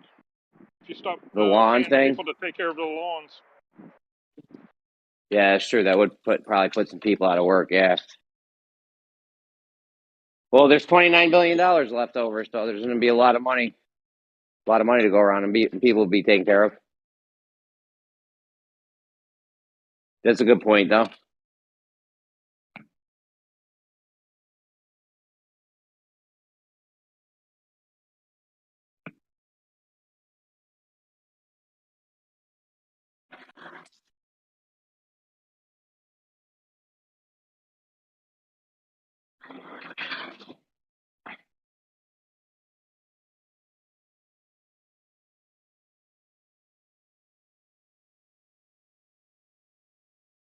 I mean, if we're going to take the $29 billion and build homes and give people food with it, then all those lawn care people that are out of business, they're the first ones.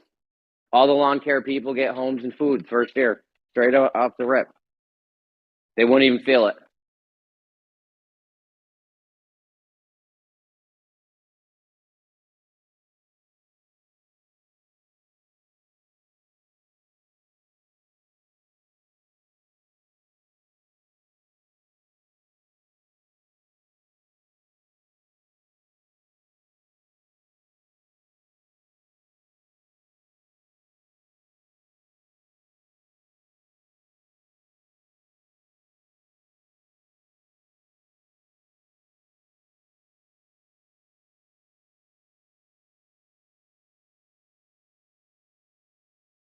That's why the ideal thing would be to take the money and set it up in some kind of interest, stock, yield fund, whatever, to where you don't just hand them food and the money's gone. You give them the money in a trust fund where they can't touch it, so they can't just go out and blow it and buy a Lambo or some shit. So it's in a trust fund, and they get, 50 G's a year or whatever from it. If you just keep doing that for... Extremis is left, so just so you know. Oh, no doubt. Yeah, if you keep doing that over time, eventually everyone's going to be getting $50,000 a year. And we're set.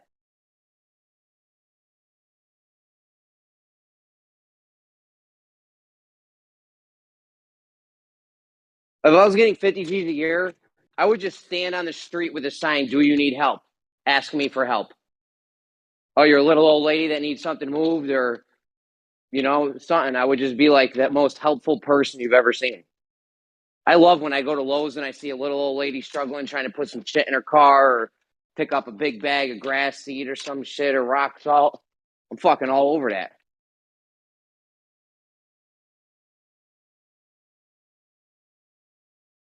It makes you feel good when you do something good, like real good. You know what I'm saying? You ever do something for somebody and it was like huge for them, but it was nothing for you? Or whatever. It doesn't matter what it was like for you. If it helped them out, it just makes you feel good. I don't know why more people... If I was Musk, I'd be a fucking... I don't know, man. I don't know. Something's not right with people. If I was Musk, I would keep opening up companies and hiring a bunch of people and giving them jobs. Yeah, you could do that too. Themselves. You could do that too, I guess.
Hey, Jeremy, what do you think about like these pictures taken by like not NASA generated pictures that people actually took from the sky? You can see like Jupiter's moons going in front of it and then behind it. I know you say we don't know what the sky is doing, but I mean that looks a lot like there's like this giant ball and some tiny balls orbiting it, right? I mean, Sure, it looks like a giant ball going around other giant balls. Yeah. Yeah. It's definitely what it looks like. The moon looks spherical. All kinds of shit looks a certain way.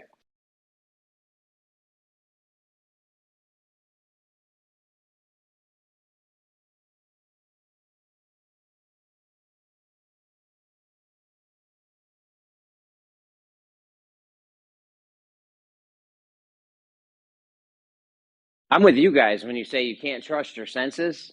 I think our senses can be fooled. Absolutely, 100%. So you sense the sky looks like it's doing something. You could be wrong. You could be fooled. Yeah, sure, I understand that, but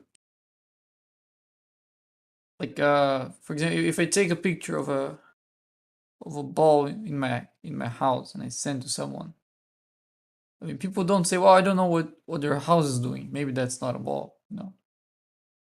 Yeah, But that'd yeah, I be weird understand though. the sky is like something we haven't been to, right? Bro, if there wasn't so much weird shit surrounding the sky and NASA and shit like that, like I wouldn't even think twice about it. I used to love space. I used to have 2 TVs in my living room. One of them had a 64 attached to it with GoldenEye playing constantly, and another one was a TV hooked up to cable, and I had this space. It was some camera, well, supposed camera in space, and it just had Earth rotating underneath it all the time. That's all it was. I love space. I love Star Wars, all that shit. I had my own theories on the universe and shit, on how the universe started.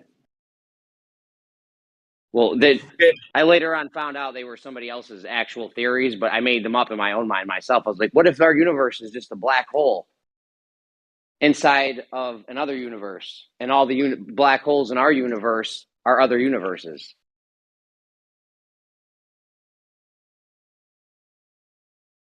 But how does someone get past the whole like walk outside and observe everything and think you're spinning? Because whenever the biggest one for me was when I started paying attention to that with everyday life, because I had never thought of it like at 20 something, you know, and I thought of it like every day, and it was like it's so stupid. Oh, what exactly is stupid? Trying to convince yourself that you're spinning, but it feels exactly like you're completely still. Like it's such an impossible task to wrap your mind. How is that like stupid? I mean, if something spins once a day, that's very hard to notice, right? Like, let's say I put you on a platform that rotates once a day. You're not gonna feel it like a rotating, right? Even if you stare at something, it would be hard for you to notice that, right? Well, I understand the argument, man. Right. Well, you're saying that's stupid. Yeah, I'm At the saying same it's time, stupid. It's stupid in the sense that when you go through your day and you actually think about it, so when you see the sunrise, you're actually like doing a nosedive towards the sun, like you're dropping down on a roller coaster, but you just can't tell it. But you're falling towards the sun, and all of a sudden you can see the sun because you're falling towards it. And then like when you're driving and everything, it always feels like there's completely still. If you stop moving, it's completely still. The wind moves, and then it gets still, then it goes the other direction. And then you start to think about how actually the earth is moving when you don't ever experience it. It's like impossible to wrap your mind around it. You just have to like check off the box like that you wouldn't notice and not think about it. Like I don't even understand how people get past it. If you crunch the numbers, you would get to the conclusion that you actually shouldn't be able to notice that. So, I'm not talking about numbers, man. What I am, you're talking about like this being stupid because when you think about it, it's impossible to wrap your head around it, and I don't see that. Okay, so because you're all, saying all that you've yeah, gone through your day-to-day. I'm not talking about numbers. My argument is, it's not an argument. It's just a statement of fact that once someone hears this info, then if they go out in their day-to-day life and they think about it with everything that they experience, it becomes preposterous in their own mind. Then they have to start to try to explain it, and you can choose to do that. But if you actually go look at the sunrise thinking about how, well, what's actually happening is you're falling down towards the sun, it's insane. And I was in my 20s before I ever lived my whole full 24-hour day thinking about all of it. And I I think it's understand you're crazy. claiming. I understand you claiming it's insane, but I'm trying to get to the why. Why is that insane? Like, I mean, you keep reiterating that if you think about what's actually doing, then you say it's insane. But like, why is that insane? What makes you feel Yeah, like maybe that? the word is like baffling or something like that, like Sure. mind-boggling, Yeah, right? that's very counterintuitive. We wouldn't that wouldn't be our first thoughts. I agree with you if that's what you mean. Well, you even try, yeah, and just trying to wrap your mind around it is mind-boggling. And what's interesting is, like, dude, I wasn't some stupid. I was interested in the stuff that was taught in school, right? And I was smart or whatever. So it's not the way we were taught. You don't really think about it. It's like some flat Earth videos on YouTube were required for me to actually go look at my everyday life experience and think about it, really think about it. And when you do that, it's like pretty insane. I mean, I'm just saying that word colloquially. Like, I understand it's not like literally insane. Well, there's an argument for it, but I'm just saying it's like baffling once you actually see it. Once you have to make that decision, when you actually look at it in your life and you're making the decision, it's a very easy decision to make. You intuitively, you would need some very, very, very compelling evidence to believe otherwise. So that's the part. Like, there are people here on that debate it all the time, and they've obviously already passed that part. But most people haven't even done that. I don't know if you've done it, but if you ever really looked at everything you experienced in a day and thought about, well, there's two options here: it's not moving or it's moving. Yeah, and like once you get past the first classes in physics, you realize there's no telling if you're moving or not, because that's sort of relative. But I'm asking, have you Like, ever I went think and that's looked at the observations that you make day to day and thought about it while making the observations? Not a well, physics book, not a mathematical equation. Have you ever gone and looked at the Earth and thought about it live while you were observing it? what I'm telling you is that movement is relative. That's what I'm saying. So if you say, well, if you think about it, and it's hard to you have the two options: either it's moving or it's not moving. Sure, but the thing is, I mean, if you just look a little bit into physics, it doesn't have to be a book. You can like do yourself in your house. If you can come up with those same experiments, they're not that complicated. Yeah, I You mean, dude, can I come went up to a with the college. Go ahead. observation that movement's relative, and that Right, pretty yeah. much, yeah. I know the concept, bro. That's what I'm trying to say. I went to a college preparatory school, my man. Like, I learned the concept when I was young. Okay, I understand the concept, bro. No Yeah, one's I'm not arguing about the challenging you on concept. that. I'm Yeah. saying, have you yourself gone out and looked at the Earth day to day, and when you make the observations live, you think in your mind, while making the observation, we have two options: either the Earth's moving or it's not. Have you ever actually looked at the observations live, thinking about that, and then deciding which one you were going to leave thinking was the case? That's what I'm saying. Nothing Yeah, to do with the book. sure. Like, but the thing is, you can't tell whether or not you're moving by looking at stuff, right? I mean, Okay, but you do it agree that makes either sense. it's moving or it's not moving. So that's Sure, all yeah, I'm saying. sure. It's either is moving or it's not moving. Okay, So when I you're can. experiencing it, you're either experiencing the effects of you moving or you not moving. I'm asking if you've ever went and made the observations, considering the two options and trying to see what you experience. Yeah, and what I'm telling you is that those experiences shouldn't be different. You should have the same experience because movement is relative. It doesn't affect your experience if you're moving or not. Well, yeah, Yeah, that's a very convenient story. We know the It's not context. convenient. It's like it's one of the most basic understanding we have of physics. It's not Well, something more so, it convenient. is necessitated, right? Like if you're No, going to say the Earth, wait, if you're saying the Earth's moving, it's necessitated that it's moving in such a way due to relative motion. It's identical to being stationary perceivably. Your necessitated response is you confined can to that. say that, but the thing is, this isn't something we are coming up with. I mean, you can play pool on a jet, for example, right? And you're moving at more than 400 miles an hour. I don't know how much is, but I think it's faster than a commercial airline. And the speed of the airplane is not affecting your game, and your game depends a lot in very it's very sensitive to how you're moving and the velocities of the balls you're hitting. And so I mean, so it's not hard to experience that movement is actually relative. And then you say that's convenient. It's not changing this fact. I mean, this is what it should be. Okay, but here's the part, right? When I say convenient, I mean it's convenient the Earth falls in that very specific window where the relative motions make it appear identical to being stationary. If the Earth is spinning, your perceived difference of motion has nothing to do with sustainability or what would have formed the matter of the Earth or its shape or motion or anything. It would be unrelated. That's not. Tell me, let me finish my thought. It would be unrelated, okay? So the odds of it being in this perfect window where it's identical to stationary is not very high. Now we're going to say that it is in that perfect window, and the reason why is because there's no other option, because all observations show us that it's stationary. So we have to come up with something within the window of observations being that it's strictly stationary. That's my point. There's a million different Let me Earths you answer. could make. Let me You're finish. already making. I'm sorry. I'm Well, I'm trying to make make my your point point. because I don't want to go in circles with you anymore, dude. I'm driving. Here's the point I'm trying to make to you, dude. There's all kinds of Don't different take turns versions then. of the spinning. Listen, there's all versions of the spinning globe that you could make up.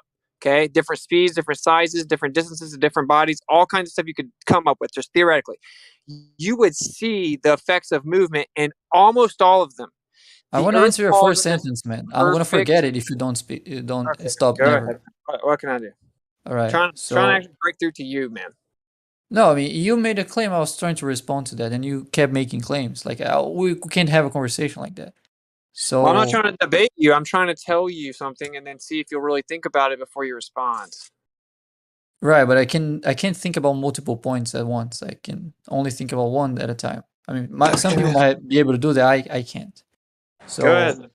right, it's you can't say, well, we have to pick a window that makes it unnoticeable.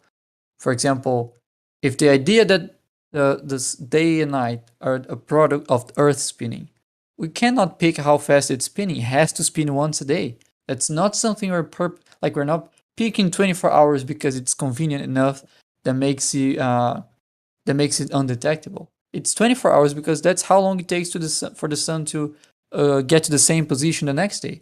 That's not something you can't claim. You can make a claim like it's an arbitrary number made to complicate make it less falsifiable. That just doesn't make sense because those numbers come from the very fact that it takes 24 hours for the sun to make a full turn around the Earth from our perspective.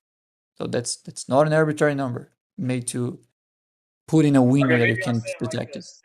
Is there a planet in the solar system that you would be able to tell the Earth was moving if you were on its surface? Well, Earth is one of Not, them. You actually not can. the Earth, not the Earth.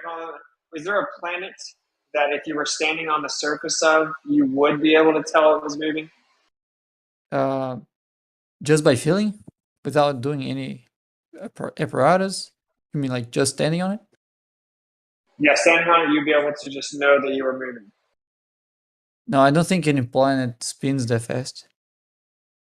So they all move at the perfect speed that you don't No, there is feel no it. perfect speed. Like either they move extremely fast, that they would like a pancake because of centrifugal forces, or you're not gonna feel it. It's not like a perfect window. It's not like a tiny window that only that rotational speed is unnoticeable. Is that see if So what planets would specific rotate? RPM would you feel it? That's a good question. So then you don't know the answer to the stuff that you're saying. Then I mean, that would be Yeah, the well, first step. I know you can't feel Earth, and you're very far from feeling Earth. So it would have to be much faster than Earth, and planets don't usually rotate that faster than Earth. It's usually a couple of days, like a day in let's say Jupiter. I think it takes a couple of days on Earth. So space is very, very calm then. Jupiter actually talking rotates about every 10 hours. 10 hours. Yeah. Oh, It's so actually it's quite a bit faster than Earth. right. That's why it's so much more squished. Would you feel it? Would you feel it? No, and basically it's not that the speed is what you'd feel. It's because the what you expect to feel is basically centrifugal force. That's what you would feel if it was rotating. And centrifugal force is directly opposite of gravitational force. So basically, you would weigh less is what you would feel. And how would you determine that? And you just weigh different on the other planet because it's got different mass, but you would also weigh different because it's because of the centrifugal force that's actually counteracting the weight of gravity. So can you give me some scientific studies on the semicircular canals in the vestibular system and what RPM would be detected, or are you just vaguely saying that you would not feel it on any planet? Well, there's actually quite a bit of studies for being able to create artificial gravity by rotating structure. And basically, to be able to get a 1g of acceleration of centrifugal force, oh man, you're gonna, I'd have to look up because I don't remember the exact numbers, but I think it was about 3.5 miles in diameter. You could calculate what RPMs it would require to get 1g of acceleration of centrifugal force. But what you would notice at that point is because it's so small rotating at that speed, you would have tidal forces. The acceleration or the centrifugal force at your feet would be different than the centrifugal force at your head, and that'll cause a disorientation. You see, I'm just asking really. It's not that you're noticing the rotation; it's that you're noticing a different amount of pull at your feet than you are at your head. Yeah, I get the concept, man. So whenever people say that you wouldn't feel the movement on any planets, is there any studies on that? Like, has anyone ever